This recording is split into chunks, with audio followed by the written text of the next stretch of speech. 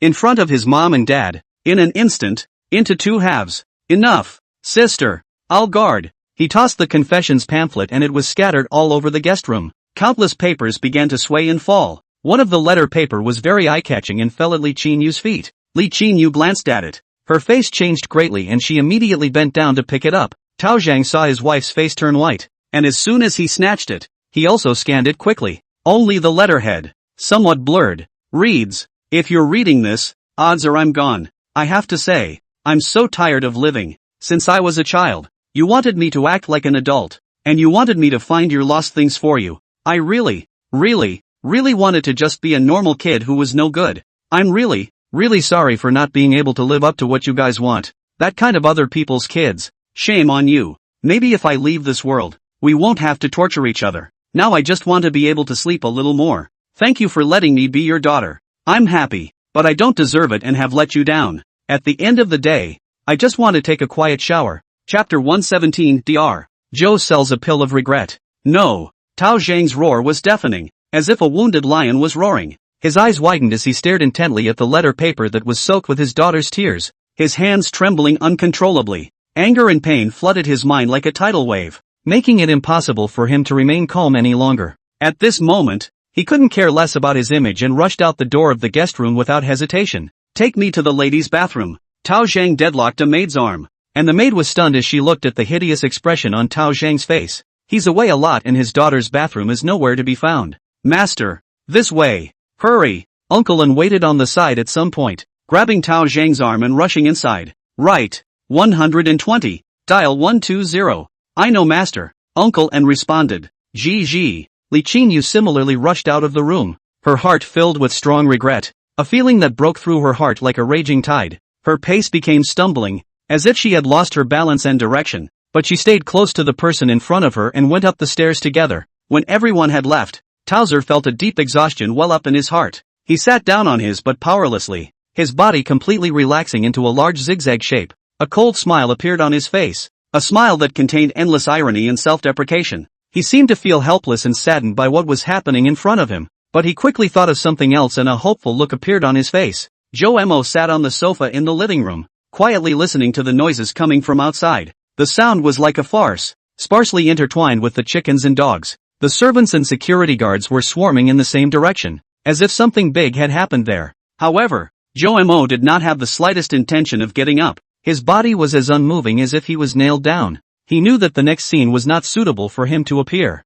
After all, the things that should be accounted for he has explained clearly, and now just need to wait for them to take the initiative to come to the door. Joe Mo slowly leaned back against the back of the couch, thrusting his hands into the pockets of his white coat before tilting his head back, trying to find a more comfortable position. He felt incredibly tired, but strangely enough, despite being so sleepy, he couldn't sleep. Each breath carried a heaviness, and though his eyes were closed, images kept flashing in his mind. These images switched rapidly, causing his thoughts to become more and more confused. Doctors give patients advice like this. Patients just take the advice or not, while Joe Mo consider much more. Second floor, in front of the bathroom door, Uncle An led Tao Zhang and a few others to rush to the scene, with a few security guards following closely behind him. Tao Zhang's mood was unusually panicked, and he frantically slapped the bathroom door, his voice filled with anxiety and fear. GG. However, the glass window in the door is designed for privacy and there is no way to see inside.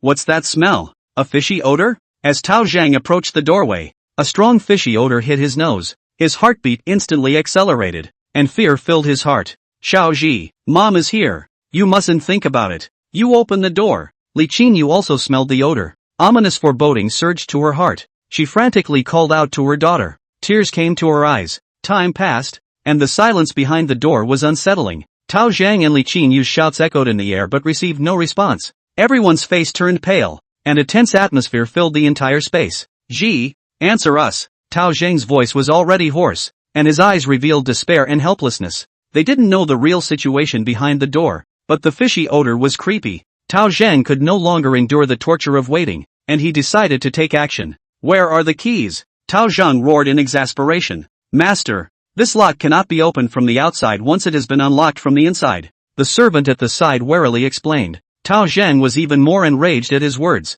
Then bump me off. Little Li, little Zhang. Bump me off. Li Qinyu, get the hell out of here. He shuddered as he said this and pushed Li Qinyu to the side viciously. If something happens to my daughter, this life will be over. The two security guards looked at each other and had no choice but to stiffen up and start banging on the door. Bang bang, bang bang. The door was soon knocked out with a dull thud. However, just at this moment, a strong smell of blood hit his nose, and the ground was actually flowing with bright red liquid, emitting a sickening fishy odor. Ah! The two young security guards screamed in horror as they glanced in the door, then turned as white as paper and fled. Scared less. Dead. Dead. One of the guards stammered. Little sister. Lady she. Another security guard chimed in. When Tao Zhang and Li Qinyu heard these words, it was as if the entire world had frozen in an instant. It was as if their hearts had stopped beating and all the sounds around them became muffled. All kinds of complicated emotions surged into their hearts. Panic, regret, anger, and powerlessness intertwined together, making it almost unbearable for them. Time seemed to stand still at this moment, while their hearts were plunged into an endless abyss of darkness. Daughter! Li Qinyu was surprisingly one step faster than Tao Zhang this time. She rolled and crawled into the bathroom like a crazy woman, while Tao Zhang followed closely behind. Uncle Lin stood outside the door, watching the scene, the corner of his mouth twitching slightly. A strong, fishy odor permeated the bathroom, and it was sickening. Li Qinyu's eyes widened in disbelief as she stared at the sight before her. Tao Ji was limp in the bathtub, her head and one arm hanging helplessly low on the outside, her long hair covering half of her face. Li Qinyu looked at this arm of her daughter and her pupils suddenly contracted, and the entire bathtub had been flooded with the red liquid from which the foul odor emanated. Li Qinyu's heart was like a knife. She couldn't bear such a blow. Her eyes became crimson, and tears poured out like a dike. The scene in front of her was undoubtedly a nightmare for her, and the intensity of the visual and olfactory impact nearly took her breath away. She took one step closer to the tub, each step as painful as if she were stepping on the tip of a knife. She felt like she was about to collapse. She didn't even dare to touch her daughters. She just directly knelt down on the ground and used those trembling hands to grab her hair with a death grip, pulling and tugging hard, as if she wanted to let out all her pain. Her face became abnormally livid. Her usual condescending demeanor was gone, and even the words that came out of her mouth became incoherent. Xiao Ji ah. It's Mom who is sorry for you. Ji, Mom was really wrong. Dr. Joe was right. Mommy shouldn't have pushed you. Mommy actually loved you all along. Wake up, will you? Open your eyes and look at Mommy. She mumbled while tears streamed down her face and her body shook uncontrollably. However, her words were not answered, which left her feeling overwhelmed with despair and helplessness. Just then, Tao Zhang huffed over and pushed her to the ground. He then squatted down in front of his daughter's body, and with a face full of pain, he wrapped his daughter's small hand, which was hanging out, tightly with his own wide palm. The little hand is still warm. Phew! Tao Zhang took a deep breath, gritted his teeth, and tremblingly stretched out his own hand, wanting to test his daughter's breathing. However, just then, a pair of wrinkled old hands reached aside and gripped his arm tightly. Tao Zhang turned his head to look, only to see Uncle Lin looking at him with a serious face. A hint of concern and determination revealed in his eyes. Let me do it, my lord. Uncle Lin said softly, his voice low and strong. Tao Zhang had never been as scared as he was at this moment. His heartbeat accelerated rapidly, and a fine layer of sweat broke out on his forehead. He was afraid that his daughter would actually leave him, and that fear came over him like a tidal wave, making it almost impossible for him to breathe. He nodded silently, indicating his agreement to let Uncle Lin handle it. Uncle Lin took a deep breath and slowly reached out his hand, carefully approaching Tao Ji's face. Of course it's normal to breathe. I'm sorry for your loss, your lordship. Uncle Lin covered his chest and said with a pained expression. These words were like thunderbolts from a clear sky, exploding in Tao Zhang's ears. His body trembled violently, as if he had been struck by an invisible force. When Li Qingyu heard this, she broke down and cried. Her tears welled up like a drowning flood, venting her inner grief. Tao Zhangza squatted on his butt on the ground, holding his head with both hands, and began to silently weep. He could no longer suppress the sadness within him, and let the tears flow uncontrollably. The entire room was filled with a heavy atmosphere, as if time had frozen. Tao Zhang and Li Qingyu were immersed in great grief, unable to extricate themselves. They feel that the loss of their favorite daughter, the future of the day. Daughters are gone. What future of this family? Ha ha ha ha ha ha ha. Career? What's the point of having a big company? Is that enough to keep my baby girl? Tao Zhang was so angry that his face turned red, and he fiercely slammed his fist on the hard wall with a dull thud. His laughter was filled with despair and sorrow, and his entire person seemed incredibly miserable and wretched. Xiaoji, good boy, as long as you are willing to wake up, Mom promises not to force you to do anything you don't want to do anymore, okay? Li Qingyu burst into tears and said with a choked voice, those annoying extracurricular tutoring classes. Mom will cancel them all for you. By the way, there's also that mountain of homework, and Mom won't stare at you to finish it every day like before. Don't you always want to see pandas? Mommy can take you to see enough. Dr. Joe is a good doctor. As long as you can wake up, Mom will hire him specifically to come and give you psychotherapy every day, okay? Just then, Uncle An suddenly noticed Tao Zhi's originally unresponsive arm trembling slightly. His heart tightened violently and he hurriedly looked at Mr.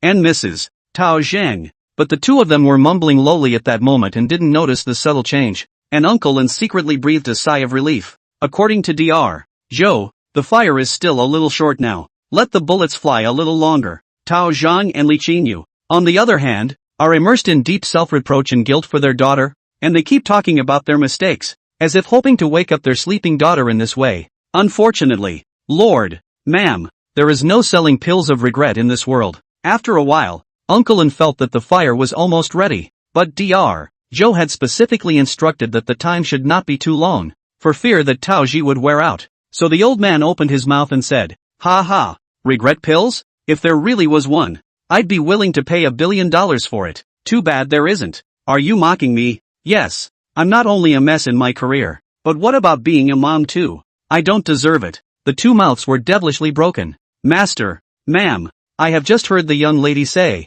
she hopes, you won't quarrel anymore, because of some cock and bull thing. It's not worth. The old man began to read prepared lines. Chicken asterisk asterisk asterisk asterisk. Good. G is right. If she can wake up. If. I will never fight with your father again. Li Qingyu crumbled. But if you can't wake up. Tao Zhang then just looked around with a self-deprecating face without saying anything. What if? Regret pills? Delusional. Dr. Joe says he's willing to sell you a pill of regret. Hearing Uncle An say this, Tao Zhang and Li Qingyu incredulously raised their tear-stained faces, their wretched faces written with dismay. Incredulity. Reality has no logic to speak of. Fiction has logic. It can't be duplicated. Chapter 118, Awakening. What did you say? Tao Zhang's voice was as hoarse as if it had been sharpened by sandpaper. Staring incredulously, staring dead in the face at the old butler in front of him who had been loyal and had followed the family for many years, he felt that he must have misheard, or rather, had a serious hallucination in that moment just now. However, Uncle An did not back down or change his story because of Tao Zhang's questioning. He took a deep breath and repeated again. Dr. Joe said that he was willing to sell our family a pill of regret. After saying this, Uncle An's face became unusually complex, as if it contained 1,000 words but was unable to express them. Tao Zhang's heart set off shock waves. Regret pill? This kind of thing that only exists in legends and fantasies is actually claimed to be for sale? And from that 18-year-old kid? What the hell is going on here? Has the world gone so crazy? Not true. Is this? It seems that the effect is there, has reached the standard of the break. Further trouble? Uncle An is afraid of a big problem. Achoo! Suddenly, a startling sneeze resonated throughout the bathroom. The little girl who had been lying quietly in the bathtub sneezed violently as if disturbed. This sudden change made the Tao family couple startled. They were jolted. Tao Zhang even looked at Uncle An beside him with a stunned face. With the passage of time, Tao Zhang, who gradually regained his sanity, seemed to notice something strange. However, before the ecstatic Tao Zhang rushed forward, Tao Zhi's mother, Li Qingyu, could not wait to pounce over. Xiao Zhi, daughter, are you okay? Li Qingyu tightly hold the upper half of her daughter, gently lift her wet hair away, into the eyes as if 4 eyes with her, full of tears tender little face. Mom, Tao Ji's faint voice reached Li Qinyu's ears. This soft call, like a sword, instantly pierced the softest corners of Li Qinyu's heart, stimulating her motherly instincts hidden deep in her heart. Her body involuntarily trembled. Tears gushed out of her eyes like a dike flood. She stretched out her trembling hand and gently rubbed her daughter's haggard face. Then, no longer able to suppress the mixed emotions of grief and joy within her, she let out a loud and deafening cry, as she hugged her beloved daughters tightly, letting the tears flow freely. Oh, it's so good.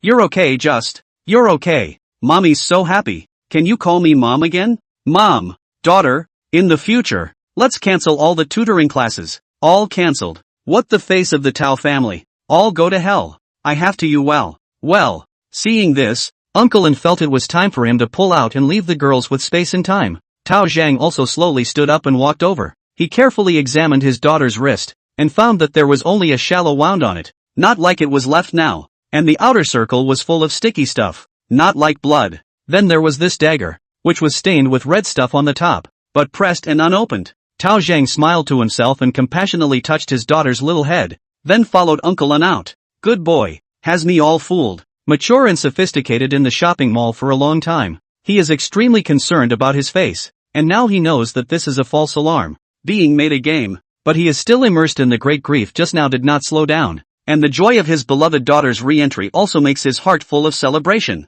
and cannot raise a trace of anger. Tell me, what's going on? Still seen through by his lordship, Uncle An then told the story in full. During this time Uncle An had been observing Tao Zhang, but had never noticed that he would become annoyed. It seems that it's really like what Dr. Zhou said. This incident will not have a mischievous effect as long as it can pierce deeply into their hearts, and as long as they really love their daughter. They will only have a sense of celebration and happiness after the robbery. Then the rest of the negotiations were much better. Uncle An couldn't help but marvel at the young doctor, who was only 18 years old. In his heart, God, take me to Dr. Chow. Wait, Master, Dr. Zhou said that this is only the premise of treating Mrs. Heart disease, and that the next step is crucial, and this is how he arranged it. Listening to Uncle An's explanation, Tao Zhang first stared blankly, then revealed a bitter smile and finally nodded. Leave it to the professionals, just like you said, big brother. A soft call reached his ears. Well, Zhou Mo subconsciously responded, his voice somewhat slurred. Big brother. Another shout,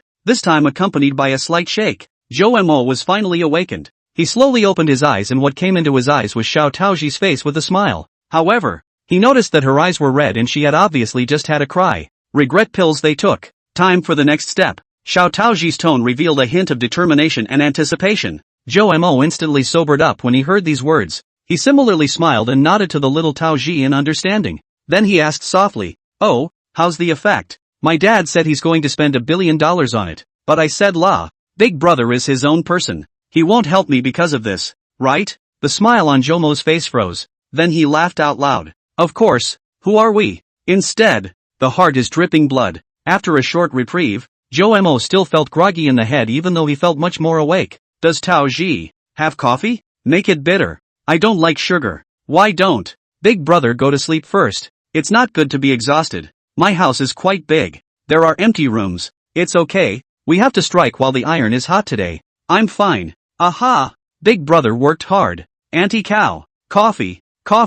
Soon an older woman came over with a cup of coffee, and Zhou Mo drank it in a few mouthfuls, and only after another short while did he get a bit more refreshed. Barely squeezing out a smile, he followed Tao Ji out. Soon the little girl led Zhou Mo to a room. This was supposed to be the Tao family's meeting and waiting room, with little space inside and a large sofa on 3 sides. The Tao family couple was already sitting on a sofa at the moment, and when they saw Zhou Mo walk in, Tao Zhang immediately got up, enthusiastic beyond measure. He was enthusiastic Zhou Mo can still understand, but Tao Ji's mother Li Qinyu surprisingly also became very enthusiastic. Polite up, before the kind of high and arrogant, the appearance of the eye is gone. Zhou Mo naturally won't get along with her. He is a professional psychiatrist. Zhou Mo nodded to them, and Tao Ji then sat on the sofa on the opposite side of her parents. Xiao Ji, anything you want to say? Tell mommy. Li Qinyu looked at Tao Ji and whispered with a complicated face. Her eyes revealed a hint of concern and heartache, as if she wanted to see through Tao Ji's exterior to her deepest pain and confusion. At this moment, the atmosphere in the room seemed extraordinarily grave. Tao Ji lowered her head and sat there quietly, seemingly contemplating something. Li Qinyu, on the other hand, silently watched her. waiting for her to speak. In the past, Li Qingyu would never accept it and was confused. But now, looking at her good daughter, she thought nothing more of it, even though her heart may still have an opinion. Ahem. What I'm about to say may be a little hard to hear. Please forgive me. Joemo coughed lightly and said, "It's okay, the baby is not feeling well. He needs to relax. He needs therapy." We all recognize that. Tao Zhang and his wife looked at each other and both nodded. It seemed that during the time Tao Ji had gone to Joemo, these two, privately, should have reached some sort of understanding. Seeing this scene, Jomo's heart let out a huge sigh of relief. Everything so far has been implemented on the basis that Tao Ji's mom and dad love their daughters, and it would be hard to say that it could be replicated by any other family. Because, not all moms and dads love their kids this much. Kids are just a helpless accident in their eyes, or a punching bag, or a tool to maintain their majesty at home. In terms of the current outcome and process, analogously, Tao Ji is undoubtedly fortunate. After all, it is Tao Ji's parents. It is not good to say too hard to hear. The little girl is watching from the side. Joemo carefully thought about the wording and opened his mouth. Tao Ji's mom, I have no intention of trying to force you to accept the status quo in this way. I just want you to give me a chance to really be able to talk about it quietly, and I hope that you can really think about it. If the child crashes and falls out of existence, talking about grades is meaningless. Li Qingyu was slightly shocked when she heard Joemo say this, as if she had guessed what she was thinking. But this time, she was going to listen carefully to what the rather tactful and venomous little doctor had to say. I think that when a child is still young, her problems, ultimately, are the parents' problems, and a lot of parents, they think they know their children. They think that what their children are going through at the moment is not just cramming classes, competitions, tutorials, it's nothing compared to their own endless,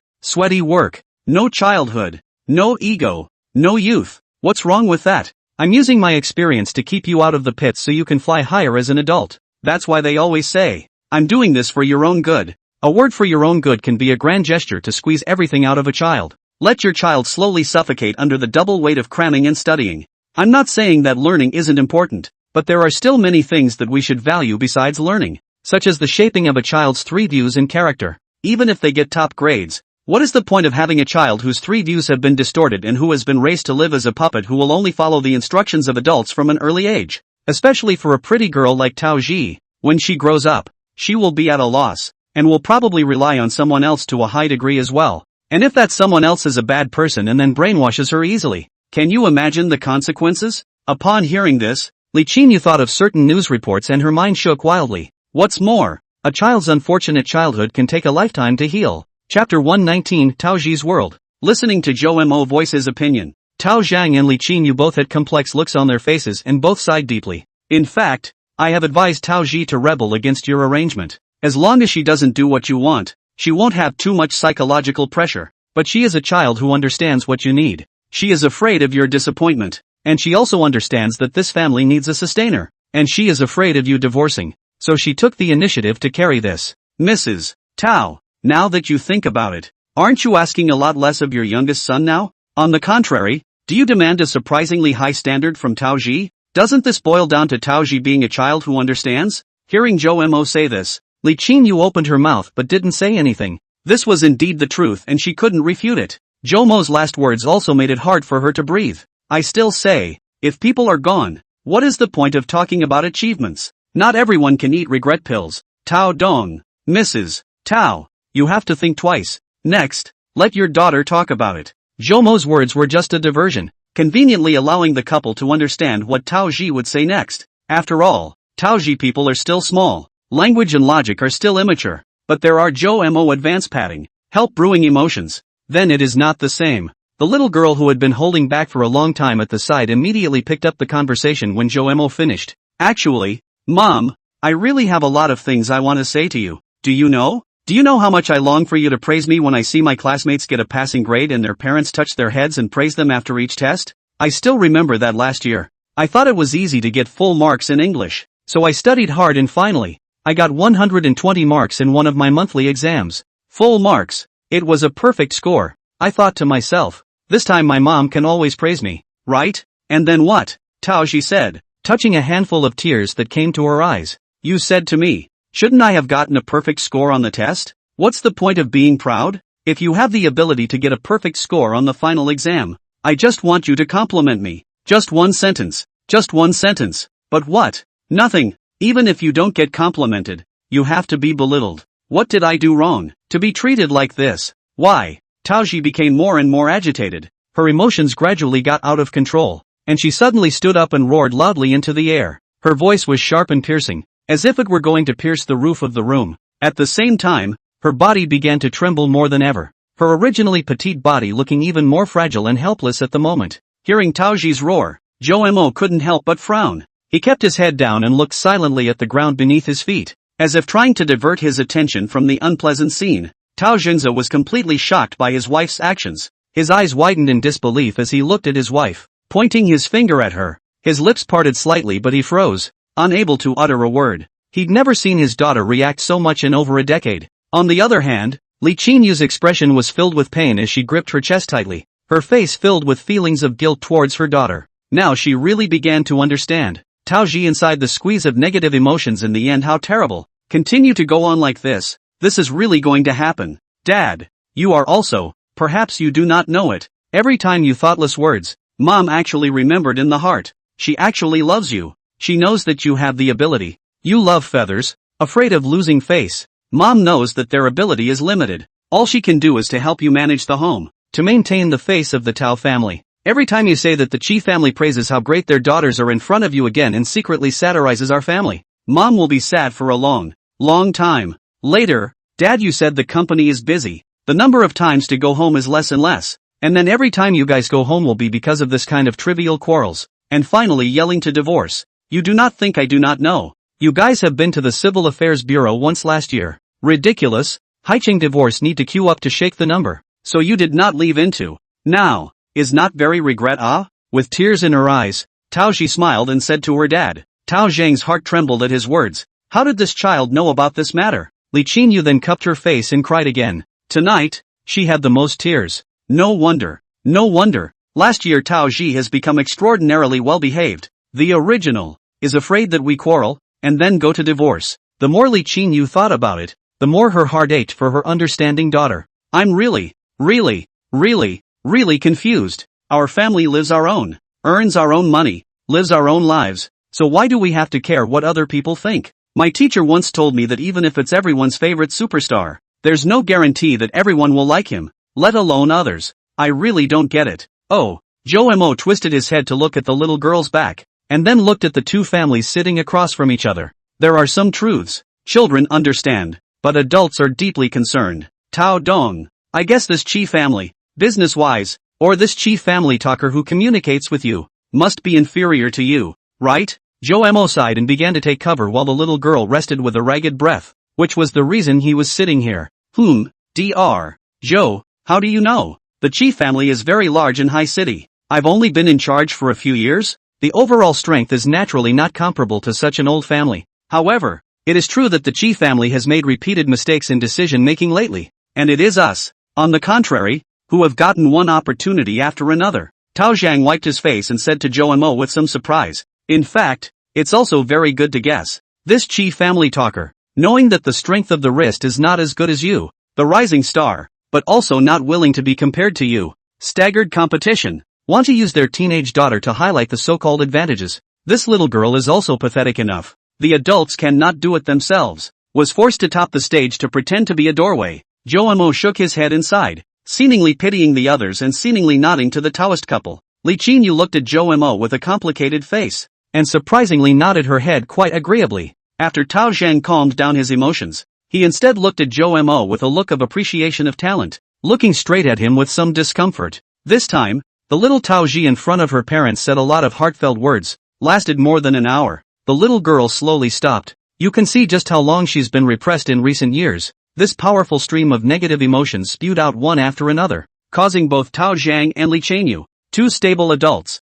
to change their faces several times, until Tao Ji finished speaking. She sat down on her tired butt next to Joe Mo, pursed her lips, and just stared at her parents, meeting them on all fours. Tao Zhang found that although the girlfriend at the moment although quite tired look, but a pair of big eyes but seems to be brighter. Big brother, I'm done, Tao Ji said in a somewhat hoarse voice. Joe Mo nodded his head. There was still one last part to be dealt with, and once it was dealt with properly, the day would be over. Well, the first step is to solve Tao Ji's external high-pressure environment. The The second step is to help her vent out the negative emotions saved over the years. The third step, Taoji's depression needs time to heal. I will put forward a few programs. Looking forward to you as parents to take custody of her. No, protect her. Cluck cluck cluck. Sayaka put down the pen in her hand and looked up at the time. It was now 10:30 p.m.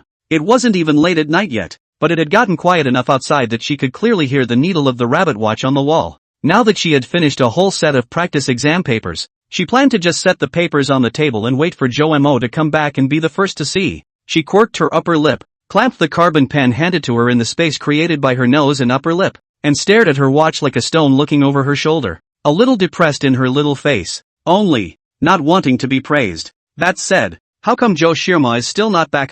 But I don't dare to call him for fear of disturbing him. Damn it. Wait, he's not already back and halfway abducted by someone. After thinking about it, Sayaka took over her cell phone and edited the text message again and sent it. Obviously the two talents separated less than a day only. Obviously two people distance less than 100 kilometers only. Small leaves but feel. He left himself for a long time. And so far, really hard to get through. Chapter 120, The Child Who Returns Kindness. There are about 4 options for treatment. And with a 4-pronged approach, the results should be good. The first one, which is talk therapy. I hope you can encourage her more and give her freedom, and stop resorting to repressive education. The second, is medication. As for what medication to prescribe, tomorrow please take her to the hospital and have a good chat with Dr. Xiatian, the person in charge of this area. The third, Taoji, you can do more exercise. Running, walking, gymnastics can be. Let yourself move every day, but also can reduce stress a lot. Remember to do every day on time. The fourth is to allow Taoji to expand their own little world. Do not put her at home and school. 2 points on a lineup. Allow her to contact the outside world more things, such as taking her on a trip. Allow her to surf the internet. Let her read their favorite non-utilitarian books, such as history books, psychology books. When Jo-mo finished speaking, he saw Li Qinyu with a look of desire. Jo-mo smiled slightly, knowing what she wanted to say. The current situation, Mrs. Tao can confirm with her homeroom teacher. Her current situation, back to that kind of environment, is not able to learn, because she is sick. Some parts of her brain have even developed lesions. It is very difficult for her to listen to the class, but you can rest assured.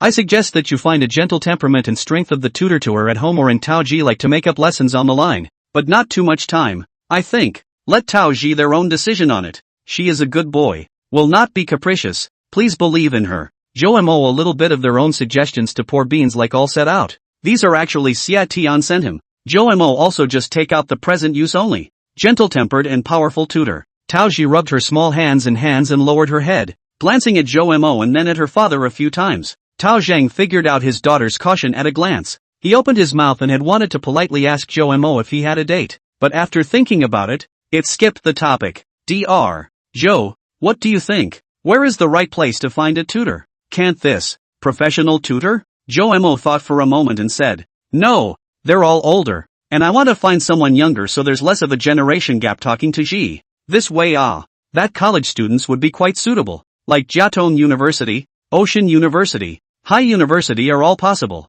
Teaching middle school students should not be too much pressure. Chomer added, oh, I haven't tutored my kids yet. The market isn't very clear. Do you know how the prices work? Tao Zhang glanced at Jo-mo and said, take us at PTU. $100 an hour is about right? Oh, this price is okay. I wonder if Dr. Jo is interested?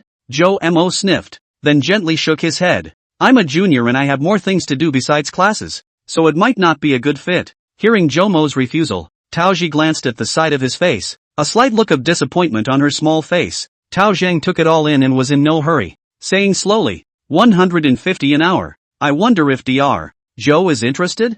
No, Tao Dong. This is not a matter of money. This is a matter of principle. I really have something. 300 an hour. And if Dr. Jo is too busy, please do let me tutor. Hearing the price suddenly double, Jo-mo suddenly said with a solemn face, changing faces as fast as a professional actor. He's not a cutie. He's not a cutie. Who else could do this? What's more, the mortgage is waiting for him to pay. Not to mention the future of the little Taotia's food expenses are a considerable burden. Just now, it was just a trick, pretending to be reserved and mentioning the price. Gosh, 300 an hour. Jo-mo thought about the last time he tutored that girl's homework. It was only $110 an hour. That's doubled several times. If you work 10 hours a day, that's 3,000 a day. 90,000 a month. Ahem. How can you do this to the cute little Tao Ji? Watching Jomo's eyes flash with joy, Tao Zhang revealed a playful smile. It's only 300 and you can't wait to say yes?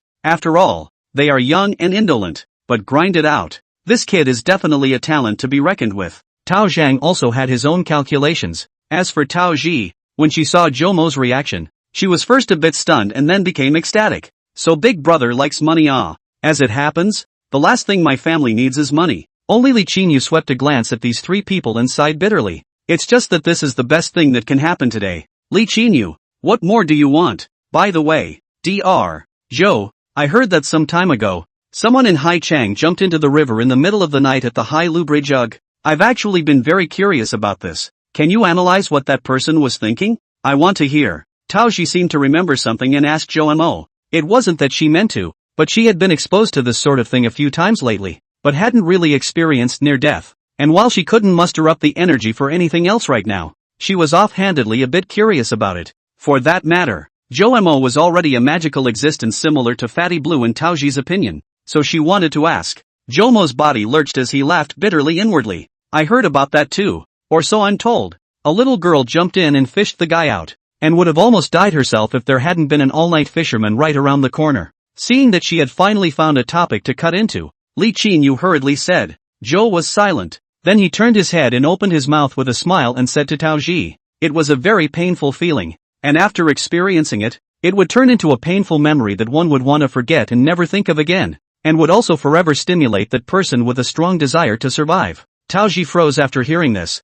her face complex. The whole person lowered her small head and fell silent. Seeing that the talk is almost over, Zhou Mo was ready to get up and say goodbye. He is too sleepy. The Tao family sent Zhou Mo to the entrance of the villa and were about to ask Uncle Lin to drive Zhou Mo home when Tao Ji suddenly spoke. Dad. Mom. I want to check out that place on the Seaway Bridge. Tao Zhang froze at his words, while Li Qinyu once again looked over nervously. Don't you worry. I'm not trying to do anything. I just want to go to sea and find that kind of terrible feeling. To be honest, I have a very unreal feeling. Until now, it's like dreaming, and there is still an unstoppable and very bad impulse in my heart. Didn't Dr. Zhou say that this kind of stimulation can arouse the human desire to live? I want to use this to stimulate myself, so that you won't have to worry about me, and can go to work in peace. Tao Ji squeezed out a smile and said sweetly to her mom and dad. All this and she's still thinking about her parents. Li Qinyu sniffed and couldn't help but embrace her daughter in her arms, sobbing softly. God,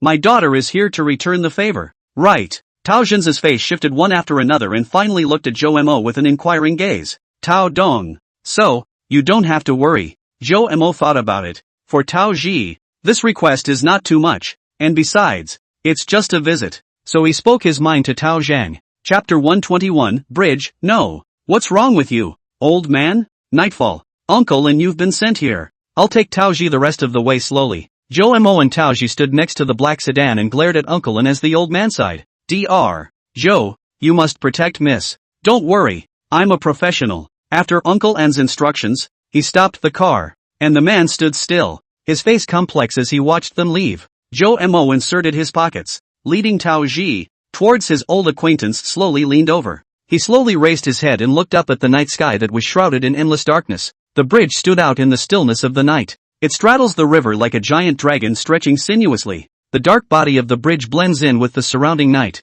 Only the red warning light at the top in the distance is still flickering and emitting a faint glow, as if telling people some secret. A drowsy atmosphere pervades the sidewalk, making it a bit depressing. A spaced street lamp stood on the side of the road, and the light they gave off illuminated the ground below, creating a flower-like area of light and shadow. These lights and shadows are like a group of pixies with umbrellas, dancing in the darkness of the night, adding a touch of mystery and fascination to this dreary environment. A gust of whistling wind came to my ears, and the sound was sometimes gentle, sometimes violent. There was still a slight coolness in the wind, which gently brushed against the face and made people shiver, accompanied by the sound of the wind together into the ears, and the ship's unique whistle sound, the low and melodious sound, across the river, echoing in the air. Zhou Mo, Brother Bridge, I'm here again, but don't worry, I'm here to see the sights this time. I don't think you'll mind, right? Seaway Bridge. Zhou Mo, if you don't say anything, I'll take it as your default, or Brother Bridge, you understand me, so let's go up. Seaway Bridge. Is Big Brother talking about something? Taoji saw Jomo tilting his head, looking at the top of the bridge, as if talking to himself about something, but the wind was a little loud, and Jomo's voice was small. She didn't hear it, but she, who was afraid of the dark by nature, felt a strong sense of oppression in the face of the black and steel behemoths, and the little girl, who had never seen such a scene in the night, shrunk her neck, and came up to Jomo. Oh, I'm chanting a magic spell so that when you board the bridge, Xiaoji, Brother Bridge will help dispel the aura of depression from your body. The Big Bridge Brother? It people also strange good Lu. He, Big Brother you again coax me happy. A complex color flashed in Jomo's eyes, then he twisted his head to look at the little girl and prepared to move forward to continue walking. That, Big Brother, can I hold your hand? I'm scared. Taoji squirmed for half a day and stuttered a little. Jomo looked back at her, this time finally reading the special message from her demeanor and movement tone. Alas, my damn nowhere charm. Chomer stretched out his shirt, trying to hold hands with it instead, but it suddenly occurred to me that a certain short-haired girl in a denim halter dress had also pulled on her coat when she was at the Promenade Palace. Or forget it. He thought for a moment and said, Taoji, call me brother. Big Brother is strange and different. I will treat you as a sister from now on. Taoji sniffed and was first delighted, then her expression fell slightly, obviously a step closer to a relationship, but the little girl can't be happy. Good move to get in and get out. After saying that, Jomo stretched out his right hand, and the little girl hesitated for a while, but decided to hold it first. With a brother and sister 5 years apart, it's not a problem for the brother to hold his underage sister's hand naturally. Although the bridge under the thick night color was like a dark beast that chose to eat people, it was no longer a problem at all for Jomo, because he already has the ability to go freely in and out of the darkness. That said, Jomo suddenly thought of a problem. Xiao Yi is also afraid of the black holy body. Now late at night, she is alone at home. No problem, right? Thinking of this, Jomo accelerated his pace and took Taoji and began to travel through the darkness in one go. Strong son, you say, that little girl, so afraid of the dark. How to drum up the courage to jump from this top? Well, you're not afraid of the dark. It's hard for me to describe it to you. On the waterfront of the Seaway Bridge, a man and a woman were sitting on the shore, chatting away. The man was reclining in a chair with 3 poles draped over him, lounging around and looking at the stars as he fished. The female was seated next to him, a small table in front of her, and a laptop computer on top of it, which at the moment was emitting a faint glow, and a shimmering light was reflecting in her eyes, as she was tapping the keys on it with her slender fingers at a very fast pace, making a crisp and rhythmic ringing sound. How's it going? Did the manuscript go through for you? He Zichang turned his head and asked with a concerned look on his face. Sloppy. The woman known as Ing turned her head and gave him a sweet smile. Actually, if I had to describe it, it's not impossible. That little girl was afraid of the dark and had to face it. You, on the other hand, are hypersensitive and sociopathic? The last time I helped the old man who touched the porcelain, blackmail me failed. Was his son beaten hospitalization? This still have no impression. Then the old man with his son came to the hospital and wanted to blackmail money. What did you do then? Remember? Ying's slender fingertips lurched, and her typing speed instantly slowed down a lot before finally stopping. Well, I took the fire axe straight out of the fire locker and chopped through the ward door with a single blow, scaring the old man and his son standing next to him straight away. Right. It's hard to imagine that this is something that you, with your highly sensitive personality and social terrorism, could do, and at the time I was stunned. Speaking of which, Ing seemed to understand the little girl somewhat. By the way, how is the rescued boy doing now? How can it be? Should be well taken care of by that little girl. I don't think we'll be around much longer, right? If he comes skulking over here again, I'm going to break his legs, he said with a grunt. That's when his cell phone rang. Hello brother Jomo. I'm here at the Hailu Bridge. You're I'm not afraid of the dark. Inside a certain neighborhood room, the short-haired girl in pink pajamas held a broom, her hand shivering a little, standing in the doorway of her room, looking timidly at the somewhat darkened living room outside her bedroom. Xiaoya knew that she still had to go to the tutorial class tomorrow, plus she herself hadn't rested well and was rather tired, as well as Xiaoma's instructions. She still went back to her room and went to bed at 11 o'clock on time, but she had such a horrible nightmare that she woke up in a cold sweat on her forehead, woke up with a start, found that the surrounding darkness. Suddenly some panic shouted a few Jomo, but no one answered. It just remembered that Jomo he is not at home. Originally afraid of the dark small leaves, coupled with the fear buff, suddenly scared to death. Good to reach out and turn on the bedroom light. I had thought I was safe and could breathe a sigh of relief, but probably scared. Followed by a burst of urination. Xiaoya had to face the serious problem of going to the toilet, looking at the dark environment in front of him, as if there is some unknown great terror hiding in it, quietly watching himself. As long as he dares to go out, he hunts himself. The door to the restroom, which is obviously visible at a glance, also becomes a sealed door that holds some kind of terrifying existence due to the darkness added to it. Gollum! She gulped, tears coming to her eyes, and somewhat with a sobbing voice, she repeatedly cheered herself up, but couldn't muster the courage to walk out into the darkness to turn on the living room light. Xiao Mo. You come back soon ah. Chapter 122, Your name. No, brother I know you're in a hurry, but don't rush. Listen to me. Joe Mo explained to the other end of the phone with a bitter smile on his face. After hanging up, Joe Mo rolled his eyes. What's wrong, brother? It's okay. My brother has a friend who really likes to fish under the side of the bridge, so I'll just ask to see if he's around. So is he around? He said to wait and be under the bridge in a minute. Haha, this friend is quite concerned about you, brother. Looking at Taoji's sweet smile as she looked over, Joe Mo was somewhat speechless. Is breaking a leg a concern? At the moment, the time was approaching midnight, but the moon was quietly peeking out of the dark clouds, shedding its bright rays. The cool wind gusted, lifting Dr. Joe's white coat and the little girl's collar, and their hair fluttered backward with the wind. Unlike before, the two were no longer nervous as they were traveling to a dangerous area hidden in the darkness, but instead, they were enjoying a different view under the bright moonlight. It didn't take long for Joe Mo to bring the little girl near the center of the bridge. Along the way, Joe Mo was surprised to find that the Seaway Bridge had many interesting sights here. This surprised him. In fact, this was the third time he had patronized the place, but the first two experiences were not very memorable for him.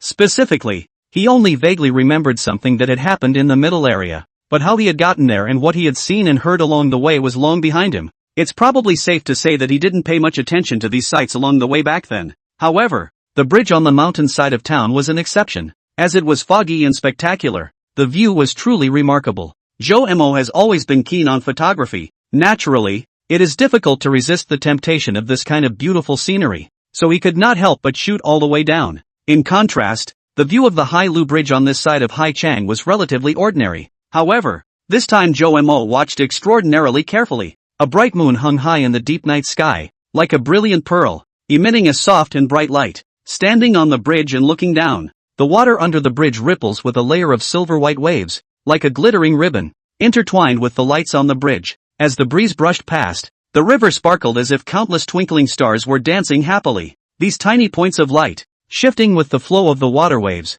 gave a dreamlike feeling. In the distance, the city was brightly lit and bustling, high-rise buildings, neon lights flashing. The bridge is an important transportation hub of the city, connecting the two sides of the prosperity and bustle. Its lights in the night is particularly eye-catching, and the lights of the city, the rivers shimmering contrast with each other. A very good look. On this quiet and beautiful night, Joe Mo suddenly felt that he could immerse himself in the mingling of nature and the city, feeling the tranquility of the moonlight and the hustle and bustle of the bustle. A beautiful picture that was so refreshing to the mind. Pity, Joe Mo said with a self-deprecating smile just as he led Taoji to the center position. What's the pity, brother? How beautiful it is here. Taoji has never witnessed such a good-looking night scene, just stepped out of her own world. She is very curious about anything, such a unique night scene. Not to mention, the little girl looked at. There is an inexplicable look in the eyes. Therefore, she was a bit puzzled by Joe Mo's attitude. Well, it's pretty, but just because it's pretty, the moon is so bright that you don't get to experience the blackness that you want to, Joe Mo said slowly, standing at the very center of the room, looking down at the sparkling water under the bridge with a somewhat complicated expression. There is a saying that if you are in a good mood, it is a sunny day. Joe Mo's state of mind was different from the past, coupled with the fact that the moon was high in the sky, and the bridge was sprinkled with glittering light. He was actually somewhat touched. His hand still grasped Taoji's small hand. Even how his mood changed, he was not ready to let go, and even gripped a few points tighter. As long as he was still on this bridge, he would never let go. It's okay. This is also quite good brother, didn't you say you want me to get out of my own little world? This is a step. And, Taoji waved hard with her other hand, at the bridge, and as if at her own new world, her eyes gradually flashed with light. This is such a beautiful first step to take. I really love it. I'm so much more excited for the rest of the place. I can't leave. I'm going to see the pandas tomorrow, the day after that to see the rocket launch, the day after that to see the aurora borealis. looking at the little girl excitedly waving her little hand over and over to the bridge outside under the bright moon. Jomo slowly smiled. Yeah, I'm obsessed too. Fear of the dark shouldn't be a reason to live. Liking the colorful world is. Xiao Tao Ji, I've been taught a lesson by you too. Brother, I tell you, can be amusing. I used to be a male classmate. After the separation of classes, 3 times to find me, about me to take a walk in the school. I was still puzzled about how he was so idle. Until a year later I realized that he, Taoji, also seems to understand why Zhou Mo held his hand and did not let go. The heart is warm. In this marvelous night scene, to Zhou Mo said a lot of little girl secrets. Zhou Mo just kept smiling and listening. He was a good listener and made the girl giggle when she needed to talk herself. He's really too good at it. Little Taoji is healing fast. At some point, 4 small boats began to stop under the bridge, separating the 4 holy positions of the green dragon, white tiger, vermilion bird, and Xuanwu, surrounding Jomo's area. The 4 anglers were looking at each other in a bad way, but none of them said a word, except for He Ziqiang,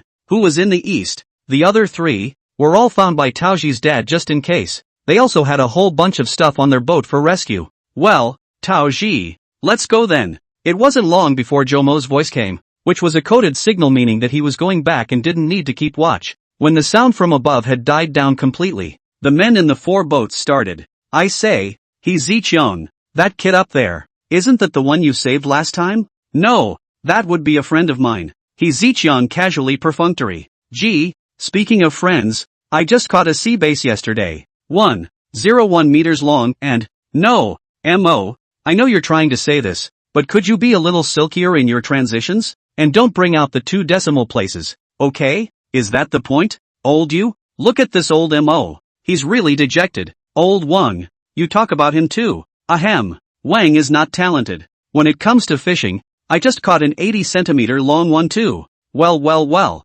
so play is it? Lao He, you kid say something. He Ziqiang some headache shook his head. He did not want to say anything, because he also did not catch a decent fish for several days. If there are fishing juniors in this side, see these 4 people must be surprised. These 4 are the neighborhood legend of the 4 empty on the bridge. At some point Zhou Mo had already put Tao Ji on his back and was slowly walking towards the bridge step by step. To outsiders, they look like brother and sister. Brother, I actually have one last question.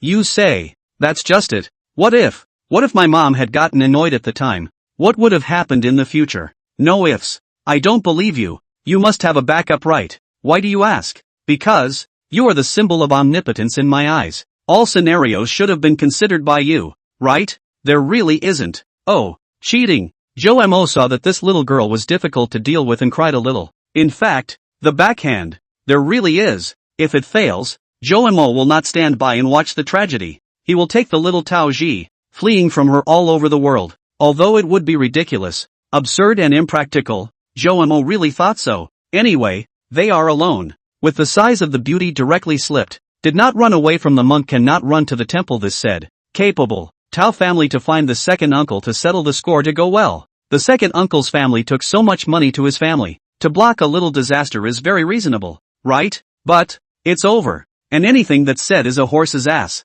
And that's why it's no ifs. The reason why you can't tell the truth to Tao Ji. Zhou Mo is worried that the little girl is somehow touched again. But immediately afterward, Tao Ji spoke again. Brother, do you like big villas? Well, like it. Ordinary people dream about it. So do you like luxury cars? What S63, 760, RS7, 720S, 488, 911, Wind God, like say G, you know quite a lot So, how about later, when I'm 20, G, you've told me so many little secrets, brother will tell you a little secret too.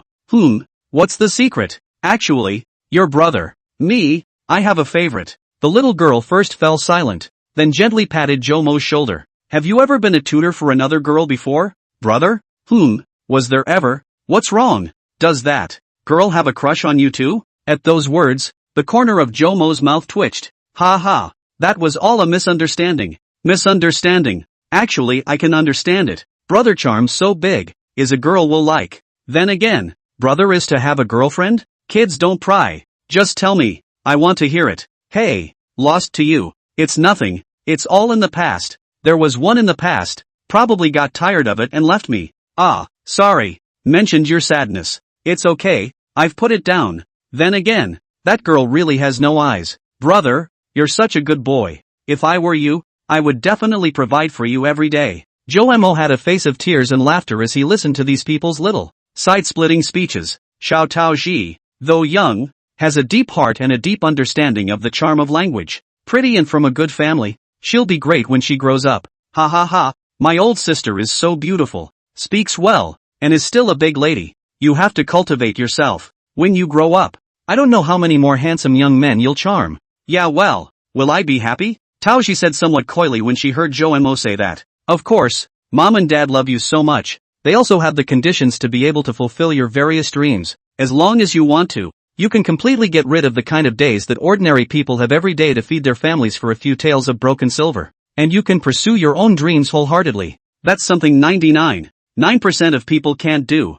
And that's not happiness enough? Hearing Jomo say this, Taoji's big eyes lit up and she nodded her head vigorously. Good. I've decided. When I'm 18, I'll have my dad spend a little money to build me a middle school in Haichang. I'll be the principal. And I'll make all the students in my school. No morning reading, voluntary evening study hall, 3 classes in the morning, 3 classes in the afternoon, art class, and double the gym class. No homework at home over the weekend. Cafeteria meals are on a competitive model. No big pots of rice allowed. And anyone who doesn't cook well gets the hell out. I also want. Listening to little Taoji speaking impassionedly here, like a little adult, Jomo smiled, equally happy. Taoji, you are indeed a very happy child. Jomo twisted his head and glanced at the road next to him and did not know when he started trailing 3 luxury cars with double flashes from afar, vaguely revealing a color of envy. In the car, Li Qingyu was leaning on her own husband's shoulder, crying non-stop. Tao Zheng, on the other hand, comforted his wife while looking with tender eyes at the tiny figure on the back of the youth by the bridge in the distance. Her impassioned look, Tao Zheng looked in his eyes, although he could not hear what she was saying, but it was good that his daughter was happy. In the future, even if the well-behaved daughter wants stars, Dad will try to pick them for you. Brother, you say, once jumped into the river here that person, now there is no one to open Taoji finished and said as she tightly wrapped her arms around Jomo's neck. Jomo thought for a long time this time and said this. We've actually done scientific statistics in this country. People's levels of depression and anxiety show a very significant correlation with age. Levels of depression and anxiety decrease significantly with age. This conclusion shows that no matter what kind of hardship one is going through right now, the hard times will always pass. And when one grows up a little, time will wash it all away. And in a few years, the sun will rise as usual, and life will continue to surge forward. Whoever it is will eventually find inner peace and reconciliation with the world in their own way. Taoji listened with some cloudiness, and Jomo added with a smile, that guy who jumped in the river, he's going to get better. I have faith in him. Taoji sniffed, then nodded in satisfaction. Then the little girl thought of something else and showed a look of desire. What's wrong? I suddenly had a guess about your name, brother, and I don't know if I should tell it. Oh, tell me about it. Hearing Xiao Taoji say this, Jomo really raised some interest. He looked into the distance and could already vaguely see Uncle N's car. I bet your brother's mom and dad love you a lot, don't they? Well, yeah, how did you guess? Jomo was surprised and asked curiously after him. In fact, it's nothing, not before I heard my brother said. Nowadays children with their parents that era, is not a lot of pressure to learn a lot of well brother than I'm not older than a few years old. I think it's about the same. My brother also told my mom that an unfortunate childhood takes a lifetime to heal. I read that in some book somewhere, and I remember there was a reverse saying. Well, go on. Taoshi got more and more energized, disguised as a reasoning expert. Brother's name is Jomo. Harmonic is not the weekend. The meaning of the weekend. The moral of this name will not be. In this era of increasing academic pressure, we hope that our children, who are still able to spend every day as if it were a weekend, will be able to spend their childhood happily and cheerfully, because happy childhood can heal a lifetime. At these words, the tears of the big boy instantly flowed down, blown away by the wind and dissipated in this beautiful night. Chapter 123, Time to go home. It's raining. Not right. Why are you crying, brother? I'm sorry. Brother is fine. Just some wind and sand to confuse the eyes. Jomo said stiffly, but how could Taoji believe it? Oh, I'm really sorry. No, why are you crying? I am also wind and sand blinded. Both of them cried as they talked. Big boy in white coat carrying little girl on his back. 2 people, in this glittering moonlight, back to the bridge, crying while walking silently. Jomo has associated many. It turns out that my mom and dad, Who were the ones who were completely good to me from start to finish, didn't coddle, would guide, and blessed me with an unbelievably happy childhood. Used to heal for a lifetime. Perhaps the only downside is that they can no longer be around themselves. Seeing this scene from afar, Uncle An actually touched and wiped his eyes. Dr. Joe, Miss. Joe Mo deliberately slowed down his steps and waited for his emotions to stabilize before walking to Uncle An. The 3 limousines in the back came one after the other. Dr. Joe, thank you so much. You guys go back first. I'll personally send Dr. Joe home. Tao Zhang got out of the car and shook hands again at Joe Mo, tightly, with both hands. Daddy. After Tao she got down from Joe Mo's back. She saw the situation and came over to Tao Zhang and whispered something. Tao Zhang smiled faintly and nodded his head several times. His gaze filled with favor. Then I'll trouble Tao Dong. Tao Ji. See you next time. Well, you too brother. Bye. When Tao Zhang's S-Class sedan disappeared into the night sky with Joe Mo, Li Qingyu, who was standing by the side, couldn't help but ask, Daughter, why don't you go see Dr. Joe off? No, it's fine if Daddy's there. Tao Ji gently shook his head. Eyes flashed a little lost, looked back at the bridge, pushed his mother on another car. The fleet slowly drove away from the scene, leaving only the Sea Road Bridge, still towering in place. The moonlight spread over the bridge, glittering with, in the back seat of the S-Class, 2 human men were chatting. Dr. Joe, it's been hard on you, working so late. It's fine. Taoji's problem can't be delayed. I was still worried about how to visit the Tao family at home. Then your invitation arrived. Ha ha, ha ha, talking to Dr. Joe is just comfortable. After saying that, Tao Zhang took out a small box and pushed it over to Joe Mo's side. This is a small token of my appreciation. Please don't refuse Dr. Joe. Joe Mo didn't take it immediately, but waved his hand and said, I'm already satisfied that you let me tutor with this income. How embarrassing this is. Hey, should. Tao Zhang shoved the small box into Joe Mo's arms as soon as he could. Joe Mo felt the weight. He was not good at estimating, but at least 30 of them. At the same time, it's a bit strange why it's in cash. Doesn't the card smell good? Then again, did my daughter used to be friends with Dr. Joe? You'd better call me Joe Mo. I'm a latecomer after all. I did meet with Tao Ji before. Joe Mo understood what the big boss was thinking and explained it in a nutshell. Tao Zhang was slightly stunned after hearing this. Letting out a slide at the playground? That's it? Then Tao Zhang thought of something and his heart fluttered. No wonder if it's a lifesaver. Then he remembered something his secretary had reported to him. And Tao Zhang glanced at Joe Mo. Under the 4 eyes, looking at Joe Mo's clear eyes, Tao Zhang hesitated or opened his mouth. Here, let me say sorry in advance. By the time I know you as a person, the secretary has already investigated your personal information. Joe Mo froze, then laughed lightly. I'd do the same thing if I were the big boss and a brat approached my precious daughter. Ha ha, Joe Mo. I'm really appreciating you more and more. Why don't you intern in your senior year and come to my side, and study with me for a while? At once the whole carriage was silent. Joe Mo looked at the big boss with a surprised face. The secretary driving in the front row was also shocked, but he understood how much weight the boss's words carried. The Tao family cannot be bad. In Haicheng dominant, many places in the country have branches. Business is to Europe. Currently, it is also the period when the Tao family is rising the strongest. Compared to other big companies in Haicheng, many graduates from famous universities are more willing to come to Tao Group to find better opportunities for upward development. Even the graduates of the top universities over in the capital have come here in droves. In the secretary's investigation, Joe Mo, this student, although young, but in the school performance, really cannot be considered excellent, can only be said to pass the level. After all, it's Jiaotong University. Who can get in without a few tricks? According to the secretary's past investigation of Joe Mo, he didn't think that Joe Mo had any great business acumen, or else he wouldn't have been so miserable. But of course, other than that, this 18-year-old lad was still very powerful. He knows a lot of miscellaneous things and is relatively proficient in all of them. But none of these, he felt, could be criteria for Tao Dong's honor. Tao Dong is a practical big businessman, capable people he will really appreciate. But this time it's surprising to give Joe Mo so much extra. Ha ha, you don't have to look at me like that. I also have my own considerations. Gigi said that it's better to teach a man to fish than to teach him to fish. I think it's very reasonable.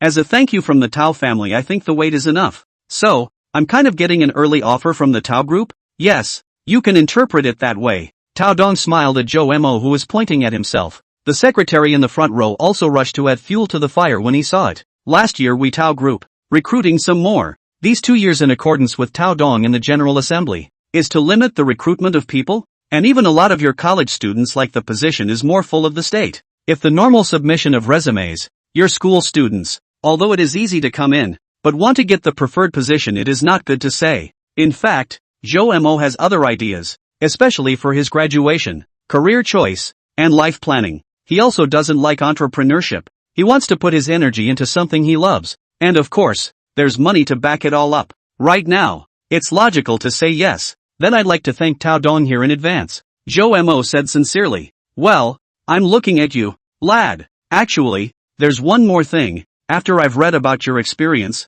I've realized that there's a big problem that may well exist. Is that you may have been screwed over by your second uncle? Tao Dong said thoughtfully. What does that mean? Joe Mo froze. The secretary saw this and began to explain. Minors who buy a home are unable to place the property in their name unless they pay a lump sum. Sedan slowly stopped at the door of Joe Mo's home unit. Joe Mo got off. Tao Dong and personally get off. Shook hands with Joe Mo to say goodbye, which drove away. After witnessing their departure, Joe Mo's gaze was deep despite his calm face, and his fists were clenched tightly. Tao Dong's big red packet. Joe Mo returned. Do not steam buns to fight. Joe Mo commissioned the Tao family to help make a counter-control bureau for themselves. Da. Joe Mo turned around and entered the front door. The night was already late. Every step he stepped on made a crisp ringing sound that echoed in the hallway, as if to notify someone that I have returned. Chapter 124, Welcome Home. Despite the darkness inside the building, unable to see, and several sensor lights are malfunctioning and unable to work properly, only one light is still there flickering, emitting a weak and dim light. However, Joe Mo did not feel scared or uneasy because of this. On the contrary, with every step he took upwards, the negative emotions within him would decrease by 1 point. When he finally made it to the door with the picture of the fox and the rabbit, all of his previous unpleasantness and worries had vanished without a trace. All this only because he desperately wanted to see someone, the one who could make him forget all his troubles and dispel the darkness. The whole world brightened at the thought of her. Joe Mo lightly laughed and flicked the naive rabbit's forehead and whispered, "Have you been a good boy and gone to bed?" Only then did he start patting down his clothes, especially his back. After 12 o'clock, something that concerned Shomer, but the drowsiness was also getting stronger, and Joe Mo wanted to take a big nap. Before, they were all holding on for dear life, and if they didn't sleep again, Joe Mo was going to suspect that he would have to die suddenly. He would have liked to knock on the iron ring a few times, but Joe Mo was afraid of scaring the timid someone, so he just touched it and said softly, "Sayaka, I'm back." Only then did he open the door gently with the key, afraid to make any noise. The hall was dark, and Joe Mo didn't care. After going in, he turned back and gently closed the door, then changed into slippers and began to tiptoe closer to his room. No, this is like I've done something bad on my own for fear of being discovered by the little silly girl. Joe Mo cried and laughed a little. Joe Mo relied on the faint light emanating from his cell phone, all the way to his own door, thought about it, and then ran to the door of the rabbit's room, endured the drowsiness and staggered and stood for a short while, wanting to say something, and finally sighed before turning around and opening the door to his bedroom, and walked in. We can't disturb her sleep. She has class tomorrow. What if I doze off and get a lecture from the teacher? She's afraid of being a student. Soon an extremely strong feeling of exhaustion raged. Joe Mo was really exhausted, the kind that wanted to sleep when he saw the bed. He casually put his white coat on the clothes rack, and did not want to take off anything else, and did not turn on the light, dragging his heavy steps a little bit to the bed, and then directly opened his hands, arranged into a big word flopped on his own bed, let out a plopping sound, and the bed also trembled a few times. Boing. Ha, where's the boing boing from? The thought flashed by, but Joe Mo was really too sleepy, and his mind just couldn't turn too much. The quilt has been put away at some point. Just dive right in. It was presumed that Little Leaf had put it away for himself, and Joe Mo didn't think too much about it and directly drilled in. Sniff. Something's wrong. Why does this comforter smell so good? And warm? Joe Mo thought hard. Cheers. Welcome home, big dummy. A soft, sticky greeting rang out from his own ears, and there was a gust of warm breath sensation coming from him, tickling his cheeks as he felt itchy. Could it be? Joe Mo instantly woke up again, and felt a little hot all over his body. Like a swindle, directly jumped off the bed. He took a brisk walk to the door and turned on the interior light. Then, people got silly. All that could be seen was a short-haired girl in pink pajamas, sitting in a duck-sit position on her large, soft bed. Her delicate and incomparable little face showed a look of resignation that made people look at her with pity, while those big watery eyes were filled with crystal-clear tears that could fall at any time. Her two forefingers touched each other gently, as if they were speaking of inner turmoil and sadness. At the same time, She had her head slightly lowered and was gazing at herself quietly, as if she was thinking about something important. The whole scene is very quiet to look at, but it seems to reveal a faint air of sadness, so that people cannot help but want to comfort this lovely young girl. You still know to come back. Before Joe Mo could question why Little Leaf had appeared on his bed, the latter instead retaliated with an aggrieved tone that was justified in advance. Joe Mo froze, and his heart became soft and strange all of a sudden. Sorry I'm late. Lu, you have something to say? No. Tao Dong, mother-in-law, if you have something to say it. Well, actually I don't think Mr. Joe Mo is quite qualified for the position beside you. Hey, in the end, it's the young people. If it were Secretary Wang, he would never dare to talk like that in front of me. Tao Zhang laughed softly and the young secretary fell silent. He knew it but just wanted to be honest. But that's what I like about young people like you. The drive and the courage to speak up. Tao Zhang added. Lately, have we had fewer people poached? Among them, there are even undercover agents infiltrated by other companies. For the current Tao group, as long as the general direction is good, it can move forward like a train rolling forward at a fast pace. So what I need more than personal ability is loyalty.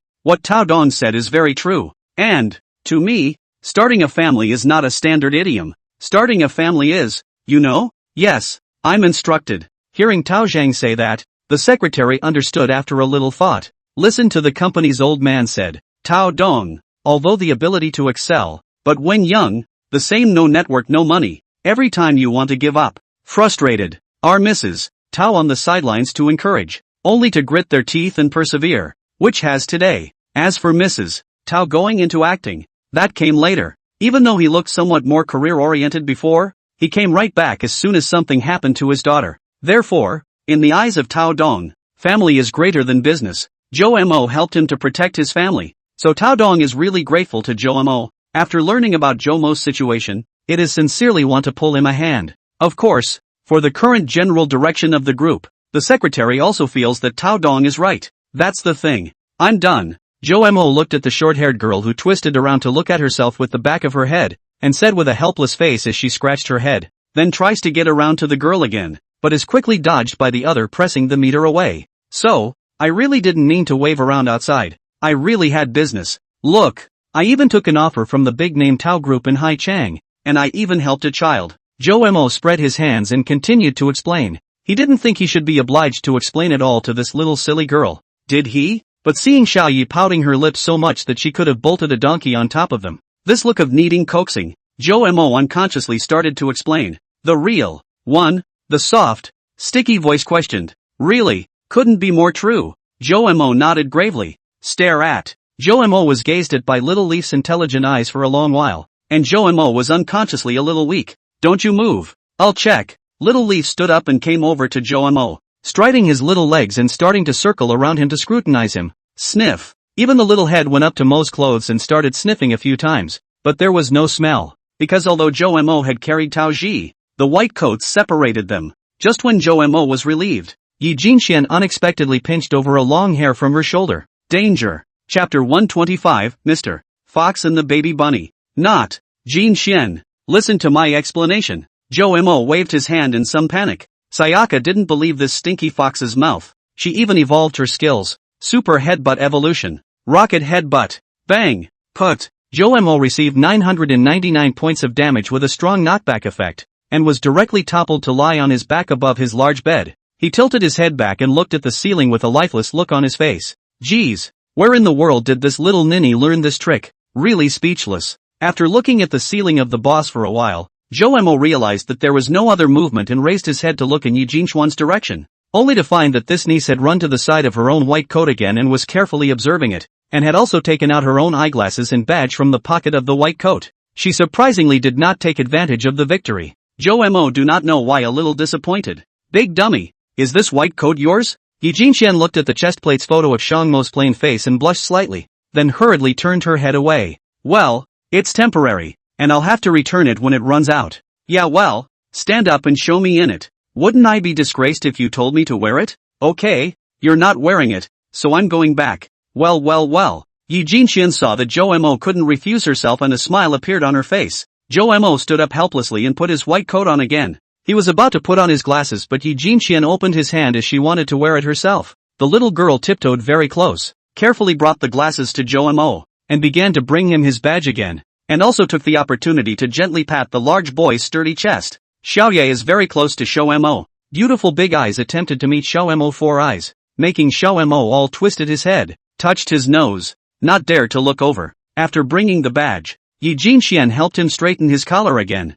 and only then did she take 2 steps backward and seriously survey Jo-mo. It's worthy of being Zhou Xiaoma. Wearing this outfit is also handsome. From now on, whenever he has to leave the house for work, I'm going to help him organize. But well, necessary anti-theft measures still need to have. Ahem. That. Will you be making future visits like this? I don't think so. Unless Dr. Shay asked me to do him a favor. So there's still a possibility of getting out? Is it necessary to wear these clothes? That's not necessarily. But it doesn't look professional to wear it. After all, I'm too young. Well, then in the future if you go out to the clinic, white coats can be worn. Glasses I would suggest not. Why? Jo-mo scratched his head in some confusion. What's wrong with being civilized? These glasses don't look good. Of course, if you're dying to wear them, just wear them at home. I wouldn't mind. Yi Jinxian twisted her head and suggested in an awkward tone. Jo-mo looked at her in this twisted manner and felt a little amused, but didn't dare to laugh out loud. If Rocket Headbutt evolved, Jo-mo was afraid that he wouldn't be able to carry it. That hair. I'd better explain it. The hair should be Xiaoji's. Didn't I carry her? Who asked you? Why do you have to explain to people? Looking at Little Leaf's squirming and snickering appearance, Jo-mo was dumbfounded. He originally took the initiative to explain because he was afraid that this little silly girl would misunderstand and hold it in his heart. But now it seemed that she was clearly waiting for herself to take the initiative to open her mouth. Damn. How the little silly girl seems to be getting higher and higher in the segment. It shouldn't be. Could there be someone high up on the list? But right now was not the time to think about this. Today, whatever Jo-mo said, he had to get back in the game. Cough cough. Yi Jinxian student. How did I tell you? It's 12:30 now. You don't go to your room to sleep, but also run to my room. How can you still have a good class tomorrow? It's not that I'm talking about you. Jo-mo changed the topic and opened the educational mode of standing on the high ground, which was learned from Xiaoji's mom,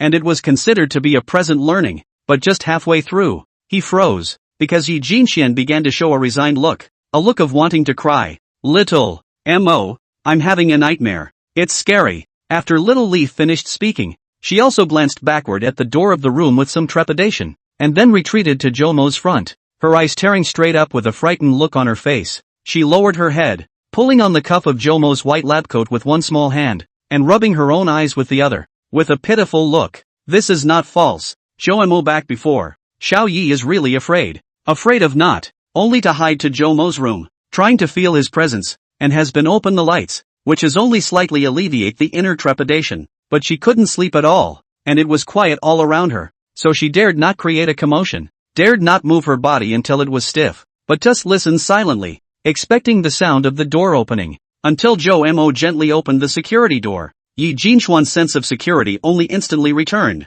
Ecstasy before realizing that he was in Jo-mo's room is not good. Panic under the lights, trying to make Jo-mo cannot see her. Jo-mo's heart instantly softened as he looked at Little Leaf, who was wearing pink pajamas in front of him. I'm afraid of the dark. I'm useless, Sayaka said with a sobbing voice. These words struck Jo-mo's heart, and he gritted his teeth, directly wrapping the little girl's small hand that was pulling on his cuff with his own pair of large hands, holding it slightly upwards. Don't blame yourself. Others can deny themselves, but you should never deny yourself. Got it? This is all my fault. I swear, I won't come back this late again. Really? Really? But that won't do. What if you have an emergency at work? I can't be so sucker, selfish. I'll tell you what then. I'll take you with me if conditions permit. And if you're too busy with your classes or it's not appropriate for you to follow me, I'll call Faye to come over and keep you company.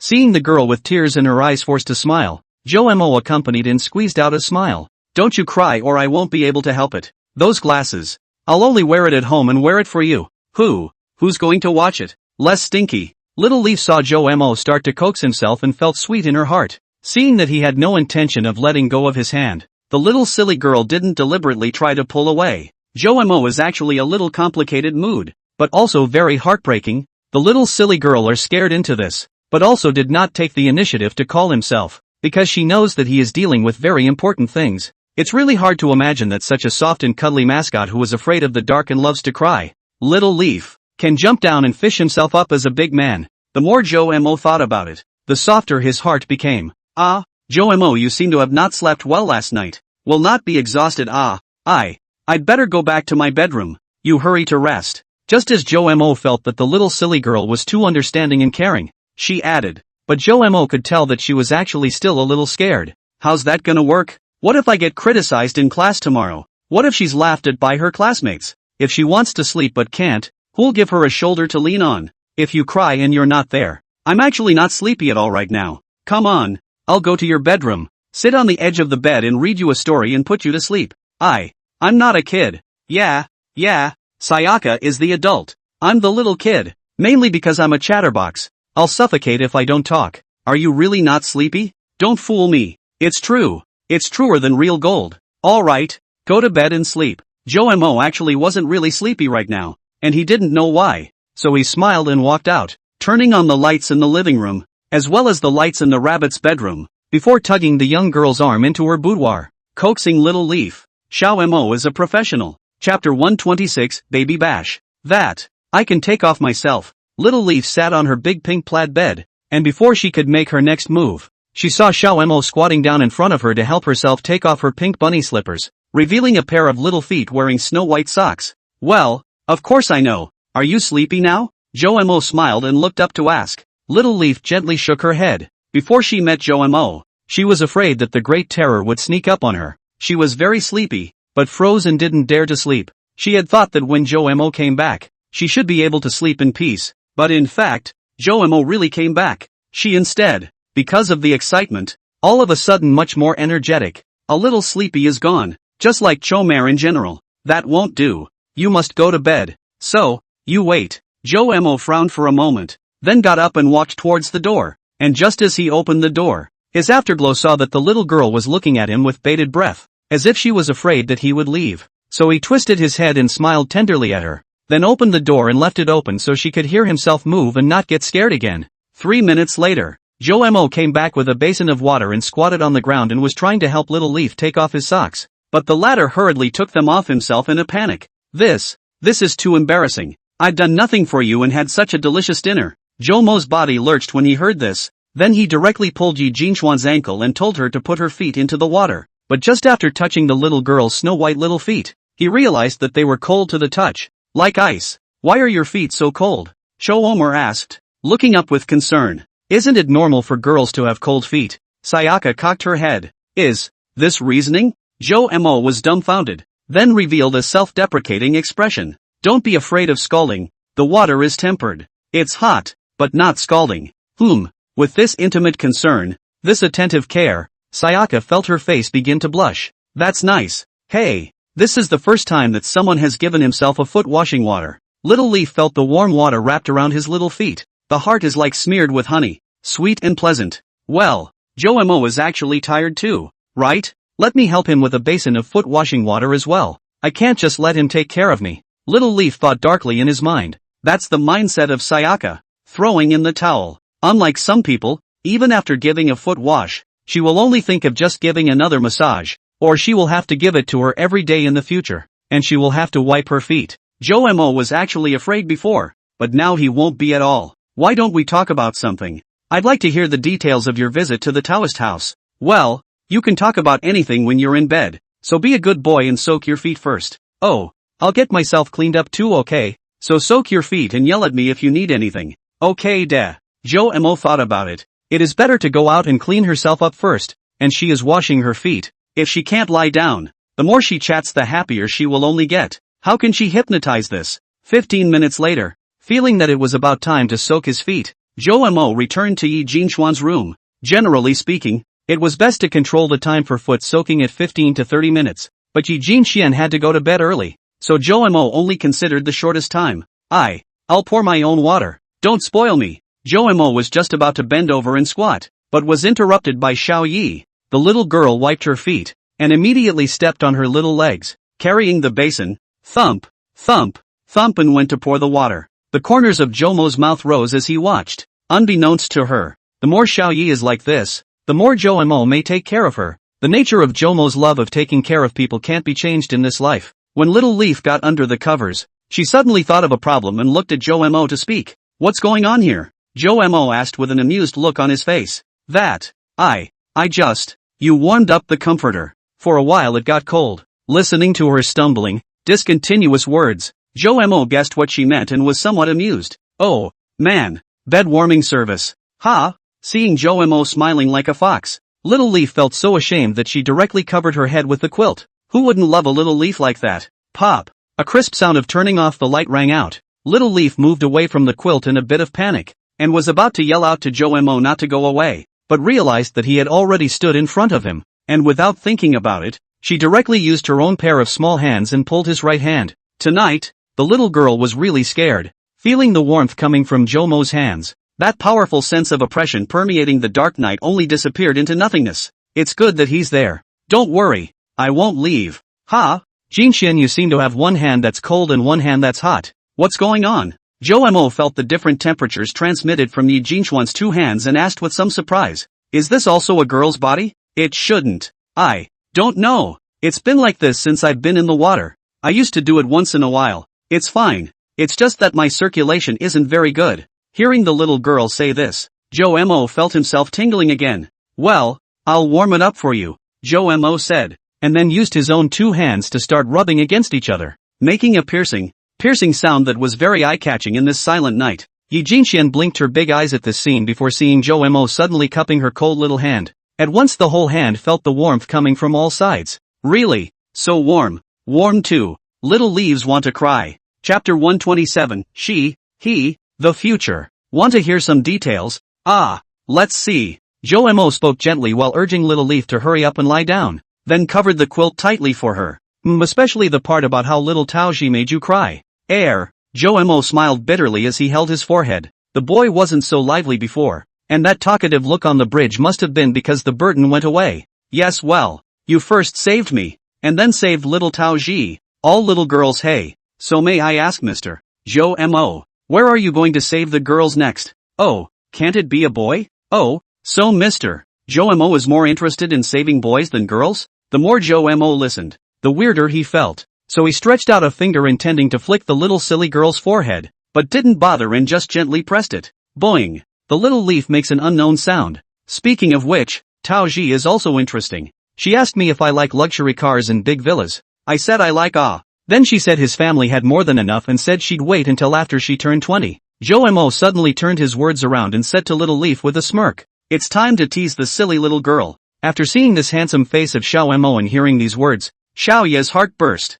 After 20? And deliberately asked Joe Mo what he liked. Could this be? Joe Mo suddenly felt the small hand wrapped in his big hand shake a little, and he was just happy in his heart. A cloudy expression appeared on Sayaka's face. Start unconsciously comparing yourself to a small child. That, Joe Mo, do you think Taoji is pretty? Pretty, little beauty. Hearing Joe Mo say the answer without thinking, Little Leaf was a bit flustered. I don't know what kind of family the Tao family is, but very rich is a must. And she has a very loving mom and dad, and a wonderful brother. I myself, penniless, orphans, no relatives, not to mention the villa, 50 square feet of small houses do not even have. Only now live in this old raggedy little, and still rented, a car. She has even less. In addition to the $200,000 promised by President Lee, connections and financial strength finished. It's over. No one but Joe Mo wants him. Don't panic. Sayaka, you can't panic. Think about your strengths. There must be some.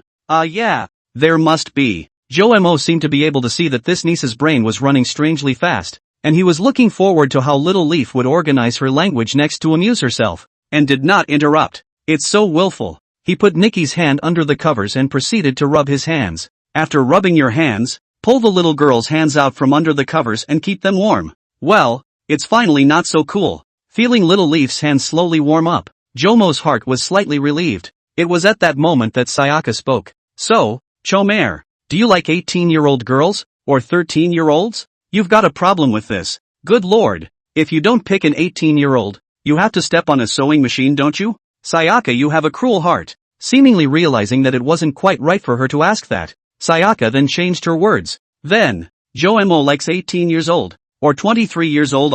18. Of course, Joe Mo answered without thinking, but just as the answer was halfway through, Joe Mo stopped talking. Wait, This is a question that seems like it needs to be linked to a previous question to be heard. Oops. Joe Mo looked up and realized that little leaf, who had been coaxed into being a bit cute with difficulty, was pouting again. Big Piggy, ignore you. Little Leafy pulled out her own little hand, and then her entire body shrank into the comforter, not allowing Joe Mo to see her head. Joe Mo scratched the back of his head breathlessly. He was also drunk. Ahem. Don't You continue to ask I guarantee you satisfaction. Joe Mo patted his chest and assured him. He felt so childish in every move he made now. He never used to be like this in front of anyone. It's bad. It's really infecting the little silly girl. Really? The girl sniffed and stuck half her head out, showing only the part above her eyes. Her hands still peeled back from the covers. So cute. Joe Mo took a closer look and gave his appraisal. Sure, you ask?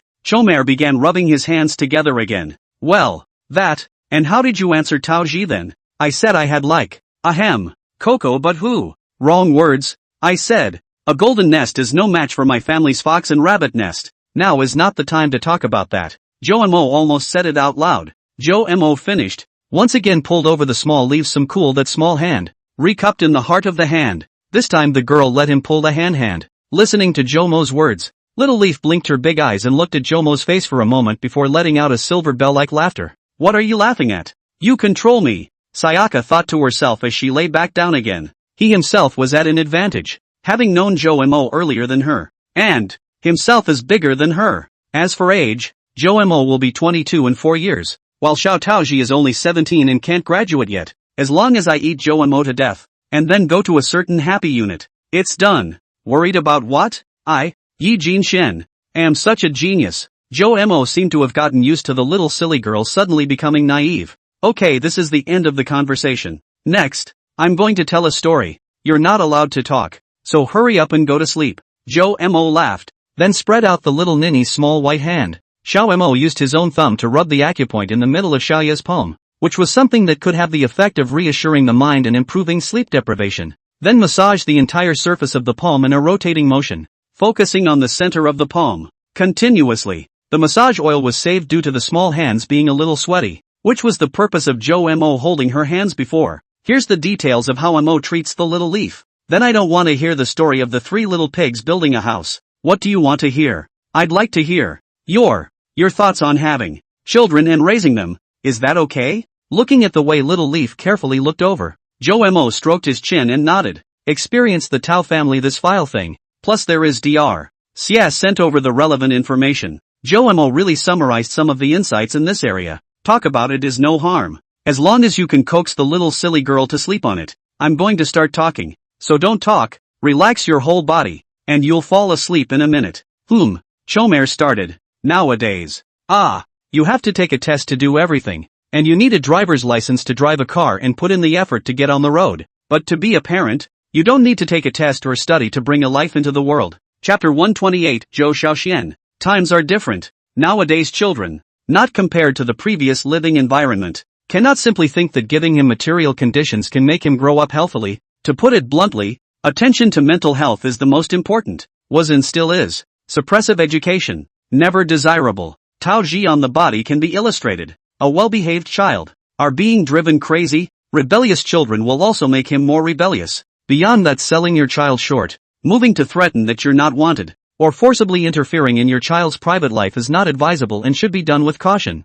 You cannot move to set up the parents, such as Xiaofei. Xiaofei's father is a good father. Xiaofei came home and often hooked up with their own father. Old Wang called. Mixed brothers seem. So the Wang family has come out of such a good daughter. Other people's kids are other people's kids. What do you care? Just do what your kids need to do. Don't compare them to each other at the drop of a hat. Joe Mo spoke for a while, and as he did so, he looked at Little Leaf's face and realized that she was starting to get confused, which was a sign of drowsiness. Looks like a foot wash and hand massage, plus storytelling, all 3 tricks of the trade. Worked like a charm. Bunny, the writing makes me envious of the heroine. Woohoo! Well, Xiao Mo, you just said a lot of notes. Can't remember what to do? Little Leaf squinted his eyes and said soft and sticky words with a naive face. Then just remember one. That's all. You said that when we first met. What? Words. Do unto others as you would have them do unto you. After all, adults come from childhood. Well, I know. Seeing that the girl agreed to be very well behaved, Jo-mo revealed a heartfelt smile and stared at Little Leaf's pretty little face. The girl's small hands, soft, now with a little sweat, but also slippery, Jo-mo took over the 2 towels that had long been prepared, first with a wet wipe again, and then with a dry wipe again. It was only then that he lovingly tucked his little hand under Sayaka's quilt, before rewrapping her in it. Jo-mo got up and brought over a small matzo, sat on it, and just leaned on his chin, slowly admiring Little Leaf's sleeping face. Sayaka is really pretty and good personality. What? Why don't you tell? Okay, I'll continue. I'd like to hear how you'll raise your child if you have one in the future. Calling. Well, Jo-mo was thinking about this issue very seriously. Even though Little Leaf was already fast asleep, he didn't have the intention of doing it perfunctorily. In the end, he scratched his head and decided to summarize his educational policy in a paragraph. There is a lot of nastiness in this world and a lot of beauty, and the happiness of a man's life depends on whether he is surrounded by flowers or corpses. And for a child, his parents are his world. If, however, the parents are evil, his world is hell. If, however, parents are angels, his world is heaven. Only by seriously communicating with your child, reasoning, less suppression, more encouragement, no coddling, and taking him out to see the world more often, can he grow up healthy? You can try to tell them what kind of life they want, what kind of joy and happiness they want, as long as it is reasonable. Even if it is ordinary, it should be supported. A person's life is only a district of 30,000 days. Happiness is good. If I were a father, all I could do to the best of my ability, besides giving him a happy childhood, would be to support his dreams, so that he wasn't just working for money for even a single minute, and hopefully that his work was something that he enjoyed and wasn't forced to, because I know that I brought him into this world without his consent, and it is my duty to make him feel as infinitely good as possible in his limited life. Jo-mo said in a very gentle tone to the confused Yi Jinxian, and finally laughed out softly. He's merely emulating his parents. Jo-mo's parents would ask him early on what he wanted to do when he grew up. Jo-mo remembered that once he casually said that he would go to Qingbei, and his parents really let him to visit Qingbei. Another time, he said he wanted to be a scientist. His father let him to visit the capital's children's palace and explained so many things to him. Now I think of it, his own father were to understand this, surely in advance to do their homework. Even, once Jo-mo mischievous said picking up a lifetime of garbage, pops that time without saying a word. The weekend, take him, pick up a day of garbage, and also very seriously tell Jo-mo, what kind of garbage can pick up, what can be sold expensive, go where to sell, how to prevent the collection of garbage to cheat their own. And it was precisely this inane skill taught by his dad that sustained Jo-mo through his childhood when he was bullied. Perhaps, for Jo-mo, when mom and dad were around, it was childhood, and when mom and dad died, it was adulthood. At that time, he was just 8 years old and embarked on a troubled journey that would allow childhood to heal for a lifetime. That's what created the chic nature of his teenage years. Of course, the hardest times he has survived. Because, she's in. By the time Jo-mo finished speaking in a gentle tone, Little Leaf seemed to have fallen asleep and as if she was still a bit confused. Bang! Jo-mo gently turned off the lights in the rabbit's bedroom, and took the other night light from his room, plugging it into both sides of Little Leaf's bed, then leaned on his chin and looked at the girl, just quietly, for a long, long time. This should be much better for the Little Leaves. Hey Mr. Fox, good night. Jo-mo was stunned and replied similarly. Good night, baby bunny. Sleepiness came again, as if it was unstoppable, and was accompanied by a headache. Jo-mo knew he couldn't carry on any longer, so he got up and left. Jingle bells. He opened the door gently, and the bell rattled at once. Zhou Xiaoxian. This name is good. Jo-mo froze. Zhou Xiaoxian? Who's this? And so on. Suddenly Jo-mo thought of the Zhuang Xiaodai with a branch of peach blossom inserted on the side of her head, that quirky little girl, who once sneakily came up to Yi Jinxuan's ear and said something. So that's what it means. Jo-mo skimmed his lips and touched his nose. I dreamed you jumped, but I was held down and had to watch the darkness swallow you up. Ooh-hoo. The girl seemed to think of something and suddenly started sobbing again. Jo-mo's heart tightened and he turned around and went back to the bed, pulling out her hand and softly comforting her. Hearing the nonsense she said, Jo-mo felt warm in his heart that she was caring. Answer. Promise me you'll never go to the bridge again. Well, I promise. Otherwise, I'll tear down the bridge and the sea point. Chapter 129, Jo-mo's Big Idiot. Drip, drip, drip, drip. The noisy ringtone rang. Yi Jinxian frowned slightly but did not have the slightest intention of waking up. She reached out her own small hand and started to touch it randomly, ready to turn off the damned source of noise, but being in a daze and not opening her eyes. For a moment, she couldn't really feel where her cell phone was. Suddenly, she felt her hand touch something soft. What is it? It's soft. Poke and prod. At once the little girl sobered up and squinted hard to look over. Found a man asleep on his bed, his own hand resting on the other man's face. Chomare? Yi Jinxian was surprised, and the boot speed was significantly faster. When she slowly sat up, where her eyes reached, but found that Zhou Mo did not know when has been quietly sleeping beside her for a whole night. He was wearing a blue pajamas, the broken loose hair slightly messy, originally handsome face at the moment looks even with a little haggard color, as if through vicissitudes of life. He was lying on her bedside like this, like a sleeping guardian, silently watching over her. At this moment, Jomo's eyes were tightly closed and his breathing was steady and deep. His arms were slightly extended, as if he was trying to hold on to something in his last moments before falling asleep. However, in the end, it was no match for the onslaught of weariness that lulled him into sweet dreams. Yi Jinxian looked at this big boy in a daze, a heartbroken look on her face. At this time, the cell phone alarm clock was once again noisy, and Yi Jinxian realized that the time had come to 7:30, and she had to get up. She got out of bed kicking her slippers and was about to run out to wash up, but then she felt that Zhou Mo would have a hard time waking up in such a sleeping position, so she ran back. Ha! The little girl exerted her milk strength, but she couldn't pull Zhou Mo's shoulders. Relative to herself, Zhou Mo was tall and big, and she didn't eat. She couldn't pull him at all. Right. Yi Jinxian thought of something, so she bent down and directly hugged the older boy's waist, and this time, with a push, she could barely pull it. She was pleasantly surprised, and with a lot of effort she finally pushed Zhou Mo onto her bed. Then he helped Zhou Mo remove his slippers. You help me take off my shoes. I'll help you take off your shoes. However, Zhou Mo was lying on his side on the fringe and was prone to falling off, so Yi Jinxian began to push his shoulders, trying to get him to lie in the center position. Without looking, her hand slipped and she plopped down. Well, just as Yi Jinxian was blushing and somewhat flustered as she prepared to avoid it, she suddenly heard Zhou Mo say in her ear, "Mom." The voice was soft and seemed to carry a hint of sob and helplessness. Yi Jinxian froze. Zhou Mo's parents died early. She knew that. Dad. Me. I miss you guys. Zhou Mo's voice was thoroughly tinged with sobs this time, and tears began to spill from the corners of her eyes, quickly dampening the pillow. Yi Jinxian sniffed with the same sadness, pursed her lips, and almost cried out. She thought back to the scene when she had just met Zhou Mo. He laughed about life and death, and he always had a gentle smile on his face. Even that night when Chomare was on the bridge, when he broke down and cried and ranted like crazy about life, he never showed such a show of weakness. Zhou Mo deep down, he turned out to have such a vulnerable side.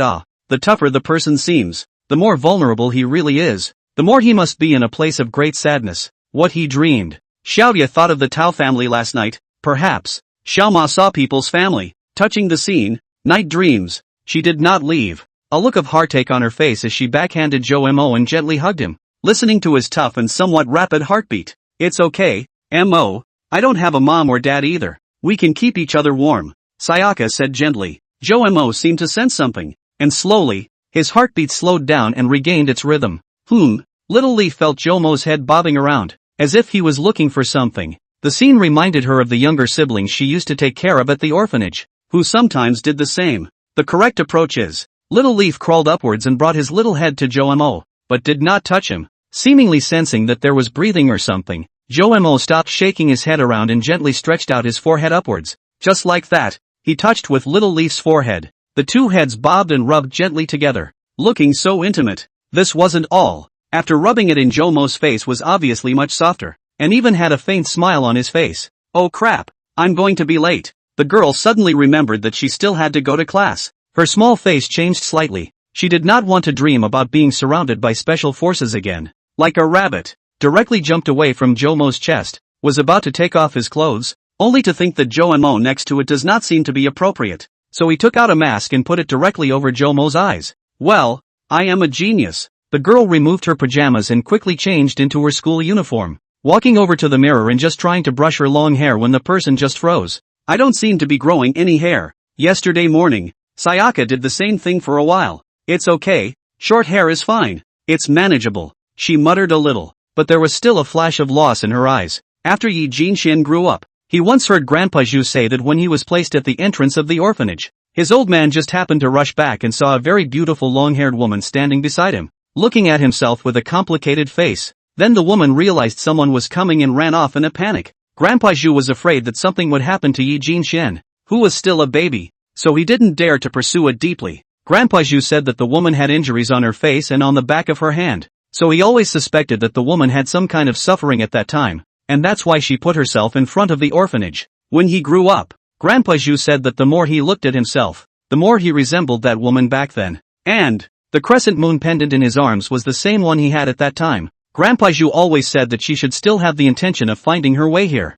Otherwise there was no need to keep this token. The name Yi Jinxian was also written on the note left by that woman. So this shouldn't just be comforting, it's a real possibility. At least, Yi Jinxian always thought so. So, despite the fact that life was hard when she was a child and it was more appropriate to keep short hair, she still had no choice but to keep her hair long, because Grandpa Zhu said that she and her mother looked very much alike, and in that way, in case she came back someday, she would be able to recognize herself more easily. But unfortunately, until the orphanage closed down, more than 10 years have passed, the woman still did not appear. As opposed to her mom, who may have a bitter existence, she is vapid, or even just her own wishful thinking. Joemo is a real existence of their own side, so even if it is cut off the hair Yi Jinxian also do not regret. Just the mom, these two words are very eager, hope that they can call once. Jingle bells. Yi Jinxian gently closed the door of the room after helping Joemo cover up the quilt. Growling, she was about to grit her teeth and head for the front door, not eating breakfast, but her stomach was growling uncontrollably at the moment. Yi Jinxian, you can't be such a glutton. Sayaka's small face reddened slightly as she muttered to herself and walked stiffly to the front door. Gollum. Her stomach protested a few moments louder, just as a grandmother passed by and gave her a surprised look at the sound. Yi Jinxuan's face flushed scarlet for a moment. Shame on you. The girl had to close the door to her room and walk weakly to the kitchen door. The children of poor families become home early. Yi Jinxian asked herself that she didn't cook as well as Joemo, but at least she could do it. But if I cook now, I'm afraid I'll be late. But if one's stomach protests again in class, yeah, feels like he needs to carry a high-speed train overnight and run. With a helpless wail, she opened the kitchen door, and then the man was transfixed. Just a rice cooker standing on a card with a handwritten message that reads, "Breakfast for Little Leaf." She suddenly felt a twinge in her nose, then walked over and glanced at the top, which showed that it was the time to enter the holding state, 20 minutes. Is he timing this? Upon turning on the rice cooker, a warm steam wafted out, along with a burst of aroma. Just an egg, half a corn, and 2 small buns, and when you take them out you see that the lower layer is millet porridge. That wasn't all. Her eyes moved to the side and she also found a small plate of pickles and a plate of fruit with grapes, apple slices, and dragon fruit all in it. It says on the top, after dinner fruit for little leaves. The key, all this food left out in the open is covered in plastic wrap. Yi Jinxian suddenly remembered that last night Joemo just went out for 15 minutes. He was so tired, after cleaning up his own at the same time, but also to help her get breakfast all ready. A few drops of warm liquid instantly slipped and fell onto her meal, and she covered her eyes. Chomer's Big Stupid. Chapter 130. A day at the tutorial class. Strange, it's already 8 o'clock. Where is our redoubtable student Yi Jinxian? Am I wrong in thinking that people are simply gifted players who don't need to be purposely squeezed in? Hearing the murmurs of the 2 students next to her, class president Wang Yu frowned slightly as she looked up at the watch on the blackboard and realized that it was indeed as they said. The time was close to class. Her right hand began to turn the pen at breakneck speed. Thinking, Wang Jun had specifically explained that she should take care of Yi Jinxian with the rest of the class, and she hadn't forgotten. That's just it. Anyway, let her fit in here before anything else. Eventually, she sighed and simply wended her way out of the classroom. Jingle bells. When Yi Jinxian arrived near the tutoring organization, the sound of a piano rang out. The little girl's face was green. Bad. To be suffered. Uncle. You. Just as the older man wanted to say something, a female voice sounded next to him. I'm sorry, Uncle Son. Yi Jinxuan's classmates are new. They live far away, and the route is still unfamiliar, so it took a bit of time. I'm really sorry. Fake boy as you are. Alright. Extenuating circumstances. This time that will not be arrested. Take her back to class. Save delay. This Uncle Son, a rather strict person, was hired by the boss to guard the gate specifically. The owner demanded that this place not be too loose like other tutoring facilities, setting the rule of being on time for classes, but not on par with a proper high school. Too intense, which is why this tutoring facility has gained notoriety. There's actually no penalty for being late, just a name, but shame on you. Hearing that he was called a fake brat, Wang Yu's face showed a helpless look, but he still walked forward and pulled Yi Jinxian, who was looking around with a cute look on her face, towards the inside. Come here to review. This age, especially Wang Jun that class, most of them are not willing to go to school repeaters, So in fact are senior 4 students. Only Yi Jinxian oddball is a current college student. Be more careful next time. I won't help you every time. Ah, Xia, Li, you class president right? My name is Wang Yu. The tomboy held his forehead. Soon the two arrived at the door of the class. This first class today was the English teacher. A rather old lady was lecturing on the paper. Not many tutors are hired here who are as young as Wang Jun. Most of them are old teachers who want to shine after retirement. And they are knowledgeable and generally stricter. Bang bang. Report. Come in. Wang Yu pushed open the door with Yi Jinxian behind her. The old lady glanced at Wang Yu and said with dissatisfaction, "How many times have I told you not to give reports in my class? Don't talk about reports. Wang Yu, do you hear me?" Wang Yu glanced at the teacher before remembering that this teacher didn't like to be disturbed in class. If someone wanted to come in, just go straight in. She wouldn't care much. It had been so long since she'd been late that she'd forgotten about it. Just as she was about to apologize, a crisp voice sounded behind her. "May I come in?" Everyone stared, then laughed. Yi Jinxian instantly panicked. "Not about the report. Is not it about may I come in? Why is everyone reacting this way?" The old lady held her forehead, then laughed out helplessly as well. The class didn't take it too far, and after a few laughs they regained their composure. "Wang Yu, and that, Yi Jinxian right, why are you too late?" "Oh, I have a stomachache, and Yi Jinxian classmate was late together in order to take care of me." "All right, hurry up and take your seat." Wang Yu twisted her head and winked at Yi Jinxian before returning to her seat. Yi Jinxian was a bit dazed. Unfamiliar people bringing her help, especially when she was still not quite comfortable with it, caught her a bit off guard. When she returned to her seat, Bai Xiao next to her whispered the reason why the English teacher didn't allow shouting reports. Yi Jinxuan's face instantly turned red. "So, Tiny, I'd like to take the class president to lunch at noon. Will she accept?" Being helped, Yi Jinxian is still very at ease,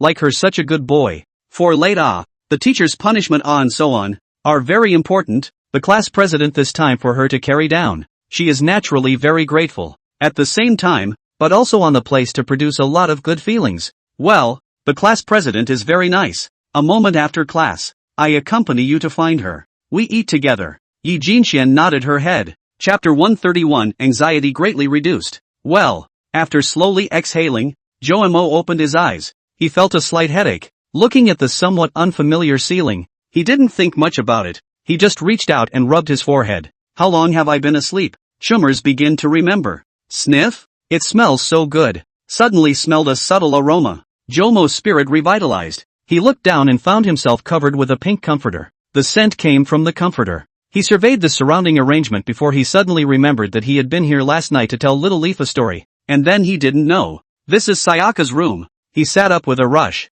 feeling his heart beating much faster and his face burning a little. Why did you sleep in her bed? Looking around but not seeing the young girl in the pink pajamas, there was a sigh of relief and then a little loss. Ouch ouch ouch. The headache, however, suddenly intensified, and Jomo knew that it was caused by his severe lack of sleep earlier. He began rubbing his head for a long moment before easing up and ruffling the covers to get out of bed. Just clean up her room. Jomo looked around and realized that some things had not been put in place. It seemed that Yi Jinxian had left in some haste in the morning. He had just started folding the covers when he saw a small wet patch on each side of the pillow and the man froze again. He remembered the crystalline liquid produced around Yi Jinxuan's mouth after a sound sleep with a certain chance. But what's with the two little pieces? Snap. After thinking for a while, Jomo gently clapped his hands. He felt that he had solved the case. It must have been that the little silly girl slept face up and had too much drool, so it all spilled out the sides. Sure enough, it's still infected. Yi Jinxian, who was preparing to eat in the cafeteria, suddenly sneezed. She rubbed her little nose and cocked her head with a puzzled face. Sister Jinxian, are you alright? Bai Xiao glanced at the 3 large bowls of noodles placed in front of Yi Jinxian and asked with concern. It's okay. Maybe Mare misses me? Yi Jinxian said subconsciously as her thoughts flew towards home. Mo? Yi Jinxian finished speaking and prepared to dry the rice. Wang Yu and Bai Xiao, who were sitting next to her, looked at each other and both revealed a puzzled look. But Bai Xiao knew a little more and then reflected, while Wang Yu asked suspiciously, Student Yi Jinxian, show Mo is. Well, this is my family's patron saint, right? It was only then that Yi Jinxian reacted to the fact that she had misspoken and hurriedly explained casually. A demon? Oh, I know, my family has them too. Wang Yu actually quite wanted to get acquainted with Yi Jinxian, and after thinking about it, he raised a finger in a flash of inspiration. You have one at your house too? Yi Jinxian blinded. What? Xiaoma also in your house? But my family's not called Shou-mo, it's called Mighty General. Hearing the fake boy say that, Yi Jinchuan's body gave a start, and a look of wisdom appeared on her face. General Mighty? Put. Bai Xiao covered her chest and instantly burst out laughing. Humbug. On the other hand, Zhou-mo was serving egg fried rice from the rice cooker while playing with a card in his hand with a silly face. Only a few large, elegant words were written on the top. Egg fried rice prepared by Xiao Yi for Xiao-mo. Reason for Kobayashi's tardiness found. Had ha. Zhou-mo leaned on his chin with one hand, cupped the card with the other, and laughed cheerfully. If Huang Shang and the others had seen it, they would have been dumbfounded, thinking that his condition had worsened. Zhou-mo's stereotype of always being a prude in front of them will be smashed to smithereens. Ah! Zhou-mo took another bite of egg fried rice, the corners of his mouth harder to suppress than AK. In fact, this egg fried rice, according to Zhou-mo's level, can only be said to be passable, but cannot help the person who cooks is not ordinary. The egg fried rice that tasted a bit on the salty side made Zhou-mo's mouth sweet. Just as Zhou-mo was eating his lunch, his cell phone rang. Zhou-mo, are you okay? Hey, it's Dr. Xia. What's the matter with me? I asked around and said that the Tao family was a bit lively last night, and there was even a passerby who posted it online, saying that he heard the cries of a female ghost when he passed by the Tao family's villa. A female ghost? Zhou-mo's head was full of questions. Can't be talking about Mrs. Tao. I know that this matter is actually difficult. Not overnight can be resolved. You do not discourage. I will accompany you to think of ways. I have already given a few hospital psychiatrists to say hello. We can brainstorm a little bit. We'll certainly find a way. Things were settled last night. Well, hold your horses. Zhou-mo, what did you say? I said I solved it. Solved all the problems around Taoji. There was a long silence on the other end of the phone, and there seemed to be the sound of Xietian scratching his head. That. Dr. Zhou. No. Expert Zhou. You see. No. You. Can you tell us in detail what happened last night? After an old half day, Xietian suddenly said very politely and carefully. Zhou-mo's faces suddenly showed a crying and laughing expression. Don't. Dr. Xia. We're friends. Don't be like this. It's weird. Besides, I'm still your assistant. Zhou-mo also did not hang on to the other side. Dr. Xia was very nice and had put in a lot of effort in this matter. But Zhou-mo still couldn't speak in too much detail. Last night, even though Tao Zhang didn't say anything, he definitely didn't want more people to know about this kind of thing. Moreover, out of professional ethics, Zhou-mo was not in a good position to say so, but a hint was still possible. You know, Dr. Shay, the specifics have to be kept confidential. Right. It was me who was rude. I'm so sorry. I'll keep the treatment simple. Just a few words. Okay. Then please. I fed them a pill of regret. Other people might not understand, but Xia Tian, who understood Tao Ji's situation, Zhou-mo knew that he understood. This time, Xia Tian pondered for a long time before letting out a sigh, instructing Zhou-mo that he could often sit at his place when he was free, and hung up the phone. Sit in the counseling room often? Zhou-mo's mouth grinned when he heard this. After eating, before Zhou-mo brushed the dishes, he carefully put the card Xiao Yi wrote to him into the books he used to read in his bedroom before going to brush the dishes. From now on, you can take out, every day before you go to bed. What are you going to do today? It seems like it's been a while since I've been back to school. Zhou-mo made an arrangement after a brief thought. 45 minutes later, Zhou-mo came down from the bus to a commercial street in Haicheng with a good flow, which is not far from Haicheng Jiaotong University and is one of the main streets frequented by Jiaotong students. He traveled lightly to a rather large grocery store for electronic goods. Boss, do you have smart speakers here? And voice-activated electric light bulbs that go with it. By the time Zhou-mo came out, he was already carrying a bag in his hand that was filled with things related to smart homes. Originally he didn't want to buy so much, but he couldn't help but let the boss push him to his heart's content. The bottom line is that with his loans likely out of the way for now, a lucrative tutoring job, and a future graduation pretty much in the cards, his anxiety about using money has diminished, more or less with a vengeance, and he's spending with a vengeance. In Zhou-mo's opinion, the source of anxiety with money has always been not how much money you have now, but how much money you can earn regularly now. Of course, if you have over 10 million in assets, this question is moot, but people who really have 10 million are afraid they'll start to get anxious about something else again. Chapter 132, Catching Dolls. Mommy, I want this doll. It's been caught 50 times and still not a single one. It's not a lie. No more catching. I'll get you one to go. Son. Oh, that's okay. Just walk to the commercial street exit. Zhou-mo twisted his head to look at the mother and son. and then surveyed the location where they just stood, where there is a crane machine. And what made Joe froze was that there was a fox with the same sinister smile in the doll machine looking at his side. It reminded him of the cartoon fox sticker on his front door. "Good night, Mr. Fox." The soft voice seemed to ring in his ears. Joe stroked his chin and decided to take his chances. There are a ton of bunny dolls in Sayaka's room at home, but none on his side. Joe actually knows the real principle of these doll machines, and the ones taught on the internet what sway back and forth, flinging the tail method, in fact, have been changed by the merchants to the abolition of the useless. If you really want to catch a doll for a small amount of money, there is most likely only one way to do it. That is, next to you if you take over to catch it when someone spends a lot of money and doesn't catch it, so that the possibility of triggering the bailout is maximized. And now, looking at this little fox with a little bit of karma,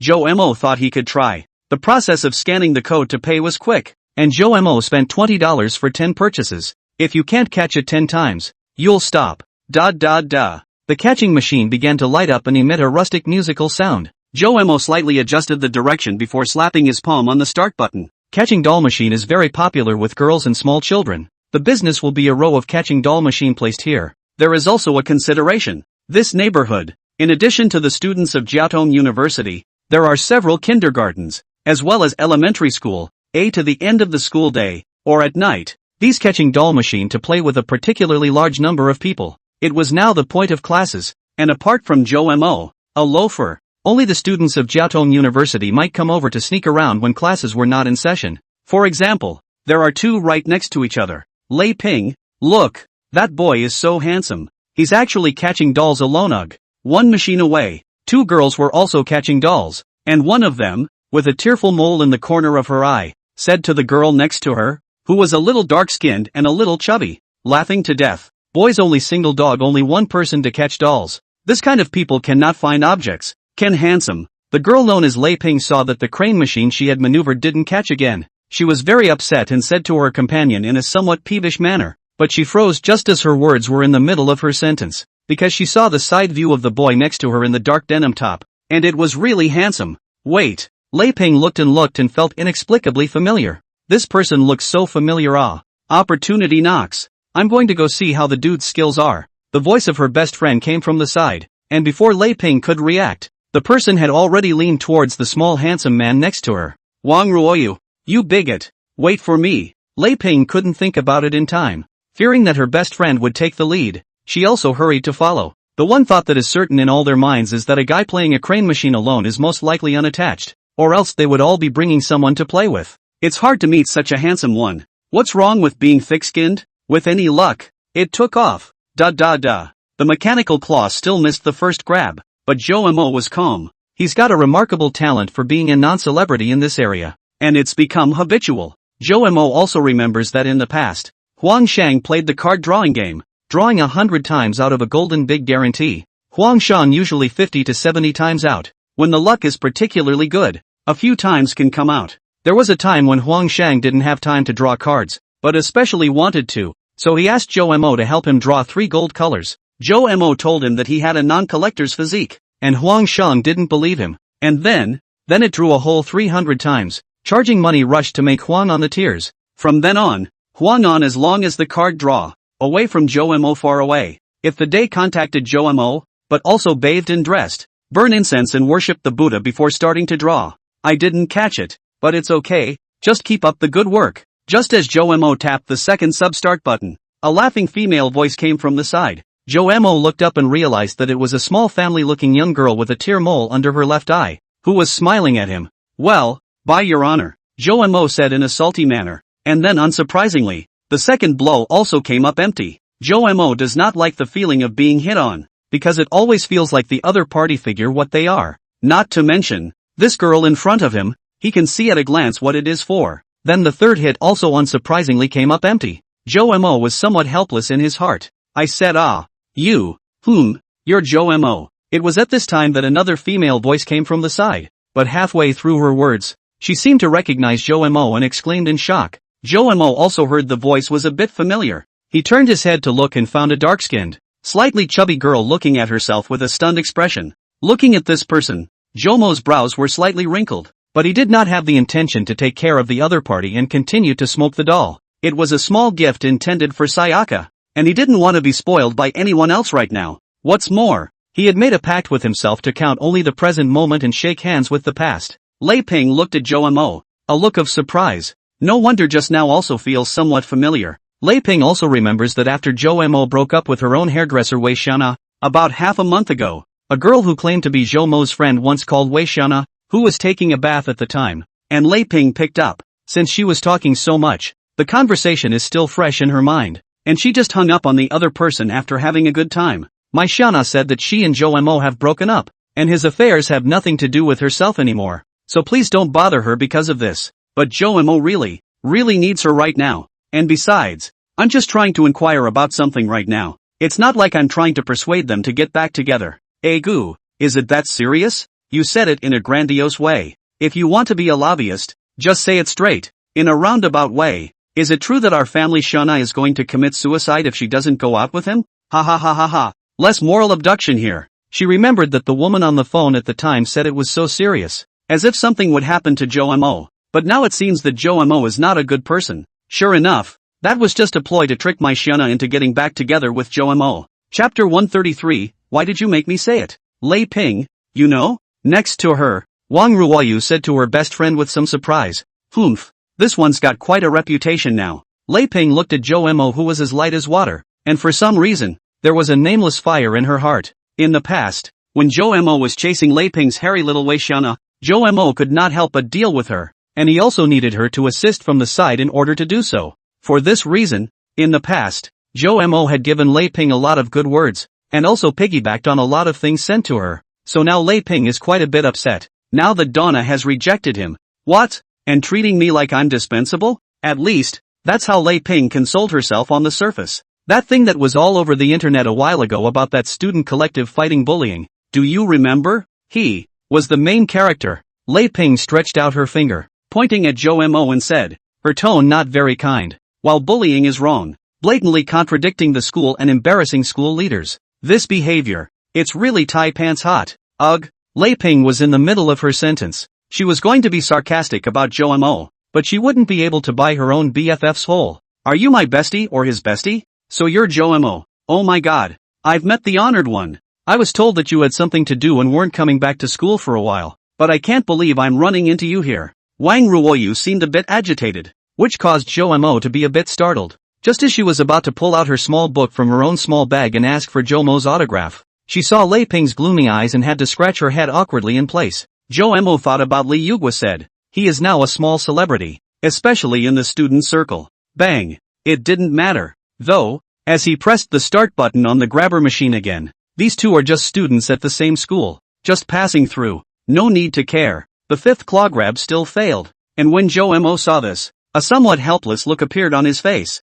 Wait, the name Zhou Mo. I seem to remember you mentioning it to me many times. Wang Ruoyu seemed to have thought of something. Seeing this, Lei Ping took a closer look at Zhou Mo's face and realized that he was indifferent and was a bit offended. Then said, humph, he's the one who was our Shana's boyfriend. Zhou Mo. Unfortunately, Mai Xiana thought he was such a failure and was so disappointed that she broke up. Wang Ruoyu heard her best friend's dissatisfaction with the boy in front of her, but she was still quite fond of Zhou Mo, and was at a loss for words. Zhou Mo lightly glanced at Lei Ping, realizing that she was even more acerbic and foxy than before, and just gave her a pitying look. The dolls then continued to be grabbed and still ignored. Lei Ping was about to return the favor when Zhou Mo opened his mouth, but it was a bit hard to hold it in when the other party didn't speak. That, Zhou Mo students, don't you mind she is just mouth and people like, black a little. In fact, the heart is not black, is talking a little punch. Wang Ruoyu wanted to make a roundup, although she and Lei Ping are roommates,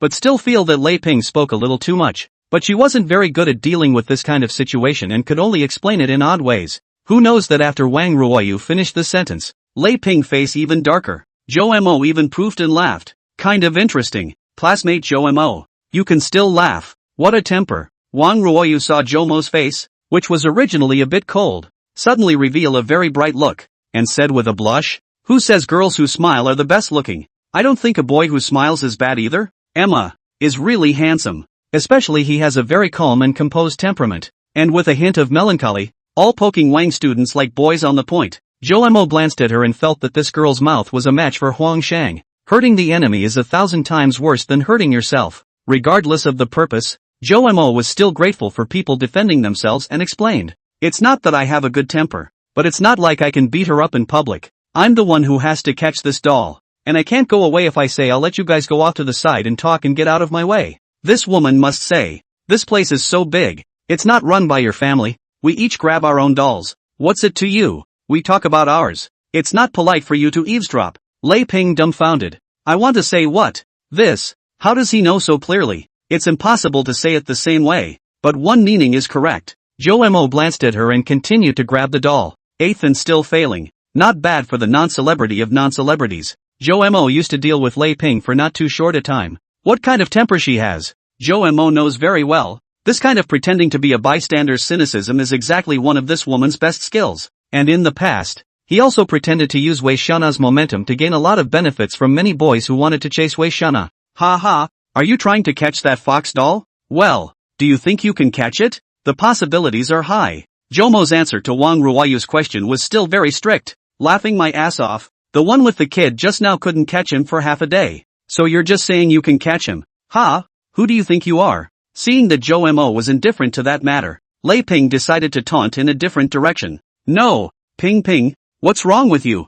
People's couples break up or not? I see Xiana, the party concerned, does not care too much about this matter. Why are you so uptight?" Wang Ruoyu for Lei Ping's behavior is somewhat puzzled. Although their roommate, a little love to take advantage of small advantages. Heart and mind is not big. It is difficult to get along with, but how much or a little bit. But Wang Ruoyu has never seen her treating other people like this. "I'm just pissed off." Wang Ruoyu was puzzled, but immediately after Joe Mo pressed the start button for the 9th time, he was still speechless as he found nothing. Next to her, Lei Ping kept on yakking, and the clayman had a little more fire in him. Even though Joe Mo had always emphasized the need to stabilize his emotions and not just explode since he had awakened, lest there be uncontrollable consequences. When Taoji texted him last time, Joe Mo was in a hurry to find someone, so his mind was a little unstable, but fortunately he was persuaded by Wang Fei. But this time, he was grabbing another doll for Sayaka, so an impatient look appeared on his face. "You have to be uncomfortable, don't you? Okay, I'll make it happen. Things happen for a reason. You want to know?" Joe Mo smiled at Wang Ruoyu. Wang Ruoyu looked at Joe Mo's brilliant smile. His brain was blank, and he nodded without thinking. If Huang Shang were here and saw this kind of smiling face of Joe Mo, he would know that someone is going to have bad luck. Next to Lei Ping suddenly rose a bad feeling, just to interrupt Joe Mo casting spells. But was Joe Mo blared at? The kind of icy cold eyes make her body stiff. Winced. Does this look like the eyes of a living person can make? So scary. She on the head. Because I chased Wei Xiana when she first expressed white to me, and then Wei Xiana and I broke up. She and find me confession. I refused. And then later, and said as long as I promised to first with her to date, you can continue to help me to chase Wei Xiana, but I again and again refused. Joe Mo hadn't wanted to talk about these past events. It wasn't in line with his tone of just focusing on his life in the present, but since Lei Ping had to find discomfort, he wouldn't be polite. Hearing Joe Mo say such shocking words in a concise manner, Wang Ruoyu was dumbstruck. "Joe Mo, you fart. I didn't confess." Lei Ping was infuriated, as if her scar had been uncovered, and suddenly shouted hysterically, startling the people around her and making them all look over. "Yes, you speak quite euphemistic, but also what I have a friend. A skin a little dark, slightly fat, but very love you super nice girl. As long as you are good to her, she will also be good to you. And you confessed words. You will say yes? Drink. Joe Mo finished in a strange accent and pretended to spit with a disgusted look on his face. "Ouch I go. Ha ha ha ha ha ha ha. Oh my god. There is something so counterintuitive in this world." The few girls who passed by on the side, when they heard this, burst out laughing, and all looked at Lei Ping with the eyes of a clown, laughing to death. Every day living under the halo of others, fox and tiger, just do not know to read more books to improve their poor cognition. "You're Xiana. You're Xiana's. What? If she gets married, you'll marry her too? Even if you're willing, her husband will hate it." Joe Mo does not like to curse, but really want to curse, is really not a person.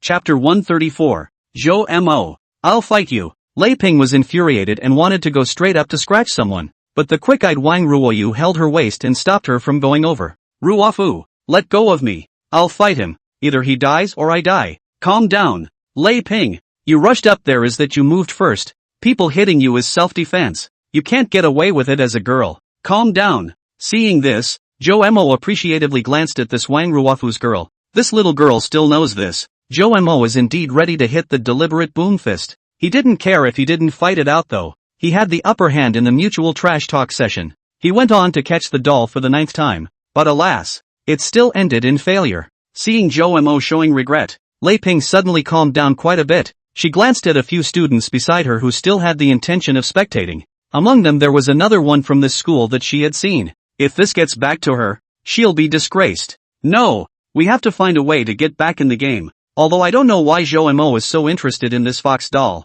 but it can be utilized on the line. Jo-mo, what kind of skill is it to bully a girl? If you have the ability, then make a bet with me. Why would I bet against you? You're such a strange person. Jo-mo didn't wait for her to finish, so he looked at her with a look of an idiot and said. The onlookers nearby burst out laughing again. With things like catching dolls, unless you can be sure it's the last guaranteed shot, no one can guarantee that the next one will be straight up. Besides, Jo-mo originally had the upper hand. Cootie. It was only then that he made a bet with this woman. There was no need. You, really are a shameless scoundrelet. Just like that day that called Wang Fei female. Want to help you get back together but still dare not say straight. And must say just want to inquire about things with Shana. Really things are like people. Seeing that Jo-mo didn't eat this, but instead allowed himself to be ridiculed again, Lei Ping anxiously started map cannon regardless. But this time, seeing that Jo-mo did not respond immediately, Lei Ping's heart rose freely, thinking that she had poked his sore spot. Why, was I right? Ha ha. Seeing this, Wang Ruoyu, who was next to her, wanted to stop Lei Ping's behavior because she suddenly felt that the aura on Jo-mo had changed and was inscrutable. No, are you on my side or his? Gag me as soon as I get the upper hand. Hearing Lei Ping say this, Wang Ruoyu's body stiffened, as if it was really this way. Just then, a nearby uncle wearing a blue work uniform with a disheveled face, carrying a large bag of dolls from a distance. He faintly looked at this side of the lively situation, and then ignored the walk toward the no-for doll machine, began to replenish the dolls, retrieve the coins, and to check the status of the doll machine. Little young people in the doll machine next to the thing he has seen a lot. Is not what childish you love me? What emotional entanglements it? Nothing to see. Perhaps his disheveled aura was too special, and at once many people glanced at him, which also included the one man and two women at the center of this event. Seeing this behavior of the uncle, Lei Ping was stunned. She thought that the uncle just didn't want to take care of the three of them, so she jumped over to these front three machines. Hey, I said why can't I catch a doll? So you reset the machine. Uncle. Wang Ruoyu knew a little bit about the laws of doll machines. She knew the existence of the guarantee and spat. The older man just finished replenishing the dolls and ignored anyone before silently going to machine number 5. Damn Lei Ping, the two of us just used the no-one crane machine. The uncle was next to it, did not think much about it at the time, but now I think that there is a possibility that it has just been reset by him. And the two of us those 13 times for nothing. Wang Ruoyu deliberately pulled her accent and said to Lei Ping. She wanted Lei Ping to hurry up and leave, so she started to change the topic. It's okay, then that mother and son didn't catch it 50 times. This is nothing for us. Then again, Jo-mo, are you a big man who doesn't dare to bet with a little girl? What a wimp, playing a crane machine are so stingy. No wonder you don't have a girlfriend. Thinking that Jo-mo would not agree, Lei Ping was about to continue to pursue the matter, but he heard Jo-mo say coldly, you're full of crap, what's the bet? He remembered the previous and ex-girlfriend here also grabbed a doll. In fact, not many days, less than a month, when a full 75 times before winning a doll. Jo-mo that time felt his heart is dripping blood. Upon hearing that Jo-mo really wanted to make a bet, Lei Ping held back a whole bunch of vicious words as they reached her mouth. Good. If you can catch the doll next time, I'll learn to bark. And if you can't, you'll learn to bark. Lei Ping said through gritted teeth, but in his heart, he was very pleased, because it would have been an unfair bet. A few people standing next to them on the far side of the fence whispered as well, but Lei Ping didn't care anymore. Her reputation probably couldn't be saved. She was now only thinking of pulling Jo-mo down and disgracing herself together. Why don't we play something big? They say things don't come in threes. I'll bet the third time we'll catch the doll, okay? Whoever loses will crawl around the outside of the Jiaotong University School. When Jo-mo said this, many people looked over in shock. Jo students, you have only caught 9 times only. The ghost knows this guaranteed limit is how much, and as far as I know, the guaranteed rule is only for peddling. Do not see every time will be the last, just the last 100% and just, the more to the back, the probability is but the more you don't rush. Wang Ruoyu heard, hurriedly opened her mouth to persuade. She felt so difficult, sandwiched in front of the roommate and have a good feeling about the boys. How to persuade cannot persuade. You shut up. Good. It's a deal. Lei Ping saw the situation is very angry, directly covered the mouth of Wang Ruoyu, hurriedly took over this bet. In her opinion, Zhou Mo is pure bragging, but also 3 times must be hit. Put this bull it. Just as many people were not optimistic about Zhou Mo's move. The disheveled uncle next to him who had walked to the No. 6 crane machine, and who was originally not interested in these childish things, heard Zhou Mo say that he would surely win 3 times. His body gave a lurch, and then twisted his head to look at Zhou Mo. Chapter 135, You must give away your head. Okay, it's a deal, but I can't trust you. Record it. It just so happens that I have a recorder here that I just bought. Try to see if it works. You. Zhou Mo ignored Lei Ping's angry glare and directly took out the pink recording pen he had just bought. The cap was still in the shape of a rabbit's head, and the 2 pink and white ears were drooping. Very cute. So cute. Wang Ruoyu first bright eyes, then heart tightened. This big handsome man should not be this kind of taste is right. This is difficult to be given to his girlfriend? In that case, it makes sense that he's catching dolls all by himself too. Thinking of this, Wang Ruoyu heart a little lost. You're scared? Who's afraid? Just let you record. Ha, I'll record too. Seeing Zhou Mo mocking her again, Lei Ping got angry and took out her bitten Apple phone in defiance. Then both men restated all the bets they had just made. And Wang Ruoyu see the situation. Know that things cannot be stopped. She just silently in a short distance staring at the onlookers a few people, to prevent them from secretly video recording. This is the only thing she can do. After all, she doesn't want to see anyone lose face. And in the crowd of onlookers, the disheveled uncle who finished resetting the 10 crane machines here was supposed to go to an area to place the dolls, but at the moment surprisingly did not go either, but just clasped his fists and quietly looked at the boy who caught his attention not far away. Kind of interesting, the older man muttered. Oof. Zhou Mo grunted coldly. He hadn't pressed down yet for the 10th time, and spent another $4 to punch 2 more rounds, just to make 3. Seeing that Zhou Mo was so confident, Lei Ping, who had been persuaded to call it quits by Wang Ruoyu next to him, was a bit regretful after a hot-headed moment. Ping, he must have calculated the number of guarantees here. I advise you to stop. It can't be. How many people have grabbed dolls in the middle of this? How did he know? Wang Ruoyu couldn't pick up on this, as if it was what she had just revealed in order to round off the. Mustn't her roommate explode when she learns she's accidentally become a double agent? Forget it. Is there really no hope at all? Lei Ping is easy to impulse. The heart of the mind is also small, but not stupid. If there is no hope at all, it is better to find a reason to bolt. It is better than making a fool of yourself. Not really la. In my experience, the probability of being able to catch a doll before the last 3 triggers of the guarantee is also unprecedentedly high. Around 50%? Although Wang Ruoyu was experienced,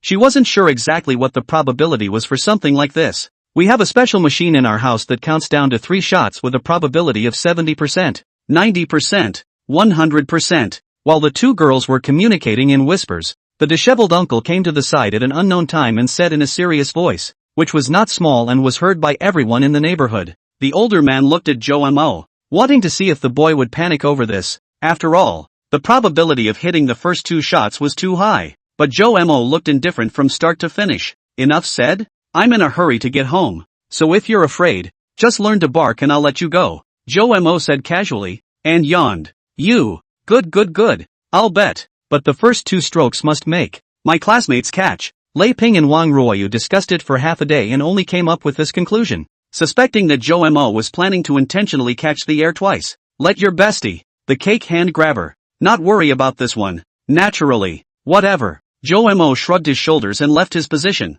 a somewhat frivolous smile on his face as he made a please pose to Wang Ruofu. Wang Ruoyu saw the handsome man making conversation to himself, her small face slightly red, nodded her head, and walked with small steps to the front of the number 1 crane machine, ready to catch a doll, so much so that it directly triggered the curiosity of a circle of people around to the top. This boy, it's not even that he's handsome, he's so confident. Many passers-by felt that the boy was just bluffing, trying to completely overpower the other party through his aura, and this also included Lei Ping. Only a few think he's gambling. Bang! After fine-tuning the distance to aim at the little fox doll, Wang Ruoyu's slender index finger painted with pink nail polish gently pressed the start button. Da. The crane machine began to flash its lights and ring with an earthy sound as it began to slowly fall. Crunchy grabbed the fox doll in a flash and started pulling slowly up. Everyone watched without blinking. and no one said a word. Wang Ruoyu saw the catch. His heart mixed. Lei Ping's face was joyful. Uncle had said it, but there was a 70% probability.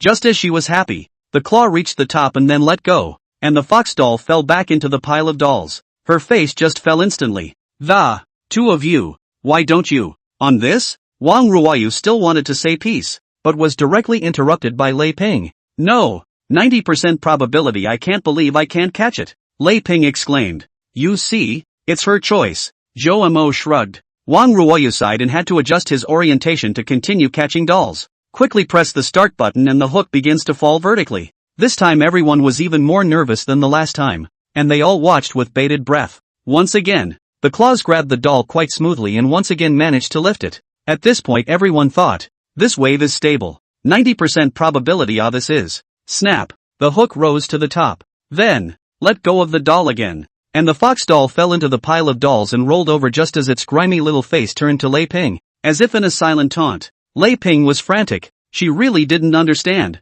That's a 90% probability. Give me a hit. Grandma Drip. Why don't you hit it? Chapter 136. It's good. It's spirited. That, classmate Joe. I know it's inappropriate to say that, but I really don't want anyone to be embarrassed. Can you please let my roommate off the hook? I'm not a horse breeder, so why should I let her off the hook? Wang Ruoyu continued to suggest, and Zhou Mo looked at her with some amusement. This girl called Wang Ruoyu has clear eyes. Zhou Mo's perception of her is still very good. Lei Ping, in fact, what will happen? He does not care at all. The key is that she has spoken out against Wang Fei, which Zhou Mo cannot tolerate. These were the only 3 or 2 friends he had, and he would not allow anyone to slight or insult them. No, could it be? What is it? Seeing the disheveled uncle frowning as he stroked his chin, Lei Ping beside him looked like she had found a life-saving straw, and grabbed the uncle's arm as she excitedly inquired. Talk nicely. Don't pull your punches. I just think there's another possibility that these 3 rounds aren't the guaranteed last 3 rounds at all.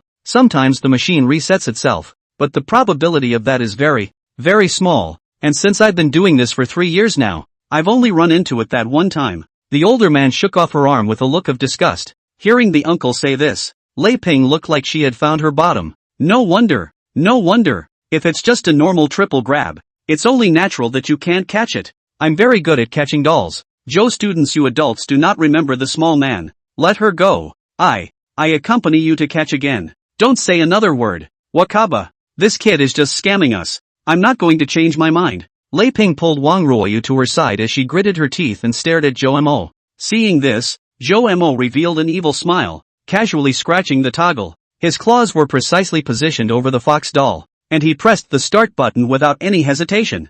Other people have helped you plead so many times and you don't know how to cherish it. You have to go all the way to the black. TSK. What's it called? Good words don't persuade a damn ghost. Da. The claws immediately sank down and began to claw. The passers-by couldn't help but come up to see how it really turned out. It even feels like it's more fun to see if you can catch a hit than it is for these guys to argue. The older man also looked at Zhou Mo in confusion. This kid. Crunch. The paw quickly came to the little fox and grabbed it in a flash, lifting it up smoothly. Seeing this, Lei Ping's heart is in her throat. The claws recovered quickly and were at the top in no time. It shook gently, and then the little fox didn't fall. It was just grabbed by the paw, spinning in place with the paw, showing a devious grin, like it was dancing. That's when everyone looked dumbfounded. Nani? Masaka. It's still a real catch. Immediately after, the claws began to slowly move towards the exit side. Generally, this is steady enough. Just wait for the claw to get close to the exit on its own,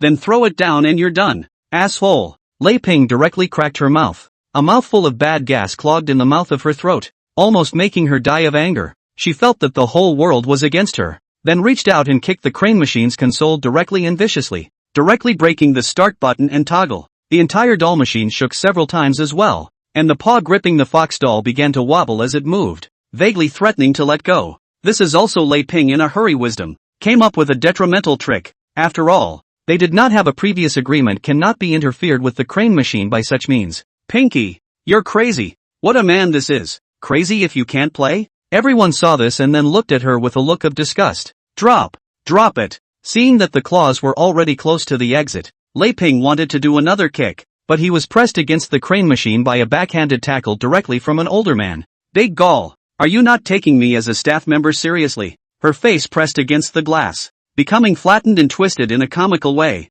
And her eyes just looked at the shady little fox doll grinning and spinning around at her before falling in the middle of the exit. Making a few poofing noises, the doll rolled into the cargo aisle at Chomer's feet. Wow. God. Geez. How in the world did this little hottie do that? Jomo did not pay attention to their passers-by exclaimed. Directly from the bottom out of this fox doll. Jomo played a bit. Feel the material is very good look. And the seams dealt with also good. It should not be any miscellaneous brand. Then I saw a little label on the side. Nice one. Dinesh's. Nice. Jomo revealed a very satisfied look. He had been a little worried that miscellaneous dolls would be bad for Sayaka's fair skin if he put them around her. But now he had no such concerns. Woohoo. Originally, I only wanted to catch it 10 times. As you can see, you can't catch it 10 times. It's only because she had to bet with me that I got my favorite doll. Speaking of which, I have to thank this lady. Jomo shrugged and said to the people next to him. All of them laughed. Killing and killing is nothing more than that. Lei Ping couldn't take it anymore and cried out with a wow,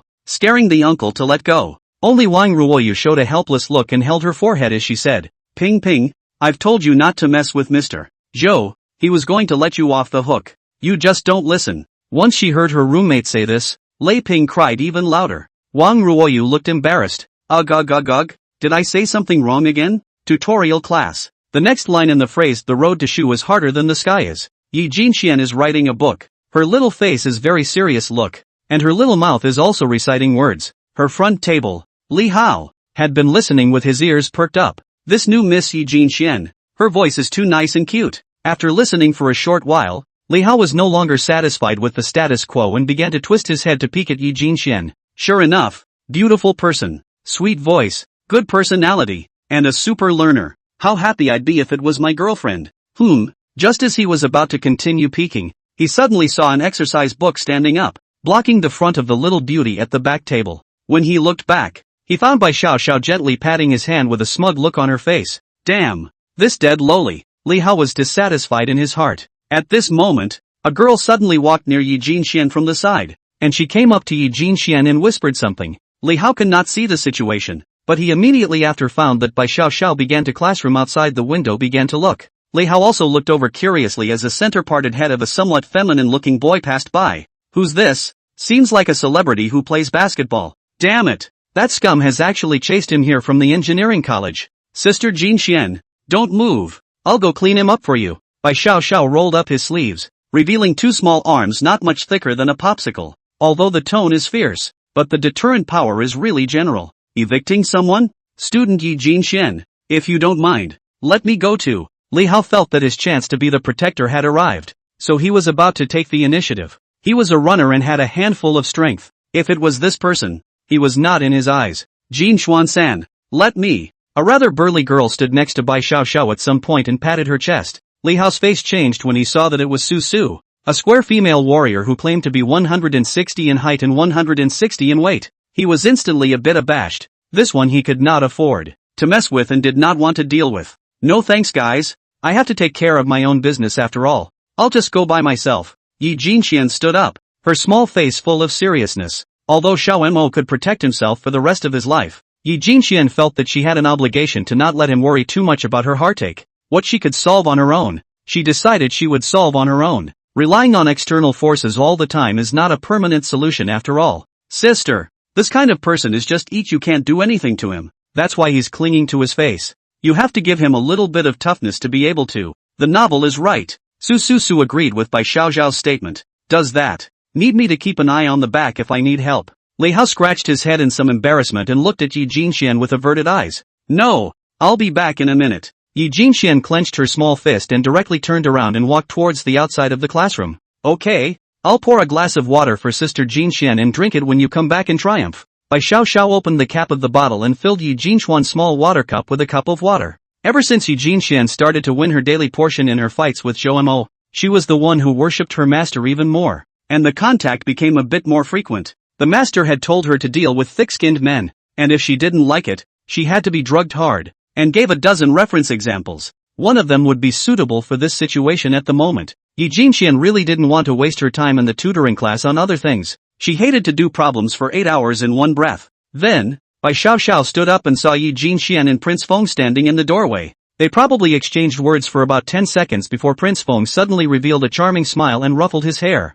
Pop! A very loud-sounding slap appeared. Then a slap mark clearly appeared in the face of this engineering schoolboy. Prince Fong, shocked and aggrieved to stretch out the orchid finger, pointed to the hands clasped Eugene Chen, and then covered his face and spread tears, took the road and ran wildly, disappeared in an instant. Doing questions is important to Sayaka. It's the kind that no one can stop. Chapter 137, Falling Game. Then, this MS. Rappin'. Don't forget your promise. Jo Mo didn't care what she cried into. The arrogant and aggressive look just now. Jo Mo remembered very clearly. Lei Ping, right? I remember this name.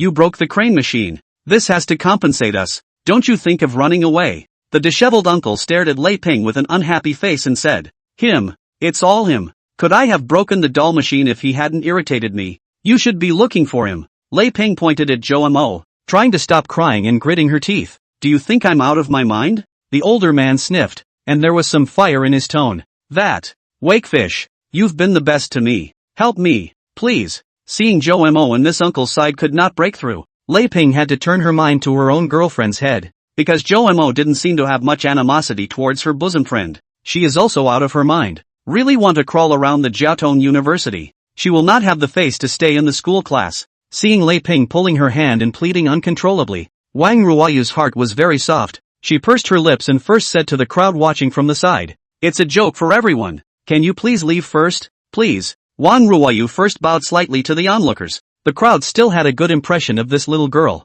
She was knowledgeable and reasonable. She didn't pull any punches. She was just thinking about putting things to rest. Anyway, the fun was pretty much over, and with someone taking the lead to leave. In a short while, the four people left behind were Uncle Jo Mo, Lei Ping and Wang Ruoyu. Uncle, the matter of compensation. Can you please wait for a while? We will first negotiate with Joe to settle this matter. Whatever. I see you know how to be polite.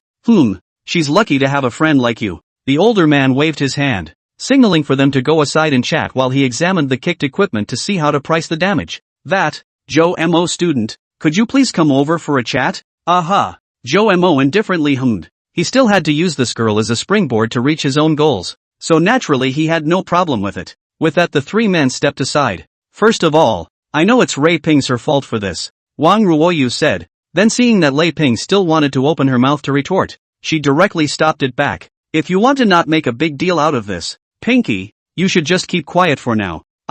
Lei Ping stammered for half a day, finally holding her face red, still did not say anything. Classmate Jo Mo. Think about it, if Lei Ping really climbed a lap, she is disgraced, but when others inquire, it is probably also easy to know that it was caused by a bet with you, and this is afraid that it would not be a good influence on you. I don't care. Wang Ruoyu intended to start from Jo Mo's point of view to politely persuade her, but this indifferent attitude of the other party made her freeze. Doesn't he care about his reputation? Ahem. Then how about this? Let her give you a sincere apology. Then again, how about compensating you for catching the doll 100 times? By the way, that little fox doll. I don't see that there are many, but there are some in the back. I have to say that Wang Ruoyu can persuade people. Jo Mo this time is really a heart. If it is 7 or 8 small foxes to the small leaves, then she should be happy. Still, Jo Mo actually didn't care what would happen to Lei Ping, but Jo Mo had other ideas. Plus Lei Ping's money was too much for him, and 100 times he'd only catch a small fox at best,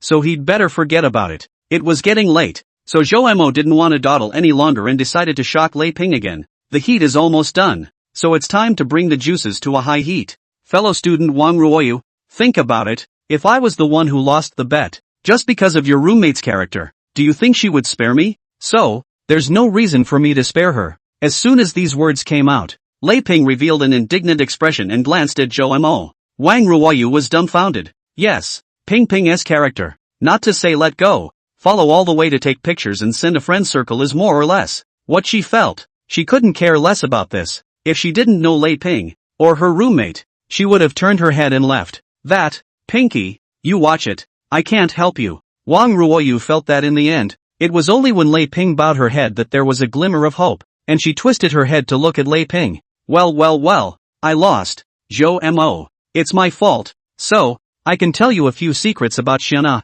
You let me go. Lei Ping couldn't care less. She decided to abandon her commander and save the car. Lei Ping thought that Jo Mo was still concerned about Wei Xiana's matter and was even thinking about getting back together. so she said this. Who knew that Jomo's face just shook his head indifferently. Wei Xiaona? I'm not interested in her at all. Don't you? Want to know why you guys broke up? Don't want to know. The past is the past and so are people. See, Jomo said so. Lei Ping can't help it. Jomo seems like he is really dead to Wei Xiaona. Lei Ping had been observing Jomo's face and realized that Wei Xiaona's name really didn't seem to be able to make Jomo's face show a single ripple. This was unimaginable in comparison to before. She thought. Then, let's say I beg you, Jomo, as long as you don't let me climb the circle. What? I can do. You can make any conditions. I can do anything. Lei Ping directly revealed a look of supplication and a humble attitude. Even stole a few glances at Jomo, his dark face still a little red. When Jomo saw this, he was shaken and immediately took a step backward. Scary. That, classmate Jomo, can we really not change the terms? Seeing this, Wang Ruoyu was a bit intolerant and said to Jomo. Jomo was waiting for these words, and he went straight down the slope. Okay, this time, for the sake of fellow student Wang Ruoyu, I can keep you from climbing the circle. But, Lei Ping revealed a hint of joy. But you have to call my friend, Fei Wang's classmate, and sincerely apologize until she forgives you. And also, try not to show up in front of me in the future. I'm not comfortable. Got it? Ha? Lei Ping was stunned. Just this? What? Not willing? Then. No.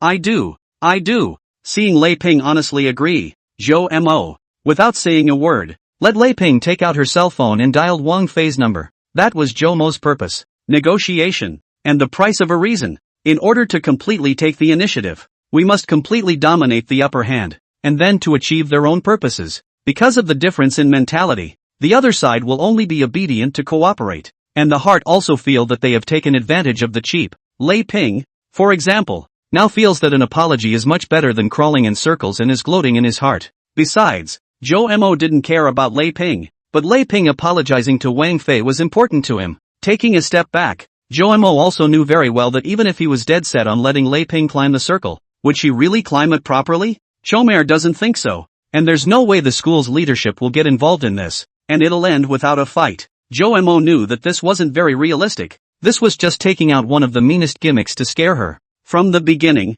Jomo was running to make the cocky-faced Lei Ping honestly apologize to Wang Fei. Chapter 138, I'm sick. Sister Jinxian, back just in time. The water is still hot. Quickly drink some to moisten your mouth. Bai Xiao was impressed to see that Yi Jinxian really came back in less than 1 minute. Ha ha, student Yi Jinxian, can't see. You look civilized and weak. You would actually hit his face in front of so many people. Su, who was next to him, also gave a thumbs up. It's nothing, it's just that when you make a decision, you get what you deserve. And besides, rabbits will bite when they're anxious. Seeing other people's indiscriminate compliments, Yi Jinxian was very embarrassed. She hurriedly lowered her head and sat back to her own position, took the water handed over by Bai Xiao, and said in a very somewhat embarrassed manner. Yi Jinxian was unfamiliar with most of her classmates in the counseling class, and she was socially terrified that everyone's eyes would put her under pressure just by focusing on them. Therefore, after Yi Jinxian joined the counseling class, she was actually all trying to lower her presence.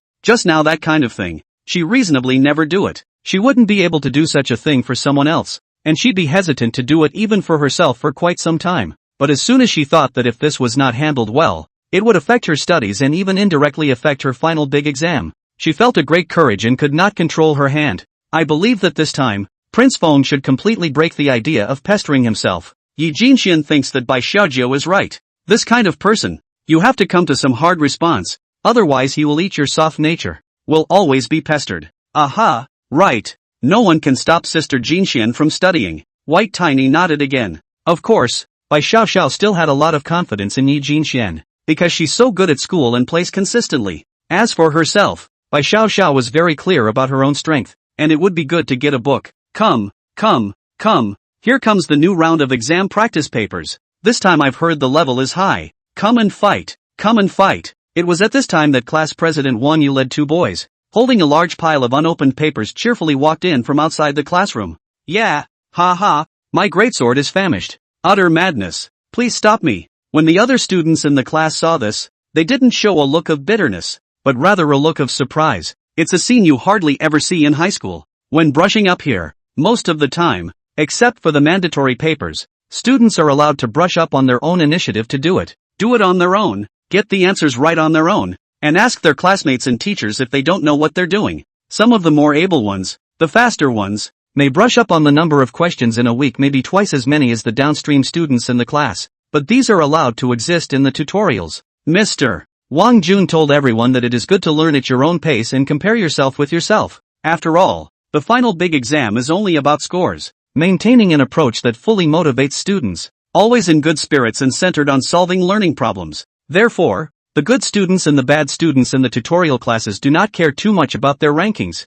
They have a good mindset and are highly motivated. The more she learned about this place, the more Yi Jinxian admired Mr. Wang Jun and the more she liked it. Sister Jinxian, I'm planning to go home again after my evening study. What about you? Bai Xiao looked at Yi Jinxian expectantly. There were a lot of things she didn't know how to do, and if Yi Jinxian was there, she could ask for some good advice. Well, let's go to the cafeteria for dinner and we'll study hard together. Yi Jinxian revealed hesitation, but quickly released nodded yes. He should study well, so that little mo less worry. It's obvious that I should take care of him as a patient, but I've been letting him take care of me for the past few days. How embarrassing. She pursed her lips and smiled, then found a chance to send a message to Zhou Mo. I am never really far from you. The light shines in every corner and is present in every heart. If you open your eyes and look around, you can find my light.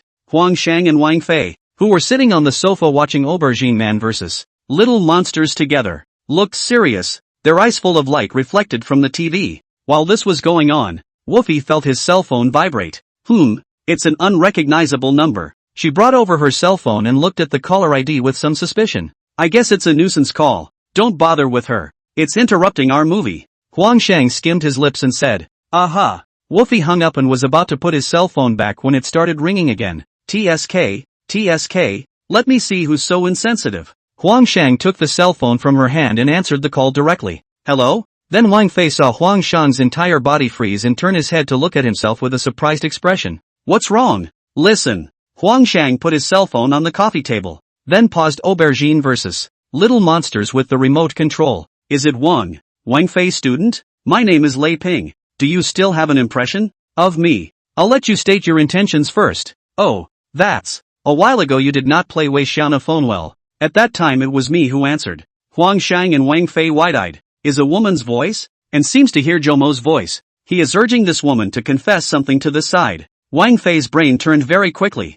She said how once she heard this woman's voice was somewhat familiar. It turned out that she was the black girl who blocked her from contacting Wei Xiaona at that time. And at that time, she could be cowhide bad. Just thinking about it made Woofy a little angry. But on second thought, what was Zhou Mo doing over there again? Does that, please, Woofy student know who I am? If she does, I know. Talk and swallow. What do you want? I want to give you an apology and ask you to forgive me for being unreasonable at the time. Hearing this, Wang Fei and Huang Shang sort of understood that this person's feelings came as an apology. Isn't she arrogant? Huang Shang now still remembers her arrogant and domineering tone at that time, coupled with the worry about Zhou Mo's safety at that time, can make him angry. Now think about it, or a belly of fire it. So open dislike. You're calling here specifically to get yelled at? Are you sick? Yes, I'm sick. Lei Ping's words came from the opposite side, her voice rather resentful and aggrieved. Huang Shang and Wang Fei, confused face. Chapter 139, I don't want to do it yet.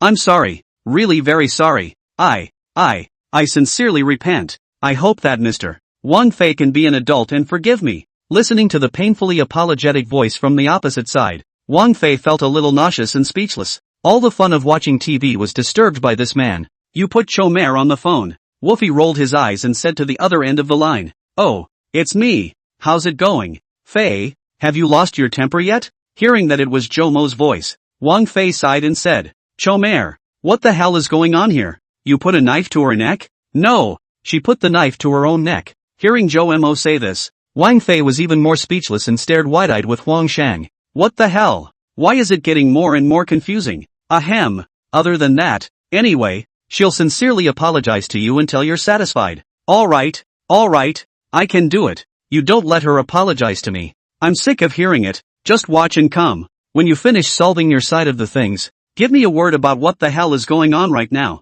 I'm more curious about this. Wang Fei was not the type of person to hold a grudge when this matter, as long as it did not have too much impact on Zhou Mo.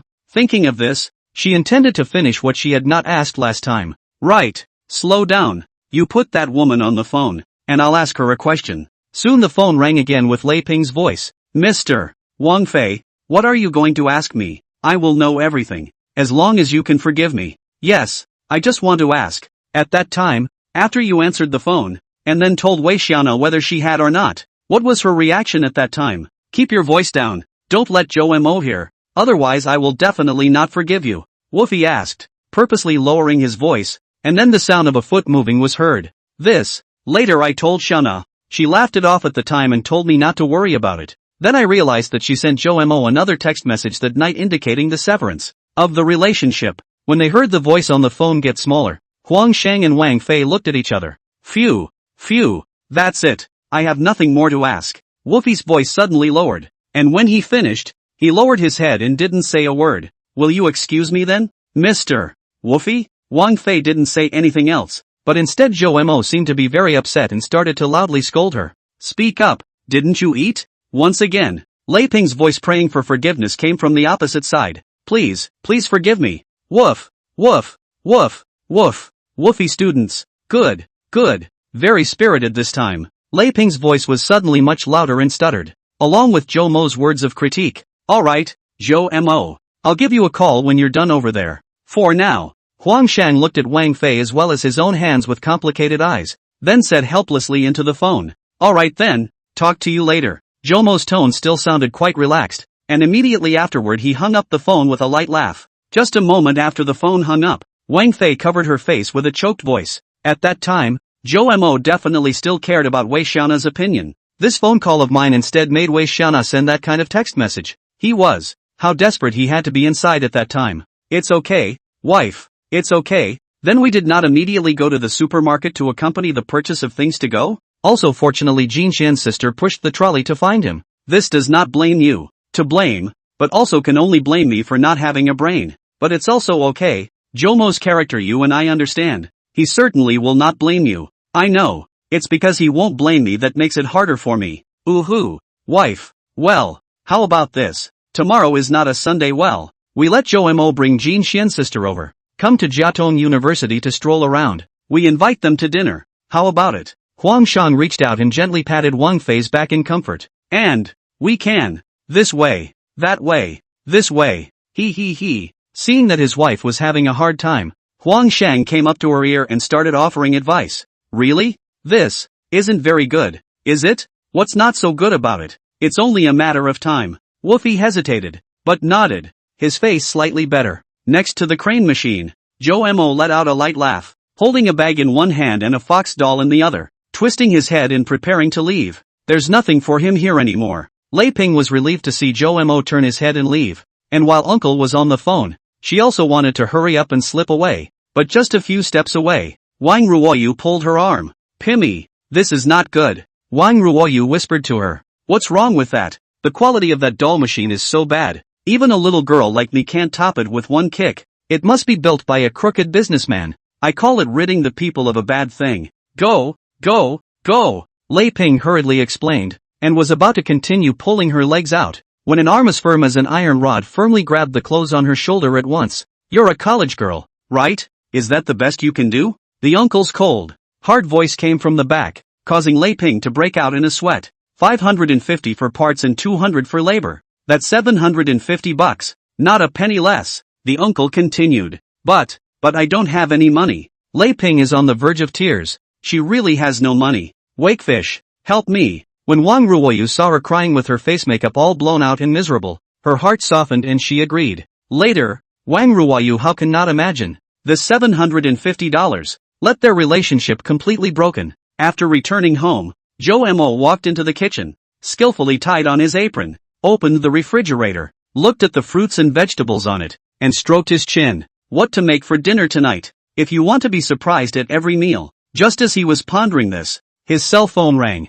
He took it out and saw that it was Sayaka who had taken the initiative to call him, and suddenly a smile like the sunshine of spring appeared on his face. Ahem. But when he answered the phone, he coughed softly to calm himself, to keep a low profile. Hey, it's Zhou Mo, right? Of course, who else could it be? That. I have something to say. What's wrong? Is there a problem you don't know how to do? Or did your classmates bully you? Or are you not feeling well? I'll pick you up right away. Joe Mo saw that Yi Jinxian was hesitant to speak, seeming to have something difficult to say, and once he was nervous that she would be bullied again at school, he immediately cared about her in a series of shots. Only after he said that did he realize that he was a little too pushy, but it's too late for regrets. The girl on the other side of the phone was silent for a while before softly replying to him. Did you miss me? No, not at all. Not at all. Jomo's head shook like a rattle. Well, that's good. You see, it's not already the beginning of the 100-day sprint. I think I should be strict about this. So, tonight I won't go home for dinner. Just eat in the cafeteria. I'm going to make good use of the evening self-study to study. That's it. Can it? When? Course. It's a very rational judgment. And I'm with you. Then. Bye. Well, bye. After hanging up the phone, the smile on Jomo's face stiffened as he silently closed the refrigerator and walked out of the kitchen with his head hanging down. Then muttered to the sky. It's just as well I'm not coming back. I'm too lazy to do it. When he finished, he realized he was still wearing his apron and hurriedly took it off in a panic, slapping it directly onto the table as if to hide something. Then off to drum up the smart home I just bought. Chapter 140 Preparations. What's wrong? Student Yi Jinxian. Not feeling well? Wang Yu, the class president who was handing out the papers, happened to come to Yi Jinxian's front, and seeing that she lowered her head and put down her cell phone, with a somewhat sullen look on her small face, she directly expressed her concern. Ah, it's the class president. I'm fine. I'm not uncomfortable. Thanks for asking. Yi Jinxian froze, raised her head, and locked eyes with Wang Yu. She could feel the concern that flowed from the other's eyes. Her heart warmed slightly, pursed her lips and shook her head and smiled lightly. Stinky guy, how dare you say you don't miss me? Well, is not physically uncomfortable, that is the heart is not comfortable. I feel bad when, from after dinner we'll always sneak around, look at the distant skyscrapers, blue sky and white clouds, the mood is much better. Or not, after dinner in the afternoon, together to stroll around? Wang Yu finished handing out the rolls in her hand and enthusiastically invited her up. Also, thanks. Yi Jinxian nodded in agreement after thinking about it. Exercise is indeed a great antidote to stress. And of course, there's shouting out to vent as well. These are recorded in the booklet Joe Mo gave her. Not only study tips, for the 100 days before the exam diet management and decompression methods are also detailed notes and examples. Not, Xiao Fei. I'm really okay there is not the slightest problem. That thing, so you do not take it to heart. Joe Mo stood on a chair, installing a voice-activated light bulb while speaking into the cell phone that was sitting on the table, a crying and laughing expression on his face. But, although I have not experienced this kind of thing, but I put myself in the position to think about it. I feel very difficult. Really sorry, Joe Mo. Seeing that Wang Fei was not too easy to let go of this matter, Joe Mo carefully recalled what happened before and after that time, deliberated on the words and slowly said, at that time when Jinxian arrived, I remember it was exactly 9 o'clock. Without you helping her to procure things, I'm afraid she wouldn't have been able to arrive in time. So really, I don't have the slightest bit of resentment, but instead I'm very grateful. Then again, it's also fortunate that that text message shattered that last piece of ridiculous fantasy deep inside me, while allowing me to experience what it means to be extremely touched by. Actually feels pretty good. After Joe Mo finished speaking, he smiled and jumped down from the chair, then walked to the side and plugged in his little Mo classmates, ready to test the function of the smart home. After a long silence, she spoke again. Wang Fei, Joe Mo, you really know how to talk, very good at comforting people it. Okay, how about I lend Huang Shang to you to give you a beating and take the piss? How do you see it? Huang Shang? Joe Mo, that's a good idea. I can adopt it. Woofy, yes. Huang Shang, no. Don't you guys think it's too much to do this to me? Can't you discuss this behind my back? Immediately after that, all three of them laughed in unison, and the atmosphere was cozy. After hanging up the phone, Jomo finished deploying the network and called out, Student Xiaoming, on it, turn on the lights. Okay. Then Jomo tilted his head at 45 degrees and watched the living room where the light bulb he had just replaced lit up with a glistening white light. It was daytime now, and the light wasn't blinding, but rather soft. Jomo laughed out loud after watching for a while. At the time the text message did send me into a bad gray mood inside, but it was good to see that later that card splashed color back into my world. Jomo thought in his mind. That image was one that Jomo intended to treasure in his heart for the rest of his life. It's a shame he can't draw, otherwise he would have painted that scene. After the house was pretty much drummed up, Jomo scratched his head and fretted a bit about where to go. Originally, he had planned to go to Jiaotong University to sneak around a bit, but after the incident with Lei Ping, he didn't want to go again. What? You mean classes are important? Come on, I've got an offer from Tao Group. Why should I care more about this? Joe Mo thought for a moment, then first called Taoji. Did you miss me, brother? The moment the little girl opened her mouth with these words, Jomo's mouth twitched. Ahem, my sister. Of course I want to. Oh, I wanted to ask what you're doing now. I said I wanted to see the aurora borealis and my dad said April was just right. So he and my mom are getting ready to accompany me abroad. We're at the airport right now, getting ready to fly to Norway. Oh yeah, Norway. Damn rich people. As for remedial lessons, how can I see it waiting until after G has had a good time? Joe Mo was a bit speechless, saying that he would really go to see the aurora borealis. Well, inside is more or less envious. After all, he has thought about it, and made a strategy. It's an aurora borealis. How many people cannot see it once in a lifetime? But too expensive. That. I just asked Dad, brother, if you want to see it too. We can temporarily get another VIP ticket and take brother with you. Taoji suddenly squirmed a little. Ugh. Or never mind. Have a nice trip. Joe Mo was really moved and almost agreed. He is a camera old mage. His obsession with the aurora borealis is non-common. But on second thought, there are mascots at home waiting to be raised by myself. So I'd better pull back. See the aurora borealis. Or win the chance to take the little leaf together in Xinjiang to see it. Cheap and time-saving and safe. By the way, where's your oldest brother? He is not rare. Uncle and accompanied him to participate in the mountain city to participate in the annual Comic-Con. Said cause what pitch black refining inflammation make or something.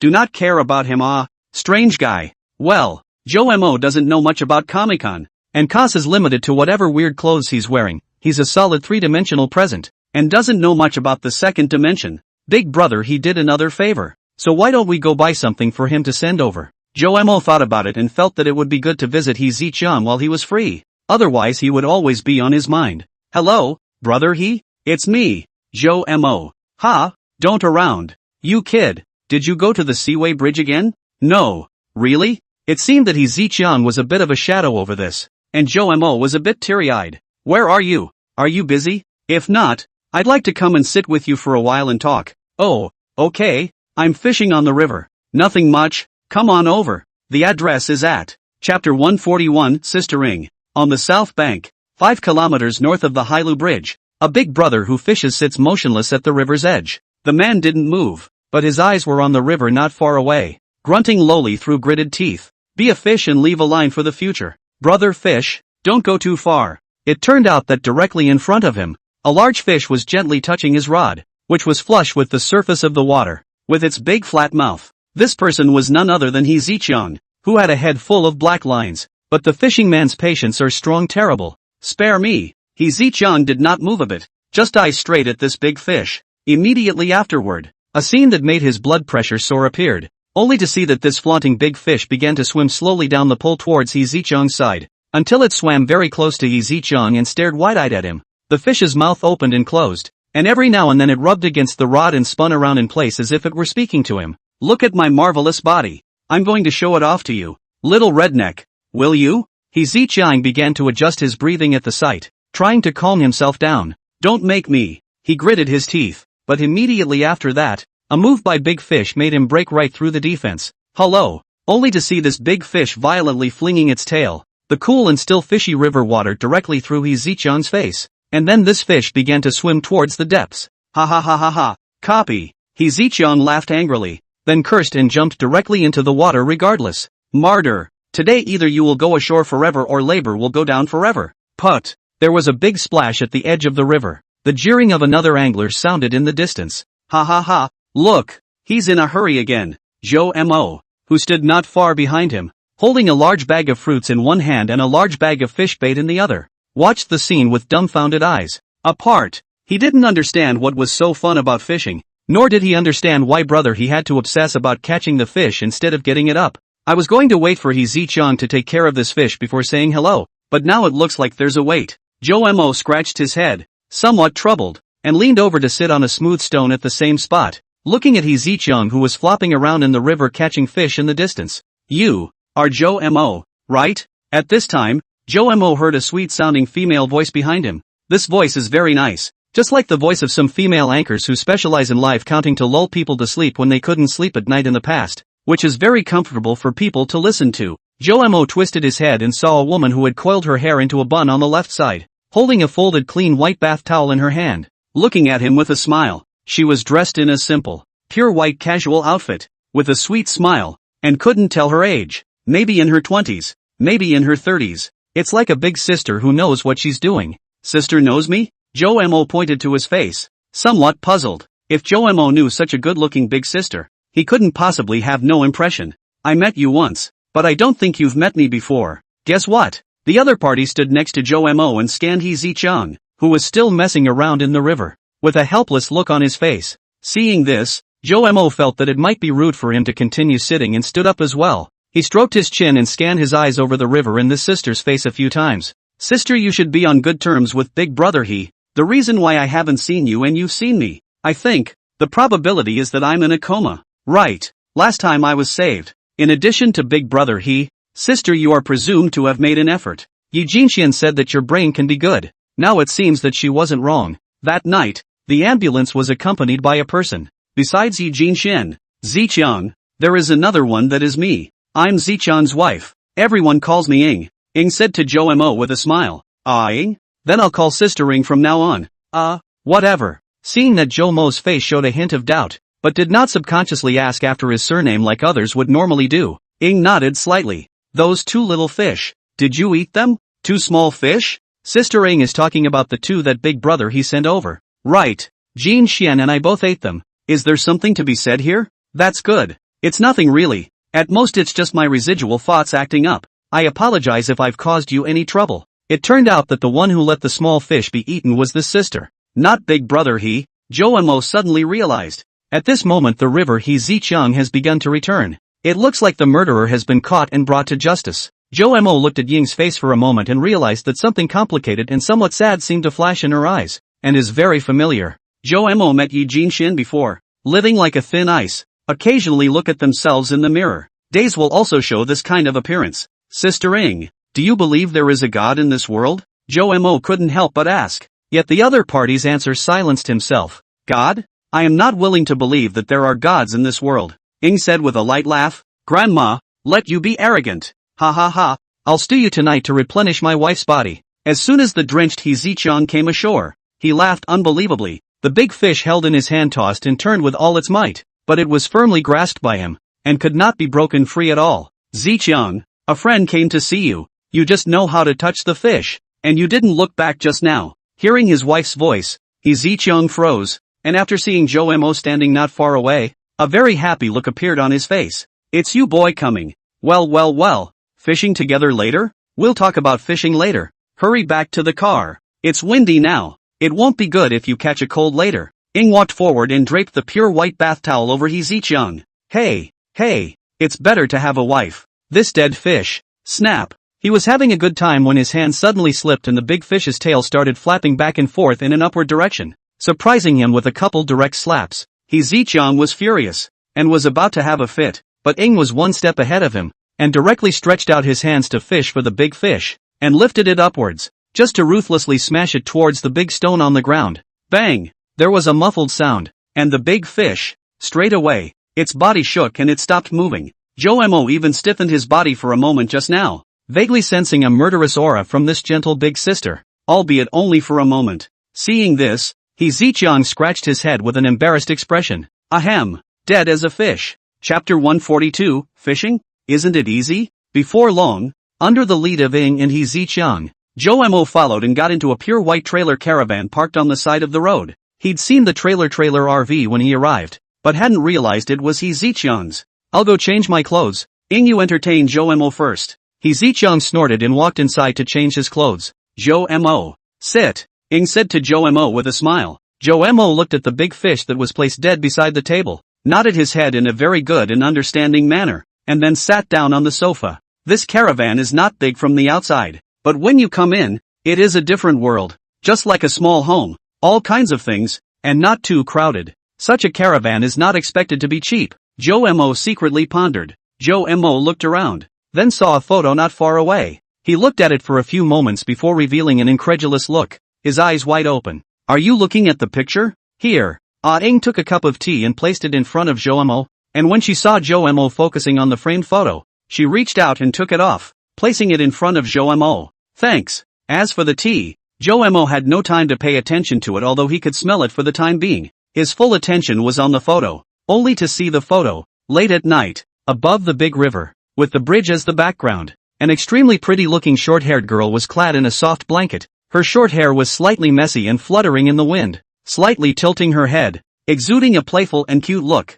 Although it was obvious that he had just cried and his eyes were red and swollen, he just showed a very happy look. She was still clutching the warm mug in her arms, one hand clenched into a small, tight fist, one hand holding the cell phone to her ear. The bridge in the background also emanated lights that shone through, connected together. Joe Mo could not see too clearly, just felt that there were quite a few people standing there, and some cars. Of course, the most let Joe Mo feel eye-catching is the girl not far away from the foot, lying as similarly covered with blankets. He lies flat very thoroughly, face up, hair messy, seems to sleep very peacefully. If it isn't me. Joe Mo's nose soured and he skimmed his lips, staring down at the photo with a bitter smile on his face. From this photo, Joe Mo can see that Yi Jinchuan's mental state is actually not good, and can even be said to be very bad. Yo, are you touched by what you see? He Ziqiang walked over at some point, changed into a clean outfit, and sat next to him looking at Joe Mo with a wry smile. Suck it, he big brother. You don't laugh at me.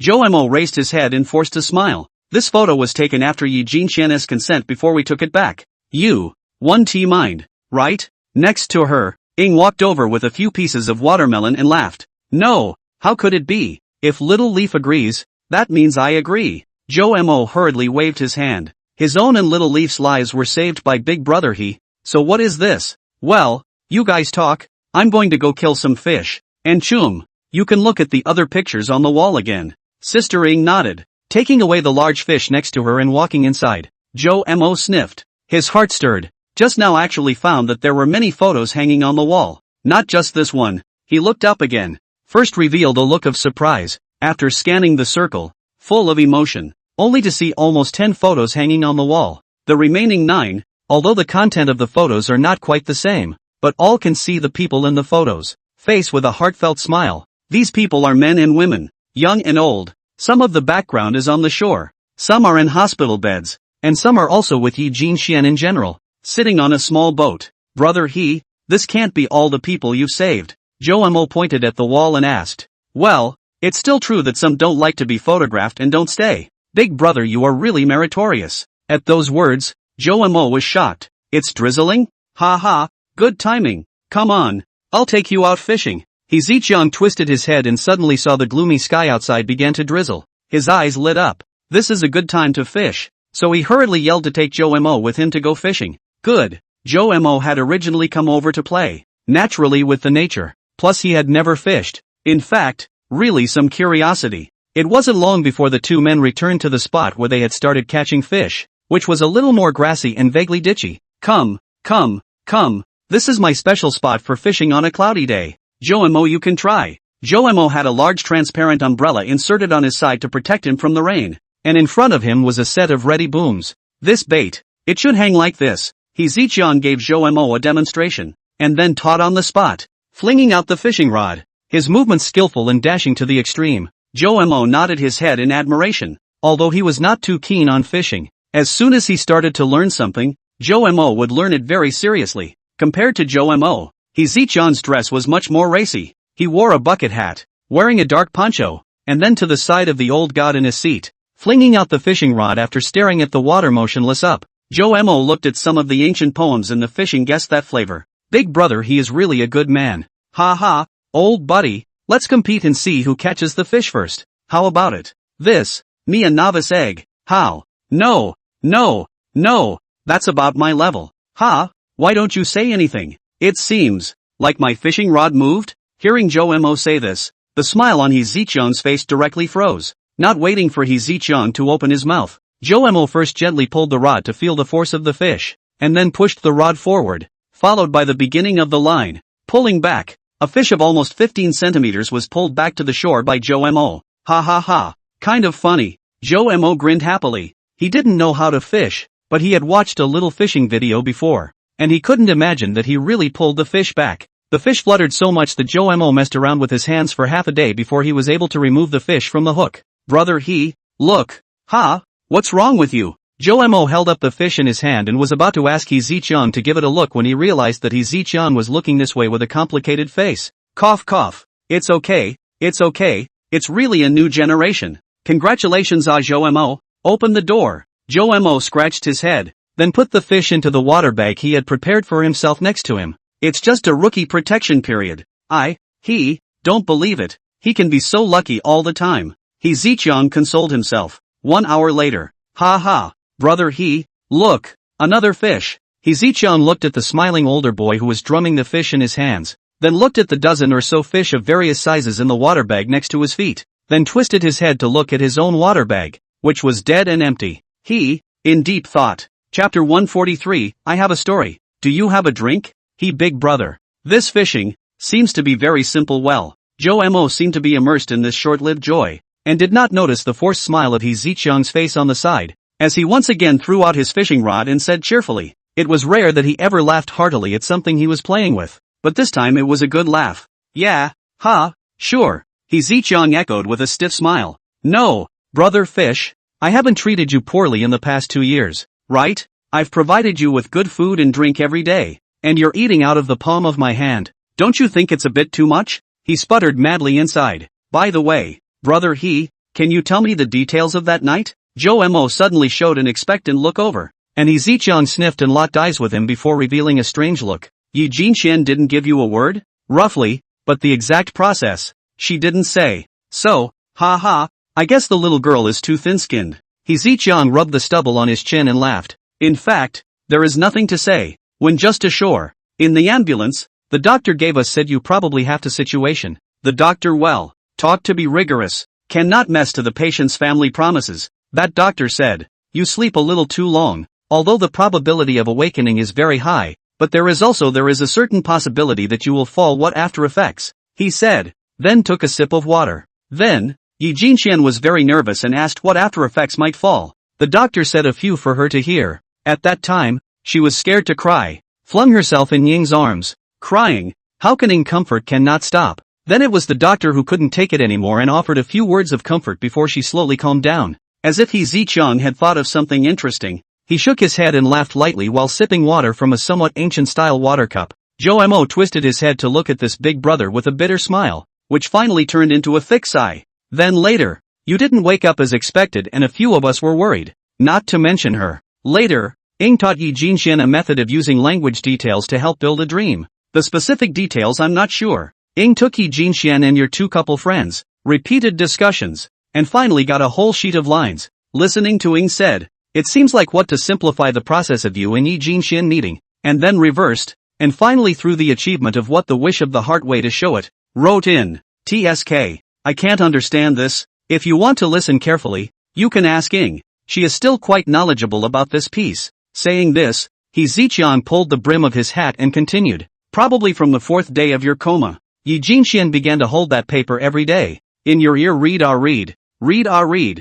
to the emotional point. Will also be in tears. See we cannot bear to see. By the way, you that the principal also came to a time it. All wiped the tears it. Joe Mo's hook moved again, but Joe Mo just quietly looked at the water, clenched his fists and even held his breath. I'm such an asshole. Then, it was hard to live like this until you were in a coma for 7 days and you still showed no signs of waking up. The doctor told me that at this rate you might be at risk of not waking up. This matter did not hide Yi Jinxian. The 7th day, would have guarded a daytime she said would also insisted on guarding the night. We cannot persuade.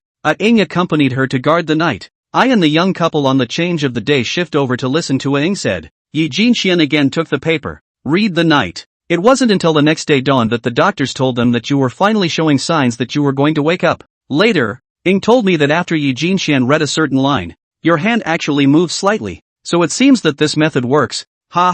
Worthy of being my wife. When He Ziqiang said this, he subconsciously straightened his back with a proud face. What happened afterward was clear to Joe Mo. No wonder when he woke up, it was He Ziqiang who came to watch over him. Upside down dreams, reaching for the heart. Joe Mo thought about the details of the dream. Indeed, in the end Yi Jinxian let himself run into the woman at the school gate. The magical conch that has fulfilled your wish. This line he remembers particularly well. Of course, there was another line that warmed his heart and turned up the corners of his mouth. Is a conch girl, not a girl? Joe Mo thought. Seeing that the fish was still insensitively biting the hook and refusing to let go, he raised an eyebrow and directly dumped the fish. It's so annoying. Can you not bite the hook? I'm sick of fishing. Joe inwardly spat. Wow. Gee, another fish around 10 centimeters. Seeing Joe another strip to the shore, He Zichang suddenly fell silent. He plans to fish somewhere else later. It turns out that so many things happened while I was unconscious. It's really troublesome for big brother as well as sister-in-law. Joe opened his mouth full of apologies. Hey, what's up? I don't have much to do all day anyway. Doesn't big brother have to work? Since the founding of the country, my family has been a native of Ocean City. Hearing this, Joe seconds, and the corner of his mouth twitched. Damn, another one born in Rome. Speaking of which, I have a story here. Would you like to hear it? He Zichang suddenly glanced at Joe with deep meaning. Joe felt that unique aura on He Zichang's body, and for some reason a phrase came to mind. I have a story. Do you have a drink? Chapter 144. I once held a green mango and did everything I could to settle all the injustices in front of me. Does big brother he want to drink? I'll go buy you some first. Joe laughed. Drinking? No. Wine quit a long time ago, and no beer, not to mention alcohol. Even cigarettes I quit a long time ago. He Zichang seemed to have thought of something that made him despondent and said with a light hum. Next, just listen to me. He Zichang glanced at Joe with deep meaning, then began. Joe nodded slightly and didn't say anything, maintaining the appearance of listening attentively. About 20 years ago, I liked to drum up motorcycles for fun at that time. Not learning, my family is not able to do anything with me. They want me to study well, but I think it is useless to study. The most youthful years of a person's life are only the first 30 or 40 years. And when you become an old man or woman, you can't toss and turn. So I decided to spend my golden years doing what I like to do the most. Hearing this, Joe glanced at him. This brother he was at most 37 or 88 years old. He had that kind of realization 20 years ago? Really not your average guy. As time went on backwards, the conflict between me and my family got bigger and bigger. My old man couldn't stand it. I'm the only son. He never could afford to beat me. Then he beat me so hard that he dried the stick in two. They think it hurts to beat me. Very heartbreaking, but only I know. In fact, very tired of being spoiled by them.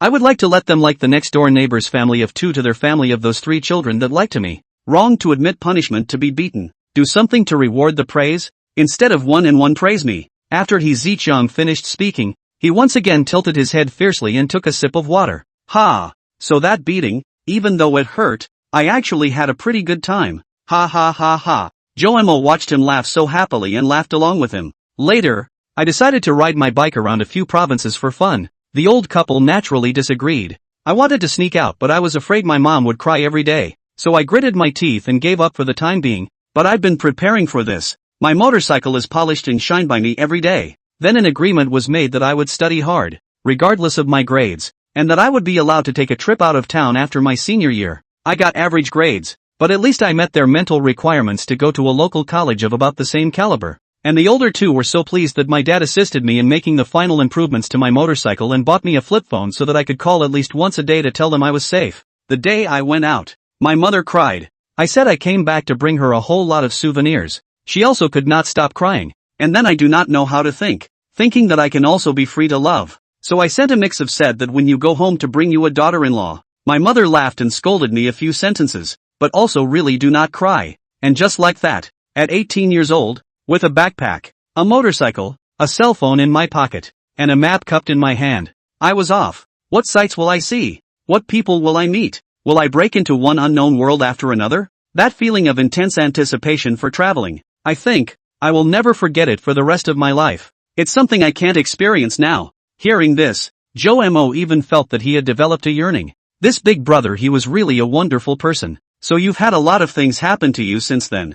Joe asked, full of curiosity. Had. Actually, kinda, but I really don't remember it too well now. There's only one thing that I remember clearly. Speaking of this, He Zichang was still rubbing his hands a little embarrassed. Joe looked stunned, because I really did bring someone home. That person. It's Ing. Hearing He Zichang say that, Joe looked surprised. No, it's a prophecy, isn't it? He could see He Zichang tilting his head to look at the sky as he stretched out his hand to feel the light rain that was falling. The rain will stop soon, He Zichang said to himself. Joe likewise looked towards the sky. Indeed, the rain was about to stop. The end of the sky had begun to gradually disperse the dark clouds, and began to have beams of light shining into the water. At that time, the chivalrous TV series watched too much. I want to emulate the ancient chivalry, holding a 3-foot green mango, the power to manage all the world's injustices. Just walk around. What to find the dog? Help granny cross the road thing to do all the way. Ha ha,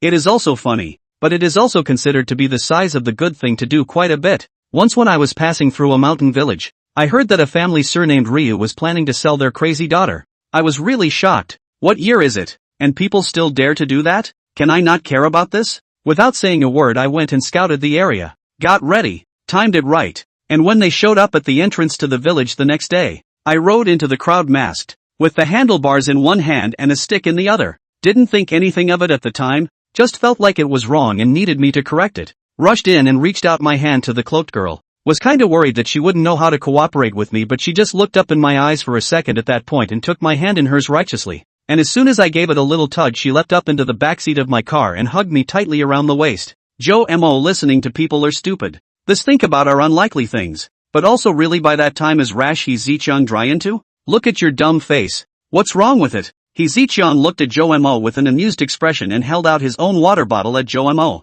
Joe Mo saw this and was busy picking up his own water cup. Gently touched it with him and took a small sip as well. No, this is something I feel should be quite difficult. First of all, when Sister Ing got on the bus, no one stopped her? Hearing Joe Mo ask this, He Zicheng nodded in satisfaction. That's a good question. That village belongs to the poorer kind. I still have almost $3,000 in my hand. Right. At that time, I threw the ready money up to the sky. This clattering money, the heavenly maiden seems to be like. You have to know. At that time, that money is still worth a lot of money. So the villagers are all scrambling for money. Only that man surnamed Lu still wanna pull me down. Was I a stick plus a foot dry over? Joe Mo directly gave a thumbs up at his words, with a look of admiration on his face. He kicked and clubbed his old husband, and rode his bicycle to steal his daughter as his wife. Hi, really hi. Hey, actually you know, Ing is just pretending to be crazy all the time, afraid that her so-called father will sell her out. Otherwise I won't be able to do anything if she doesn't cooperate with me. Ha ha, now that I think about it, it's still quite painful. Just like the warrior in the old costume TV I used to love to watch, holding a sword, rescuing a persecuted young girl, and taking her to the ends of the earth. In fact, this matter is not so simple even. And then the old man took a lot of effort to settle this matter, and also sent some money to the man surnamed Lu. This is the reality of helplessness. Looking at He Zicheng sipping water and thinking about a reckless and dashing life, Joe Mo cast an admiring glance. But well, I always think, young people, do not have to stick to the old ways of experience. Dare to love, dare to hate, dare to rush, always believe that people will win. So the youth is not regret. For example, you can actually do the same thing, He Zicheng said, suddenly pointing at Joe Mo in a very neutral manner with a smirk on his face. Joe Mo scratched his head and thought of the things on Taoji, so he roughly said it. He Zicheng froze, followed by a laugh. Not bad, not bad, well done. This is what young people should do. Don't be dead serious day after day. Regard responsibility and obligation as more important than life. 40 or 50 years old people I think are not as serious as you. Then again, is it okay for you to tell me about your family? Big brother he? No harm done. You and Yi Jinchuan's matter is also clear to both of us. Just think of it as an exchange of secrets. He Zicheng looked indifferent and clinked glasses with Joe Mo once again. By the way, at that time, I remember Yi Jinxian that little niece talked about herself as an orphan. She was quite inferior. Then Aang said a little bit about herself. You were not to see that expression of the little niece at that time. That pair of big confused eyes. Laughing, but the truth is like this. Orphans are sometimes luckier than having parents. Joe Mo sniffed a stare. Put on this matter. He really cannot refute. Before she met me, Ing had been pretending to be a little crazy in order not to be sold. Sometimes even thinking of disfigurement. And his family abused her, saying that she was an ominous thing, and she had always put up with it. Alas, Sister Ing, so beautiful. How can? Joe Mo looked at the water with a complicated face, and He Zicheng was still chatting. The way you see her now is only after a long time of conditioning later. When I first came across her, she was cloaked in hair and had a strange odor that almost smoked me to death. And she was also scarily thin. Alas, the experience has left her with a less than normal temperament. She's very much a rejectionist of strangers except for me. Sociopathic, highly sensitive, prone to overthinking, and sometimes paranoid. And even with my parents it took her a long time to get used to accepting them. But she's overly gifted despite her poor foundation. and after my old man got her to school, she's a lot more competitive than I was. But of course, no more so than you little monster. After graduation, we just went with the flow and got married. Usually she likes to read and then write some novels or something, saying that a good paragraph is a cure for a broken heart. I don't get it, but anyway, she likes it. I support it and believe that she will be able to do something about it. As time went on, I could feel that her paranoid nature slowly began to improve, and just when I thought she was back to being about as normal as she could be, something happened with that. Zichang sighed, and then told the story of how he helped an old man and was bumped into instead, and was beaten and hospitalized. To be honest, at that time, looking at Ing with the fire axe in her hand and her icy eyes, I was a little bit scared, even though I knew that those eyes were looking at the old man's son who was touching the porcelain. Jomo's body lurched as if he recalled something. You've never seen it. This little ninny looks soft and weak. When she really speaks harshly, that look, that tone of voice, even I'm a bit scared. That's what Yogurtly said. Later, my mom had to take us both to the temple to pay our respects, saying it was bad luck. The temple guru looked at the two of us and said this, which I still remember vividly. There is a Buddha in one's heart that presses down on the demons, and I am Ing's Buddha. Mo lowered his head and murmured. He felt that there was something in Zichang's words. When Zichang finished, he turned his head in the direction of the caravan. He smiled a big smile and waved his hand. And over there, Ing, who was wearing a simple pure white casual dress, was carrying a plate of fruits and walking slowly towards the side, with a dignified and elegant pace, just like a lady of the house. On a warm spring afternoon, she saw Zichang waving at her and suddenly smiled like a flower, as if the warm sunlight had coalesced at the corners of her mouth, making the whole world light up. Chapter 145, Double Happiness. Chatting so happily. Look at you. How old are you? Day after day still like a child.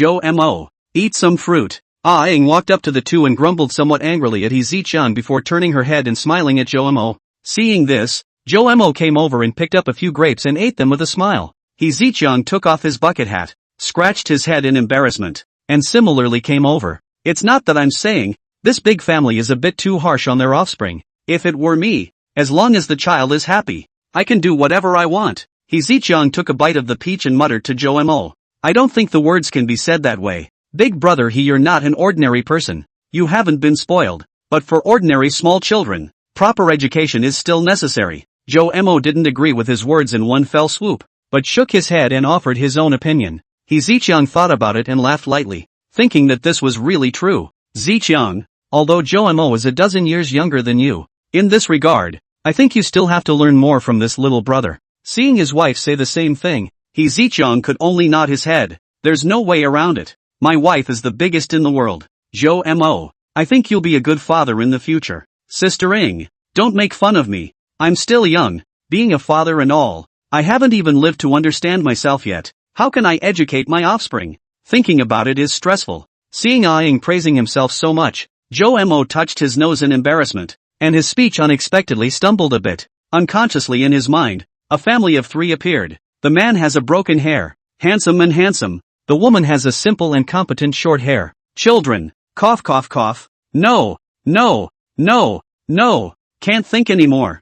Mo shook his head to remove the distractions. Yeah, this kid. I'm looking good too. Zichang is also chaotic, but his eyes are unconsciously more envious. This scene was first noticed by the more sensitive Ing, who thought for a moment and put her hand in her pocket to squeeze something slightly harder. Better get that out of the way. After all, it's almost time. Zichang, actually, I have a good news here I want to tell you. Do you want to hear it? Seeing his wife suddenly reveal a somewhat shy look in a rare manner, Zichang froze. Of course I want to. What's the good news? He finished his peach and cooperated with a look of anticipation. Mo then saw Ing pull out a white rectangular thing and hand it to Zichang. That thing Mo had never seen before and couldn't tell what it was. This is 2 bars. Mo was a bit startled to see him suddenly become agitated. 2 bars? What do you mean? This is, really? Then he saw Zichang go forward and grabbed Ing's shoulders, inquiring with great excitement. Ing didn't say anything, but just showed a serious face and nodded her head vigorously. Wait, there can't be an accident this time. It's still unstable, so go back to the house and rest. I'll do whatever I have to do from now on. In his ecstasy, Zichang suddenly turned extra cautious, and he planned to immediately assist Ing back to the caravan. For your peace of mind, I've been very careful and it's actually been 4 months now, through the risk period. Ing, however, gently shook her head. signaling He Ziqiang to be at ease. Ha? Really? Really? Hearing this news, He Ziqiang could no longer control his emotions and directly hugged his wife, gently turning around in place. There was a look of ecstasy on his face. It was only now that Joe Mo finally realized that Sister Ring should be pregnant, and looking at their attitudes, Joe Mo guessed that this dangerous period, I'm afraid, is not the kind that is easy to get through. But, I think, it's better to be careful. You still need to rest more to be right. Go. I'll take you back to the car. I'm really fine. Behave yourself. Good boy. In the end, Ing still couldn't argue with He Ziqiang, and was held by the hand, wrapped around the shoulders, and sent to the RV with a helpless face. Joe Mo carried a fruit plate and ate grapes while watching this scene. A loving couple. That's nice. He looked at the backs of He Ziqiang's two families inside. When He Ziqiang returned again, Joe Mo realized that the original Ing sister, due to the early years of weak body, even if do not know what the reason, has not been able to conceive, even if pregnant, but also very easy to miscarry in the first trimester, has been miscarried twice. He Ziqiang is the only seedling of the old He family. The whole family has been looking forward to the arrival of the grandchildren, but now the little two are more than 30, but there is no movement, not to mention the old two at home, even if the He Ziqiang heart is also very eager to,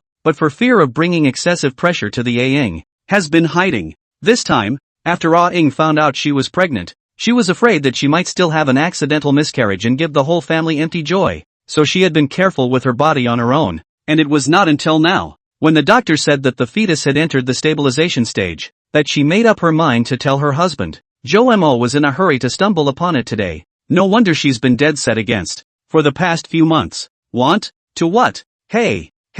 You'll understand when you boys get married. Seeing He Ziqiang smiling a little lewdly, Joe Mo rolled his eyes. He guessed that it wasn't a good thing to say. The two men continued to crouch down and fish, and by now the sky had cleared completely, and the breeze blew through the abundant water plants nearby, giving a hint of coolness along with a rustling sound. The sunny day coupled with He Ziqiang's good mood, he completely let go of his words. I'll tell you what, buddy, I've been ready to be a father for a long time.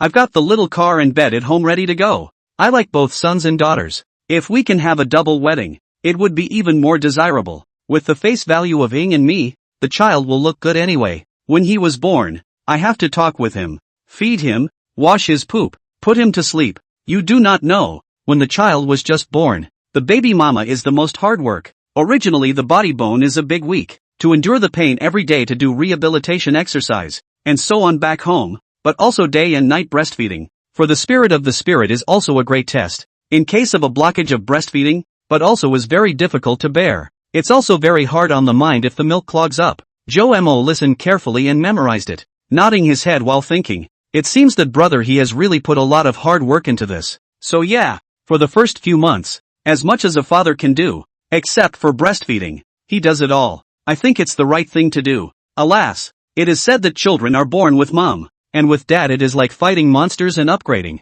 You have to cultivate slowly. I do not know if it is true. Joe Mo listened and memorized a whole lot, very seriously, and also raised his interest, as if it opened the door to a new world for him. When He Ziqiang was tired of talking, Joe Mo commented, Big brother you'll be a competent and good father in the future, and it must be a blessing to be your and sister Ying's child. He Ziqiang smiled at the sound of this and was about to say something when he suddenly felt the fishing rod in his hand come to life. And the force is not small. Ha. Well. Double happiness. He Ziqiang let out a strange cry and his aura changed abruptly, transforming into a fishing emperor, and then began to control the fishing rod as the big fish fluttered around. Wow! Joe Mo sat on his side watching a large area of the river not far away begin to churn, and the man was dumbfounded. It's not too far removed from the commotion made by a person falling and flopping around. Isn't this fish a little too big? Ouch! I'm going to go. Come over here and help me. I can't stop yelling a little bit. Hearing He Ziqiang's gnashing of teeth,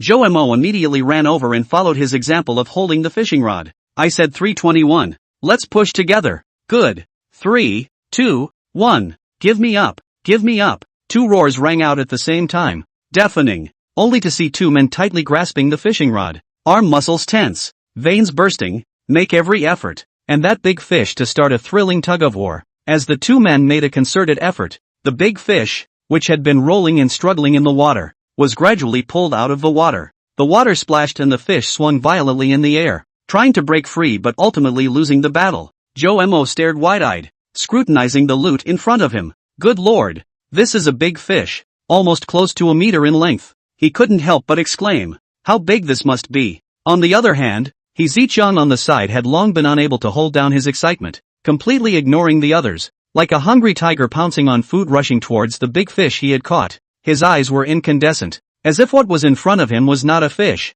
but a naked beauty. GGG, my big baby, I'll see where you can run, Zichang shouted, a smug smile on his face. He couldn't wait to get this hard-won walleye into his arms. Chapter 146. Well, old M.O., I'll ask you if you're convinced. Zichang held the big fish and proudly said to his peers who had heard about it, that middle-aged uncle named old M.O. See road Zichang this face of deception, face a burst of twisted, but cannot refute what, breathless said, I have something to do, so I'll go first ha, you can't leave before the wedding. Congratulations, congratulations, congratulations hi. Watching this fishing buddy leave in envy and jealousy, Zichang laughed unbelievably freely, finally fighting back. No, I'm going to have to carry this fish on my back around the river for 3 days before I do. Ha, Joe M.O. heard confused. This, as far as? It would be a waste of this fish if I didn't let all my fishing buddies see my glorious record.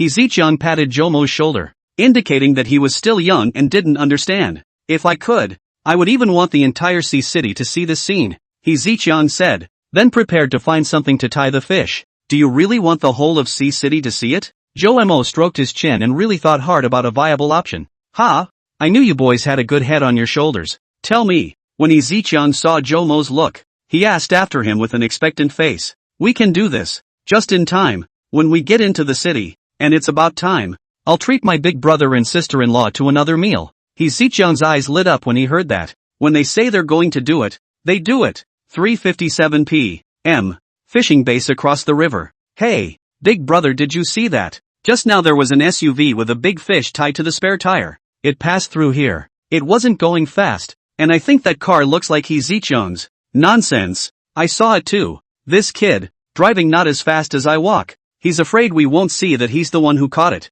At 4:22 p.m. An SUV with a large fish strapped to its spare tire slowly came to a stop at a traffic light near a plaza in Sea City where people have a lot of traffic. Wow. Mommy, look. Big fish. What a big fish. Jesus, is this fish real? This kid, fishing for a fish so arrogant. Damn. I'm so envious. Zichang purposely rolled down the window of the car, revealing his face to the people outside. Listening to everyone's marveling at the big fish, his heart turned over with pleasure. This, however, is not a shutout. In the afternoon, at 4:48 p.m. an intersection in Haicheng that is heavily scrutinized by traffic police. Captain, that SUV with the big fish strapped to it has been hanging out in front of us for 3 or 4 laps now. Please advise. Hey, I'm not getting on your bad side, and you're getting on my bad side, aren't you? Check him for me. With that, the SUV pulled over to the side of the road, and the traffic cop, with his little book in hand, began questioning and reminding the 2 men in front of him. There's no clear regulation that doesn't allow this, but what if a fish falls? What if it hits someone or affects traffic? Comrade, you have to be aware of the impact. Okay, hey, I got it. Hey, comrade traffic cop. Hey,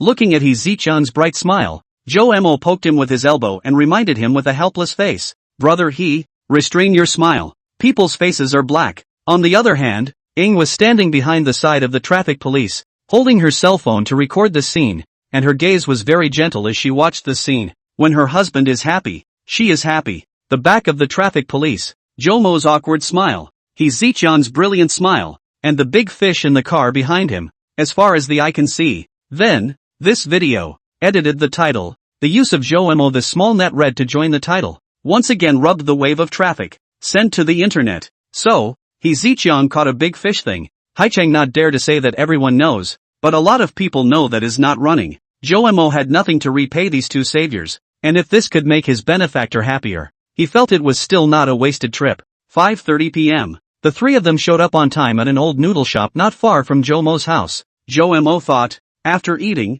he was going to go home, in case Xiao Yi returned to, cough, not to care about her. Brother is happy today. My treat. Don't, brother, next time you treat. Today is the first time I'm having dinner with you guys. It's rightfully my treat. It has to be my treat. Seeing Jomo's stubborn face, Hee Zichang glanced at Ing and saw that his own wife was nodding her head. Boss. Big bowl of plate noodles. 2 big ones and 1 small one. 1 large and 1 small should have thick noodles and the other large should have thin noodles. Also the small one should not be spicy. A normal person would have needed to run through the sentence, but the boss agreed so readily that he'd gotten used to it. Okay, please wait. It will be ready in a minute. Jomo never liked big slabs of noodles and only ate thin noodles. Noodles on the fast. Old not without reason. More customers. Noodles taste naturally not bad. Hee Zichang and Jomo started to dry their food with their heads down. They had spent a lot of energy fishing for big fish and were really hungry. Only Ing gently ate a few small bites and raised her head, looking at the back of a long-haired woman not far away and thought, seem familiar? But how can 1 short hair and 1 long hair? Ing, what's wrong? It's okay. I'm seeing things. What fancy eyes. That woman's back looked a little familiar to me, but I couldn't tell. Jomo looked up at the words and turned back to the direction Sister Ing was staring at, and his pupils just shrank. There was just a long-haired woman slowly leaving the restaurant, and after she turned around, she disappeared into the doorway. But it was that turn, a glimpse, Jomo was able to determine that he was not wrong. This woman, and Yi Jinxian look like. Bang! Jomo, honey don't move, I'll go check it out. Hee Zichang was startled when he saw Jomo suddenly rushing towards the outside of the noodle shop, and after comforting his wife, he hurriedly followed him out as well. When he went out, he saw Jomo Chang looking around and frowning. Hee Zichang also looked around, but there is a lot of traffic here, in all directions. It is difficult to say just now that person actually turned into where. Chase cannot even chase. I'm sorry, Jomo. I thought I was wrong. I should have warned you earlier. Ing also walked out and said with an apology. Jomo hastily shook his head, then remembered a problem. This woman and long-hair Yi Jinxian really some like. Jomo has seen long-hair Yi Jinxian's, so can recognize this woman. But Aang's sister has only seen short-hair Yi Jinxian, which can also look at the back to recognize. Has been very difficult. With this noodle meal, after this incident, Hee Zichang and Ing realized that Jomo had clearly started to be absent-minded, although he was hiding it. They glanced at each other and unspokenly did not ask a single word more. They knew about Yi Jinxuan's life, so they had guesses about that woman's identity. Moreover, Jomo and Yi Jinxian have an unusual relationship nowadays, so this is hard to say. I'm sorry, big brother He, sister Ing, please keep this matter a secret for the time being, especially not letting Jinxian know. She's preparing for the exams with full confidence right now, and I don't want her to be affected by anything that affects her mood. Well, we get it. Even if we have something to say, let's wait until the months have passed. Right. Thanks for understanding. Jomo stood still, his eyes following Hee Zichang's car as it gradually moved away until it disappeared before he turned around and walked towards his home. Along the way, his brow furrowed as his mind mulled over the events of the day, to the point where he almost ran into a telephone pole. As he walked, Jomo suddenly stopped in his tracks. Is this a coincidence? Or an inevitability? If it's just a coincidence, then it's just an accident. But if it's a given, that means there's a deeper problem hidden in there. Is she really Yi Jinxuan's mom? Why did she appear here? What exactly is her purpose? A series of questions came to his mind, causing Jomo to feel a bit of a headache. These questions distracted him, but he had no way to find the answers. Jomo took a deep breath and decided to temporarily put aside the doubts in his heart and wait for more clues to appear. However, there was always an inexplicable irritation lingering deep inside, as if he was worried about losing something important. After returning home, Jomo sat on the sofa and began to stare at the sky outside the window. He made several deductions, but the results, none of them were very kind to himself. Chapter 147, Not Afraid of the Dark Because of You. With a fluttering sound, Jomo, who had been sitting on the sofa and drifting off to sleep at an unknown time, suddenly and accidentally fell off. Ouch ouch ouch. Jomo let out a strange cry and crawled back to the sofa with difficulty, holding his head. What's wrong with me? Jomo looked at the already darkened living room with a bitter smile on his face. He just sat in his darkened home with his head down for a long time. After a long time, he took over his cell phone and brightened the screen to see that the time was almost 9 p.m. Calculating the time, Yi Jinxian was also coming back soon. Go prepare some food, Jomo muttered to himself, then suddenly shouted with a slightly louder voice, Sayaka, I'm back. Only the lights in the living room along with the toilet lights came on at the same time. Jomo nodded in satisfaction, then glanced at the little fox doll that was placed on the table, got up and went directly to the kitchen. Boil for 15 minutes, then soak for 15 minutes. Joemo tapped the fire and started boiling water, taking out some rice grains to wash them. Immediately after that, take a table mango out of the fridge, cut the skin with a knife, and put the meat in a blender to mix. The phone rang at this time. Joemo looked up and looked over. First his spirit was lifted, and after seeing the phone number was a rhubarb caller, he was a little lost. Hey, what's up? Like to watch the door, rhubarb. Bah! What do you mean by guarding the gate? That's what I call the son of heaven guarding the gates of the country, and the ruler of the country dying for the gods. Well, your majesty, what is it that you want with me? Tomorrow is the weekend. Not you. Sunday. Know this. Ha? Tomorrow's Sunday? Are you kid? Living a stupid life? Jomo's face showed surprise. He looked at his cell phone time. It was true. Today was Saturday. Time flies compared to before. Cough cough. Nonsense. Little Face said. Tomorrow Jinxian's sister should rest, right? Although studying is important, proper rest and relaxation is also important. So why don't you bring her over to play? Just the four of us. Hearing Huang Shang say this, Joemo thought about it and felt that there was nothing wrong with it. So he nodded his head. Okay, when she comes back, I'll ask. It's not a big problem. Then it's a deal? We'll both arrange the itinerary. You don't have to worry about it. Just have fun. This, it's a deal. I'll hang up now and go stir fry. After Huang Shang finished speaking, he simply hung up the phone, and Joemo froze for several seconds as he looked at the phone. These two goods, are they trying to make some kind of demon again? Just, let them be. Just be happy. Joemo then laughed lightly and shook his head, not thinking much about this matter anymore. Go home. If you need help, just yell your favorite name twice. Yi Jinxian looked at this message in her hand and tilted her small head, revealing a somewhat confused look. What's wrong? Sister Jinxian, it's okay. What other questions don't you know? Oh, and this, and this, and this, and this, and this. The smile on Yi Jinxuan's face instantly froze, and her two pairs of large eyes stared at each other, blinking. God, Tiny, are you a problem, baby? And these last two multiple choice questions in math, how easy are they? They're all giveaways. And this first big question too. Thinking about it, Yi Jinxian didn't say it out loud. Instead, she was very attentive and patiently told Bai Xiao Xiao in front of her. Bai Xiao Xiao is quite inferior in this aspect. If she spits it out, I'm afraid she'll feel bad. Yi Jinxian unknowingly also learned to take care of other people's feelings. 30 minutes later, the two young girls walked out of the tutoring session on their arms, both talking and laughing, and got on the last 9 bus. What they didn't know was that in a black sedan parked not far from the door, a woman with long hair was sitting on the passenger side, rolling down the window and watching it all. The left Bank Tingji neighborhood has arrived. Passengers who need to get off, please get off in the back row in order. Yi Jinxian carried her school bag and waved goodbye to Bai Xiao Xiao in the car. Seeing this, Bai Xiao Xiao reluctantly hugged Yi Jinxian, her small face rubbing against Yi Jinxuan's chest, revealing a satisfied look. Sniff, sniff, sis, you smell so good. Tiny, stop it. I'll see you tomorrow. Bye. After Bai Xiao Xiao and Yi Jinxian got acquainted, she liked to hug Yi Jinxian and rub against her. Yi Jinxian felt that this little tiny girl was quite cute, just expressing intimacy in a somewhat special way, and didn't think too much about it. After getting off the bus, Yi Jinxian stood and stopped at the gatepost, looking at the inside of the old neighborhood that was already dark and somewhat hesitant. What's wrong, little girl? Hello, Moncler Outlet Online.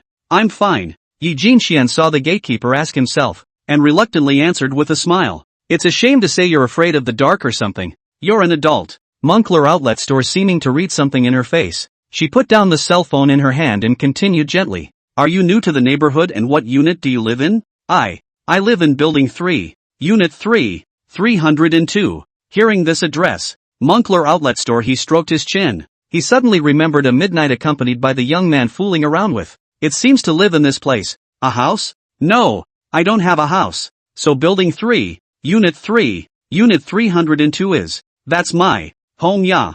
In exchange for others, he really does not necessarily tube. But this kid helped himself to win a handful of headwind game, but also sent a bottle of Jiang to buy to himself. This take people's hands short, eat people's mouth short, did not see even if. Now see his family do not care about the inappropriate. I'll give you a ride. I'm fine anyway. Ha? Then thank you, Grandpa. Yi Jinxian instinctively wanted to refuse, but she was really afraid of the dark, and seeing how enthusiastic the older man was, she didn't refuse down. In this way, Moncler Outlet Store with a flashlight, leading Yi Jinxian leaned toward the entrance of Building 3, Unit 3. It was only then that Yi Jinxian realized that the older man seemed to be walking a bit awkwardly. It wasn't really that far, the neighborhood wasn't that big, and it was soon at the door of the unit. Thank you, Grandpa, Yi Jinxian said gratefully. This has what? Have time. You let your little boyfriend to accompany me to play the game on the line. That kid has been saying that this is his home. Happy. I still looking for. Who is in this family? It turned out to be your little girl. Ha ha ha. The Moncler outlet store waved his hand and laughed bashfully. Yi Jinxian listened to it for a moment, and then reddened his face. Imo is so annoying. Why are you telling the old man all these nonsense? Don't be silly. Run up there. I'll be at the bottom. I'm not going up there because I have bad legs. Ha, thank you Grandpa. Yi Jinxian was pleasantly surprised. Although this was a bit like taking care of a small child who was afraid of the dark, a bit embarrassing, but she couldn't care less, because dark hallways are really scary. Yi Jinxian held her breath and went up to the third floor in a flash. Moncler outlet store seeing this girl running fast, like a rabbit, she also made a sound of joy. It's a young couple, isn't it? It's so nice, Moncler outlet store exclaimed, then twisted his head and slowly disappeared into the darkness. Mate, how are you doing over there? A long, languid sigh came from the darkness Moncler outlet. It was now 9:30 p.m. Yi Jinxian was afraid that Zhou Mo had fallen asleep,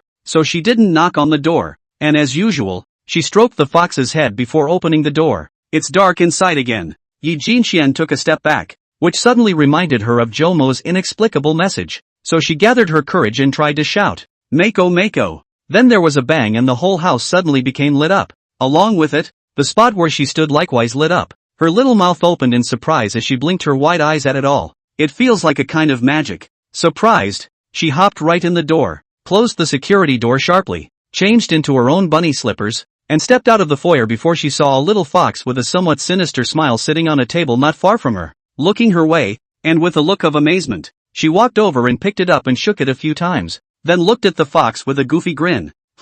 This is. There turned out to be a note pressed under the fox. I made some food. There's quite a bit left over, so if you want some, go get your own from the fridge. Yi Jinxian quickly walked into the kitchen. Will not be children with a delicate cup of water came out? The inside is full of mango sago dew. Chapter 148. Chomer? Yi Jinxian gently shouted several times and found that there was no movement either. She wiped the mango juice from the corner of her mouth, gently pushed open the door of the fox's room and tiptoed in. He came to the bedside, only to find that Zhou Mo had already fallen asleep on his side and was sleeping deeply. He's probably exhausted these days. Yi Jinxian was first stunned, then carefully tucked him in and retreated. The heart settled down quite a bit. It doesn't matter if you're asleep. Just make sure he's home and Sayaka isn't afraid of the dark. Because if you shout, you can light up the lights, and you can summon mine too. After changing into her pajamas and washing up, Yi Jinxian sat under her own comforter, holding a fox doll in one hand and a rabbit hat-covered recorder in the other,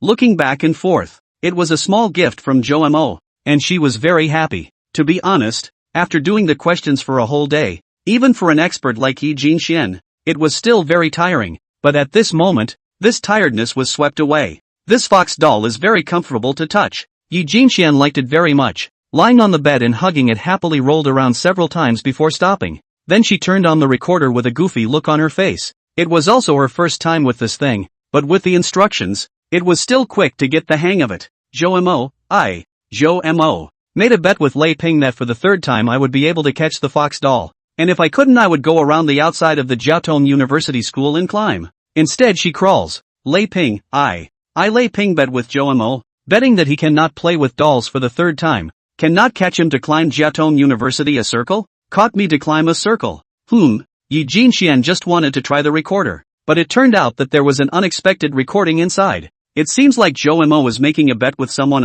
This immediately aroused Yi Jinxian's interest, and as a result, she already knew that the fox doll was in her hands. She continued to listen to the recording and then the expression on her face grew. Well, I lost.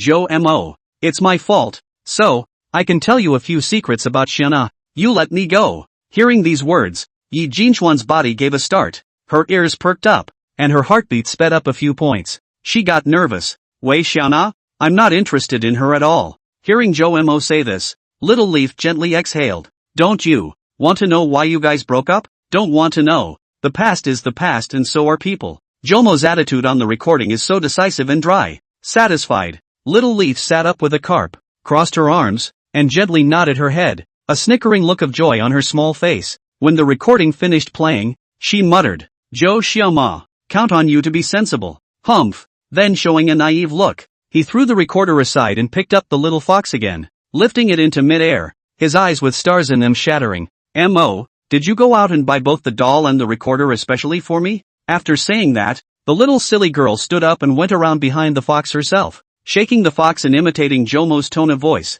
"Ahem, that's for sure. Isn't it right to buy something for my favorite person?" After saying that, the little silly girl once again returned to her position and looked at the fox again. Then. Thank you, I love it. So, what kind of reward would Chukumo want?" Having said that, she went around again to speak on behalf of the fox, and that's how she relished it. This kind of behavior might be a bit childish for a middle schooler like Tao Ji, but for a college student like Little Leaf, it was just right. "Well, if my favorite Sayaka-sama can kiss me a little bit, I, Zhou Xiaoma, will be especially satisfied." After saying that, Sayaka circled back again, hugged the fox and kissed it on the forehead without hesitation. What the silly girl didn't know was that some devious boy, leaning against her bedroom door, was snickering and eavesdropping as she, a non-celebrity? What's wrong with that? Facts have proved that even this kind of embarrassing physique, in the hands of Zhou Mo, as usual, is a sharp weapon to amuse Xiao Yi happy. He's a professional when it comes to making Sayaka happy.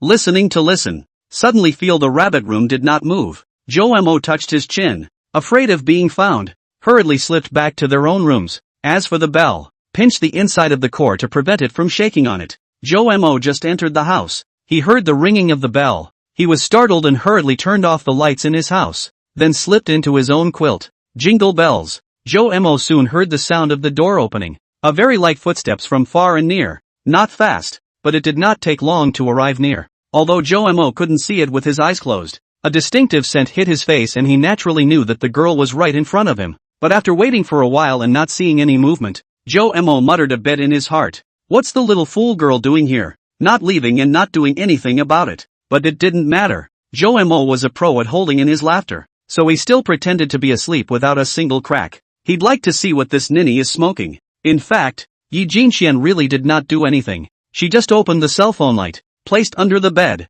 with the help of the weak light, is so quietly leaning on the chin, squatting in front of Jomo's bed, so staring in front of the eyes of the big boy's sleeping face. She was like an innocent child, her gaze clear and bright, with a faint curiosity and appreciation, as if she had discovered a precious treasure. There was not a single distraction in her eyes, only a pure feeling of beauty. As time went on, her eyes adjusted to the dim light in the darkness and she could see more and more clearly. The outline of Jomo's face gradually became clearer. His eyes were tightly closed, his long eyelashes fluttered gently, and his breathing was smooth and deep, as if he was enjoying a tranquil dream. Looking at his peaceful sleeping face, the corners of Yi Jinxuan's mouth unconsciously rose slightly, revealing a gentle smile. She continued to gaze in silence, as if time had stood still and everything around her had become quiet and peaceful, with only her and the sleeping boy existing in the world. Sayaka hasn't said a word since the beginning, but it's like she said everything. Chapter 149. I'm going. What the hell is this ninny doing? Zhou Mo inwardly spat madly. It felt like a long time had passed, but the scent of his own face, if any, was still there, and the scent lingered long enough to stimulate his brain. No, I just can't hold it in. Zhou Mo was unable to sleep, and his body was still afraid to move. In fact, he could have casually swung his body to startle the nearby bunnies, and thus get out of this dilemma. But this wouldn't smell. Ahem. Zhou Mo finally decided to quietly open his eyes to see. Just as he was about to open his eyes, he suddenly felt a finger that was a little cool to the touch press against his face. Then this finger began to move slowly and seemed to write a word on the left side of the face, as if it were a leaf word. The touch was crunchy and itchy, and Zhou Mo was a little unable to carry it off. Yet this finger didn't stop there. It was placed on the right side of his face again, and another word was written. This time, it seemed to be a special word. Immediately after this finger pointed on Zhou Mo's forehead, Xiao Yi wrote another word, but this time the strokes were a bit too many. Zhou Mo couldn't guess the word, but could only sense that it was accompanied by a corpse character. Contract formation. Zhou Mo heard a soft to the point of being very small voice coming into his ears. This time the girl finally got up and left Zhou Mo's side like a lithe cat. Jingle bells. The bell rang softly and the door was closed again. Who? Zhou Mo sat up directly like a swindler, panting heavily. Then he turned on his cell phone's flashlight and looked at his face. And there was nothing. It looks like Sayaka is just faking writing with her fingers. The scent in the air began to slowly fade away, and Joe-mo looked down at the direction Yi Jinxian had just squatted in, a hint of despair flashing through his eyes. I also don't know what kind of contract Little Leaf has made for me. Joe-mo had a bitter smile on his face. It was at this time that Joe-mo realized that there seemed to be a doll placed at the end of his bed, which was not there before. He brought it over to take a look. It was a pink rabbit doll from Yi Jinxuan's room. Anyway, don't forget, we still have our Ferris wheel date, no matter what. Joe-mo held up this cute little bunny with both hands, looking at it with a very soft gaze, and said softly, as if he was speaking to it, and as if he was talking to himself. The next day, Joe-mo was awakened by incense. He smelled a nice smell, like scallion egg pancakes. Joe-mo frowned and snorted, then sat up and stretched before squinting out of bed and walking out. Jingle bells. Joe-mo, you're awake. Just in time. I just finished cooking. Wash up and come eat. As soon as Joe-mo opened the door, he saw the short-haired girl wearing pink pajamas and a pink rabbit apron, standing with a plate not far away and looking at himself. It was Sayaka, who was smiling sweetly and looking at herself tenderly. Joe-mo maintained the posture of opening the door. His body lurched, then unconsciously rubbed his nose and looked away after exchanging a glance with Little Leaf. It's nice to have family. You're in a sprint. I'm fine with this kind of thing. Joe-mo read in an unfaltering tone. This was the first time since he grew up that a girl, no, someone would get up early in the morning to cook for him, and he was rather flattered. Who knew that before he could finish his sentence? Yi Jinxian interrupted him. Alright Joe-mo, don't pretend to be an adult here. Quickly go wash up. After dinner we still have to go and meet up with Sister Faye and the others. Oi oi. Joe-mo was pushed into the restroom just like that. And then the glass door was also gently brought up. Joe-mo looked at himself in the dresser mirror, skimmed his lips, then began to wash. I'm pretending to be an adult? Okay. When Joe-mo came out, Yi Jinxian just happened to have set up breakfast. Egg and scallion pancakes. Milk. 1 egg. What are you looking at me for? Look at the rice. Instead, Joe-mo looked at the girl with the apron for a moment and then was laughed at by the other girl. Looks like last night's contract went into effect. Hee. Who looks at you? I'm just still awake. Joe-mo walked stiffly to the table and sat down, his mouth stiffening. He was about to eat the cake first, but was stopped by Sayaka with her chopsticks. Water first. A glass of water was pushed in front of him immediately afterward. The corner of Joe-mo's mouth twitched. That's my word for it. Not to mention, this egg cake was tender and delicious. Joe-mo nodded his head repeatedly and praised Yi Jinxian. That's for sure. When I used to be in the orphanage, I used to make this all the time. Flour, scallions and eggs will do the trick. It's simple and delicious. Those younger siblings love it. Yi Jinxian proudly said. Oh, so, you're the big sister. Ha,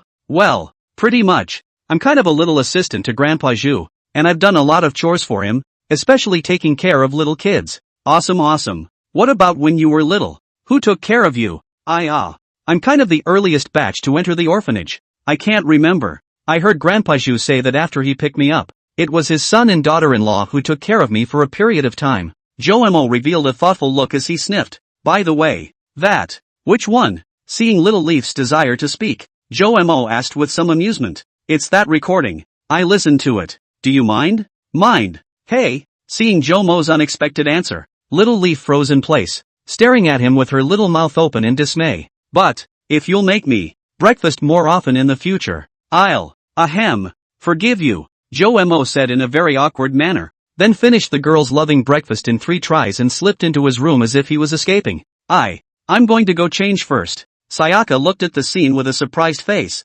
Is he implying that I'm going to be around all the time? The little girl was surprised, for she had thought that similar words might not be heard one after another until after the examination. Is he getting on my nerves? A girl's sixth sense is always sharp. Of course, I'll always be there. You can't kick me out. The girl whispered to herself. She finished eating and went into her room to change as well. What good clothes can a Little Leaf have? Joe-mo directly thought of her denim halter dress outfit, and then he himself chose the same denim outfit to dress up, just like the last time when he went there to ask for a sign. Well, 10 minutes later, Xiao Yi really wore that piece of denim halter dress appeared. She saw Joe-mo's dress. Her small face slightly red staggered away from the line of sight. Joe-mo's clothes can be more than this one, but he still deliberately chose to dress up in the same style as his own. You know what to do. Good looking. Joe-mo was never ambiguous or mouthy on the point of complimenting Xiao Ye's beauty. Little Leaf was in front of the mirror, pulling the hem of her skirt and gently swaying her body. The crescent moon pendant at the front of her neck scratched out.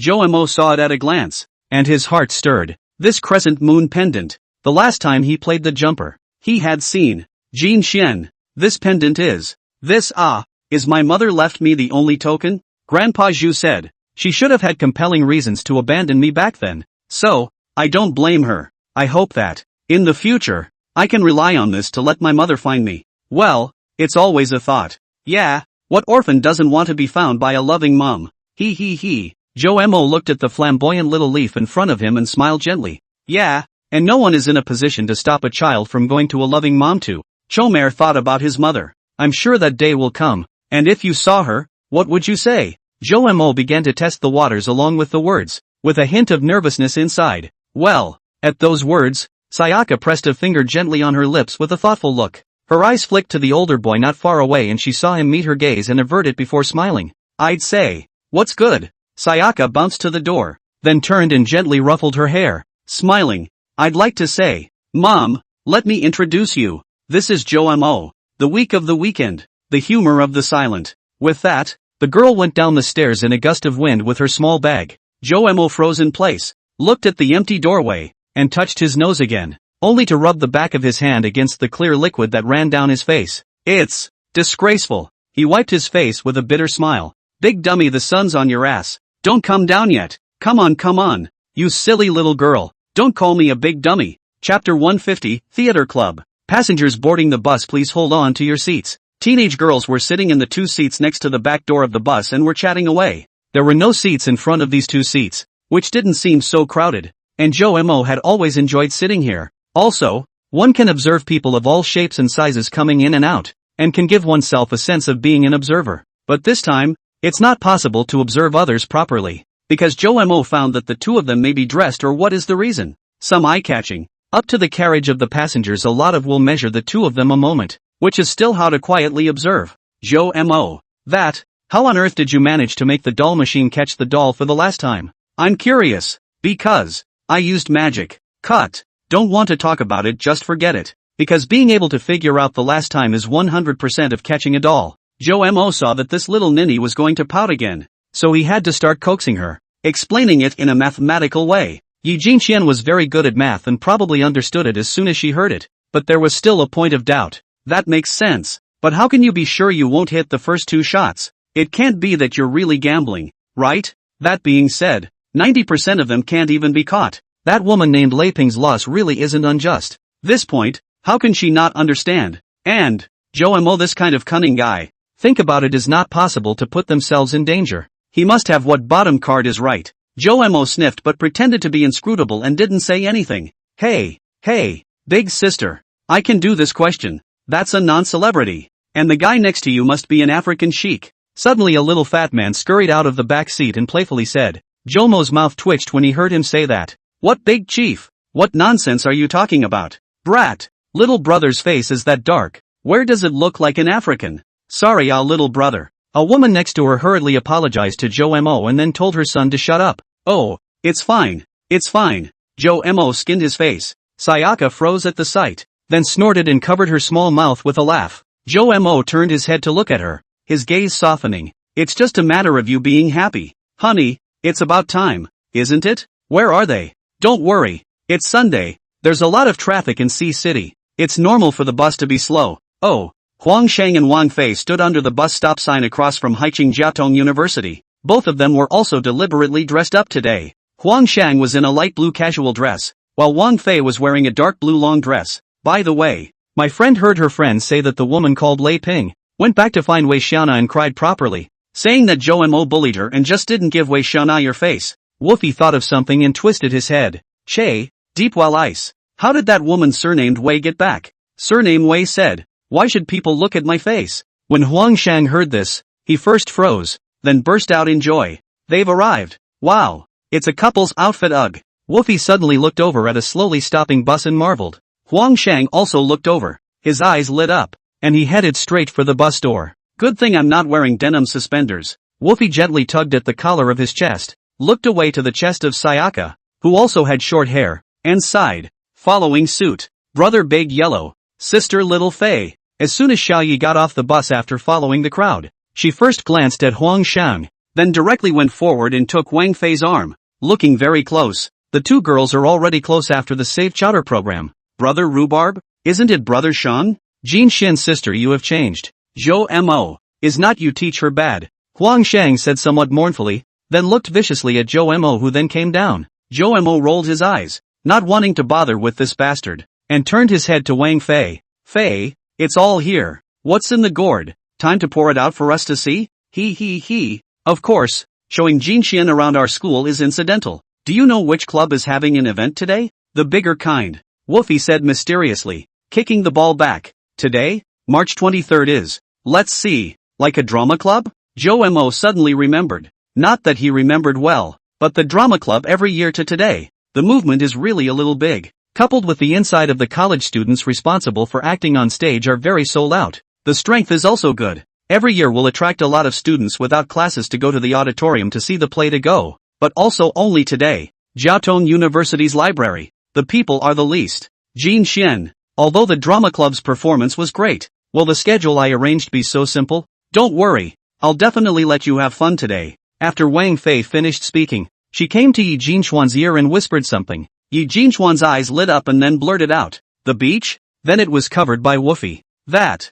Zhou Mo. If I say that today we have a chance to white whore, but it may need you to work a little bit down. Is it okay? Huang Shang rubbed his hands together and smiled at Zhou Mo, but Zhou Mo didn't eat this. No. Chapter 151, The Ideal University. Really? Don't think about it and beware of regret. Huang Shang was not in a hurry and said with a clenched fist. You. Zhou Mo felt that there was something in his words, and after glancing at the two girls who were snickering at the side, she simply went forward and wrapped her arms around Huang Shang's neck and inquired in a low voice. You kid. We're on the same side. Don't you dare side with those two. Don't. Who's on the same page as you? I remember someone thinking of selling me a $1,000 chase ticket for 12% off. Zhou Mo sniffed and scratched his head in some embarrassment. Don't just stand there. Hurry up and follow. At this time the two girls are ready to cross the crosswalk to the opposite side of the Jiaotong University South Gate. The two boys saw the situation and hurried to follow. Sauce, how about it? Jin Xian, how is the entrance to Jiaotong University better than the College of Engineering?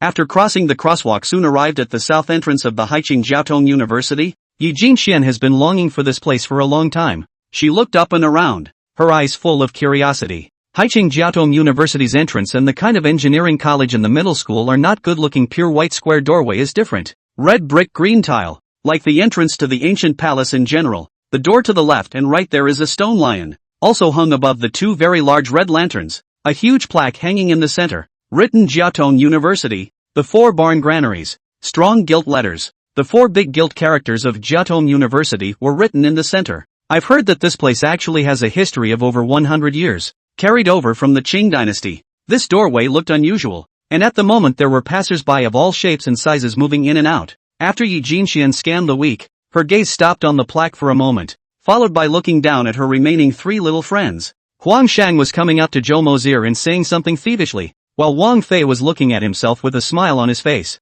It's not your average student who gets in here. They are all excellent students here. Yi Jinxian, you have to work hard. Sayaka gripped her right hand on her small satchel and squeezed it hard. Zhou Mo's corner of the eye saw Yi Jinxian's small face showing some seriousness, the heart more or less a little worried. Just in case, I say just in case, when the results are not as good as they should be. This silly boy, I guess he'll be sad for a long time. Why don't I accompany her to retake the exam too? That way we can go to a place together. And it doesn't really matter to himself if Jiaoda is not Jiaoda. The important thing is to be there for her yourself. Zhou Mo then shook his head, shaking this absurd idea out of his head. Their own year, to be honest, is also luck plus, then the usual mock exams to play better, which qualifies to rub the edge into the hair. Once again exams are deserted for 3 years, can be examined as second base will burn high incense. Zhou Mo, what are you doing? Who promised to show Jinxian around the school in the first place? Wang Fei saw that Zhou Mo was frozen and started beckoning him to come over.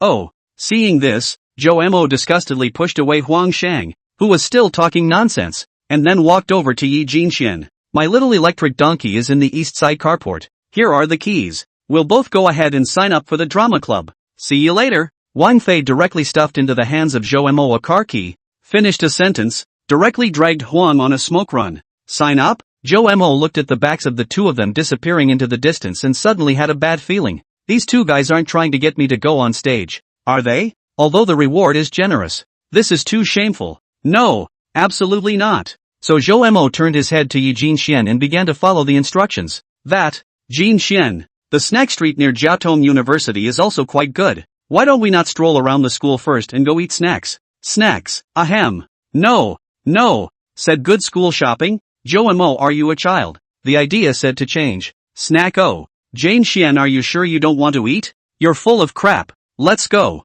Unfortunately, Little Leaf had obviously discussed this with those two, and she surprisingly resisted the temptation of the food. But listen to more, little girl is also afraid of their own faltering, so hurriedly pushed and shoved Zhou Mo together into the south gate of Jiaotong University. Once inside, not much far, Yi Jinxian extreme eyes. Some shock. Here even gave her a glance, cannot see the head of the feeling. Suddenly more curious about this university. Isn't this place huge? Well, you can't wander around all day if you walk. Is it that big? The College of Engineering was wandered through in a couple hours. It says it's a university there, but it's really not much bigger than a second high school, so of course it can't be compared. Zhou Mo is very understandable. Private university. In Haicheng, this kind of inch of land. The address is not too remote. The school can be big is strange. But Fei-san said we're going to the drama club at 11 o'clock at the latest, which means it's only 3 hours now at the most. But I'd like to see more of this place. Zhou Mo looked at her poor acting and laughed outright. Suddenly wanting to dismantle her,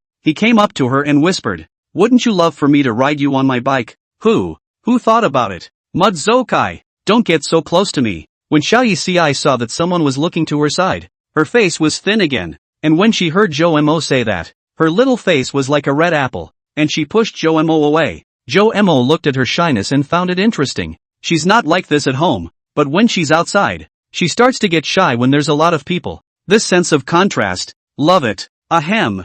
No, it's so interesting. Zhou Mo has delivered campus courier before. He roughly estimated that if you just walk around to see the various outlooks of Jiaotong University, riding a small electric donkey for 3 hours seems to be barely enough. Okay, you take a casual look around here for now. Don't wander off. I'll go to the carport and roll the electric donkey out to the car. The girl promised a good. Zhou Mo went toward the east side of the carport. The carport is very long. If it is not this electric donkey, press the lock button can make a sound. Zhou Mo really do not have confidence in a short period of time to find it. Even if Zhou Mo didn't need to say it, Yi Jinxian wouldn't walk around. She blinked her big curious eyes and looked around, especially at the pure white archway not far away. Maybe it's because the graduation season is getting closer and closer. You can see some obviously older seniors coming together in 2s and 3s to take pictures in that area. Seeing this, Yi Jinxian also moved over to observe a little closer. College graduation season Yi Jinxian inevitably yearning. Senior G, I've heard that you've been accepted by the new giant Tao group on our side of Haicheng.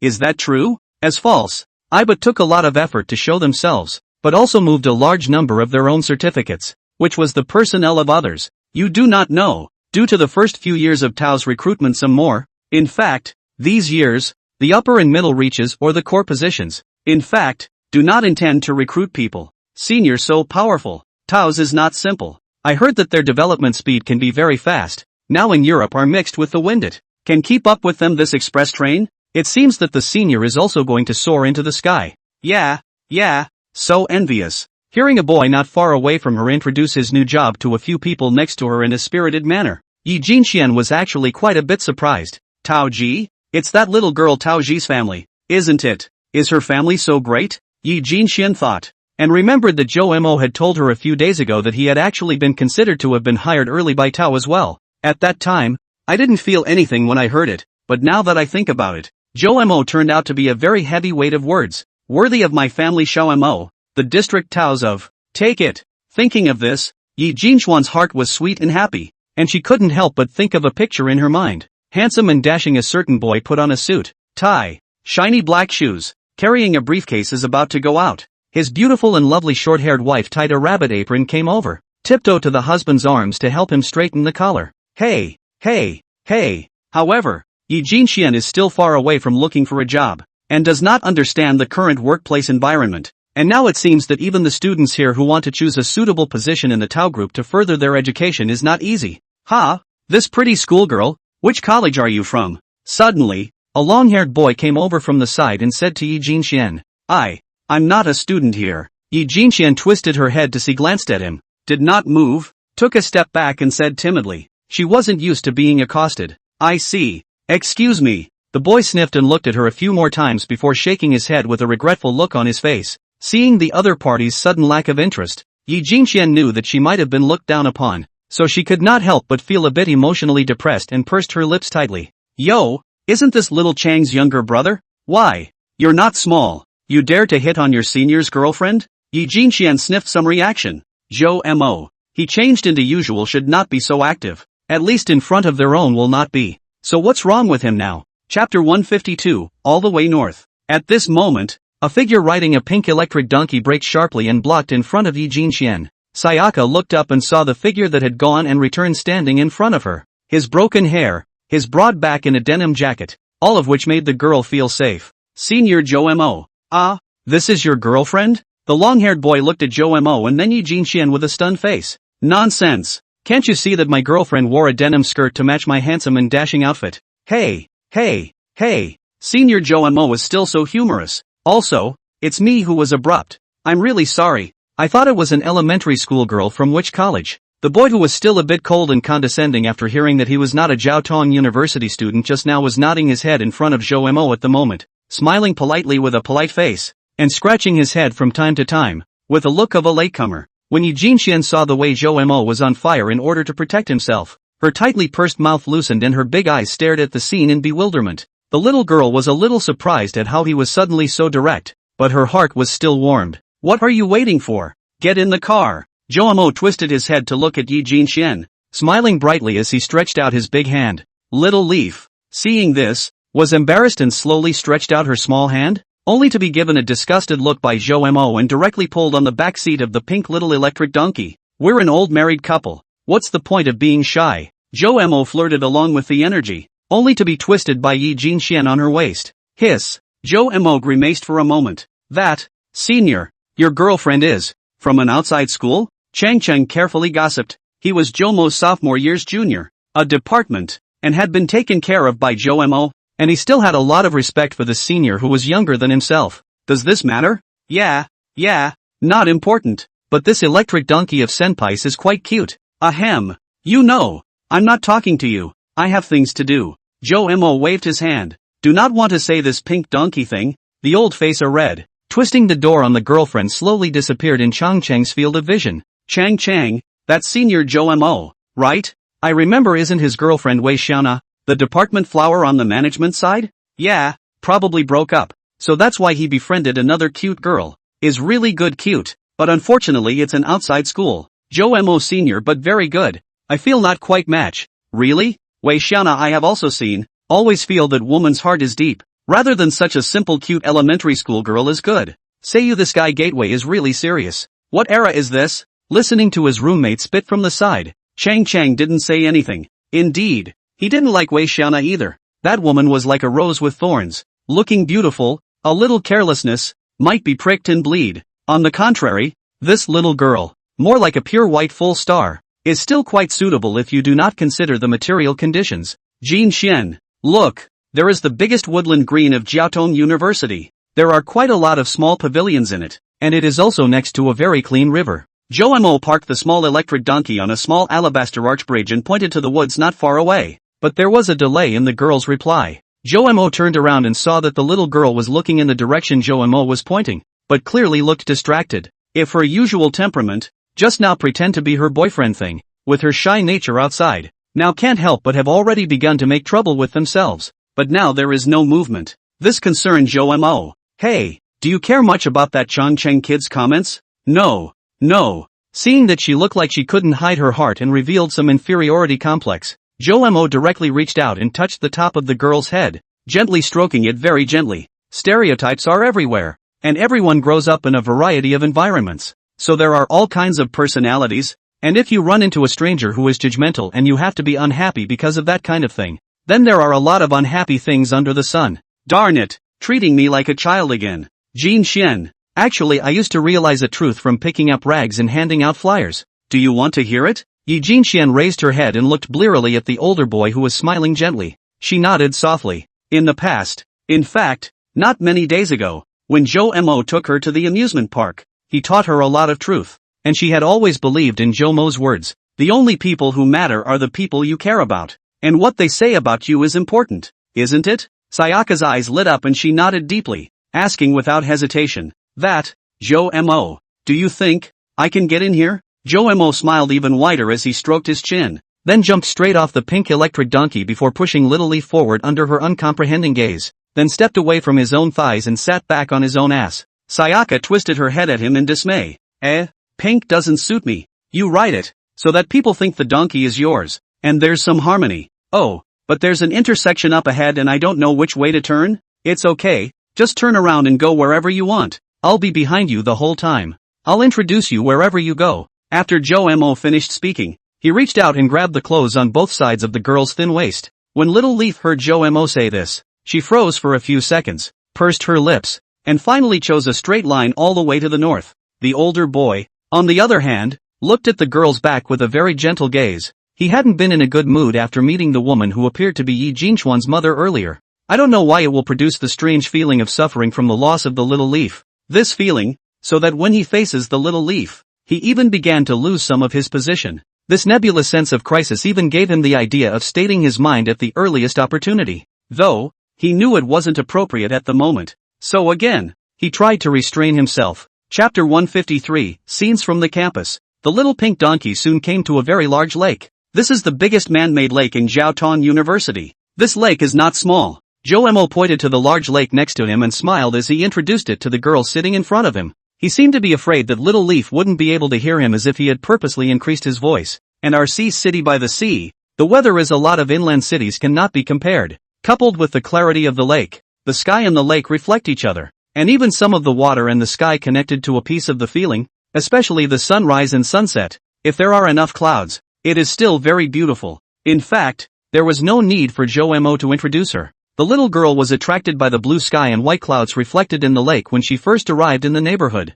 She looked at the calm, mirror-like lake and couldn't help but marvel at how the lake had really been planned just right. At this time, the breeze over the lake set off a ripple. The clouds reflected in the water seems to fluctuate with the picture is too beautiful. Let a person's mind and heart. Really beautiful. The corners of Joe-mo's mouth rose slightly when he heard her praise. As an old mage, when he first entered the school, he was also enamored with the scenery and came over almost every day. Joe-mo did not disturb her, as if it was once upon a time. When Yi Jinxian carefully observed the lake, he carefully looked at the girl's side face. The blue water wraps around the green hills, and the hills are even more beautiful. After a while, only Yi Jinxian muttered. Joe-mo froze, smiled and naturally picked up on it as well. The peaks and mountains reflect the blue waves, and the water and the sky share a long expanse. Sayaka sniffed and turned around, intertwining her eyes with Mamoru's smile at each other. Yi Jinxian once again started the little electric donkey, found another random direction, and led Joe-mo away in a puff of smoke. This is a rose garden, and it's just in full bloom. Wow, that's a lot of roses too. So many tourists too. Well, if you run into one, take a picture before you go. Okay. Yi Jinxian stood in the middle of a large swath of roses, bent over, smiling happily at the camera. The chomare took many shots at her, and just when she thought it was going to end, the chomare came over to her. Ahem, take a group photo. It's rare to get one together. Well, good. Sayaka froze, then hurriedly nodded. She remembered that the last time she was at the ice world, Joe-mo was not very willing to take a picture of himself, but now he was taking the initiative to take a picture together. Of course, this transformation was a good thing, and the little girl was naturally happy. 1, 2, 3, eggplant, eggplant. The two men shouted in unison. The photo shows young men and women in denim outfits, tilting their heads and looking up at the sky, all smiling and laughing. Behind them was a vast expanse of red roses that could not be seen, like a sea of fire, bright and colorful, emitting an enchanting aroma. The young man and woman were not holding hands, but they were very close, and they stood in the middle of the sea of flowers, their smiles as bright as the sun, warming the whole picture. Afterward, following the little pink donkey as it wandered blindly along the way, Joe-mo enthusiastically introduced the scenery along the way to Yi Jinxian. He pointed to a vast meadow and said, "That lush green grass is reserved for the students' picnic." Then it points to a large garden with a horseshoe-shaped entrance of pure white arches. "This is our school's famous garden, which grows flowers of all shapes and sizes." They also pass two stadiums shaped like clouds and an old library in the style of a medieval Western European church. In addition, benches for resting can be found everywhere on campus, and they are uniquely shaped to give a sense of tranquility and comfort. Yi Jinxian listened to Jomo's explanation while marveling at the beauty and grandeur of this campus. In comparison, the College of Engineering seems very small, almost as if it were a high school of limited size. Not only does it have a spacious campus, but it also has a long history that makes it a place you can't help but be attracted to. Not bad for one of the top colleges in the country. Yi Jinxian looked back, only to see Mo pointing at the cafeteria in the distance, talking in detail about the specialties there. Looking at his sunny smile, she felt that her determination to get in here was strengthened. On the way back to the drama club, Yi Jinxian looked at the path in front of her and asked without looking back, Mo, do you like it here? I liked it for a while when I first walked in the door, then I didn't really feel anything, but I'll probably like it again when I move up to my senior year. Hearing Mo say this, Little Leaf pursed her lips and responded to him with a slightly louder voice. Not maybe, but definitely. Oh, definitely? Yes, is a certainty. Sayaka screwed the electric door straight to the bottom. Onward to the drama club. Slow down, little silly girl. You're a mediocre driver. Punch the duck. Chapter 154, Enrollment. Little silly girl. There's a ditch in front. Ditch.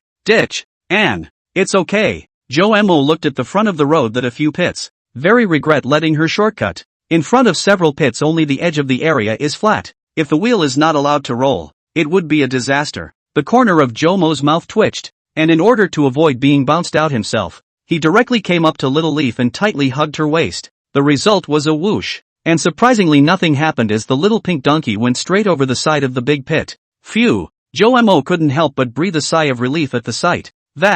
You're holding people too tight. Suddenly hearing Little Leaf's soft and sticky words, Mo then remembered that he was stuck on her back and his hands were still tightly wrapped around her thin waist. Fragrant and soft. Ha, ahem. It's not my fault. Who made you drive so fast?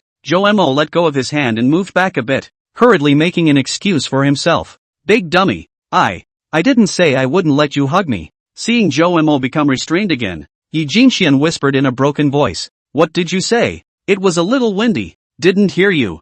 Mo hadn't really heard what this niece was muttering. I said, Chomer is a big dummy. No, Senior Huang. You said, you're signing up for 2 other people to act on stage? Yeah, what's the problem? It's like this. What about our side? We usually enroll in person. It's not allowed to enroll for others. Why? Huang Shang and Wang Fei looked at each other in disbelief. Because it's happened before where someone has pranked someone else by signing up for them and then being denied access to the stage by the person who signed up, which would upset the audience and embarrass our drama club. Hearing the schoolmate in charge of registration say that, Huang Shang revealed an awkward smile. Well said. That's what this schoolmate should do. How can we let others enroll indiscriminately? Wouldn't that be a mess? It was at this time that Mo unexpectedly rushed to the scene of the drama club's registration with Yi Jinxian, who condemned this behavior with a serious face. Not, school brother, you wait a moment. We are so hard to line up.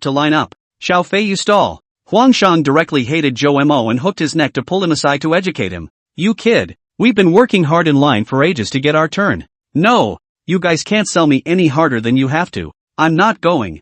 Mo's big head shook like a rattle. You're a good actor. That's why I want you to go up and perform. The rewards are great. Are you sure you don't want to? No, go. Determined not to go. Alas, that's a pity. People drama club participation in the top 3 but send this afternoon's Haicheng Beach limited tickets. Originally I and Xiaofei have discussed. Then she and Jinxian's sister wearing swimsuits to accompany us to the beach to play. Pity? Hey, where are the people? Huang Shang was just halfway through his sentence when he realized that Mo had disappeared from under his ruthless iron hand, and he was dumbfounded. Ahem. This schoolmate. You see, my friends have helped me line up for so long. I'm a person who is more soft-hearted. Then I'll reluctantly enroll. Really can't do anything about them. Behind him resounded Mo's audibly helpless voice. Huang Shang twisted his head to look and realized that Mo had actually finished dealing with the other party and was signing. This true sense speed is horrible as hell. Hey, swimsuit, nice. Huang on a crooked smile, already thinking about how the seaside may be a feast for the eyes in the afternoon.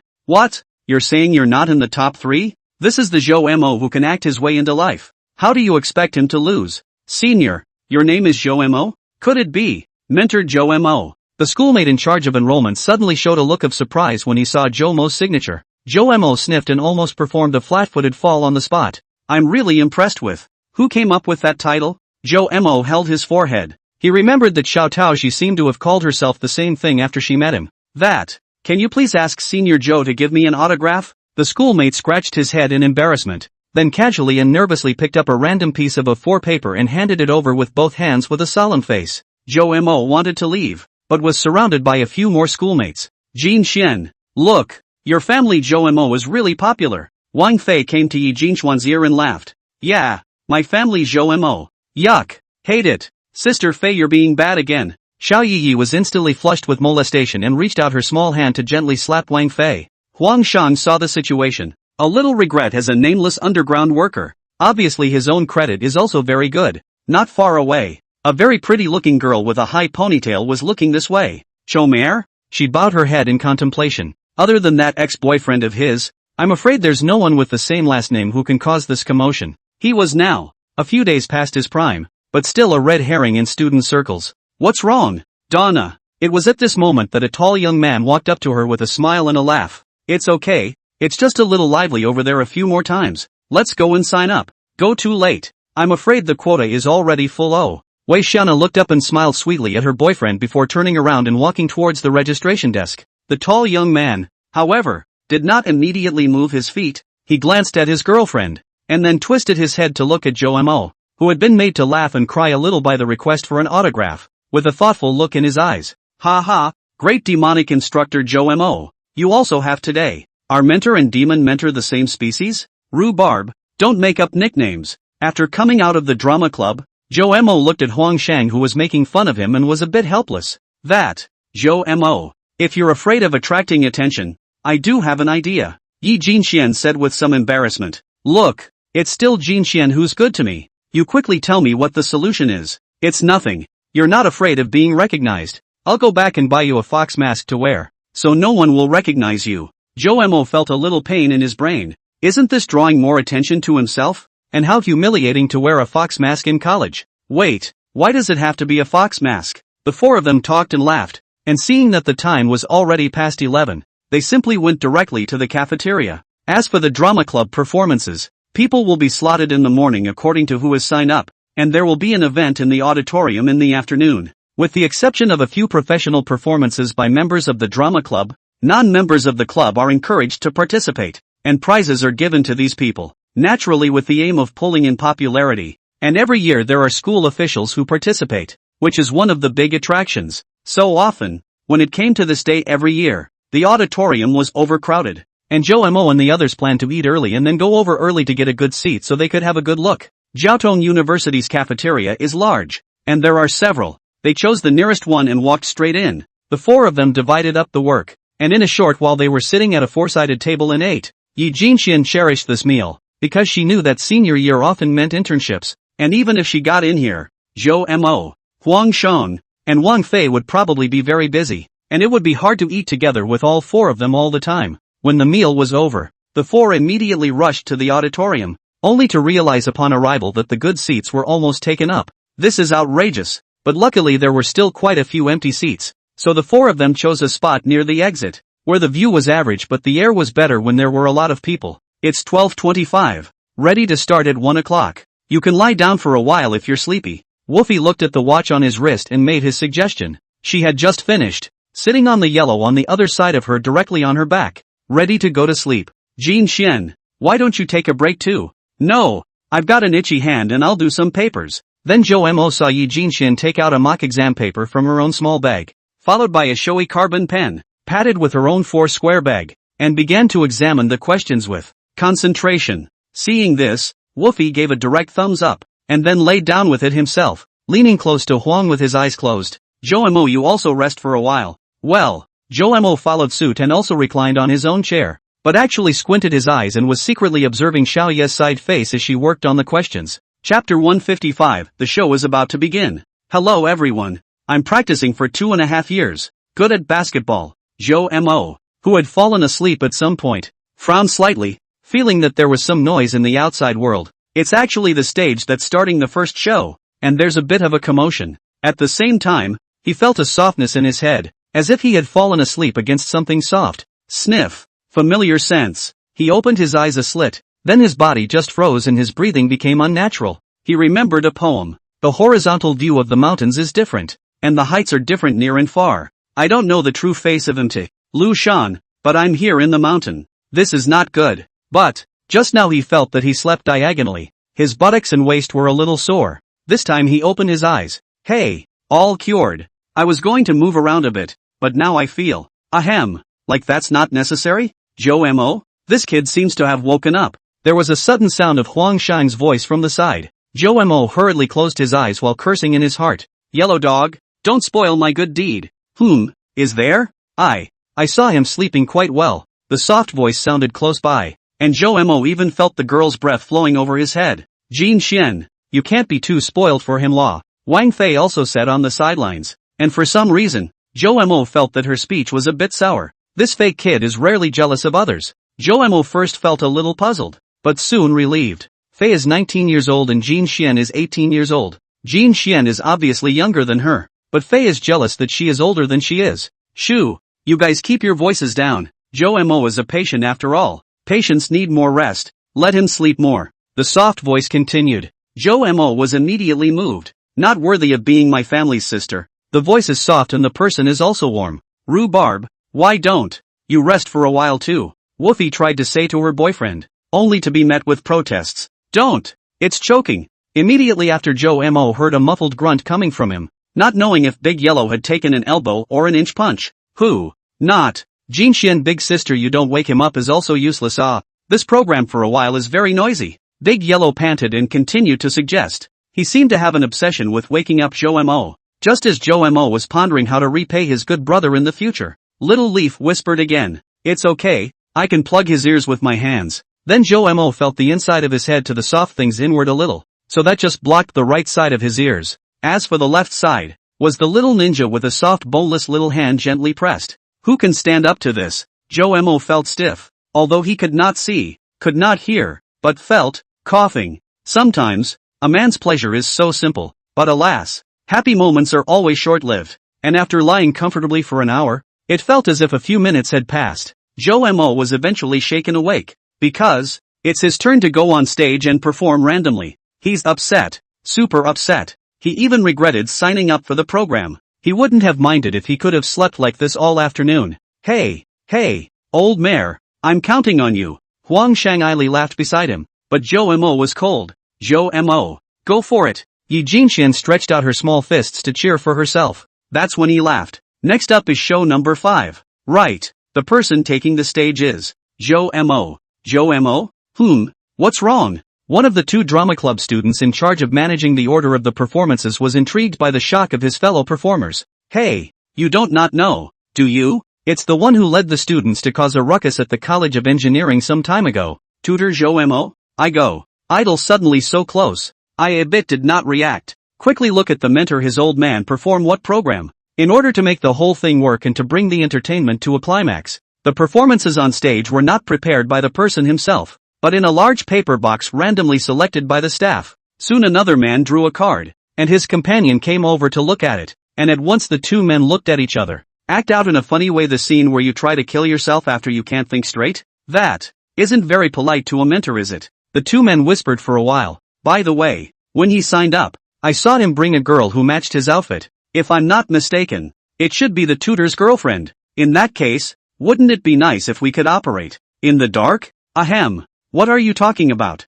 What do you mean by backstabbing? We call this adulting. Yeah, just like that. Joe Mo was very inexplicably replaced with a designated program. When Joe Mo walked to the front of the stage and heard an enthusiastic drama club student introduce himself to the play, the person was a bit confused. This, zombies versus plants? Without waiting for the props team to make the next move, the schoolmate standing beside Joe Mo in front of the stage noticed that some people in the audience began to talk. He glanced at the big guys and found that it was quite a few people who were staring at Joe Mo with surprised expressions. What a school teacher! It's also great for the drama club if you can eat a good wave of seniors traffic. And of course, it's a win-win situation. And seniors' popularity will be even higher. I'm not ashamed of it. Maybe the vice president will be able to point to the day because of this. I'll have to put on a good show. Then Joe Mo saw the eyes of this schoolmate beside himself changed. Very serious. As if he was shouldering the look of what mission next to perform is a junior from the School of Mechanics. Joe Mo. I'm sure a lot of people already know about him online.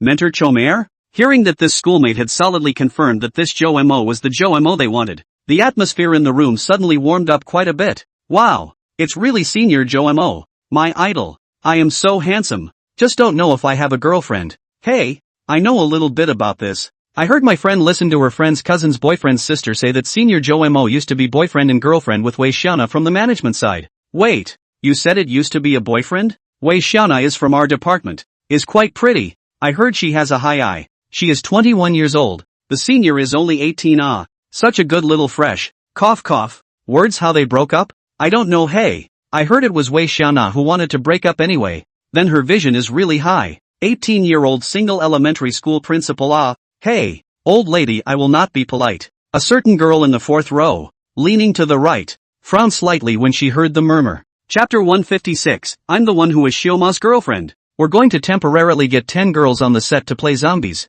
and Senior Joe Mo will be playing the sunflower shooter. If the senior can't hit his shot, he. A gasp of surprise from the girls rang out across the field, and some had even begun to move closer to this side. Schoolboy, don't mess around. I'm very principled. The corner of Joe Mo's mouth twitched, and he directly grabbed the clothes on his schoolmate's shoulders. Senpai, you're here for the limited edition tickets to the beach, right? What? Joe Mo raised an eyebrow. How about I send you another ticket on the punch bowl? You can take your girlfriend to the depths of the ocean to see the sunset on the horizon. Yo. The schoolboy's brain turned very quickly, directly gritted his teeth and was ready to move the dues. He believed that the comrades in the drama club would not blame him. Oh, you have good taste in clothes. Just now I saw a little wrinkled. I helped you to organize a little. You will not blame the senior, right? No.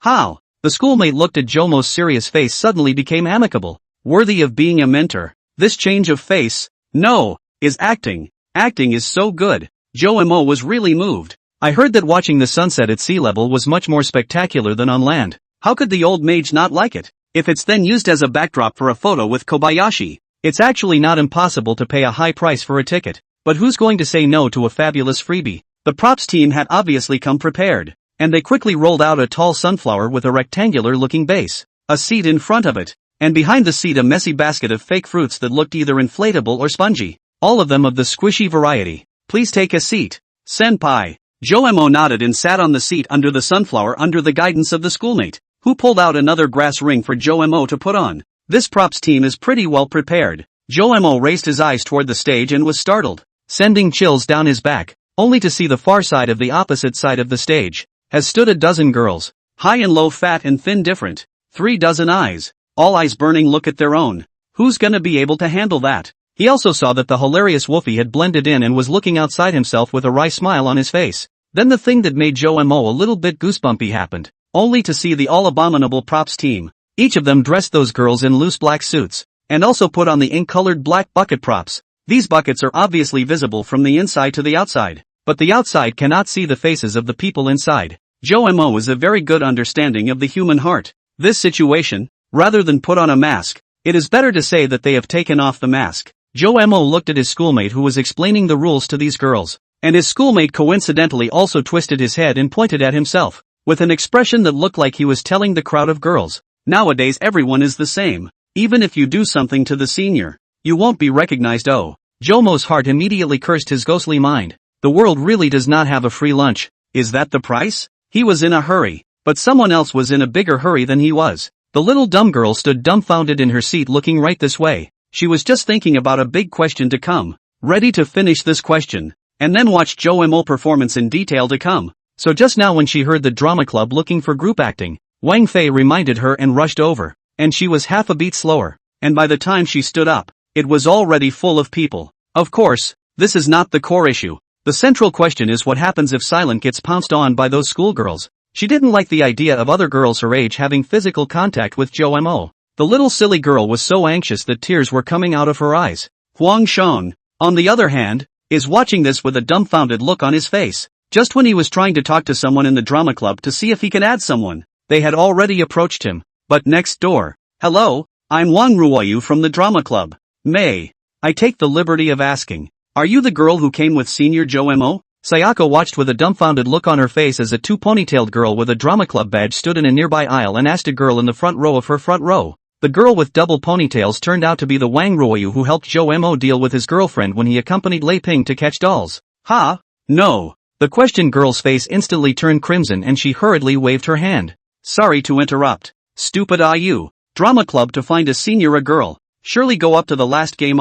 Such a good opportunity. You miss it for nothing. Anyway, and did not say that it is a girlfriend. Visible is still not it. Wang Ruoyu face apologized. And that girl after the companion reminded suddenly some regret. 18-year-old handsome senior. She also but unfortunately the opportunity has been used up. As for Wang Ruoyu, she was in a hurry just now. Just heard that senior Jomo's girlfriend was in this neighborhood. And ran over in a hurry. Regretting that she didn't ask Jomo's girlfriend what her characteristics were. But it was too humiliating to go back and ask again. So she just asked one by one. It's okay. This one isn't. There's always a yes. It's around here. I don't believe I can ask. She changed her target, but it was the other side of the aisle, and little Leaf was standing, blinking her big intelligent eyes at this enigmatic maneuver of Wang Ruoyu's. Excuse me, are you the girl with senior Jomo? Classmate. You've got the wrong person. Can't you go on stage if you're not? This won't do. It has to be the girl who came with senior Jomo. Wang Ruoyu's little head tied in a double ponytail shook like a rattle. This girl who was questioned also regretted it. Why did she so honest? Really? But her words were heard by a bunch of people in the circumference circle, and it woke up a lot of people. Sayaka pointed a small finger at herself and said weakly, but in a small voice, but couldn't muster the courage to talk to strangers. And the nerdy Wang Ruoyu didn't seem to notice her abnormality, just faintly scanned the circle, and finally locked the girl in the front seat of the small Leaf. Then under Yi Jinchuan's gaze, Wang Ruoyu asked to the girl in the front row, You are? I am. Hey, I haven't said. I'm the girl with senior Jomo. So can I go on stage? Wang Ruoyu was surprised to look at this somewhat agitated girl, but what made her even more surprised was yet to come. You're bull ting me. You're not. I am. Both of you are bull ting. I'm the one who's Lu. Two more girls had popped up from the weekly circle earlier, and they stood up, both saying they were the rightful owners. Wang Ruoyu was at a loss for words. Hey. So there are 3 girls with the senior? He is so open. Shut up. Me. Who? I'm the one. You're all fake. I'm the one who's Shomo's girl. Friend. Wang Ruoyu suddenly heard a voice that was not loud, but obviously shouted out with force, and the owner of this voice was very excited. She twisted her head to look directly in front of her, only to see a very cute dress, wearing a denim halter dress short hair girl, is tightly clenched a pair of small fists in front of her chest. Her small face suffocated red looking at herself, maybe just now suffocated. The corners of her eyes there are still a little tears. Chapter 157, in performance. A 4th person showed up. Wang Ruoyu had a surprised look on her face. Royalty, Lolita, tomboy, and now a girl next door. Isn't that a bit too much, sir? These 4 people. Senior he, can eat? Wang Ruoyu said weakly. Sniffing the 4 girls including Yi Jinxian were all stunned. What was she rambling about? That. Let me testify. I am Jomo's friend, and he came with only one girl. This girl next to me is the one who came with Jomo. Seeing the delicate state of affairs, Huangshang hurriedly stood up and spoke out to help Yi Jinxian. Just as Nikki was relieved to see someone testify, the other 3 girls saw the situation. Knowing that the probability is that the rightful owner has come, they all showed a sardonic expression, but Wang Ruoyu's next sentence made them feel as if there is still hope for them? There's only one person. I'm not that easy to fool. Do you have any proof? And a few of you. Wang Ruoyu's sudden online intelligence caught the crowd off guard. Yi Jinxian was also a bit bewildered, not knowing how to identify herself. The corner of Huangshang's mouth twitched as he saw this, and he reminded, Big sister. Photo. You should have a photo of Jomo, right? Yi Jinxian indistinctly took out his cell phone, but then hesitated a little. You're not bluffing here without a picture, are you? The girl next to her foxed, and even Wang Ruoyu showed her skepticism. Seeing this, with her heart in her mouth, she closed her eyes and lowered her head, pushing her shattered cell phone straight out of her tight grip, then gently tapping the screen.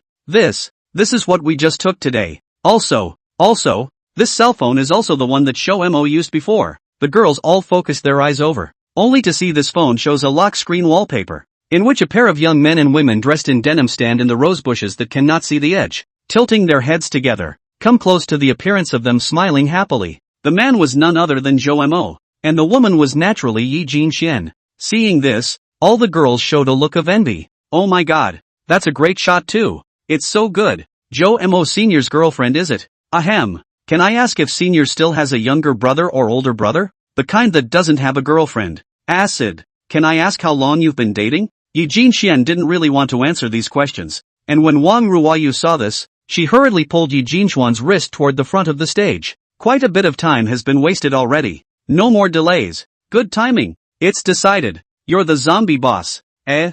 The little silly girl pointed at herself with a confused look on her face. On the stage, the battle has also been fought. A staggering bucket-headed zombie appeared on the right side of the stage, wearing an ill-fitting wide suit and tie, slowly approaching the boy under the sunflower on the left side of the stage. The zombie was obviously a girl, as the lower half of her body was still wearing a super short skirt, and her overall outfit was as incongruous as it could be, and she howled like a zombie, watching Jomo's mouth twitch. Well, this girl is quite professional. The students on stage were amused, chattering and laughing. Jomo looked back at his own ammunition depot. Then I compared the number of zombies and realized it was about a 2-to-1 ratio, which isn't much of an abundance. Besides, a lot of the ammo is still light balloons, which is a really touching probability of hitting. Jomo first bluffed and falsely threw the foam ball apple in his hand, and then he saw the zombie girl clearly make a left and right horizontal jump. This kind of evasive maneuver, it caused another round of laughter from the audience below. Those girls in the back are looking this way.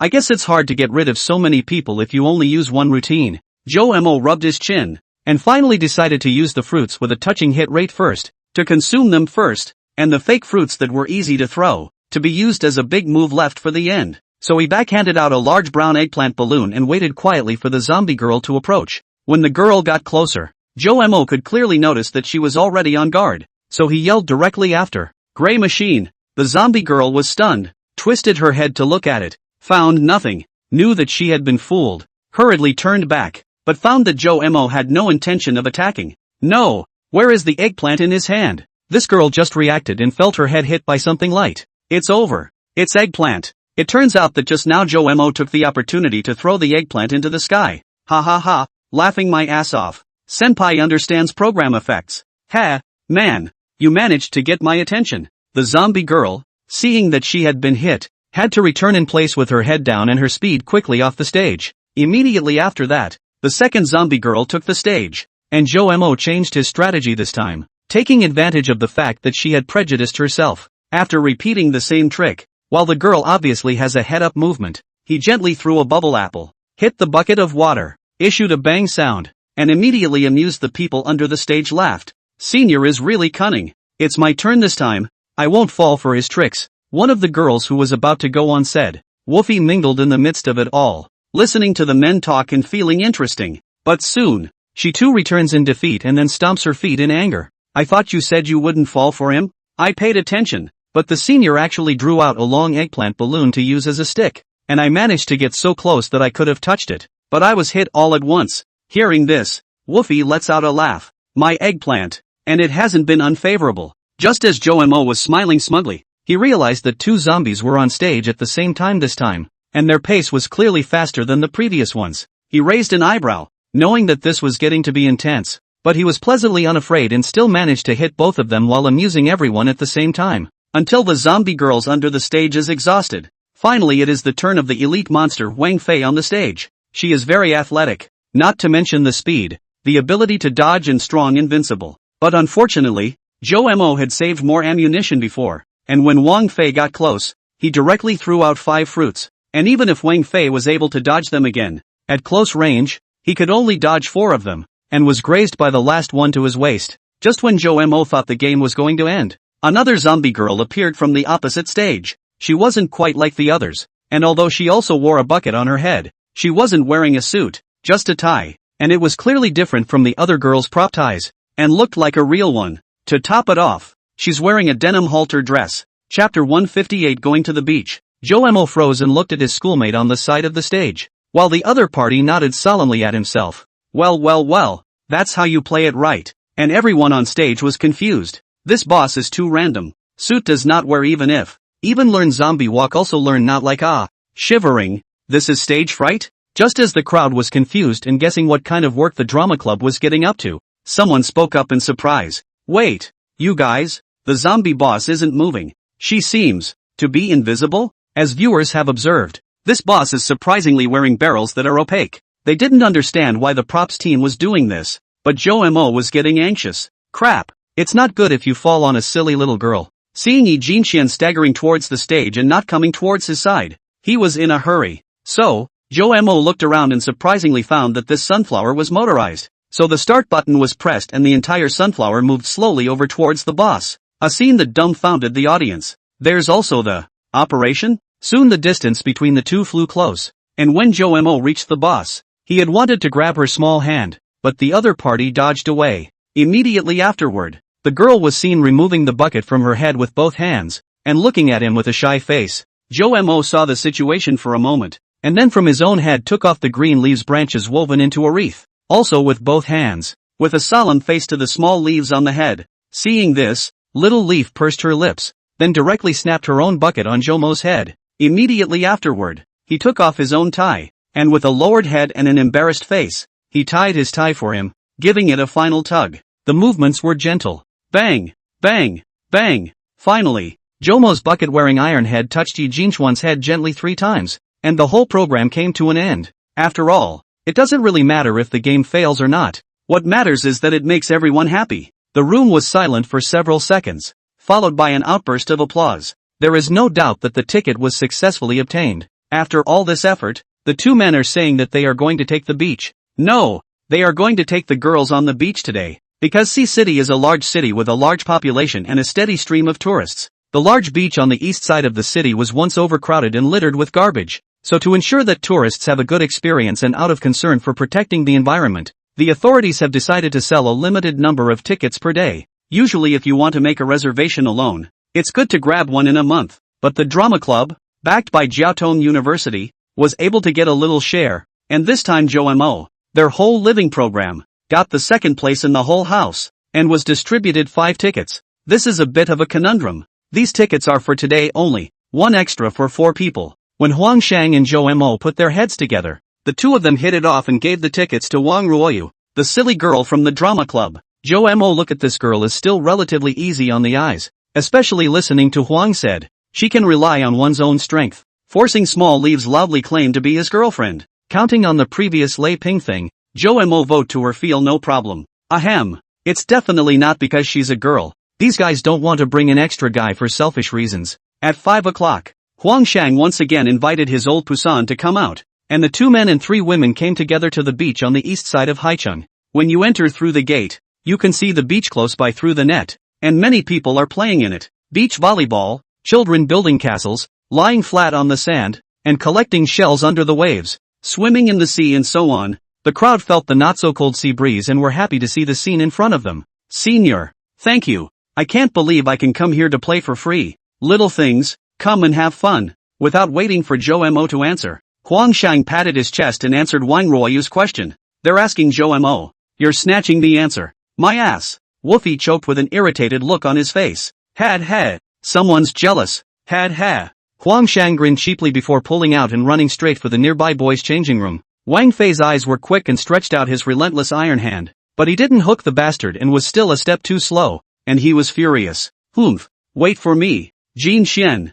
Ruafu. Let's go. Wang Fei directly pulled a girl with one hand toward the girls' changing room as well. Zhou Mo shrugged his shoulders, looked at the seashore a few more times, and also followed Huang Shan's lead. 10 minutes later, 2 boys in large pants and tank tops stood on the beach, one of them staring out the door of the girls' changing room a short distance away. No, why don't you come out? Staying inside? Huang Shan muttered disgruntledly. What? Are you that anxious to get your ass kicked? Hey, not that I'm talking about you Don't pretend in front of me you stuffy guy. What's sultry? I can't understand what you're saying. Zhou Mo looked at Huang Shang with an innocent face. Huang Shang grinned and was about to express his intention to reveal Zhou Mo's true colors, but then he suddenly felt a thick murderous aura.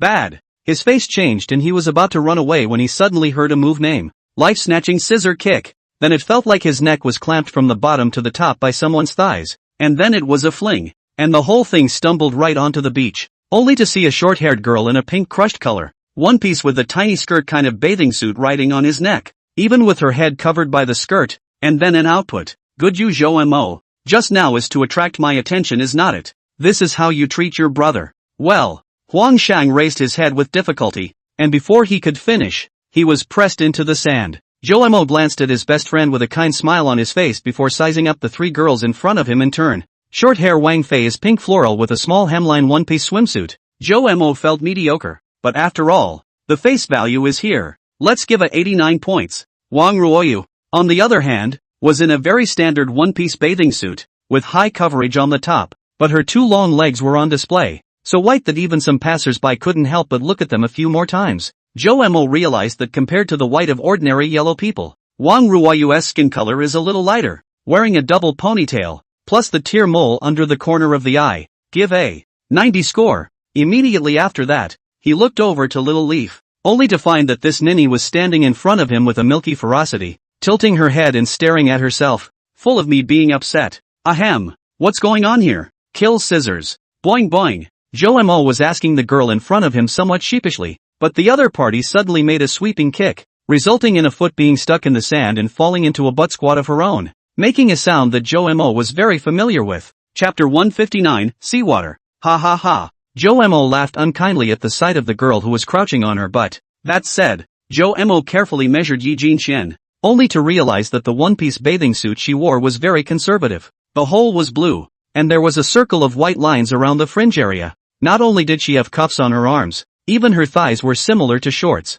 But I have to say, a good body and a cute face can really do whatever you want, even with such a conservative swimsuit, similar to a tight-fitting sweatshirt, wearing in Yi Jinxuan's body. On the contrary, it accentuated the lines on her body, coupled with the fact that she was now sitting on the ground, with an aggrieved look on her face. Joe Mo felt that it was a bit of a foul. Ahem, just give it a 120. Don't pull me up yet, the girl complained. Ooh-hoo. Joe Mo appreciated for a moment and hurriedly reached out to pull her, but the result was that this ninny was gracious and did not speak of martial virtues, and took advantage of Joe Mo's bending down to directly hit a super headbutt. Put. Joe Mo was caught off guard and was similarly toppled to the ground. Xiao and Iz see the effect of pulling out, intend to ride the victory, but she really cannot do Wang Fei that pugnacious action. Ride up what? Is also too shameful. In the end, just in Joe Mo chest with two small fists gently pounded a few punches, meaning even if this, standing aside alone, Wang Ruoyu, suddenly feel that they have some more fish, just want to silently leave here on a flat fall, lying on the ground. So far, all 5 are down. Ha ha ha ha ha. Seeing Wang Ruoyu fall, everyone looked over for a moment, then you looked at me and I looked at you, all laughing out loud. Play what first? Play what? Play what? Once they were all on their feet, Huang Shang was chattering and asking questions. Then all eyes went to Joe Mo, who was stroking his chin in deep thought. What are you looking at me for? Joe Mo was stunned. You're the mentor. We all have to listen to you, Wang Ruoyu said with a serious face. Joe Mo's face changed, signaling her to hurry up and shut up. What a mentor. It's too shameful. Swish, swish, swish. Just at this time, there were several waves coming in from the beach, and quite a few people standing in the water were chattering and buzzing. Come on, let's go to the beach first then. Just play on your own for a while, and come meet us at the punch bowl at the right time. Joe Mo first looked at the endless blue sea, then twisted his head to take a look at the faraway punching boat camp, and after a moment's entanglement, said, although the daytime temperatures in Haiku are already quite manageable, it's not summer yet, so the vast majority of people are wearing swimsuits with more coverage to keep them relatively warm. The crowd quickly headed toward the beach. Let's go to the sea. Huang Shang lunged straight into the wave. Instead, Joe Mo stood just out of reach of the wave water and hesitated. Fishing a fish is not bad, really want to touch the water. Joe Mo thought of the previous very bad experience, the kind of feeling that suffocated him to the core, powerless to the core. Joe Mo. Sayaka was on the sidelines, showing her worry at the sight. I'm fine, no need to keep worrying about me. Joe Mo forced a smile. Hey, Joe Mo. I have a way to make you like water immediately. Do you want to see it? Wang Fei mysteriously came to Joe Mo and said, okay. Chouomer clinches up and swings for the fences, main eventing a tie-up. Ruoyu, Jin Xian, you two come with me. Oh, although Wang Ruoyu didn't know what was going on, she smelled a story, and at the same time, she was curious about what Wang Fei wanted to do, so she followed her. Sister Fei, if you don't go into the water for a long time, it's best to wipe your body with water first, lest you get cramps. Seeing Wang Fei walking closer to the edge of the waves, Yi Jinxian reminded, Anan. It was at this point that the wave came rushing in. Joe Mo, do you see who this is? Wang Fei suddenly pointed to Yi Jinxian. Joe Mo looked at the past with a puzzled glance. Yi Jinxian is also showing a face of wisdom. This is how it is. Don't blink, Woofy shouted, then ran out into the wave water, cupped his hands together, and suddenly scattered them. With a sharp contact with the cool water, Sayaka felt irritated and subconsciously screamed out. Boing! The cry was tingly and numb, more so than ever. With that, probably knowing that it wasn't nice to make such a noise, the girl suddenly turned red and covered her face with her hands. Joemo felt a jump in his heart as this cry hit the depths of his soul. Joemo couldn't help but touch his nose when he saw her look like she was being aggravated. How's it going? Any love for salt water? It's not bad. Swish! Wang Fei wasn't too happy with Jomo's answer. There was another shower of spilled water, but this time it was poured onto Wang Ruoyu. Ah! Wang Ruoyu suddenly felt a coldness on her body and couldn't stop herself from screaming out as well. Joemo carefully recalled. Although Ruoyu girl voice is also very sweet, but really or boing more to their own appetite. Then there appeared a greater quantity of water than last time, and once again, it was poured ruthlessly on Yi Jinchuan's body. Boing! Sayaka couldn't help but scream out again. She didn't want to, but the water was so cold. And Sister Fei used less water in the beginning and a lot more this time. She did it on purpose. Fei-san really. I'm going to fight back. Yi Jinxian saw through her fingers that Joemo was looking at her with a magical look. She felt so ashamed that she ran straight into the water and started to fight back. Joemo felt that he had been turned on some strange switch, and surprisingly felt that the sound. It's good. He loves it. On the other side, all of a sudden, the three girls got into a melee and started throwing water at each other. Joemo slowly walked to the edge of the wave, then crouched down on the ground so that the wave was just able to spread over his body. Cool, but it feels nowhere near as cold as the water under the seaway bridge, so it's acceptable. Barely able to. Joemo pressed his hand into the water, carefully feeling the sensation of seawater encompassing. In fact, Joemo knew in his heart that after experiencing that incident, he already had a shadow over falling into the water, but he felt that he couldn't have a weakness. Plus this was a rare opportunity, so he came anyway. Unfortunately, Joemo overestimated his willpower. When he stood at the edge of the seawater, he suddenly felt heavy, as if 10,000 pounds of boulders pressed on his body. The breathing was heavy, but the good thing is, after being so messed up by Woofy just now, I feel a little better now. Swish! Joemo felt like cool water was sprinkled on his face, icy cold and a little fishy. He looked up and saw Woofy looking at him, and then there were all three girls splashing water towards him. The corner of Jomo's mouth twitched, and he hurriedly ran to the side to launch a counterattack, playing with the three girls. Joemo, I got him. In the distance, catching the sea to return to Huang Shang held up the octopus brother in his hand, was trying to take credit, but saw his best friend is actually following the three beautiful women splashing water to play, and then did not say anything. Feeling that the octopus caught by 1,000 hard work does not smell good, he slowly put down the hand that held up the octopus. Chapter 160 Joemo, why do you have a nosebleed? Good boy. Labor went to play a single game with an octopus while sneaking off with the girls by himself. With a sad face, Huang Shang directly threw the octopus hard into the depths of the seawater. Octopus? He was about to run over when he suddenly felt an ominous sensation on his feet and then, ah, wife help me, cramps. Huang Shang grinned and shouted. Woofy, who was thrashing around, saw this and had to rush over. Seeing this, Wang Ruoyu also followed. Joemo and Yi Jinxian, on the other hand, were blocked. No need for all of you to come, Wakefish and I are enough. It's just a cramp. Not a big deal. You guys keep playing. Just as Joemo and Yi Jinxian were planning to go over, Wang Fei's voice came again. Joemo was very touched. Really worthy of a good brother. He had deliberately given himself a cramp in order to be alone with Sayaka. I don't know if Huang Shang will be so angry when he hears about this that he will just die. Yi Jinxian stood in the water, staring blankly at the distant Wang Fei and Wang Ruoyu. Although Joemo often called her a little silly girl, but even more silly she now understands that little sister Fei has come to send an assist again. She can't remember how many times this sister has helped her deliver. Swish! Suddenly, Yi Jinxian felt a coldness in both of her thighs, and she looked back to see Joemo who was smiling a bit unkindly. What are you doing? Strange, why aren't you calling? Seeing this, Yi Jinxian knew that Joemo was laughing at her, and instantly puffed up her bun face like a puffer fish, and then just frantically threw water over and attacked the stinky Xiaomo. Boing! Boing boing! Boing you big head! Sayaka spat as she attacked. Joemo cheerfully dodged while returning fire. Just as Joemo turned his position close to the inside of the seawater, he suddenly stepped on something that pinched his feet, and if he wasn't careful, he directly plopped down in the water. Those who often go to the beach to play in the water may not, but Joemo is the first time, and a little on the head, which is caught. Pow! Swish! His entire body slumped face down, and though he reacted quickly to brace himself with his hands, a slightly larger wave lashed out immediately afterward, sending him straight to the ground. where he began to struggle. Joe Mo. Little Leaf let out a gasp of surprise. She already knew that Joe Mo might be afraid of water. This kind of thing had to be overcome slowly. Too drastic, she was afraid that it would backfire. Such as the current situation. That's why she was a little agitated. The little girl hurriedly moved her feet and came to Joe Mo's front, kneeling directly in the water to help him. Suddenly submerged by seawater, Joe Mo suddenly felt his whole body start to tremble. He once again felt that nightmarish feeling of water pouring into his ears,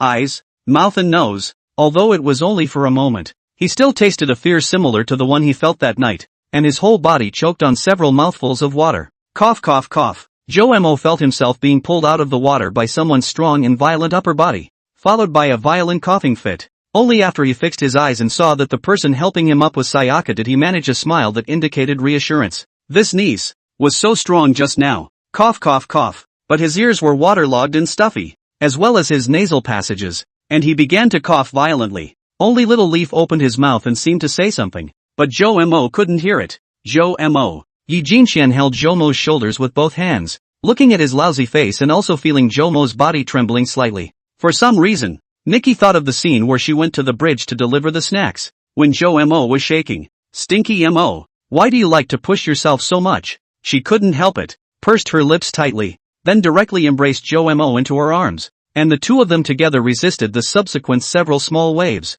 Bang bang, bang bang. The teenage girl's heartbeats intertwined once more as she attempted to share the fear within him. It's okay. It's okay. She gently touched the back of Joe Mo's head with her hand while softly comforting him with a soft voice. Originally she thought that after so many days, Joe Mo still had the leisure to help Xiao Taoji, and even went to the Hailu Bridge like a nobody. Still dare to go to the river to find brother he fishing. Thought he had shaken hands with his past self for good. Turns out, the big dummy is still pushing himself. Jin Xian. I seem to have water in my ears.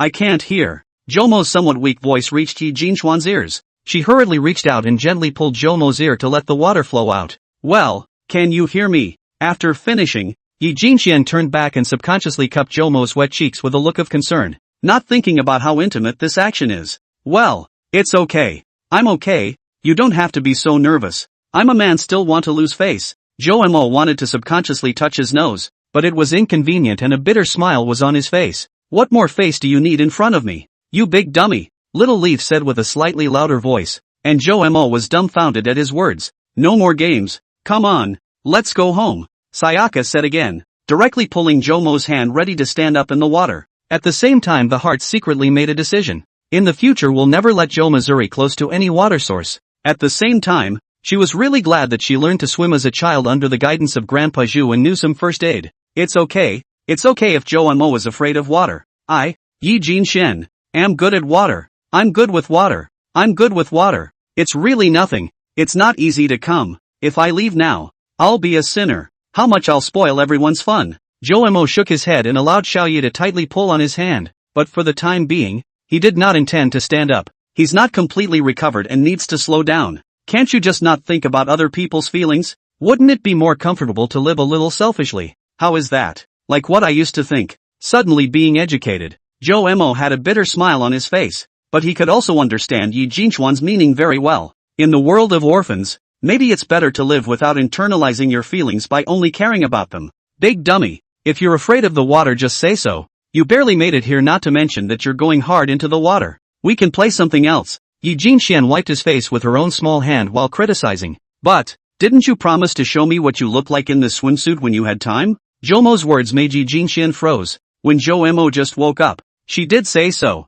He remembers. The last time you wore it. Unfortunately I was asleep the whole time and couldn't get a look at it. But won't the opportunity come this time? Joe Mo thought about the photos in Big Brother He's house, and it was indeed a kind of regret for him to rub it in when he couldn't look at Little Leaf's fish-like athletic figure. Okay, is it good? Xiao Yizi pursed her lips. The anger she had just had with Joe Mo hadn't gone away yet, but being praised by the other party so much, she didn't know if she should lecture him or not. But on second thought, she thought, well, let him have a good look at it and then go home. Sayaka made up her mind, and so it was that she took a step back and slowly stood up, swinging her arms around and twisting her body in place in a gentle circle. Okay, let's go. La. Sayaka swallowed, but the older boy in front of her didn't budge a bit. She looked down to take a closer look, a look of nervous dismay once again on her face. Joe Mo, why do you have a nosebleed? Chapter 161 Sunset over the sea horizon. I'm fine. Probably too good nutrition lately. Joe Mo saw that Eugene Xian was looking at himself in dismay and panicked as he wiped off his nosebleed. Have you? Forget it. It's not important. Let's go home. The little ninny directly reached out and pulled Joe Mo's arm, intending to drag him up. No, no, no, no. I can't spend my whole life without water, can I? Being a native of the Jiangnan water town and not a dry duck from the north. Isn't that a bit of a stretch? Can't I just stay with you every time? Eugene Xian touched her nose after Joe Mo's example and stammered a little. Joe Mo froze, looking at the girl in front of him, feeling his body warm up. The trembling of the body stopped completely. This is is it a secret gesture? It feels really good to have a little leafy one around. You're not getting up. When Eugene Xian saw Joe Mo looking at herself with a searching gaze, she pulled Joe Mo up with a fierce push of her hands. But Joe Mo used a little bit of force himself in order to not let the little ninja exert too much effort, and as a result, Eugene Xian in turn squatted her butt in the water, splashing all over the place. I don't think it's good for a big guy like me to hide behind a girl all the time. The way to overcome fear is to face it head on. Joe Mo stretched out his hand and smiled brightly at Little Leaf. He seems to have reverted to the Joe Mo who always looks calm and collected. Worthy of Mac. I'm with you. Eugene Xian pulled his hand, stood up and said with a face of approval, and then seriously considered the issue. In that case, a veteran instructor, will first teach you to become the battleship that never sinks. Hearing Little Leaf say that, Joe Mo had an ominous premonition and kind of regretted messing around with his cool just now. The never sinking battleship? 20 minutes later, Joe Mo lay flat with a lifeless face in a windy bay of water. He was on his back, face up, with his hands submerged back into the water. People haven't really sunk. Very well, that's it. A short-haired girl in a duck swimming ring pumped from the side. That's it. Hands are best kept out of the water. The girl was still assiduous. Eugene Xian, why can't you sink like this? That's a question you should ask the amazing creator. Oh, so how long do I need to soak? A few minutes will do. Just as soon as you feel you can get used to it. And remember, don't panic if you fall in the water. He listened to the girl harping on this phrase repeatedly, and cried a little. She's really scared she's going to do something stupid again. Almost an hour later, the group finally met at the punchbowl camp. Some of them piled up castles, some picked up shells, and Joe Mo could think that they were having more fun when he saw how happy everyone was. Holy, this seatbelt, it's much tighter than the one in the car. The safety officer was teaching them how to strap in on the punchbowl when Huang Shang saw that it was a bit cumbersome and weird. First time you guys have ever sat in one, right? You'll see in a minute? The older brother of the safety officer said mysteriously. A few of them looked at each other. When the punchbowl was launched, they finally realized how exciting it was. The pilot was driving the boat so fast that the boat was lurching in the sea. Not to mention that the bow was sticking up, almost 30 degrees. Joe Mo saw Huang Shang's face turn a little white and hurriedly seized the opportunity to drop a stone. Ha ha, Huang Shang, the dragon body is alright, right? With the sound of the motor mixing with the sound of the waves and the wind, trying to get someone to hear what they are saying involves shouting. Some frost is just. Huang Shang wiped a handful of sweat from his forehead and stiffened his mouth. When he was at the amusement park, he refused to play with all kinds of exciting items, so he was naturally very timid, not as good as Joe Mo. On the contrary, Xiao Yi, who enjoyed playing with the roller coaster jumper, had an excited look on her face, and she was truly not afraid. Oh, young man can do it. Sit tight. The big brother driver raised an eyebrow and shouted at everyone. Then it began to beat the direction, only to see the punchbowl begin to tilt to one side, and at its worst it even exceeded 45 degrees. Then again, the opposite direction. The other side of the hull began to tilt. Less than a minute, the assault boat on the surface of the sea rode a beautiful S. Huang Shang couldn't pretend anymore and started screaming. Joe Mo and Wang Fei Wang Ruoyu also suffer not too much. Face a little white. Only the little leaf learned to sit on the slide when the appearance. Open hands, a face of joy. The big brother driver didn't waste much time. Hemmed and hawed a few times and headed straight south. If you want to watch the sunset on the east coast, you need to walk far into the ocean to get past the level if you keep going east. The good thing about the campground where the canoe was located was that there was a bay to the south, and it didn't take the canoe too far to look west and watch the sun set over the ocean. Time passed quickly, and after 15 minutes the big brother driver slowed down, first looking around at the sea conditions, then looking down at his waterproof watch, and again raising his eyes to the western horizon, pointing and shouting, "Here it is, take your time and enjoy, it's a beautiful day, the sunset view will be spectacular." Upon hearing this, all of them also revealed a look of joy as they turned their heads to look to the west. college students in the vast and boundless sea. So in the evening sky, watching the other side of the sunset gradually sinking sun, immersed in this visual and spiritual double feast, only to see the setting sun like molten gold pouring down, dyeing the surface of the sea into a brilliant golden red, sparkling as if each wave is inlaid with fine gold edges, glittering with dazzling and gentle light. At this moment, in addition to the commonplace driver brother, including Joe Mo, who has seen a lot of magnificent scenery, are slightly open-mouthed, wide-eyed at this scene. The sky fades from blue to orange and yellow, then transitions to violet, and finally sinks into deep blue-black, a palette of nature on full display at this moment. The sea breeze, with a slightly salty breath and a hint of coolness, cannot diminish the heart of the wonderful feelings born from the beauty. In the distance, a few seagulls flying low over, their silhouettes elongated in the afterglow of the setting sun. At this moment, the whole world seems to have slowed down, so that one forgets about the hustle and bustle, and just wants to immerse himself in the tranquility and beauty of this. Unfortunately, good times are always fleeting, but this magnificent scene will be remembered for its brevity. Once the sun starts to set, it's fast. As the sun slowly sinks below the horizon, the last remnants of the sky fade away, leaving behind a sky full of stars about to light up the night sky with a foretaste of things to come. This moment of sunset is a magnificent curtain call of nature,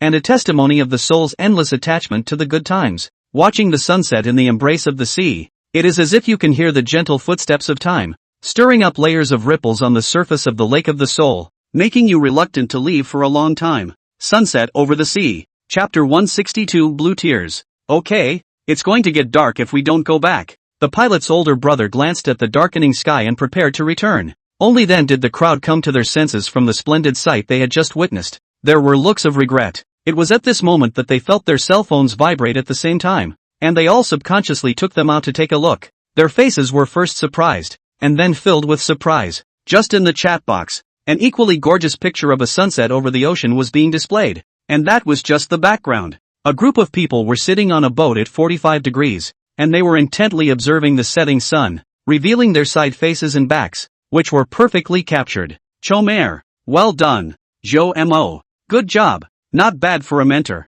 When the crowd saw that the photo was sent by Joe Mo, they came up and praised him. This photo is so precious. Only Little Leaf didn't utter a word of praise. She only stole a few glances at Joe Mo with a gaze tinged with snickering. Yell, the young man's photographic skills can I have seen a lot of such photos, but like this to focus on the perfect blend of mood and scenery cannot be seen very often. Hearing the driver big brother praise, Joe Mo has not much reaction, but Xiao Yi proudly stood up. What's his is mine. On this side of the beach, you can also swim at night, but it's just forbidden to go into the water anymore, and you're only allowed to play in the sand. To take care of the long lines of tourists coming from far and wide, the scenic area is decorated with many lights to make the night extraordinary. Wow, blue tears? It is. Just approaching the coast, Wang Fei saw a large shallow area on the beach with blue water, and many people were treading water to play. Ha ha. Of course it's fake. It's all waterproof little blue lights, but the effect is still okay. The older driver brother rubbed his stubbled chin and explained rather proudly. It's okay, it's very okay. It was worth the trip. Huang Shang also marveled, and Wang Ruoyu also looked a little dazed. Joe Mo didn't feel anything, but seeing Little Leaf's eyes filled with little stars, he involuntarily laughed out softly. Big dummy, are you mocking me? Little Leaf twisted her head in dissatisfaction and said to Joe Mo. No, I just want you guys to know what it's like to have an old mage as a teammate. Joe Mo reached out and snapped his crisp fingers with a cool face. When the boat stopped, the college students couldn't wait to rush to the blue tears. Sayaka was the most excited. She hadn't even heard what blue tears were, but the blue water, which is speckled with all kinds of glowing shells, is just so pretty. None of the three girls were resistant to the bright seawater and were soon standing and playing in the water. Joe Mo, on the other hand, took his cell phone and captured it with a serious face. Not long after a large number of photos out, Joe Mo looked at the album. Think you can come out of the photo album? Huang Shang then scratched his head, a little unsure of what to do, and after cooperating with Wang Fei for several pictures, he ran off to find the octopus again. Right.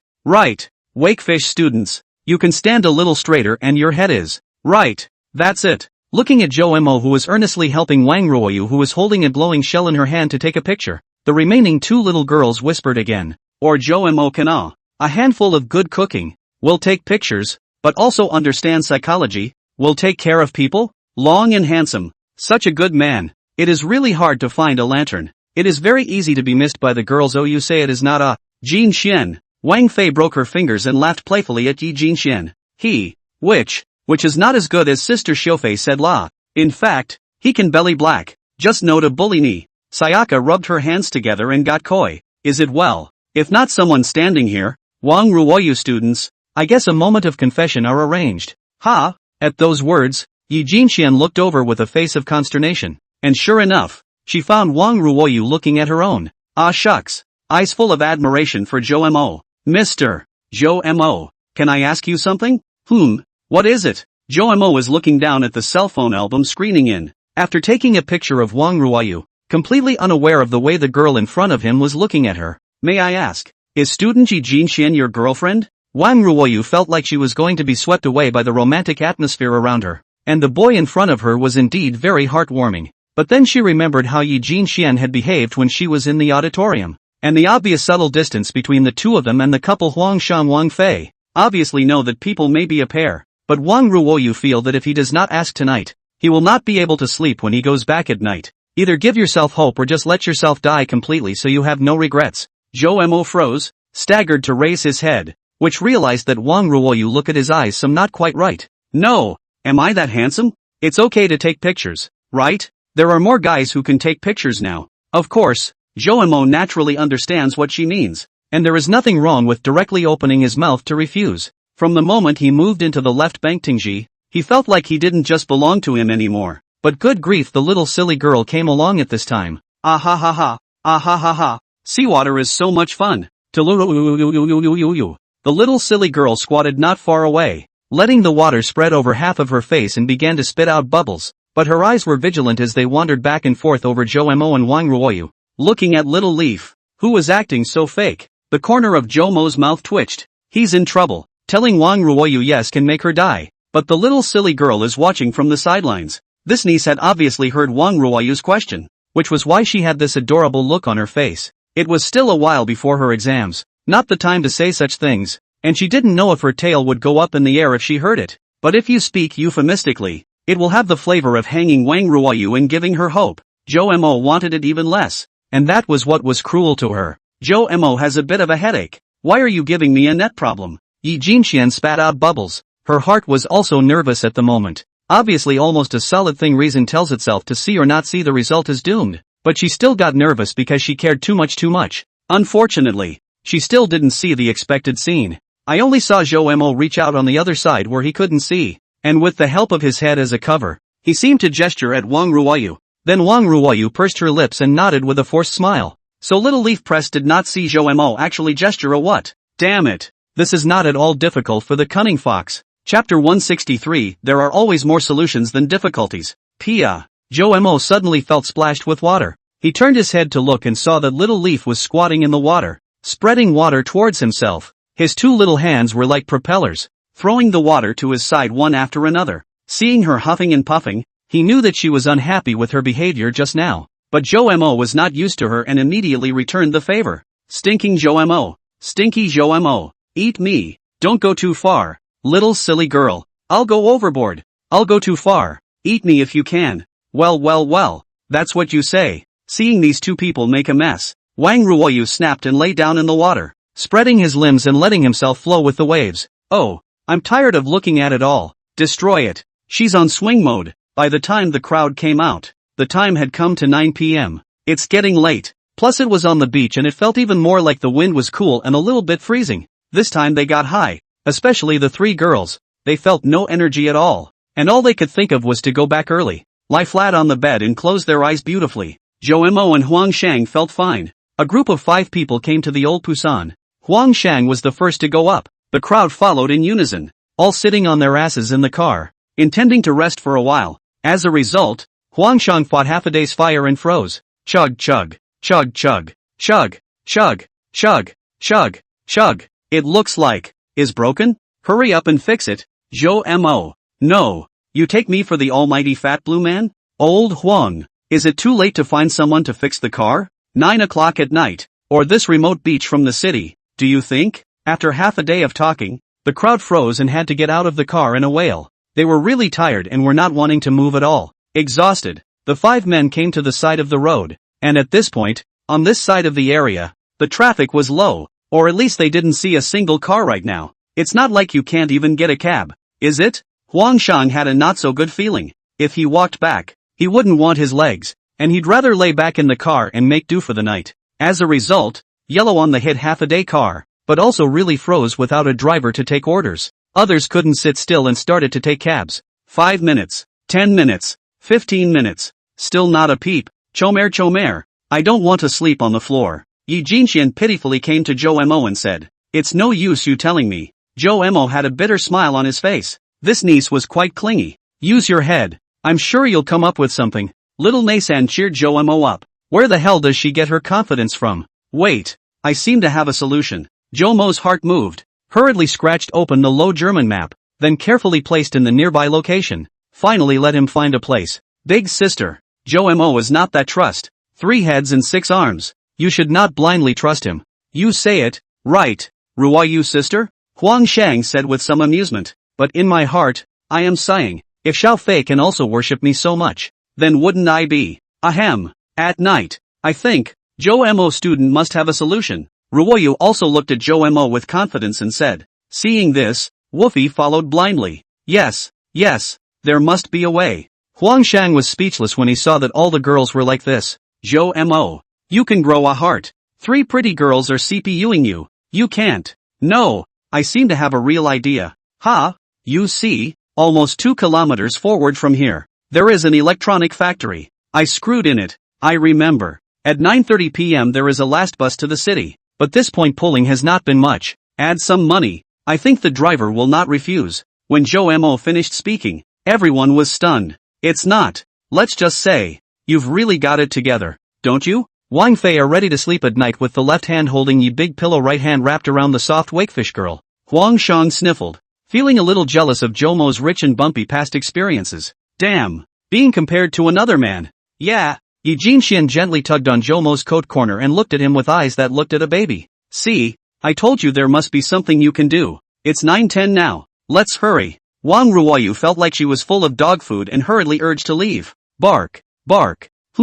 Just a few steps out of the soft ground of the beach, Zhou Mo heard a very eye-catching sound. He looked down and realized that it seemed to be Yi Jinxuan's shoes that were soaked. Accidentally spilled water on it. Sayaka was a bit embarrassed to see them all looking over. It's cold and windy now, and you're afraid of the cold. Your feet are very uncomfortable, aren't they? Do you want me to carry you? Chomer suggested. No, I'm fine. In fact, Yi Jinxian had a drop of desire to let Zhou Mo carry it, but putting her heart in the right place. She was tired after playing all day. Was Zhou Mo not tired? Carrying your own words again. What if I'm exhausted? Well, but you're not too far away from your exams, are you? And it's best to rule out factors that might make you sick, even if it's unlikely. Zhou Mo didn't even know what he was babbling about. Anyway, just trying to persuade her to take her shoes off. He remembers the scene after this little ninny fell asleep in the gift box, after he carried her on the bed and took off his shoes, a pair of white as snow, like jade carving, small feet exposed in front of the eyes. The toes are also painted with light nail polish. It's blistering and peeling. Ahem. The factors that are bad for your health need to be eliminated. Really? Little Leaf saw him seem to want to carry his own look, slightly uncomfortable. When in the free palace down the mountain, little Mo has not been so bold. Of course she was that desperate to be carried by him. Yes, before my high school entrance exam. Just because I wanted to relieve stress by eating nonsense. The result is eating bad stomach. And then got appendicitis. Good and chronic. Heart infusion well. Fortunately did not have surgery. Zhou Mo continued to talk about less relevant reasons, but this time it unexpectedly resonated with the girl, because Yi Jinxuan's previous year's college entrance examination. It was because of this kind of thing that she missed the examination, and finally had no choice but to go to the engineering college, and then you run into the things that suck so bad. But because of this, she eventually ran into Zhou Mo. In that case, then When Yi Jinxian was halfway through her sentence, Zhou Mo turned around and bent over slightly, and when she saw this, she rubbed her small hands together and eventually made her way over. No, how can wet shoes still affect an exam in 80+ days? Che, 1,000-year-old fox, what's the point of playing chatty? Huang Shang rolled his eyes. Fortunately, Labor also has a girlfriend. He gently patted his back at Wang Fei. The latter immediately understood. Skilled to the extreme. A hold on his neck climbed up. Secretary Zhou. I'll go first. Yes, the royal family. Huang Shang took a breath after that and started jogging forward with Wang Fei on his back. The remaining 3 looked dumbfounded. Jin Xian, take off your shoes.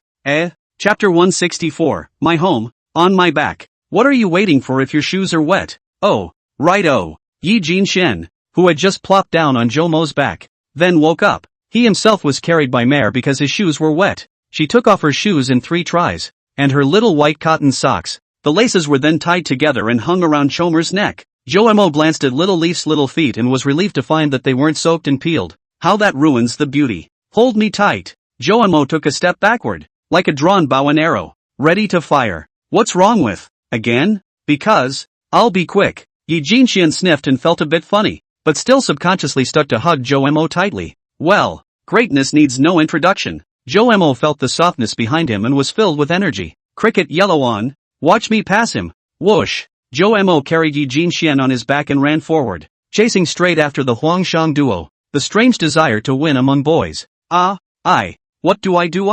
I'm also tired. Boyfriend, quickly come to carry me. But I don't seem to have a boyfriend. Ooh-hoo. Wang Ruoyu looked dumbfounded at all this, revealing a tearless look as he gritted his teeth and dragged his legs forward. Your Majesty, Jingku is coming after us. You hurry up. Wang Fei turned her head to see Jomo rushing over, very fast, startled, and hurriedly urged her boyfriend underneath her to speed up. Huangshang pursed his lips and didn't dare to speak for fear of being discouraged, but he still raised his speed a little. Go Mo. Mo punched the duck. Yi Jinxian was similarly waving the flag. But alas, as soon as Huangshang picked up speed, Jomo was somewhat unable to catch up. He was already chasing people and falling down. Plus Sayaka looked like she was being sunk a bit by Woofy, which made it even harder. Ha ha. Seeing this, Wang Fei made a face at Yi Jinxian. Oh, Yi Jinxian directly bulged into a bun face. Mo is invincible. It was impossible for Xiao Mo to lose. She glanced down at Jomo and realized that Jomo seemed to have just peeked at her feet.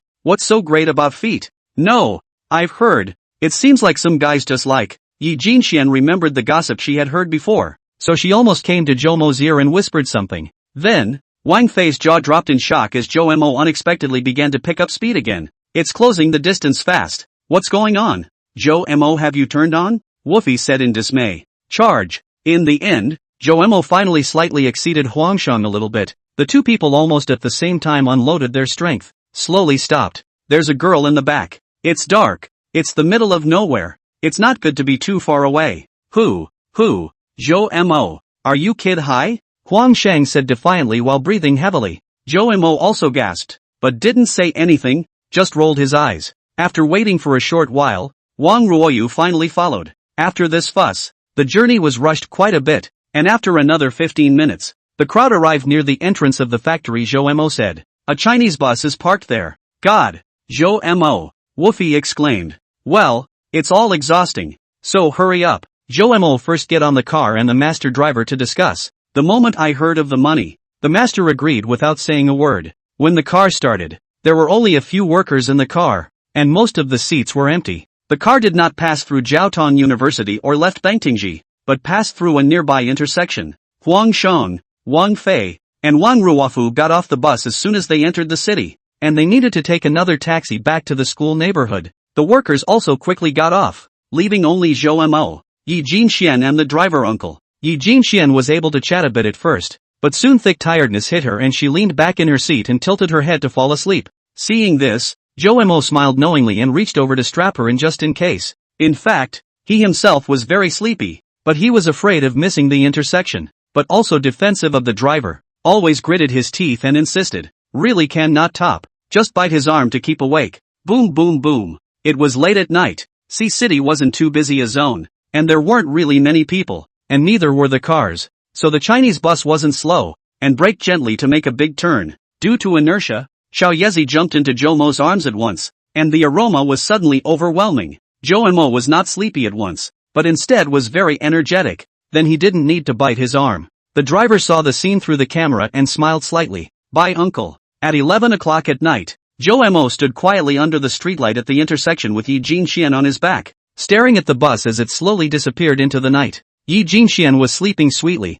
Jomo was afraid of waking her up, and his steps landed on the ground with extra care. He stared at the seemingly endless dark road in the distance, his eyes deep and grave. Once upon a time, he used to walk alone on night roads like this when he worked a summer job. Just because a person has long been accustomed to solitude, it does not mean that he enjoys it. Suddenly, he felt an itch in his ear, and it turned out to be Sayaka's hair gently brushing against his cheek. Joamo tilted his head slightly and also rubbed his own cheek against Yi Jinchuan's small head. She was asleep anyway and couldn't see at all, so it is fortunate that at the moment he has an extra person on his back to accompany him on his journey. Feeling the warmth coming from his back, the corners of Jomo's mouth rose slightly, outlining a faint arc. When he carried the girl to the door of the left Bangtingji neighborhood, he found that the grandfather was still playing the game. The corner of Jomo's mouth twitched. This is not a grandpa. It is clearly a young man. He's too energetic, isn't he? Yell, boy, go home. Jomo hadn't wanted to disturb the grandpa, but the other party had already seen him and even took the initiative to greet him. Hearing Moncler Outlet Store this, Jomo shook his head. No, that's just my house. Hey, you kid, you're addicted to playing, aren't you? Well, then let me ask you, where's your home? Who knew that the older boy playfully twisted his head to look at the girl on his back and said slyly, my home, I'm carrying it. When Moncler Outlet Store he heard it, the person just froze. Then he stroked his palm and laughed. Well, you're a good boy. Moncler Outlet Store with a very appreciative gaze. He watched the teenager carry the young girl into the darkness of this old neighborhood, and then sat back in the security room, looking at the dark road that couldn't be seen to the end. Launching a half a dozen times, he thought back to his younger days when he was like this young man. Yet the years have passed and time has passed and now he is all alone. Tears slipped unconsciously from the corners of my eyes as I thought about it. He reached out and wiped away the tears as he picked up his phone again, opening the game's friends list and taking a half-hearted look at a black avatar that would never light up. 2 dead children. Seeing you 3 times and stabbing the old man me twice belongs to the category of ennui. Half the time, Moncler Outlet Store he laughed and cursed, then played another hand of 0/9. Chapter 165, Carrying You Home. Jomo, who was carrying the young girl on his back, had a steady and composed pace, and his gaze couldn't help but show a touch of indifference when it touched the darkened doorway of the unit. He did not rush to step into that unknown darkness, but slowly closed his eyes to perceive and adapt to the night that surrounded him. A moment later, when he had reached a subtle harmony with the darkness around him, he snapped his eyes open. Bam, bam, bam, bam. With the light lifting and falling of each of his steps, there was only a subtle to minimal sound coming from the steps, like the lightest wind brushing through the leaves of a tree in the night sky, almost unnoticeable. Jomo deliberately slowed down the tempo, controlling each step just right, fearing that the slightest rattle would disturb the lovely young girl slumbering on his back. The voice-activated lamp, too, seems to feel this delicate and considerate, and silently keeps its slumber,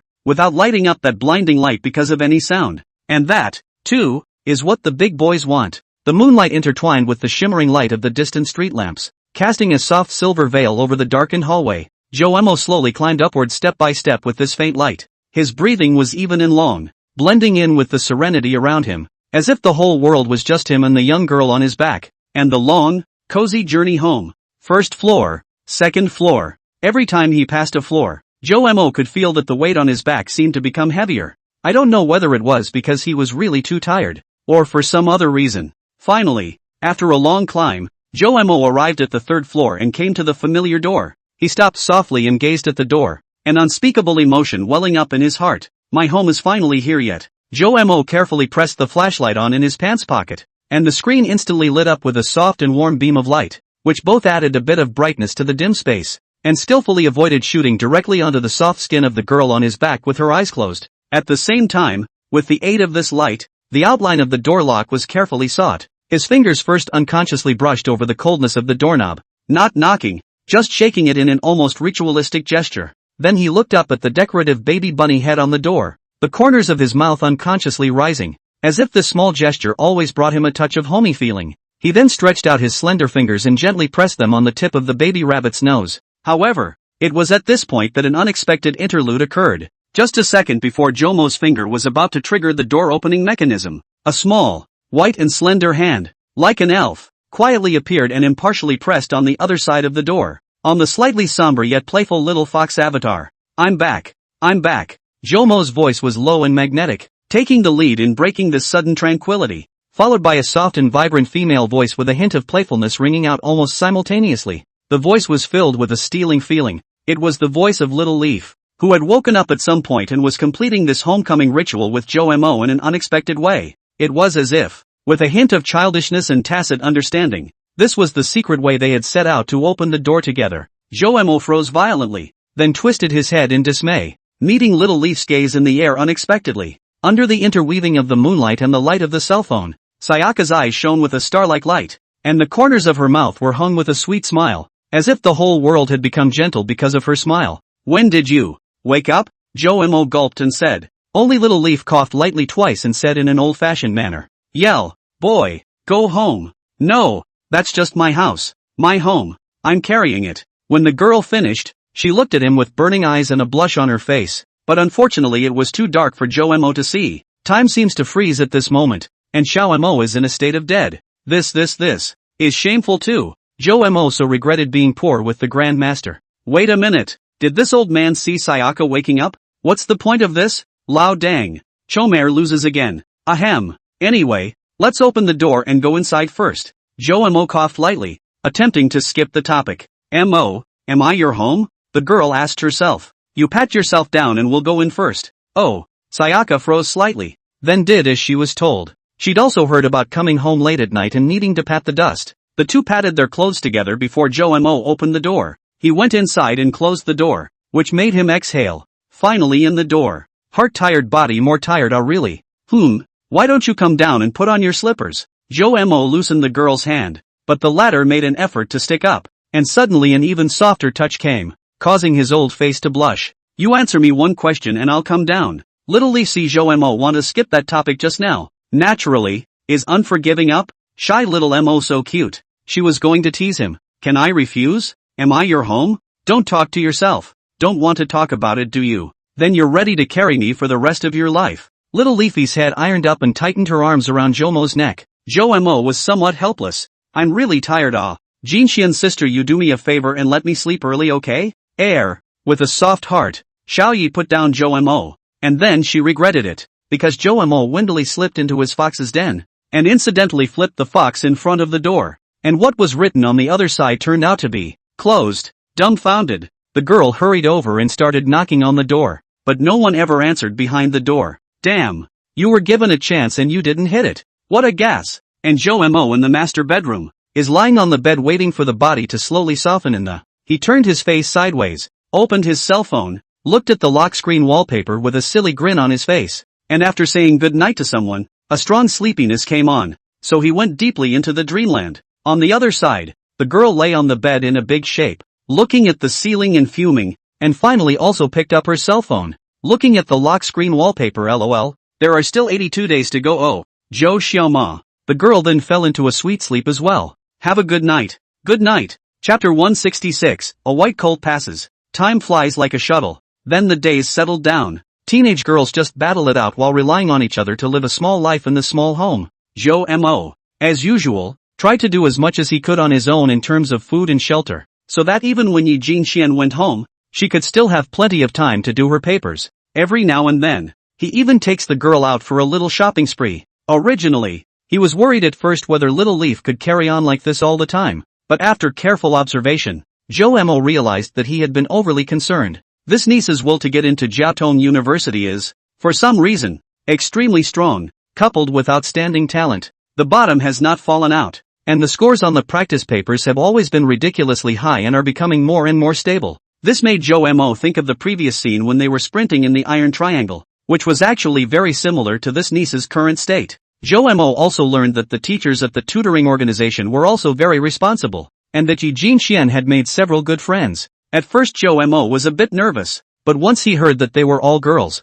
he was completely relieved. After about 15 days, Xiao Taoji finally came to Joe Mo for homework tutoring. Originally Joe Mo thought at least this child had to play for a month. She still knows too much. And when she came, Taoji also brought a document that Mr. Tao had brought over to Joe Mo. After Joe Mo read it, the corners of his mouth were crooked with laughter. Uncle too, I'm waiting for you to be gutted. On the school side, the counselor later politely called and asked Joe Mo when he would return to school. The implication of the words is that not attending classes all the time is not an option, and it has a big impact on both graduation and employment and graduate school. Joe Mo knew that the counselor was also well-intentioned, so he simply told him that he had been admitted early by Tao. Then the counselor was silent on the phone for a full minute and said, "No sooner said than done," and then hung up the phone. Wang Fei and Huang Shang are also trying to get in touch with the side business and have already started. Joe Mo is also happy for them. watching everything develop in a positive direction. But in fact, the thing that Joe Mo feared the most in the bottom of his heart always made him a little distracted.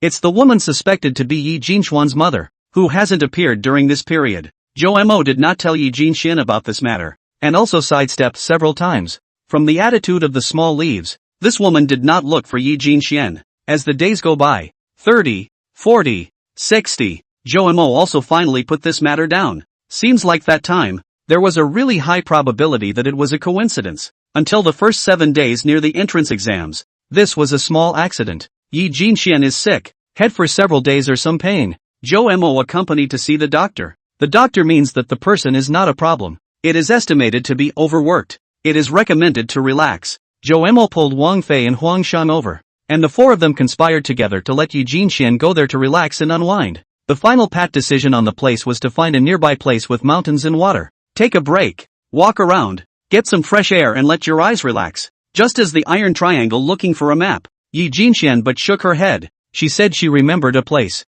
There are mountains and water. It is also considered a hometown. That is, Zhu's old man were Zhu Jiazhuang. Not far from Haichang to the south, across the Yangtze River, into the Yucheng territory, too, although Yucheng is a county-level city, but the overall economic rankings in the country's top 15, and under the jurisdiction of many small towns are beautiful mountains, a lot of card points. Zhu Jiazhuang is one of them. If it's the season now, every time it rains over there, the mountains are so foggy that it's like a town built in the clouds. It's pretty. I lived there for years when I was a kid. Yi Jinxian crossed her arms with a proud face. Huan on the sea is also very tempted but Wang Fei pinched him. He can only snappy refuse to make this trip to the small silent and small leaves exclusive. Actually, the main thing is also that I also miss Grandpa. Joe Mo. You won't mind, right? The girl asked cautiously, poking her finger. Joe Mo gently shook his head. As long as that old man didn't really choke him, it was all trivial. In this way, they finalized the trip, leaving tomorrow morning and staying in Zhujia village for 3 days, during which Yi Jinxian did not just rest, but still brought a few sets of rolls, 1 set a day, to keep her hand in. These last few days, brushing up on her papers like crazy again didn't mean much to her anymore. To go, it is natural to greet first. Last time Zhu Guiqi has not yet been discharged from the hospital, and I do not know whether it is now back home. The lunch was cooked by Zhou Mo and Yi Jinxian together, feasting on Huang Shan Wang Fei. The four of them ate their way through the meal and raised their glasses together many times. After Huang Shan Wang Fei left, Zhou Mo cleared the dining table and Yi Jinxian went back to her room and started calling Zhu Guiqi. In less than 5 minutes, Nikki walked out with an odd look on her face. Grandpa said to put you on the phone.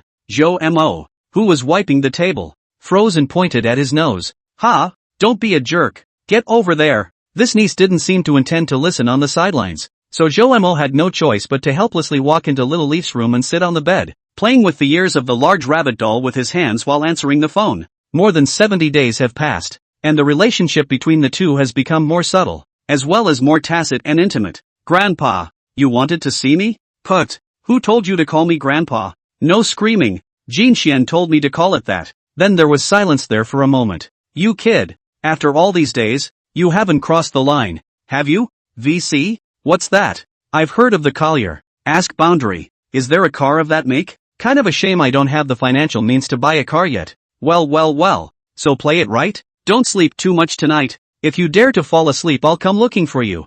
I was wrong. Grandpa Chu. Jomo's face changed. It was scary to think about it, and he hurriedly bowed his head and admitted his mistake. You old man put 100 hearts. If you don't believe me, this is not we want to go to your house to sit down. You will see Jane Shan will know then. Also, then, cough.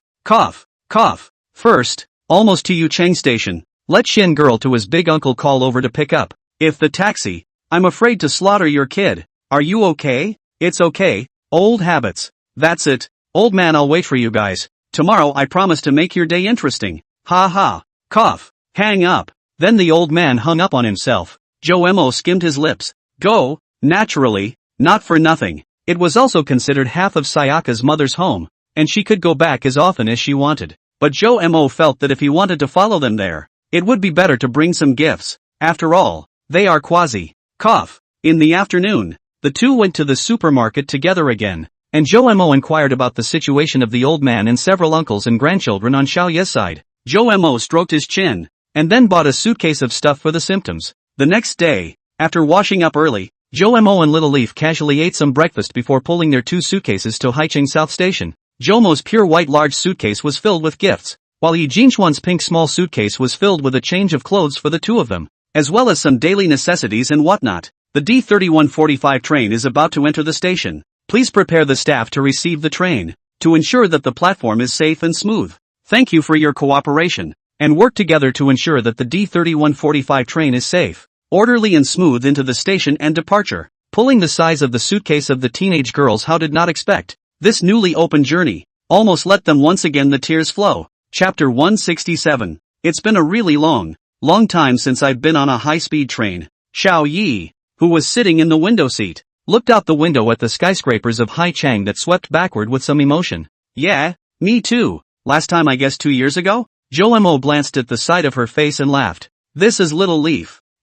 Someone Zhou won't get tired of watching it several times. Sayaka wore a cream-colored casual outfit today, looking very fresh. On her feet was a pair of goose protein canvas shoes, full of youthful vigor. On his head, he wore a blue cap with the words factory settings written on it, giving him a playful and cute look. This outfit was carefully chosen by Jomo according to his own aesthetics and preferences, making Little Leaf look even more stylish and charming. More importantly, after nearly 3 months together, Jomo had managed to fatten Little Leaf up a bit. In fact, Sayaka was beautiful before, but too thin, while today's roundness adds a healthy beauty. For Chomer, he preferred the change. In addition, compared to more than 2 months ago, Sayaka's hair has gotten a little longer and can touch her back. Of course, the length is still shorter now compared to the long hair that was waist length when they first met, but well, it also gives Sayaka a different kind of freshness and sharpness. What's that saying? My family has a daughter who has grown up with power. Nope, this was when Wolfie was just a freshman.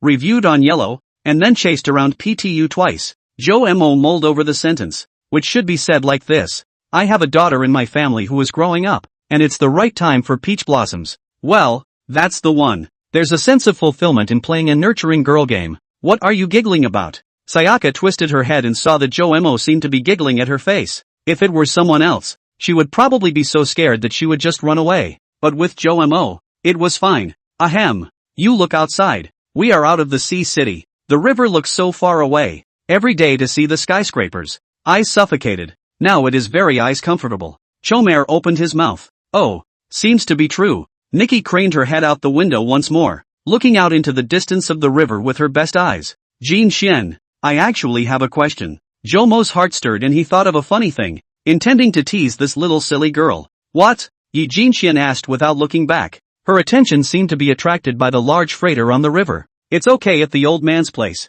He sort of knows me, but if your eldest and the others ask what my relationship to you is, how will you answer? Little Leaf froze and turned her head to look at Jomo, who was dressed in a black casual outfit. So let me ask you first, what is your relationship with me? The current her was no longer the silly rabbit that was easily fooled by a cunning fox leading her by the nose. After all, the two were fighting each other day after day. At first it was Jomo who had more days of victory, but as time went by, Little Leaf understood him better, and some of Jomo's usual tricks had long since failed to overwhelm himself, and was even immune to it, and was able to launch a counterattack. It's polite to answer people's questions before you ask them, okay? Jomo laughed. I'm your home. You're living inside me. There's nothing wrong with not being polite, is there? The girl reasoned, the corner of Jomo's mouth. This niece has no other skills, since the last time to go to the beach to come back to their own mouth is cheap to be heard by her. It is really finished. Not to speak of martial arts. Every day to take this to say things. One trick pays for all,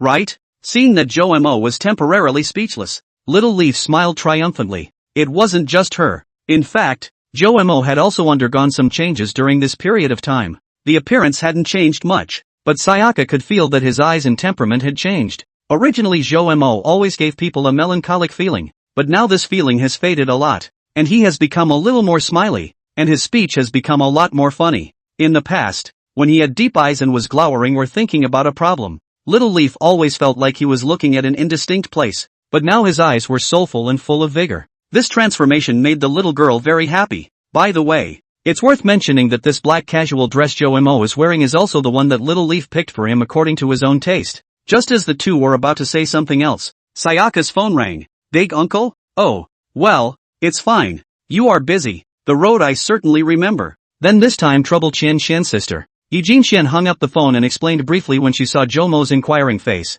It turned out to be the eldest uncle Zhu Weiping. Something cannot get out of the way, cannot come over to pick up, but his daughter Zhu Chanxian work in Yuchang, is preparing to go back home, will come over to pick up the two of them. It was just a matter of a different person picking it up, so Zhou Mo didn't think much of it. Just when the two wanted to continue fighting, Zhu Chanxian called again and talked to Yi Jinxian for half an hour. Zhou Mo see the situation is not interested in teasing this silly niece. No hurry, there is plenty of time later. It's been a long time since I've played. Play a Dianwei. Zhou Mo once again opened a certain tower guarding game. Has been quietly developing? Heads are not important. The important thing is to live. This hero, as long as alive, patience, will always develop, and then unimpeded and incomparable flip. Zhou Mo likes this feeling. The high-speed train was fast, and after 2 hours, it arrived at Yuching Station. And it was still early, just 8 a.m. The two people pulled the suitcase out of the high-speed rail station. A big old Yi Jinxian saw the roadside of one of the red car,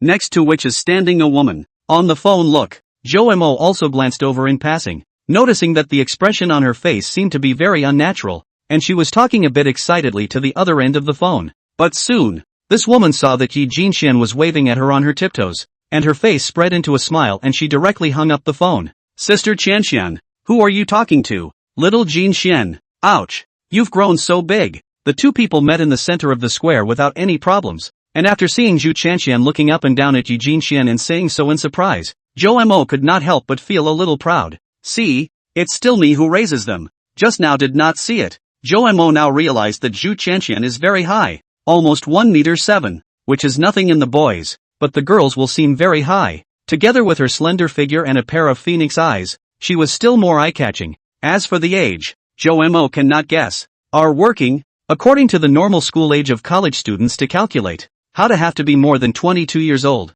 right? Little Jinxian, you dress so differently from before, you feel so much more mature, and with a hat. I didn't recognize you for a moment just now, but of course, as always, you're the little millionaire. Yeah, well, we haven't seen each other in years, and people grow up. Seeing her old sister praising herself, Yi Jinxian was a little embarrassed as she shook Zhu Chanxian's arm. Well, growing up is naturally a good thing. However, didn't you say that you grew your hair in order for your mom to recognize you when she was looking for you? Why did you cut it? I remember. You used to regard this hair as heavy as half a life like. Sister Chanxian, don't talk about this. Come let me introduce you. This is Zhou Mo. Zhu Chanxian was a bit puzzled. She remembers very clearly. Yi Jinxian keep long hair for many years, with their own half-life seems. How now suddenly do not stay? But now was not the time to think about this. She was actually a bit more interested in this little handsome guy next to her, and was waiting for Yi Jinxian to introduce her. Zhou Mo. This is my sister,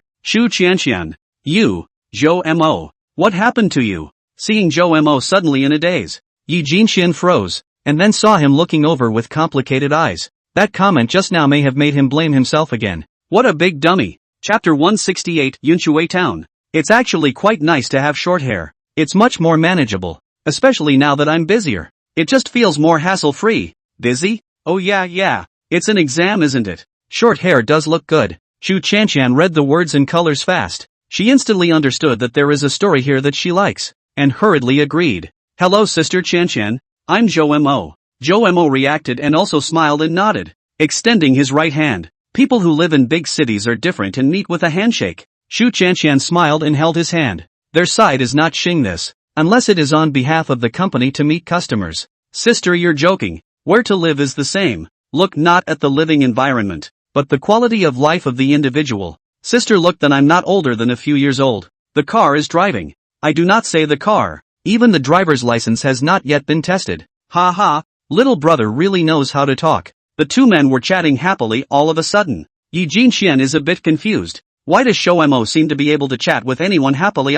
So envious of this ability. Sister Chanxian, let's go. Grandpa and uncle are still waiting. When they chatted for a few moments and realized that Zhu Chanxian had no intention of leaving, Yi Jinxian felt a bit strange and urged. Oh yes. It's rare to meet a chatty one. It's me who talks too much. Let's get in the car first. Zhu Chanxian lightly slapped her own forehead, then tried to hurriedly reach out and pull over both of their suitcases, but they were both politely refused. The three men quickly came to the small red car, put their suitcases in it, and rode in it as it slowly drove away from Yuching Station. What? Jinxian, Doesn't it feel like Yu Chang has changed a lot in the past few years? Aha! Seeing Yi Jinxian sitting in the co-pilot seat looking at the scenery outside the window, Xu Chanxian deliberately slowed down the speed of the car and asked with a smile. Right. The skyscrapers are all built up, and it has the look of a big city. That's a good thing, but it seems like a lot of the old buildings have been torn down. Kind of nostalgic. Ha ha. Hearing the girl say that, Xu Chanxian froze. Ha? Going home doesn't go down this part of Holy Water Road, I remember? You've got a pretty good memory for an innie. I thought you wanted to see more of the changes in Yu Chang. Read it sometime. Seeing Yi Jinxian gently shaking her head, Xu Chanxian smiled sarcastically before turning left towards the road leading to the Zhu family home. Zhou Mo sat in the back row and looked at Xu Chanxian, feeling a little strange. This big sister doesn't seem to be in any hurry to go back. Should be overthinking it. Zhou Mo hurriedly got rid of this somewhat neurotic thought. When the car slowly drove out of the main city of Yuchang, Zhou Mo also finally saw a mountain, and it seemed to be fogging up a bit, which gave him the kind of feeling Yi Jinxian described yesterday. Green mountains, green water, mountains higher than clouds. The more he walked, the more obvious this phenomenon became, and Zhou Mo watched carefully. Zhou Mo's hometown in the plains, and then live in Haicheng for many years, have not seen a few times the mountains, only so many times, or very small time. Mom and Dad took to travel. In fact, he is on this kind of mountain in the clouds, clouds in the mountains, small rivers all over the place, quite yearning. Here, can people still cross the river on bamboo rafts? Zhou Mo asked as he looked at a river in the distance in surprise. Yeah, you can go back to the village by following that river too. Driving still requires a detour, and although the raft is slow, it's not really that much worse. Seeing that Zhou Mo was a bit surprised, Xu Chanxian casually explained, and then there was a movement in her heart. As I recall, Jin Xian, you know how to hold a raft too, right? Well, that's for sure. That would still be Grandpa teaching me. How about, you guys hold a bamboo raft and go over? Zhou Mo is new here, and you haven't been back for a long time, so you can experience it again? Seeing that Yi Jinxian was a bit moved, Xu Chanxian leaned directly towards the river without thinking. Don't hey, get off beautiful handsome. This side I'm familiar with. Find a bamboo raft or a small meaning. Xu Chanxian also didn't care about Yi Jinxian's somewhat surprised appearance, directly got out of the car and waved her hand towards an old man who was fishing by the river to strike up a conversation. Then he gestured at the old man towards the car, who nodded slightly with a smile. Zhou Mo, I will go to push off this. Chanxian's sister is really self-assertive. She was not like this before. Yi Jinxian turned her head to Zhou Mo and explained in a panic, afraid that he would turn against the Zhu family because of this. It was mainly because Zhou Mo was afraid of water, and although he had worked out last time he went to the beach, it was better not to touch it if he could. Yi Jinxian thought. Zhou Mo had a thoughtful look on his face, but that wasn't what he was thinking about. Chomer? You're not really angry, are you? Seeing that Zhou Mo didn't say anything, Yi Jinxian asked cautiously. Nothing, it's fine. Don't let them down. Get out of the car now. Zhou Mo reacted and hurriedly explained. He naturally could tell that Little Leaf was trying to cross the river with a raft, and without thinking, he got out of the car and walked towards the river. Seeing this, Yi Jinxian had no choice but to follow. You're not allowed to push yourself. I didn't. Good girl. Stupid. No touching my head. Zhou Mo's hand was opened with one hand. Grandpa Zhou, this is the Xian maiden in my grandfather's mouth. Ah, no. Country 7 from time to time will mention two mouth. I remember the last time I saw this little girl, maybe 10 years. That time she was not up to my chest high. Now have grown so big piles. The old man glanced at Yi Jinxian with some emotion, then sized up Zhou Mo again. Hello Grandpa Zhou, this is Zhou Mo. My, TSK, son-in-law is it? Quite handsome a male child. Match very. Not waiting for Yi Jinxian to finish her introduction, the grandfather revealed a mouthful of big yellow teeth and smiled. Hey, female, son-in-law, did you skip the boyfriend phase? Yi Jinxian's face was suddenly as red as a red apple, and it seemed as if the top of her head was starting to steam up in wisps. Ha ha ha, little girl, just easily shy. Grandpa Zhou laughed even more at this. No, just friends, Yi Jinxian said weakly. A friend? I'm old, but not demented. Girl, you would bring a common friend to your grandfather? Seeing the old man's ferocious attack, Zhou Mo standing next to him politely greeted, and then silently snickered next to him. Angry Little Leaf reached out and twisted his waist. The pain of Little Mo grimaced. Finally, see her sister with a look of help to themselves. Xu Chanxian know that she is thin-skinned. Snarky words say two sentences even if, in case of anxious eyes, this little crybaby and crying, they go back to be afraid of the old man sprayed with a face of spittle. Well, Grandpa Zhou, we have things to do and are in a hurry to get back, so we won't say much." Hearing this, the old man froze for a moment, and then an odd expression appeared on his face, which was then quickly concealed as he smiled and said yes, before Zhu Chanxian drove away alone. Zhou Mo ran over again and took out some knickknacks from the suitcase as well as a box of middle-aged and old-aged milk powder to give to this old man of the family. The old man first politely refused. See, Zhou Mo was very good at things, reluctantly accepted help from the side of the hut to get out of a bamboo raft. Zhou Mo see the size of the raft. Face a stiff, nice guy, up to a meter wide and 4 meters long. Easy water for a dry duck like me. Chapter 169, Rafting in Landscapes. That'll do, girl. Still need the old man me to teach you not? No need, Grandpa Zhou. I'm skillful. Looking at the old man after accepting the gift, obviously more enthusiastic to help, Yi Jinxian some cannot bear, hurriedly waved his hand to refuse. Zhou Mo looked at the raft in front of him. His face was a little green. He regretted sitting on this thing, but spell it out for Sayaka. Then he gritted his teeth and walked with his head held high to the riverside raft and climbed on. Next to the old man to see straight smiled together. See this junior so spell. The old man naturally know the reason, so sex again to help him a hand.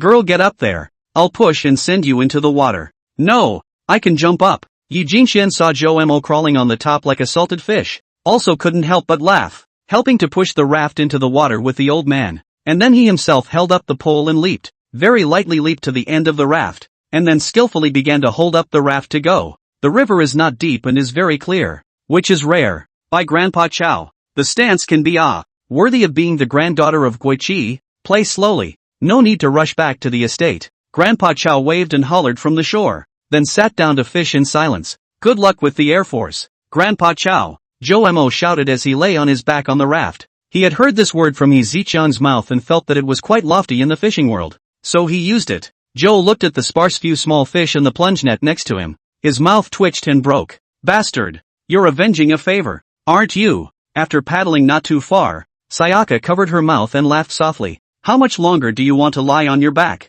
At this Zhou Mo's old face blushed and said arrogantly, what do you care? I'm comfortable this way. I can get closer to nature. Hearing Zhou Mo explain this, the little girl giggled. I'm really happy every day with Mo. After adapting for a while and feeling that the raft was not as easy to capsize as he had imagined, Zhou Mo's heart was greatly settled and he slowly sat up. Silence sat in the bow of the boat and Sayaka stood in the stern. Do you dare to hold a raft? Sayaka asked tentatively.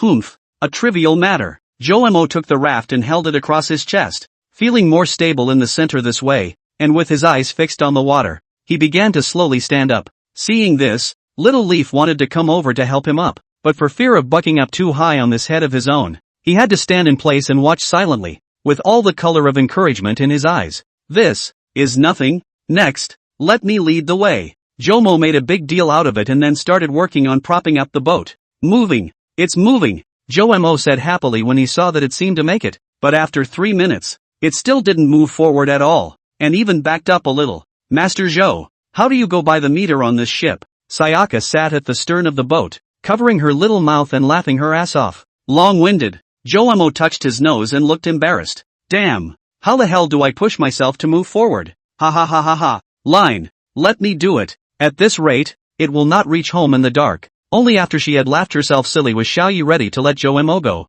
Ninny's gone bad too. Well, facts in front of the eyes. Zhou Mo face helpless. In the home field of the small leaves, he is indeed no way at all. Standing, Zhou Mo didn't dare to pass the bamboo pole directly, fearing that he would be unsteady in his center of gravity and fall into the water. So he planned to walk over towards Little Leaf. Don't move. I'll go over there too. You slow down. Seeing that Zhou Mo wanted to walk straight over, Little Leaf hurriedly stood up and dinged up, then likewise slowly walked forward. The teenage girls were walking in unison, and slowly, together, they made their way to the center of the raft, just trusting the bamboo pole in his hand out. Zhou Mo was unsteady, startled, and directly embraced the soft body of the girl in front of him, holding still tighter. Boing! It was the first time she was hugged so hard by Mo, and all of a sudden, Sayaka made a cute sound. Surprise flashed in the girl's eyes, along with a touch of amusement. Would he finally got the hang of it? But when he saw Zhou Mo looking around at the water with some trepidation, his eyes not looking at himself, he was again somewhat speechless. After receiving the bamboo pole and sticking it in the water, she still held Zhou Mo's waist with her other hand. Zhou Mo quickly reacted. but he felt that no one would find out if he secretly hugged him for a while longer at the moment. And the little silly girl couldn't say anything, so he pretended not to know. Both are just holding still. Both fall into the category of pretending otherwise, but neither pokes at it. But going back too late, Yi Jinxian didn't feel right. No fear, no fear. Sayaka soothed. Afraid of you. Joe Mo bristled, took a step back, his body panicked again. The corner of his mouth twitched, hurriedly squatted down on the ground. Facing the girl didn't feel quite right, so he twisted and turned his body again, like an old monk in meditation, not moving to look ahead. Zayayiba hid her mouth and laughed lightly, standing right behind him, silently holding up the raft and slowly sailing forward. It's 8:30 a.m. And the morning fog hasn't lifted yet, plus it just rained in the early hours of the morning, so the air is good, not to mention the fact that the further you walk in, the more foggy the mountains feel. In the tenderness of the first break of morning light, Joe Mo and Little Leaf were on a bamboo raft woven from slender emerald bamboos, gently swaying above the clear surface of the rippling blue river. All around, the mountains were rolling and layered, gently entwined by a veil-like mountain mist that appeared and disappeared. Occasionally, a breeze whisked by, bringing the unique freshness and fragrance of the mountains and forests, but also gently blew away some of the mountain fog, so that the scenery in front of us is more clear and unpredictable. Xiao Mo quietly watched all this, his eyes glittering with awe and longing for this natural beauty. It was the first time he had seen this scene with his own eyes. Little Leaf was fine. He had seen it before. Together they looked up and away, chatting softly about this rare view, taking in the stunning beauty of this mountainous, cloudy landscape. The raft moves slowly, leaving a long trail of water that blends in with the surrounding natural scenery. By the way, Jin Xian, has that sister of yours always had this kind of personality? Does it feel a bit strange? Strange? That seems a little bit true. She's just a straight shooter. What's wrong? It's okay, I should be overthinking it. Well, less brain cells. Holmes weak. Okay, MS. Ye Big Pillow. Shouldn't you be calling me Watson? What the hell is Ye Big Pillow? Chapter 170, Singing Mountain Songs, Crossing the River. Quickly say, Stinky Xiao Mo, why did you call me Ye Big Pillow? Little Leaf milked one hand on top of Joe Mo's head, as if he was going to immediately use the star-sucking technique as long as his explanation was unsatisfactory. Joe Mo tilted his head and looked at Sayaka from his viewpoint before turning back. Because. Joe Mo doesn't feel good explaining. Just as he was worried about how to explain, he suddenly heard a loud and clear song coming from the distance. The voice was high-pitched, but it was in dialect, and Joe Mo could not understand it. The two men looked in unison and realized that there was a small boat with fishing men sitting on it at a great distance, and it was from there that the sound was coming. What kind of song is this? Jin Xian, have you heard of it? Yi Jinxian knew he was changing the subject, but let him off the hook, because she just looked down at Joe Mo and realized that her vision was somewhat obstructed. Bah! When did Mo learn to be bad? Jin Xian? Joe Mo's voice sounded again before Yi Jinxian was awakened from her thoughts. It's a mountain song. Rare. She remembered what she had once said to Joe Mo, who was lying on the ground one night. Joe Mo, do you know? In addition to I will and you stroll playground, can bicker, can peel apples, can swim. In fact, we'll also sing oh, I will sing to you later, okay? Especially the mountain song. The dean complimented me singing can be very good. If you don't say anything, I'll take that as your default. Now is the time to realize it. That, Joe Mo, I can actually sing a little bit of the mountain song. Yi Jinxian said, you sing mountain songs? Sure, I'm all ears. Joe Mo saw that the little nymph had a face that wanted to be expressive, so he naturally cooperated in a very sensible manner. He was also curious to see if Sayaka could grasp this type of song or not. After the raft had been paddling again for some time, Sayaka brewed up her emotions, coughed softly, and tried a few notes. A flower, a tree, a house, a road, a mountain, a river, a little boat, a me. Joe Mo, who was searching for what a mountain song was, felt that Yi Jinxuan's voice wasn't quite able to be high-pitched, so he was more than a little curious. But as soon as he heard the soft voice speak, he felt that suddenly her kind of voice fit the tone of the song so well. In short, it's just good to hear in love. Joe Mo couldn't help but tilt his head up and look at the young girl with a surprised gaze. Rowed the boat, crossed the river. You're at the water's edge, look at me.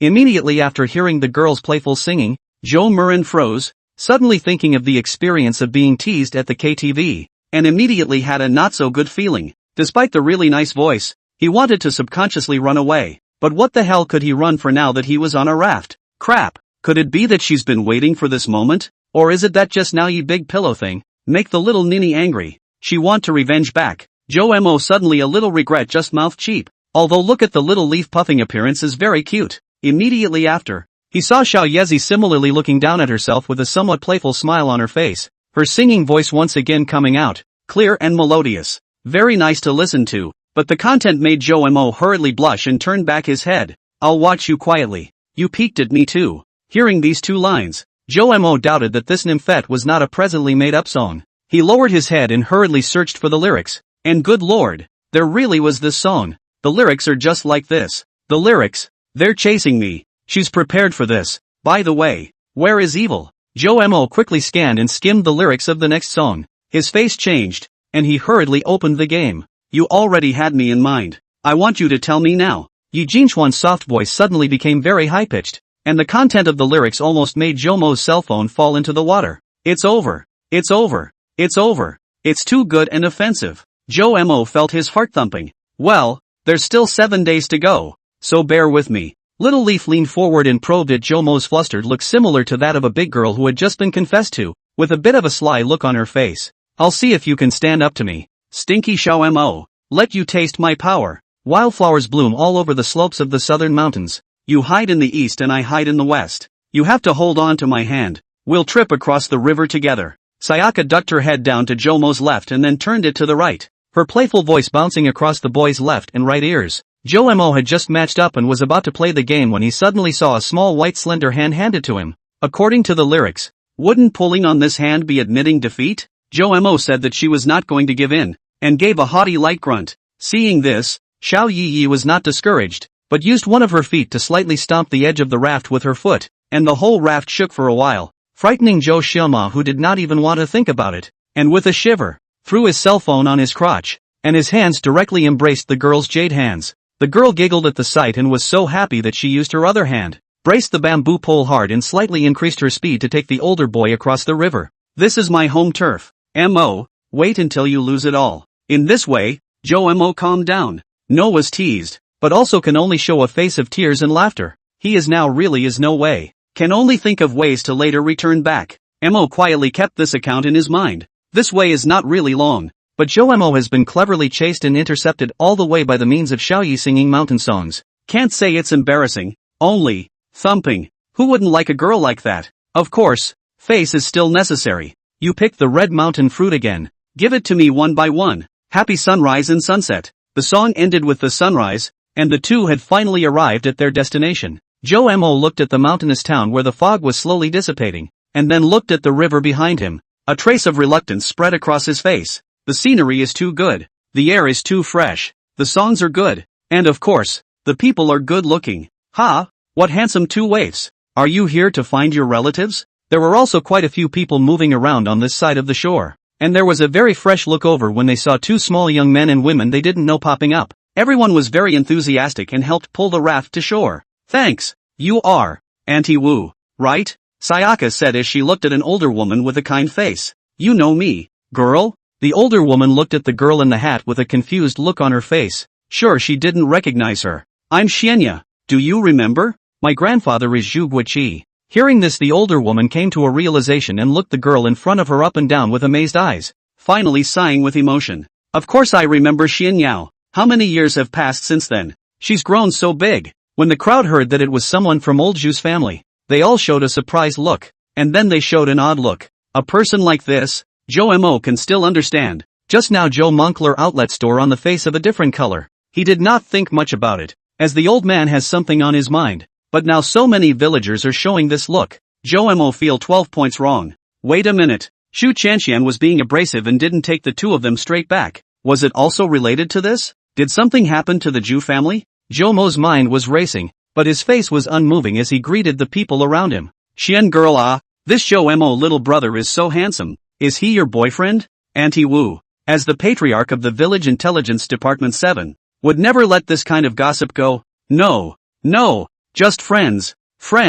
Yi Jinxian responded with a forced smile and became a bit irritated when she saw Mo snickering beside her. Damn Mo, don't you know to stand in front of me and say yes loudly? Have to make me answer. Friends? Ha? Oh, right. Trisha, do you remember? Sister Cui? She's so pretty. Of course I remember. After Aunt Wu finished, Yi Jinxian hurriedly took over the conversation. It would be best if she could not talk about that topic just now. Suetsue is Aunt Wu's daughter. Yi Jinxian also played with her for a long time. A year older than her. Very beautiful. This, way you see. Since you are not boyfriend and girlfriend, why don't you introduce Mo to your Suetsue sister to get to know? She should like it very much. Ha? No no no no. No way. Yi Jinxian panicked at his words and quickly waved his hand. Seeing this amused everyone. Aunt Wu. Actually this time, Jinxian specifically brought me back to see Grandpa Zhu. Seeing this, Mo hurriedly said, "Oh, specialize ah. Understand.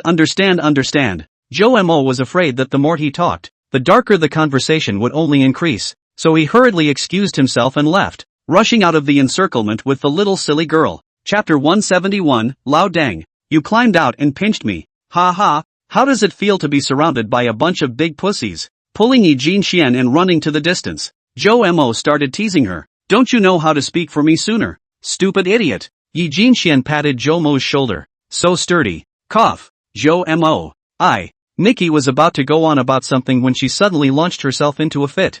Mo raised an eyebrow and glanced at her, realizing that this niece was looking into the distance with a shocked face, followed by a face that was on the verge of crying out. Mo surged with a not-so-good feeling and hurriedly followed her gaze, only to see in the distance on the hillside, there is a procession of people wearing hempen mourning are slowly moving forward. The funeral procession over. There, the one in front seems to be my great-uncle, Sayaka said with a sobbing voice. Mo froze, knowing that Little Leaf was referring to Elder Zhu's eldest son, Zhu Weiping. This person he once saw at the entrance of the College of Engineering, for square face, thick eyebrows and big eyes, all righteousness. Listening to the small leaves said, Zhu Weiping used to be an officer, retired, took the retirement money to do business, a failure, simply went back to the village, dry up a small supermarket. Mo squinted his eyes and looked over. He simply couldn't see who all these people were. Little Leaf's eyesight is also too good. You should have read it wrong. There's no way the old man would have agreed to you coming back to play if there was a funeral in the house.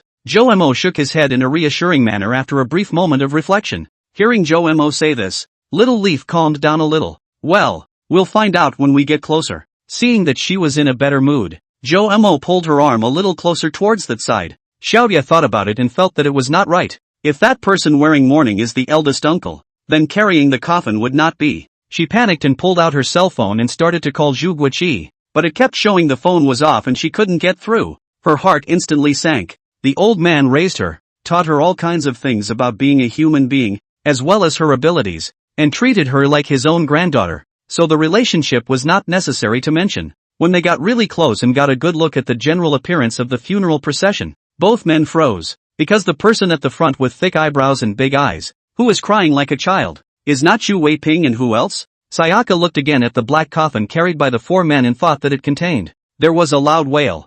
Mo at first also able to maintain sanity. He carefully observed the team, found that only the eldest uncle Zhu Weiping cried very sad look, but the rear of the men and women are all talking and laughing, with the vacation seems to be. This is not right. Old relatives or neighbors are just, but Mo has heard Xiaoyi said, Shu family education is very good. Children and grandchildren are very filial, so it is unlikely that only one person sad too. But before he could think much about it, he was distracted when he saw how much Little Leaf was crying. He wasn't afraid of anything right now but the girl beside him crying, and he was a little panicked all of a sudden. The funeral procession in the distance was attracted by the girl's crying, and Xu Qianxian saw the crying person Yi Jinxian, holding her forehead with a headache. Didn't I tell them to slow down? How come they ran right into it? She ran to her own father and said a few words quietly. Zhu Weiping looked surprised and wanted to say something, but then he smiled bitterly and shook his head. The others were also stunned as they looked at the crying girl in the distance, all a bit at a loss for words, some focusing their eyes on the coffin.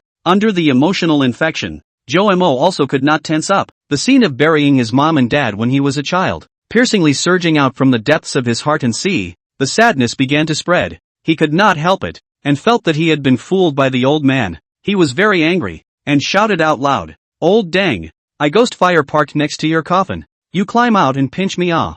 Mo never expected that this shout would make him regret for days. Bang! Only to see the lid of the coffin suddenly bounced off. A pair of old hands with withered yellow instantly pickpocketed the sides of the coffin, and then a vicious old face was revealed. The old man was very sharp, rolled over and climbed down from the coffin, under the crowd's dumbfounded eyes, straight toward Mo killed over. Brat, I'll strangle you! Mo took a look. In broad daylight, top of the big sun old man swindled. Not afraid of the sun. This high and low has to be a corpse king. And of course, the kicker is that he's lunged viciously at himself. Where the big boys have encountered this kind of thing. But also rational thinking cannot go on. Rather believe it, not to believe it. Hurry to turn around lifelessly seemed to run toward the village of Zujiazwang. In an attempt to detour card vision. Get rid of the old man behind. I was wrong. Old man. You lie back. It's not good for burial at noon. Hey, you brat. Still really want to bury me, right? Give the old man I stop. In this way, in the small leaves and the whole funeral procession in the gaze of the dumbfounded. An old man and a young man, slowly turned into a point, disappeared in the distance at the entrance of the village of Zhujiazhuang. Sayaka felt like the whole thing was going to break. What happened to, just now, Grandpa he was Joe gas scanned? After slowing down, the people in the funeral procession couldn't hold it together first, they all laughed and laughed, tears came out. Only the eldest uncle looked at the entrance of the village and sighed helplessly. Chapter 172, What's wrong with eating your own food? Your grandfather people have run away, but also to keep what rules? Xian, you hurry to persuade Xian girl. Crying into a small tearful person will not look good. Xu Weiping looked at the other people in the team, happy and unspendable, holding his forehead and smiling bitterly. The only person who dares to shout like that at the old man is this prospective son-in-law, who is really a newborn calf not afraid of tigers. Big brother, that kid is Xian girl's boyfriend. Right, courageous, courageous, dare to speak to our father like this. That coffin board although replaced with a light wooden board, but to the father's anger, all of a sudden to pop off, just now also really scared me. Ha ha ha. Xu Weiping's second brother, Wei On, a small man smiled in a very happy way. And you're laughing too loud. That's my big voice. I can't hold back my crying and laughing. Big brother, you'd better mind the others. In the distance, Xu Chanxian also walked next to the dumbfounded Yi Jinxian. Sister Cynthia? Oh, as if she had found a dependence. Yi Jinxian hugged Xu Chanxian and cried once again. It's not what you think. It's that quack doctor's fault when it comes down to it. Let Grandpa think about this every day. Xu Chanxian gently patted Yi Jinxian's back and came to her ear to explain.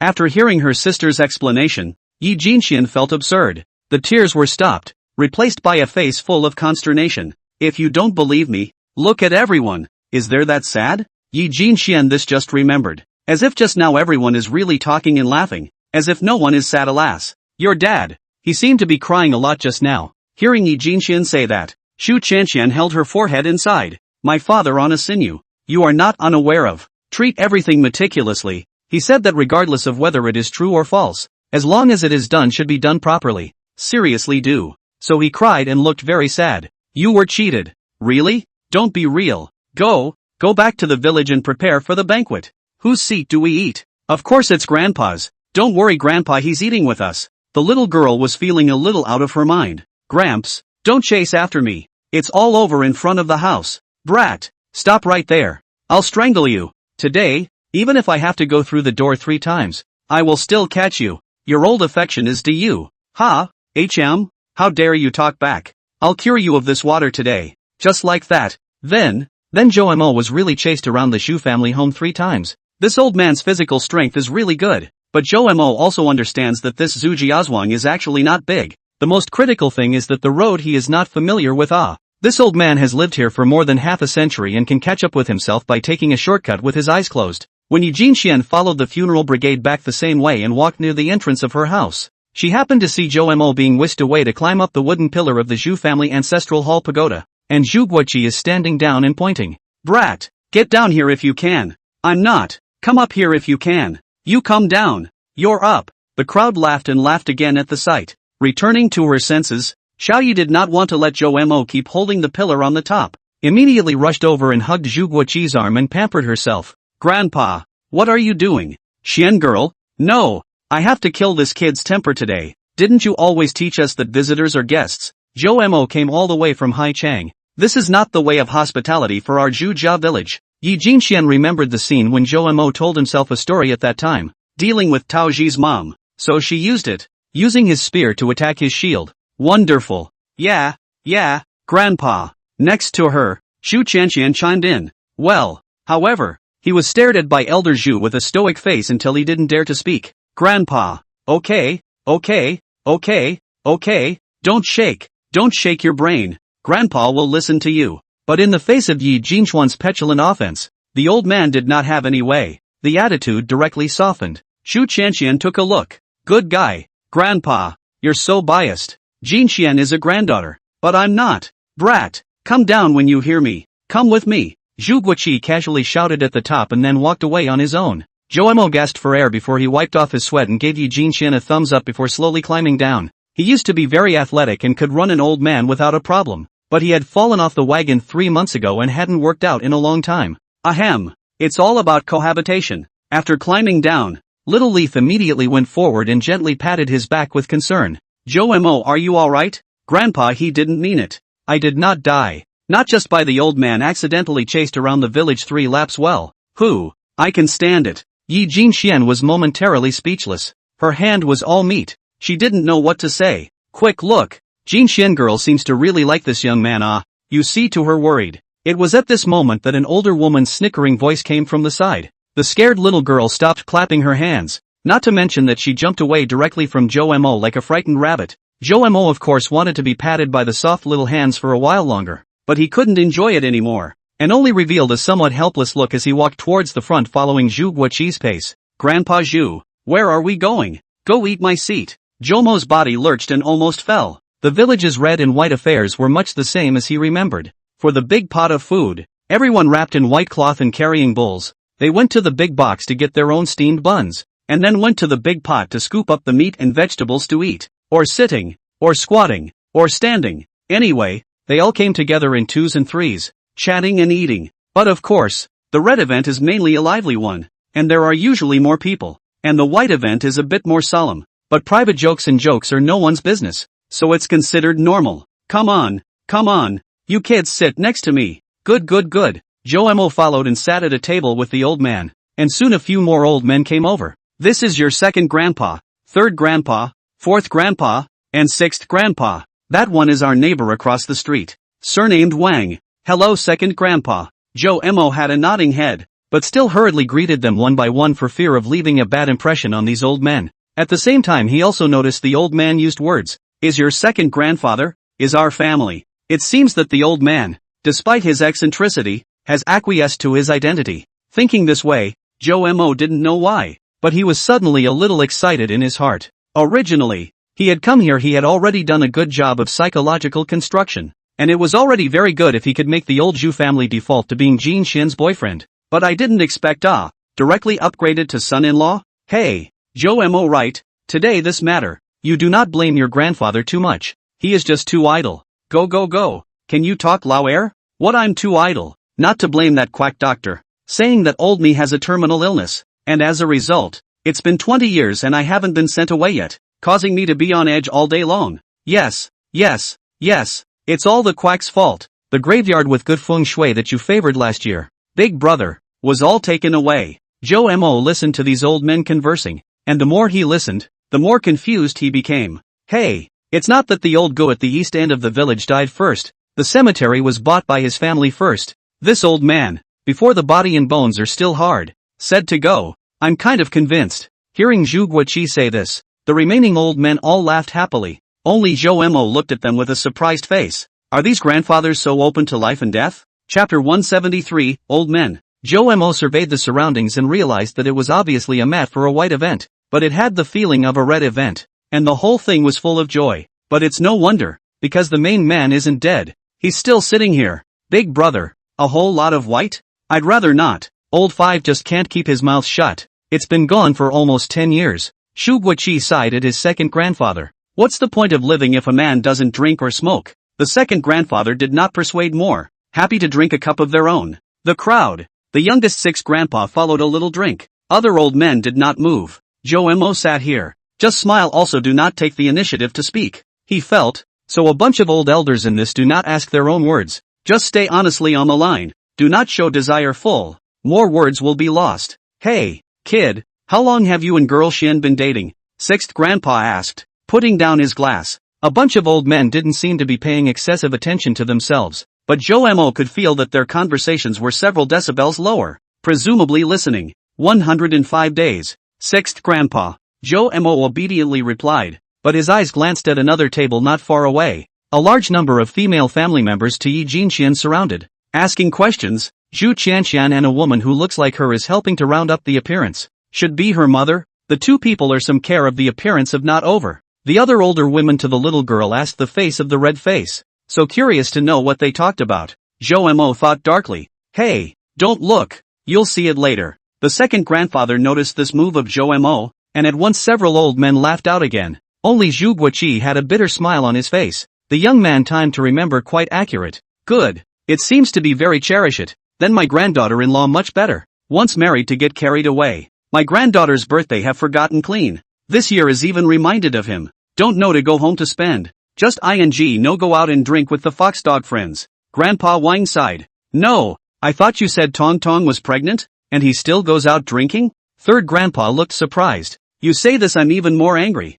Tong Tong said, is pregnant. That boy began to float. Not only often go out to drink, but also with what the game of the woman every day to play the game. What the closeness of the highest density are. I do not understand. Anyway, just think, Tong Tong pregnant with his child. Run also cannot run away. And Tong Tong's dad doesn't care? Mentioning his father makes me even more angry. How come I have such a soft son who doesn't even dare to say a single heavy word to his son-in-law? It really pisses me off. Listening to the conversation of these old men, Zhou Mo silently ate his meal. He knew that there was more to come. And now was not the time to pick up the conversation. Forget not to talk about him, or state 7 your eldest son is good. When an officer, but also to help our town's civilian police unarmed subdued the knife thugs. 1-meter-85 strongman, said to press on the ground. In the future, even if you're not there, Qianxian future son-in-law would not dare to slow down him. You say it, Zhou Mo. Grandpa Wang laughed and looked at Zhou Mo. Feeling the electric eyes of several old men staring straight over,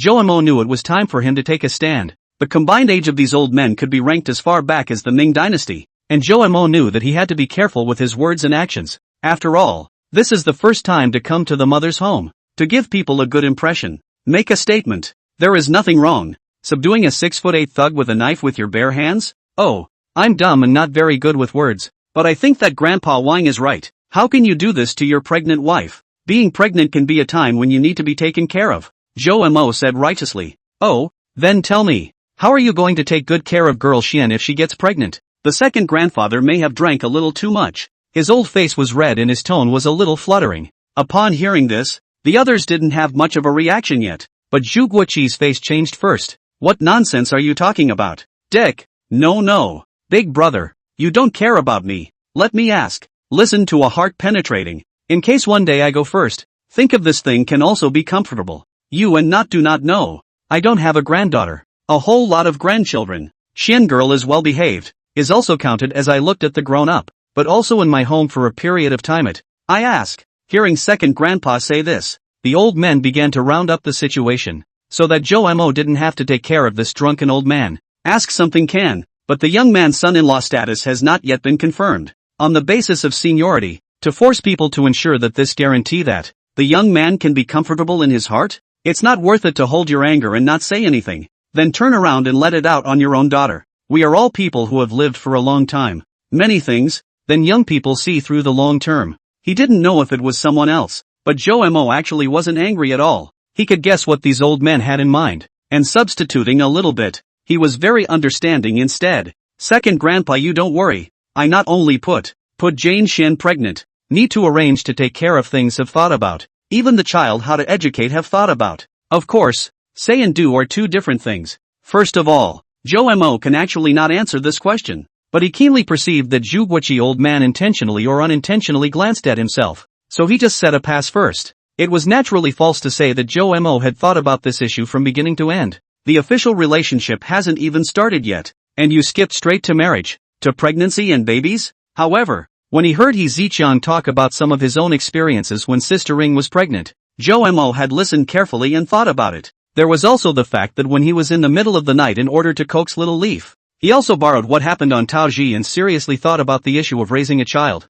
So, a whole set of detailed process Zhou Mo is not to say, but about pregnancy and child rearing experience. He is indeed a whole lot. So all a brain said. A bunch of old man bluffed a blank stare. Well, old man, I don't have many young men I admire. You count as one. Bottoms up this glass of wine. I will now recognize you as my son-in-law. After hearing this, second grandpa laughed freely and greeted Zhou Mo with a drink. Hey you dick, I'm the real grandpa. You second grandpa and you want to take matters into your own hands? I'll make some whole too. For some reason, Shu Guichi, who was reluctant to dip a drop of wine just now, also laughed openly, as if putting down something on his mind, and similarly lifted the wine cup. You two old brothers can't leave a few of us behind. Yeah. Looking at a large number of old men raising their glasses together and smiling at themselves, Joe Mo suddenly wanted to have a drink as well. You drink less. You drink less. At this time, Yi Jinxian didn't know when, and came over with a wine goblet, with only one bottom of white wine inside. The little ninja was aware that Joe Mo's drinking capacity was very poor, and was afraid that he would drink himself out of shape and not feel well. Joe Mo froze, and before he could say anything, the old men laughed at the two of them. This hasn't even crossed the threshold of the house yet, and you're elbowing your way out of the house. This kid, ha ha ha, Xian girl, you are still afraid that a few of our old men will snub you this little boyfriend. That's nice. It looks like a special relationship. Chapter 174, Dystopia and Death. The meal was very enjoyable, and Elder Zhu Guichi didn't let Joe Mo drink too much, so he drank a bottom. After a few old men had left and only Zhu Guichi was left, Joe Mo couldn't help but touch his nose with a bitter smile. When he came to Zhu Jiazhuang, he thought about what might happen, but the status quo still greatly exceeded his expectations. Ghosts can guess to come and eat directly at the table. Kid, those few old men said words. You also don't need to put on your heart. In the future, how to Xian girl with how to deal with. It's okay, they all mean well too. I can understand that. Hearing Joe Mo say that, Zhu Guichi sighed. He had looked for Li Yugua, and had an understanding of Joe Mo's situation, as well as the matter between him and Yi Jinxian. It was also known that the boy's temperament was more sophisticated and mature than his peers, and now it seemed that it was really something. It should be reassuring to be able to hand over Xianyao to him. However, the face can't make it too easy for the boy yet. Ahem. Boy, do you know why I'm giving myself an early whiteness? I just heard it had something to do with some quack misdiagnosis. Joe Mo was actually curious about this topic. How to do a white affair in advance does not sound very auspicious, especially for the person concerned, but this old man has done so. Yes, after being diagnosed with stomach cancer, said I am at most no more than 6 months. The ridiculous thing is that 20 years just so passed. I live in fear. Even my son's new home do not dare to live, for fear of dying inside. Every day to live in the old family's dilapidated house, but also to burn incense and worship Buddha. Joe was silent and brought a glass of water to the old man. Hey, really convinced? Even the favored graveyard was preempted by Lao Gu from the same village. That's a cold one. Joe Mo thought about it. Like when the doctor tells you that you won't live until tomorrow, and then you live for another 20 days, which is torturous every day any way you look at it, because you don't know if you're going to die the next moment. The old man was able to make it through 20 years, and that's enough of a mindset. You didn't go to another hospital for a follow-up? There you go. This one's even tougher. Says I said I wouldn't live more than 3 months. Joe Mo smiled bitterly at his words. It seems that the problem is not with the doctor, but with this disease. It's hard to say. So I now a little bit cannot stand. Just think of the first to do their own white affairs. They can also get together. As a break this magic barrier. In the future do not have to think about it. Love it. Ha ha ha. Looking at the old man's cheerful smile, Joe Mo also laughed along with him. Can look away naturally is the best. Cannot live another 10 or 20 years, but also so day by day fear. What do you think, kid? What really happens to people when they die? Elder Zhu suddenly asked in a serious manner. Joe Mo froze, not knowing why the old man would ask himself, a youngster, such a question. Then I thought about my own experience, and it was true that I had gone through the ghost gate, but it wasn't quite the same problem as the old man's. A near-death experience of what he had experienced, not what happens when he dies, and he hadn't read many books on the subject, so out of caution he didn't answer, but shook his head.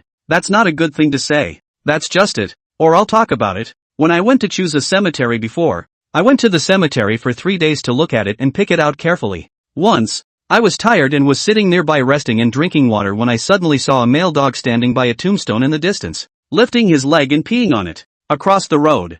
I couldn't repel it, and I didn't dare to yell at the cemetery, so I just watched this dog finish peeing and strut away. It was only afterward that I realized that that tombstone, at the time, was the best place in the area, and at the time I wondered if it was really necessary for this to be so ridiculous, for me to pick out a half-dozen cemeteries and make things so serious. Then I thought, there's no point in keeping this on the end of the day, so I just got through the white paper first and saved myself the trouble. Ha ha. Joe Mo did not squeak for half a day. He thought of the year he stood in the line and cried his heart out. In the casket is mom and dad. Perhaps it was a completely different experience for the people involved and the relatives. And Zhou Mo also remembered Zhu Weiping, who had cried just as hard when he saw the funeral procession at the beginning. I know a thing or two about you, and I'm sure there's another world underground, and people must be able to live well after death. The old man patted Zhou Mo on the shoulder and said, "Thank you, I feel much better." Zhou Mo forced a smile. "Don't believe me. I dreamed it." "Really?" Seeing Zhou Mo's forced smile,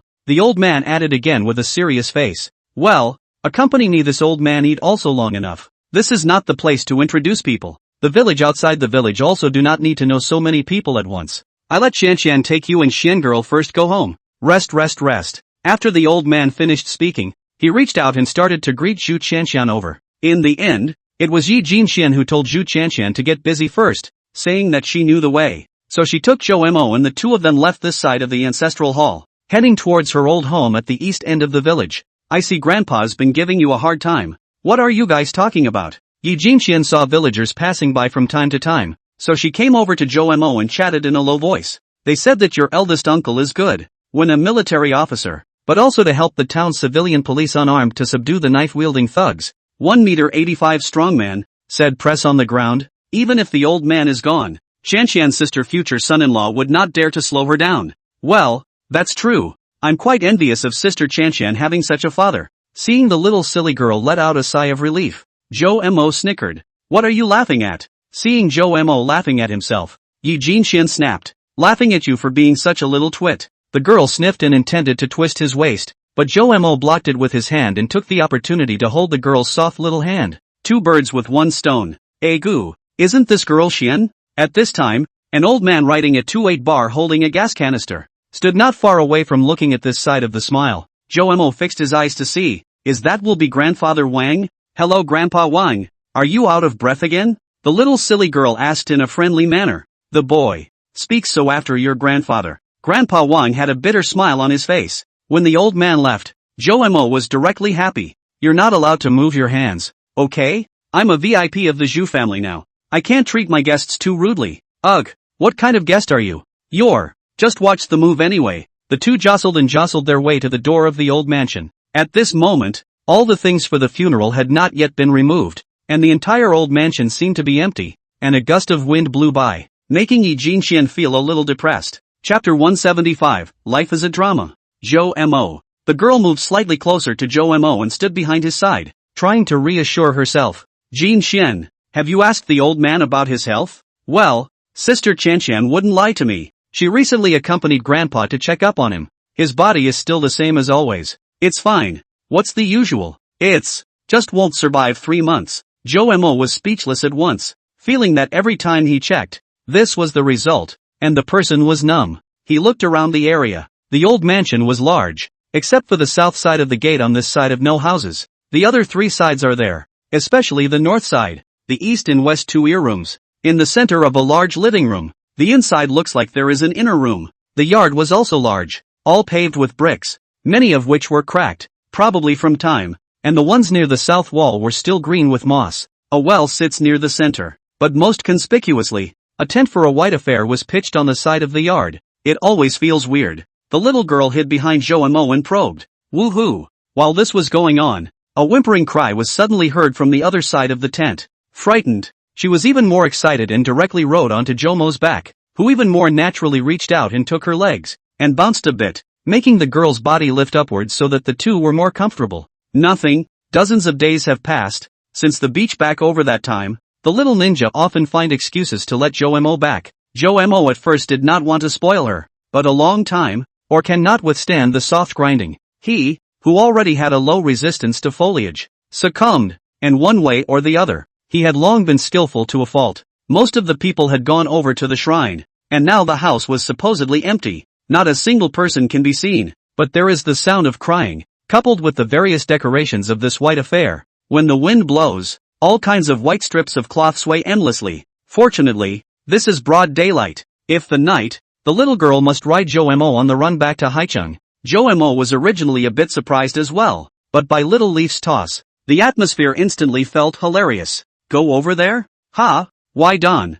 You ask a master to come over. I know where there is one in the village. It's okay. No. Yi Jinxian shook her head straight. Then her two little legs directly peeled Jomo's two thighs, making him unable to take a step. Jomo instantly cried and laughed. The nerve of this ninny is too small. In the end, the two discussed for half a day, or decided to go over to take a look. This is the ancestral home. Really born evil spirits will be bad. Yi Jinxian hid behind Jomo and grabbed his clothes. Jomo leaned towards the crying side with an indifferent face. In his perception, ghosts could be much cuter than people. Immeasurable Heavenly Father. Amitabha Buddha. Hallelujah. Amaterasu Amikami. Little Leaf chanting a mess of words. A moment of hands together. A moment of one-handed salute. A moment and then began to use the fingers to point eyebrows, point shoulders. Jomo looked at a glance almost taught. This letter is also too miscellaneous. Forget it. It's better to be blessed by Zhou Shema. Little Leaf gently pressed her head against Jomo's broad and solid shoulder,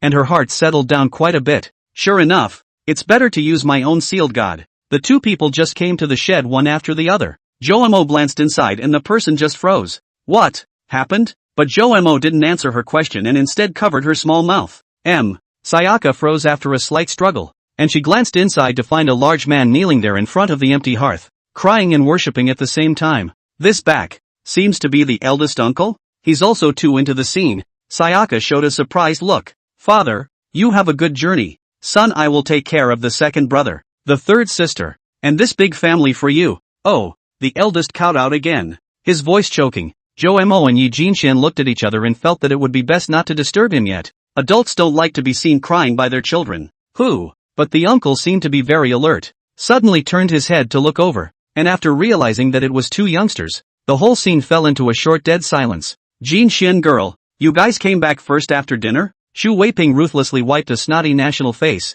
squeezed out a smile, hurriedly stood up, and walked over with a smile. This uncle's eyes are swollen. What a man of nature. Jomo sighed. I'm sorry, uncle. Jomo, he didn't mean to do it, he was just a little curious. It's all my fault, I didn't stop it. Yi Jinxian said in a soft and sticky voice, and playfully stuck out her little tongue in an attempt to budge through. Jomo turned around and looked at her with a stunned face. Good guy. I haven't had a chance to sell you yet. First you sell me? Sayaka, when did you become so diabolical? Ha, it's fine. Jomo, is it? Last time we met in haste. This time we have to have a good exchange. Shu Weiping stretched out his broad palm and patted Jomo's shoulder, straightening Jomo's teeth a little. It's okay, pretty sturdy. Have you practiced? No.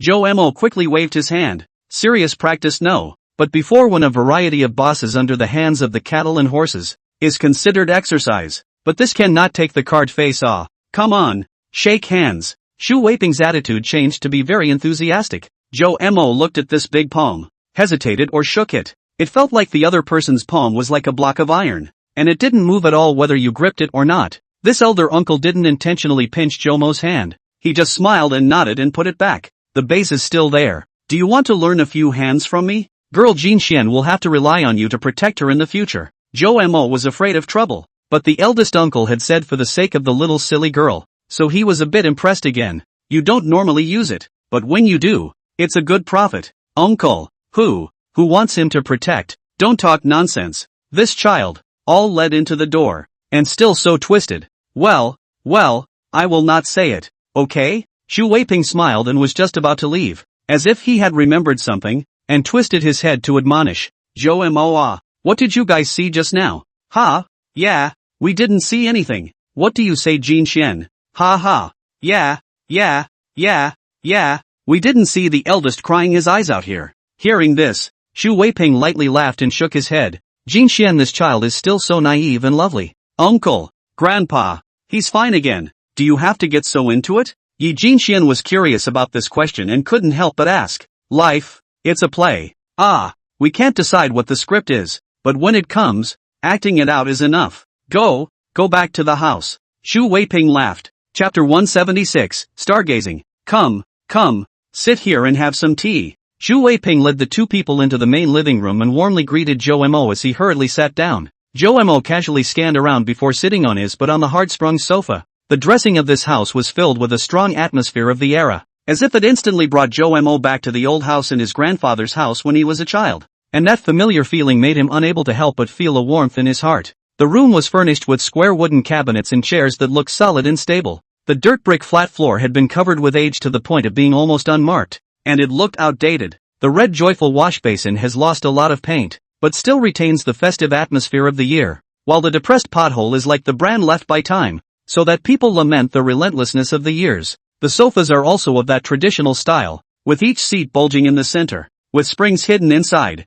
and covered with small knitted cushions. This design is simple but gives a warm and cozy feeling. The coffee table is not big, there are obvious cracks on it, and the color is a little yellow, obviously experienced a long time. Portraits of great men hung on the walls in solemnity and majesty. There was also a large pile of grandchildren's awards, which were neatly arranged to bear witness to the honor and growth of the blossoms of this large family. The awards had begun to whiten. Some of the writing was blurred, and some were even torn, but you can tell that the owner treasured them and took care to repair them with tape so that they could continue to be displayed on the wall. Jo Mo scanned and found that almost half of the awards here were Yi Jinshuan's. Not only study awards, but also several labor awards. This little girl used to be really powerful. Jo Mo thought of his childhood. The only award he got or to the class furnace for half a year briquettes only to give, is a labor award. Just take home has not been warm. Was the big yellow dog to tear the face of the whole? Couldn't help but have mixed feelings in my mind. However, Jo Mo feels that what really makes people feel the smell of an old house is not all of the above,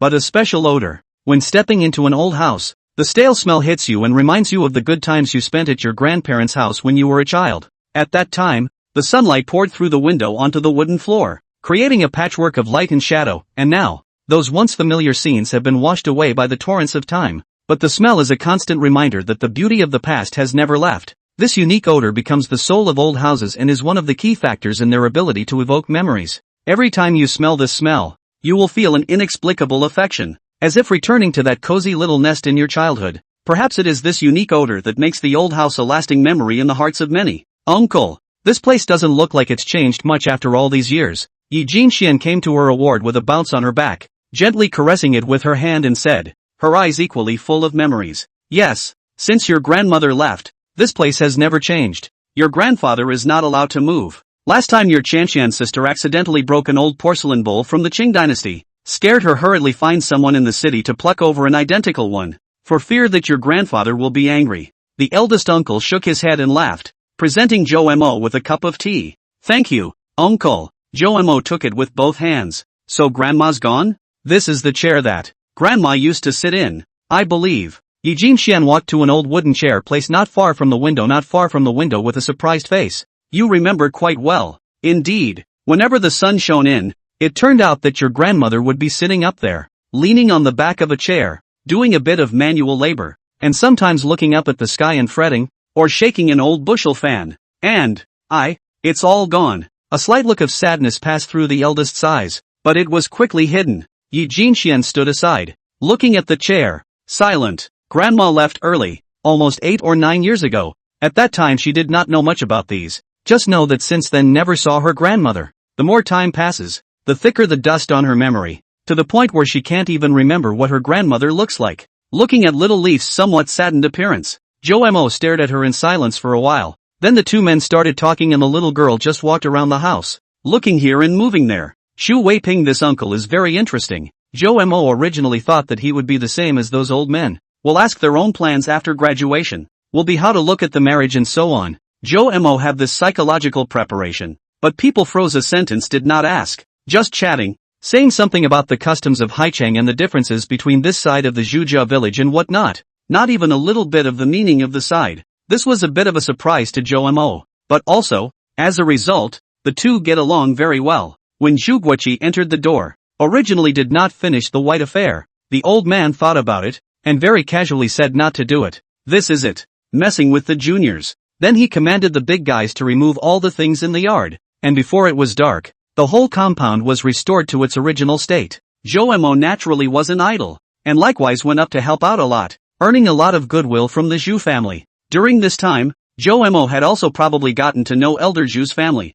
The old man has a total of 2 sons and a daughter. The daughter is the youngest. Xu Weiping is the eldest. The oldest 2 are now also in the village all year round, and the third girl married in the county town and comes back occasionally. Under the grandchildren a whole lot. A few years old, 20-something years old have. Xu Qianxian biggest, looks small. In fact, are 30. Dad, didn't Grandpa say that even if the King of Heaven came, he would finish it? Why did he suddenly say stop? Silly daughter, can't you see that girl Jinxian suddenly came back? That child is timid. Ah, both are granddaughters. How come I feel the gap is so big? You often come back. He can see. Jinxian is far away in the sea city. This time or this few years for the first time to come back. Can be the same? Xu Weiping patiently explained for his daughter. Dinner was eaten in the compound. Zhou Mo was very self-conscious to end up and start to toast tea to all the elders. He can talk. To what kind of people? Can chat to a piece. On to national affairs. Down to the education of children. And even give a few dolls to tell stories.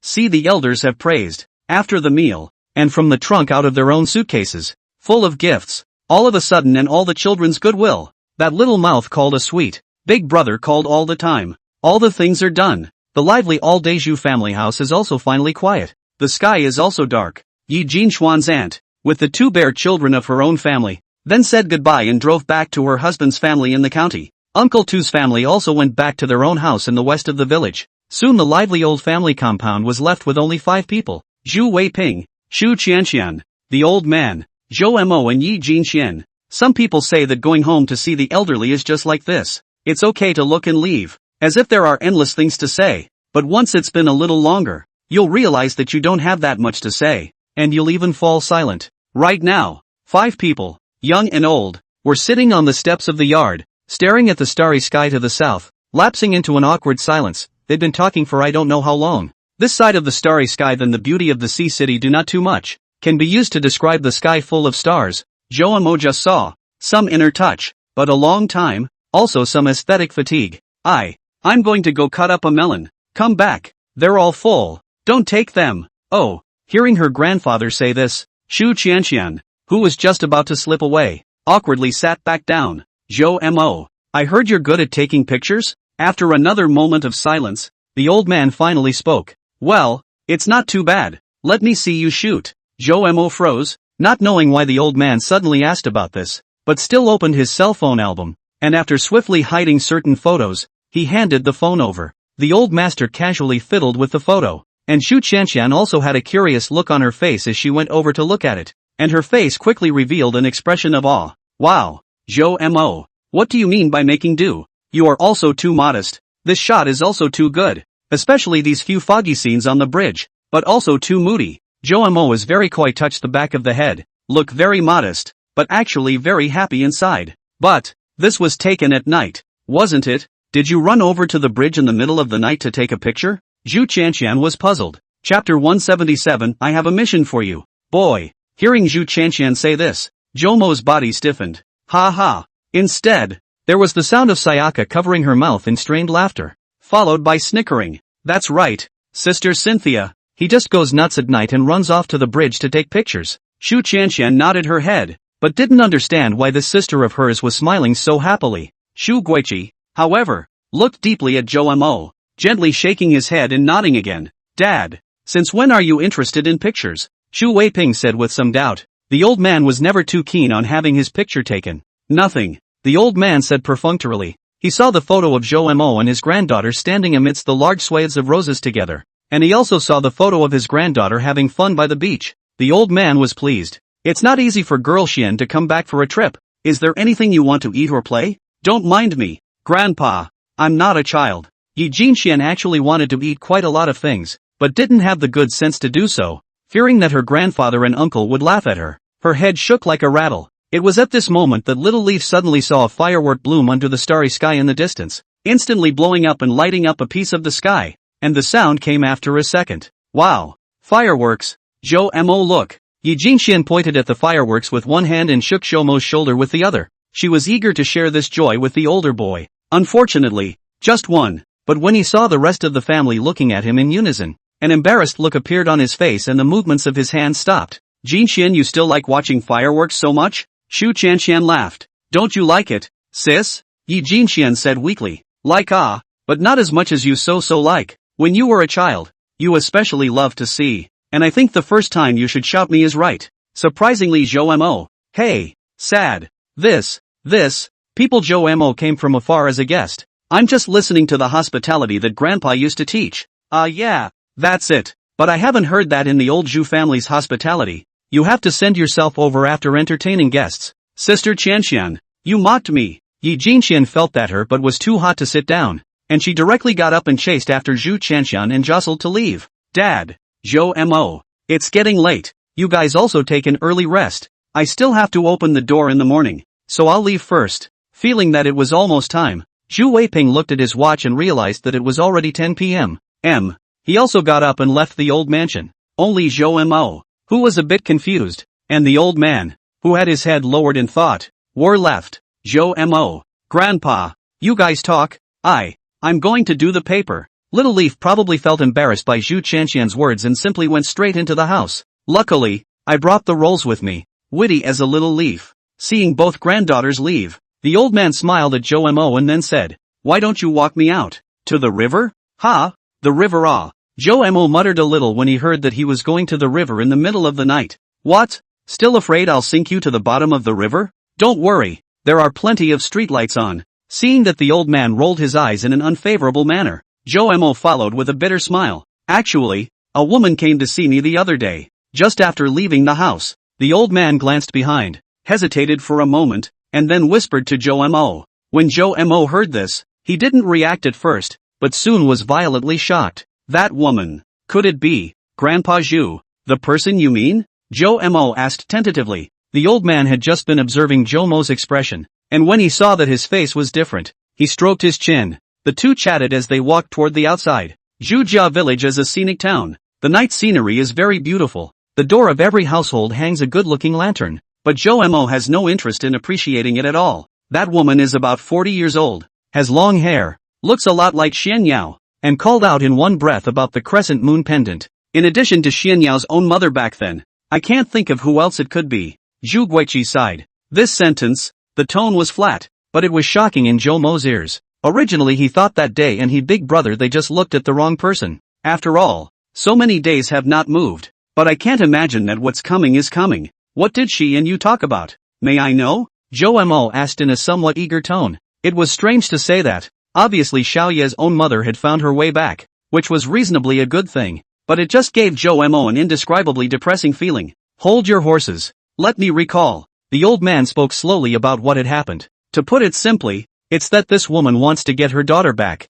and inquired with me about how Xianya's recent situation is. So that's what you said? Look, there's another rush. Listen to me slowly. Seeing the young man, who had always seemed so calm and collected, looking a little anxious because of this, the old man was happy on the contrary. What does this say? It means that girl Xian has a very heavy weight in this kid's heart. This person is also very interesting. Maybe afraid of attracting the attention of the village people. She came at night that day, and also brought a poor man. Should be her current husband. Two people who are still dressing well and look like they are having a good time. According to her, that year, after leaving the child to me, took great pains. Finally divorced from her husband who had a tendency to domestic violence. But she was also poor and had nothing, and she could not raise the child to get it back. It was just then that there was a small company that had just started up and was in desperate need of people, and she went in to do the sales, and she was busy all day long. And then she also went to foreign countries to expand her business. And this was more than a decade of work. I only got married again last year,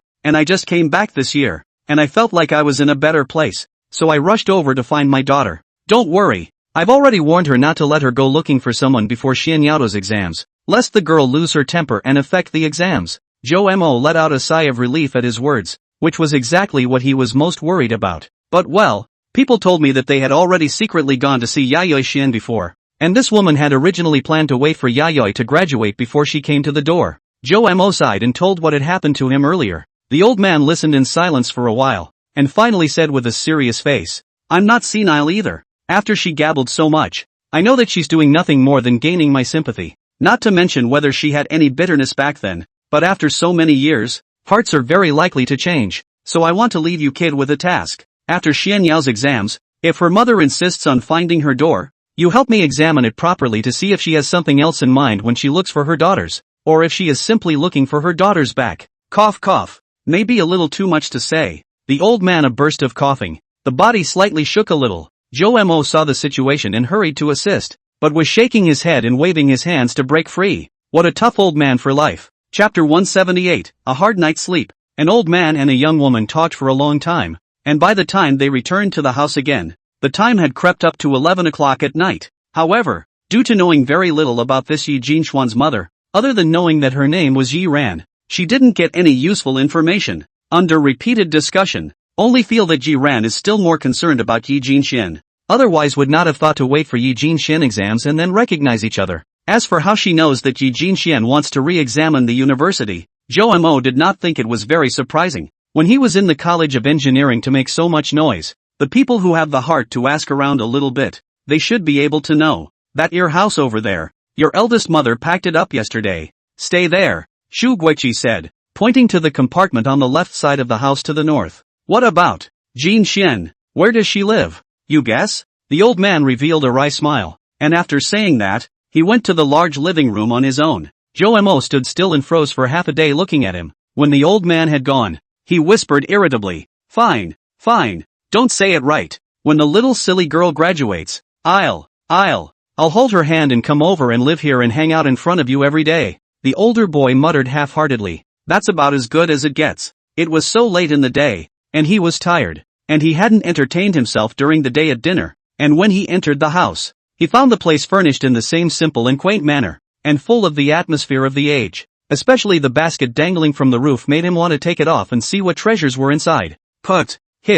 My back. The previous beds are relatively hard. Unlike the current ones are padded with sponge cushions. Zhou Mo directly lie on it. The movement is violent. Suddenly ouch up. This kind of bed is not never slept, but it is a childhood thing. Zhou Mo bitterly smiled and touched his nose. In fact, he kinda likes to sleep in this kind of hard bed. Get strong. Nights in the countryside are extremely quiet. Unlike in the city, where there are the sounds of cars passing by in the middle of the night, electric cars pumping alarms, and even blowing up the streets. So after tossing and turning for a short while, Zhou Mo quickly entered dreamland. Inside the master bedroom, Shu Guiqi old man but a long time did not fall asleep. The old man sat in the old wooden chair that his old partner once sat on, leaning back, tilting his head, looking out the window at the starry night sky. His eyes showed an indescribable loneliness. Although the children filial piety, the grandchildren strive also do not have to worry about. The family does not worry about food and clothing. Their own body is not too difficult, but late at night, he is feeling empty inside. It's like imprisoning yourself in a prison where you can go anywhere. Sentenced to life in prison by loneliness. Xian girl back. Shui you see, you also is not good. Gone for so long, do not know to entrust a dream to me. I have forgotten what you look like. The old man muttered. And just as he finished, he suddenly felt movement outside the window. Is it a rabbit in the middle of the night? After saying that, the old man began to close his eyes, only to see that in the courtyard, a girl wearing a pink bunny pajama, with a confused face, walked over towards the west room, and yawned every now and then. Late at night, after 12 o'clock, inside the west room, Zhou Mo felt very wrong. He felt like he was being ghosted. This ghost is quite unusual, just pressed on his stomach, so that he could not breathe. Other than that it is okay. There are no nightlights over here in the dark rags, and if you want to turn on a light, you have to go to the door and touch the cord to turn it on. Well, Zhou Mo, who was really a little out of breath, reached out and started fumbling around on the bed for his cell phone. This ghost pressure on the bed is also too real. Right, I am completely awake. How do I still feel so heavy? Chomer sputtered. Wait, why does it still feel a bit fragrant? The smell is quite familiar. This ghost smells so good. Zhou Mo was never afraid of these things, but after feeling around the bed for half a day without touching his cell phone, Zhou Mo was speechless, and after hesitating for a moment, he reached out and touched his hand to his stomach. Porridge grinds the tender and beautiful part of the worm swelling. It was at this moment that he heard a soft whisper, spoken quickly. What the hell? Why do I feel like I've heard this somewhere before? The next thing he felt was his hand touching something. It's round, and when you squeeze it, it's quite flexible. So he squeezed again. Boing. Familiar voice came. Zhou Mo instantly reacted. What is it now? As he was doing so, he felt something hard under the covers, and he felt it out only to realize that it was his cell phone. That's when I remembered that I seemed to have played the game last night with sleepiness because I was rewarded with a hero for playing one, and I fell asleep in a daze. That's why the cell phone is under the covers.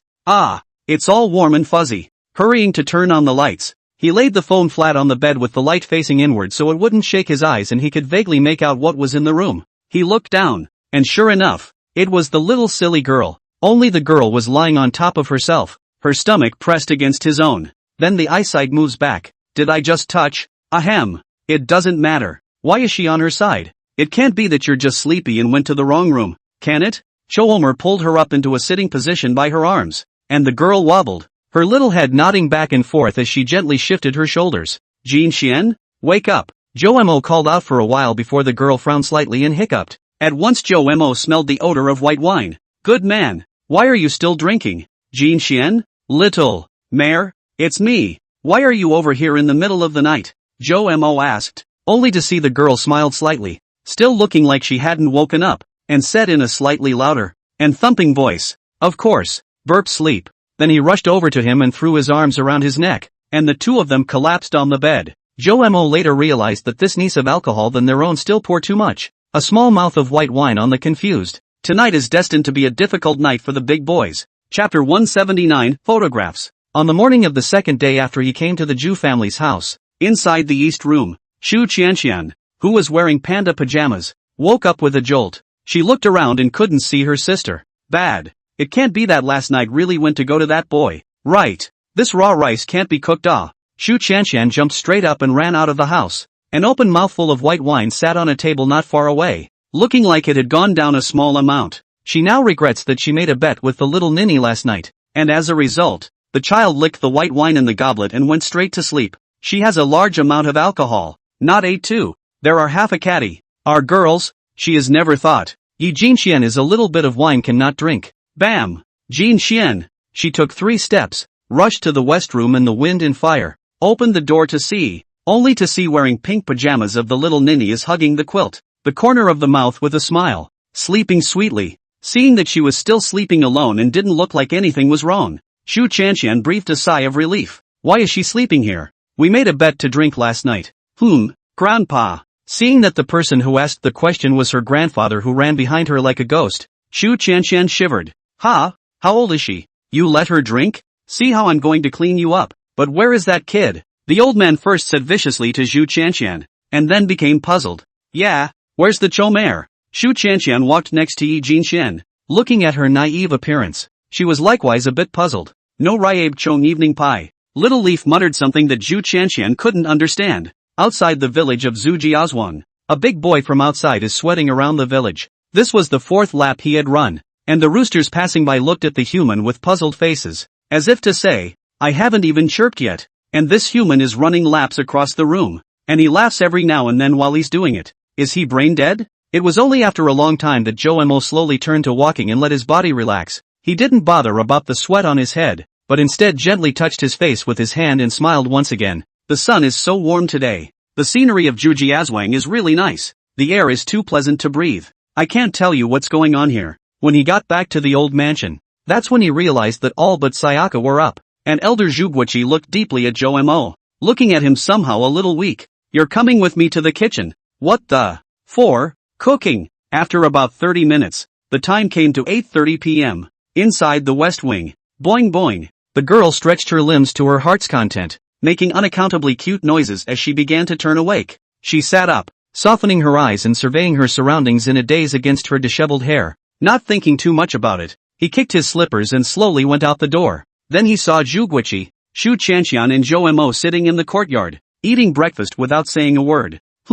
My granddaughter is awake? Perceiving the movement over there, Zhuguiqi stopped his chopsticks and turned his head to smile at Yi Jinxian. The side where the old man was sitting was right under the sun, and in Yi Jinxuan's perspective, the grandfather smiled warmly, his face full of concern. She didn't notice the 2 remaining men looking over with cautious eyes. Well, good morning Grandpa. Good morning Sister Qianxian. Good morning Joe Mo. Morning. Good morning. Perhaps it was because of the fact that she was in the Zhu family's home. Yi Jinxuan's greeting to Joe Mo was a bit unnatural in turn. Well, do you feel sick anywhere? The old man then asked. Hearing this sentence, the chopsticks in Joe Mo's and Xu Qianxian's hands froze and couldn't move. Sayaka tilted her head and thought and said with a nod of her lower lip, it was okay, just a little sore in the back. She held her back when she finished. Xu Qianxian instantly felt that her grandfather's body was a few points colder, which if it were summer, there would be no need to turn on the air conditioner. Joe Mo said that he was very wrong. Heaven and earth conscience, this is definitely the bed is too hard, and has nothing to do with him Joe someone. Last night it was just Sayaka using him as a cuddler. Really? Strange how I sleep on the west side. Yi Jinxian was a bit puzzled. Xu Qianxian sniffed and held her forehead. Oh, you forgot. It was in the west wing that you slept last night. Joe Mo flubbed his face without a blush. Oh, so that's it. Yi Jinxian revealed a dawning realization and twisted her head to go to the kitchen to wash her face, where there was a wash basin. What no one noticed was that her face began to burn rapidly. After dinner, the old man gave another task. You two help me deliver the wine to old Wang's house not far next door. And when you're done, take a look around the village. Look around and wander around. Of course Joe was willing. This is a good place with beautiful mountains and water. Besides, the tour guide is still Yi Jinxian. After seeing the two men leave with 2 bottles of white wine, Zhu Guiqi hurriedly pulled on Zhu Chanshan and headed out of the village. Grandpa, what are we going to do? Buy a flower child cannon. Move it. Hanako cannon, in the dialect here, means fireworks. When Zhu Chanshan heard, her eyes instantly lit up. Of course she also wanted to see. Nodded. Drove a small car to take the old man and went to the largest bazaar. It's not a good thing to buy when it's not New Year's Eve, but it's not unavailable. And a lot of people still like to set off fireworks when they get engaged and married. Grandpa Wang? Which Grandpa Wang? There were 2 Grandpa Wangs in Yi Jinshuan's memory. It's the grandpa you said was out of breath yesterday. Zhou Mo laughed lightly. Sayaka looked embarrassed. Grandpa Wang's house is not far away, and under the leadership of Xiao Yi, a girl who used to live off and on for no less than 10 years, he succeeded in finding his destination after walking through 3 wrong doors. This can't be blamed on me. After all, I haven't come back for several years. This few years Zhu Jiazhuang engaged in tourism planning. There are places, so many places are not quite the same as in the memory. Little Leaf whispered to Zhou Mo, embarrassed. However, Zhou Mo didn't have the time to pay attention to her because he hadn't greeted Grandpa Wang yet. There are quite a few people at Grandpa Wang's house at the moment. 7 or 8 young and old. Hello Grandpa Wang. Grandpa Zhu asked me to send you wine. Zhou Mo said very familiarly. Little Leaf followed behind. Grandpa Wang she naturally recognized, but so many of the others were new faces. She didn't want to be a conspicuous bag. It's just good to have Zhou Mo around. So in the future, on occasions like this, why don't you just let all block in front of you? In this way, even if he has never been a talker, it doesn't matter. Sayaka thought prettily. Wine. Oh, wine line. I know. A rare trip. It happens to be all young people. I'll introduce you to know. Elder Wang froze for a moment, then nodded in response and began to enthusiastically introduce people to Zhou Mo and Yi Jinxian. It turned out to be Wang old man's granddaughter and grandson came back to see themselves. They have all been married. Of course, to cause Zhou Mo's attention is standing next to the pregnant woman's look a little cold male youth. The hand is still end of the cell phone. Listen to the voice. Should be playing pesticides. Zhou Mo thought that what Elder Wang said yesterday was more or less an add-on, but now it seems to be true. Well, over here is the granddaughter of our old neighbor's family. Xianyao, what's your name? Grandpa. My name is Yi Jinxian. Sayaka replied good-naturedly. She wasn't surprised that so many of the old people in the village followed her grandfather and called herself Xianyao, but not many knew her full name. Oh yes, called Yi Jinxian. This is her friend Zhou Mo. Okay, Grandpa. I'm busy at work, and there's something else I'm in a hurry to get back to Haicheng. Still taking pictures? The tone of the young man's voice sounded kind, but not without a sense of urgency. Shoot, come on, Zhou Mo. You give it a shot. Zhou Mo was stunned, but he agreed to take Grandpa Wang's family's camera, and when the family was ready, they started taking pictures. Little Leaf watched Zhou Mo fiddle with the camera quietly from the sidelines. When his grandchildren left, Grandpa Wang then sighed. Little Leaf was also a little angry at the attitude of the male youth just now and wanted to ask, but was stopped by Zhou Mo's eyes. The old cluck. Grandpa Wang sighed as he looked at the pictures Zhou Mo had taken. This one is nice. Boy, can you enlarge it some for me? Just leave it for me to print out myself. It can be, but is this necessary? Chomer wondered. Sure, I'll frame it for a last picture. Grandpa Wang said cheerfully.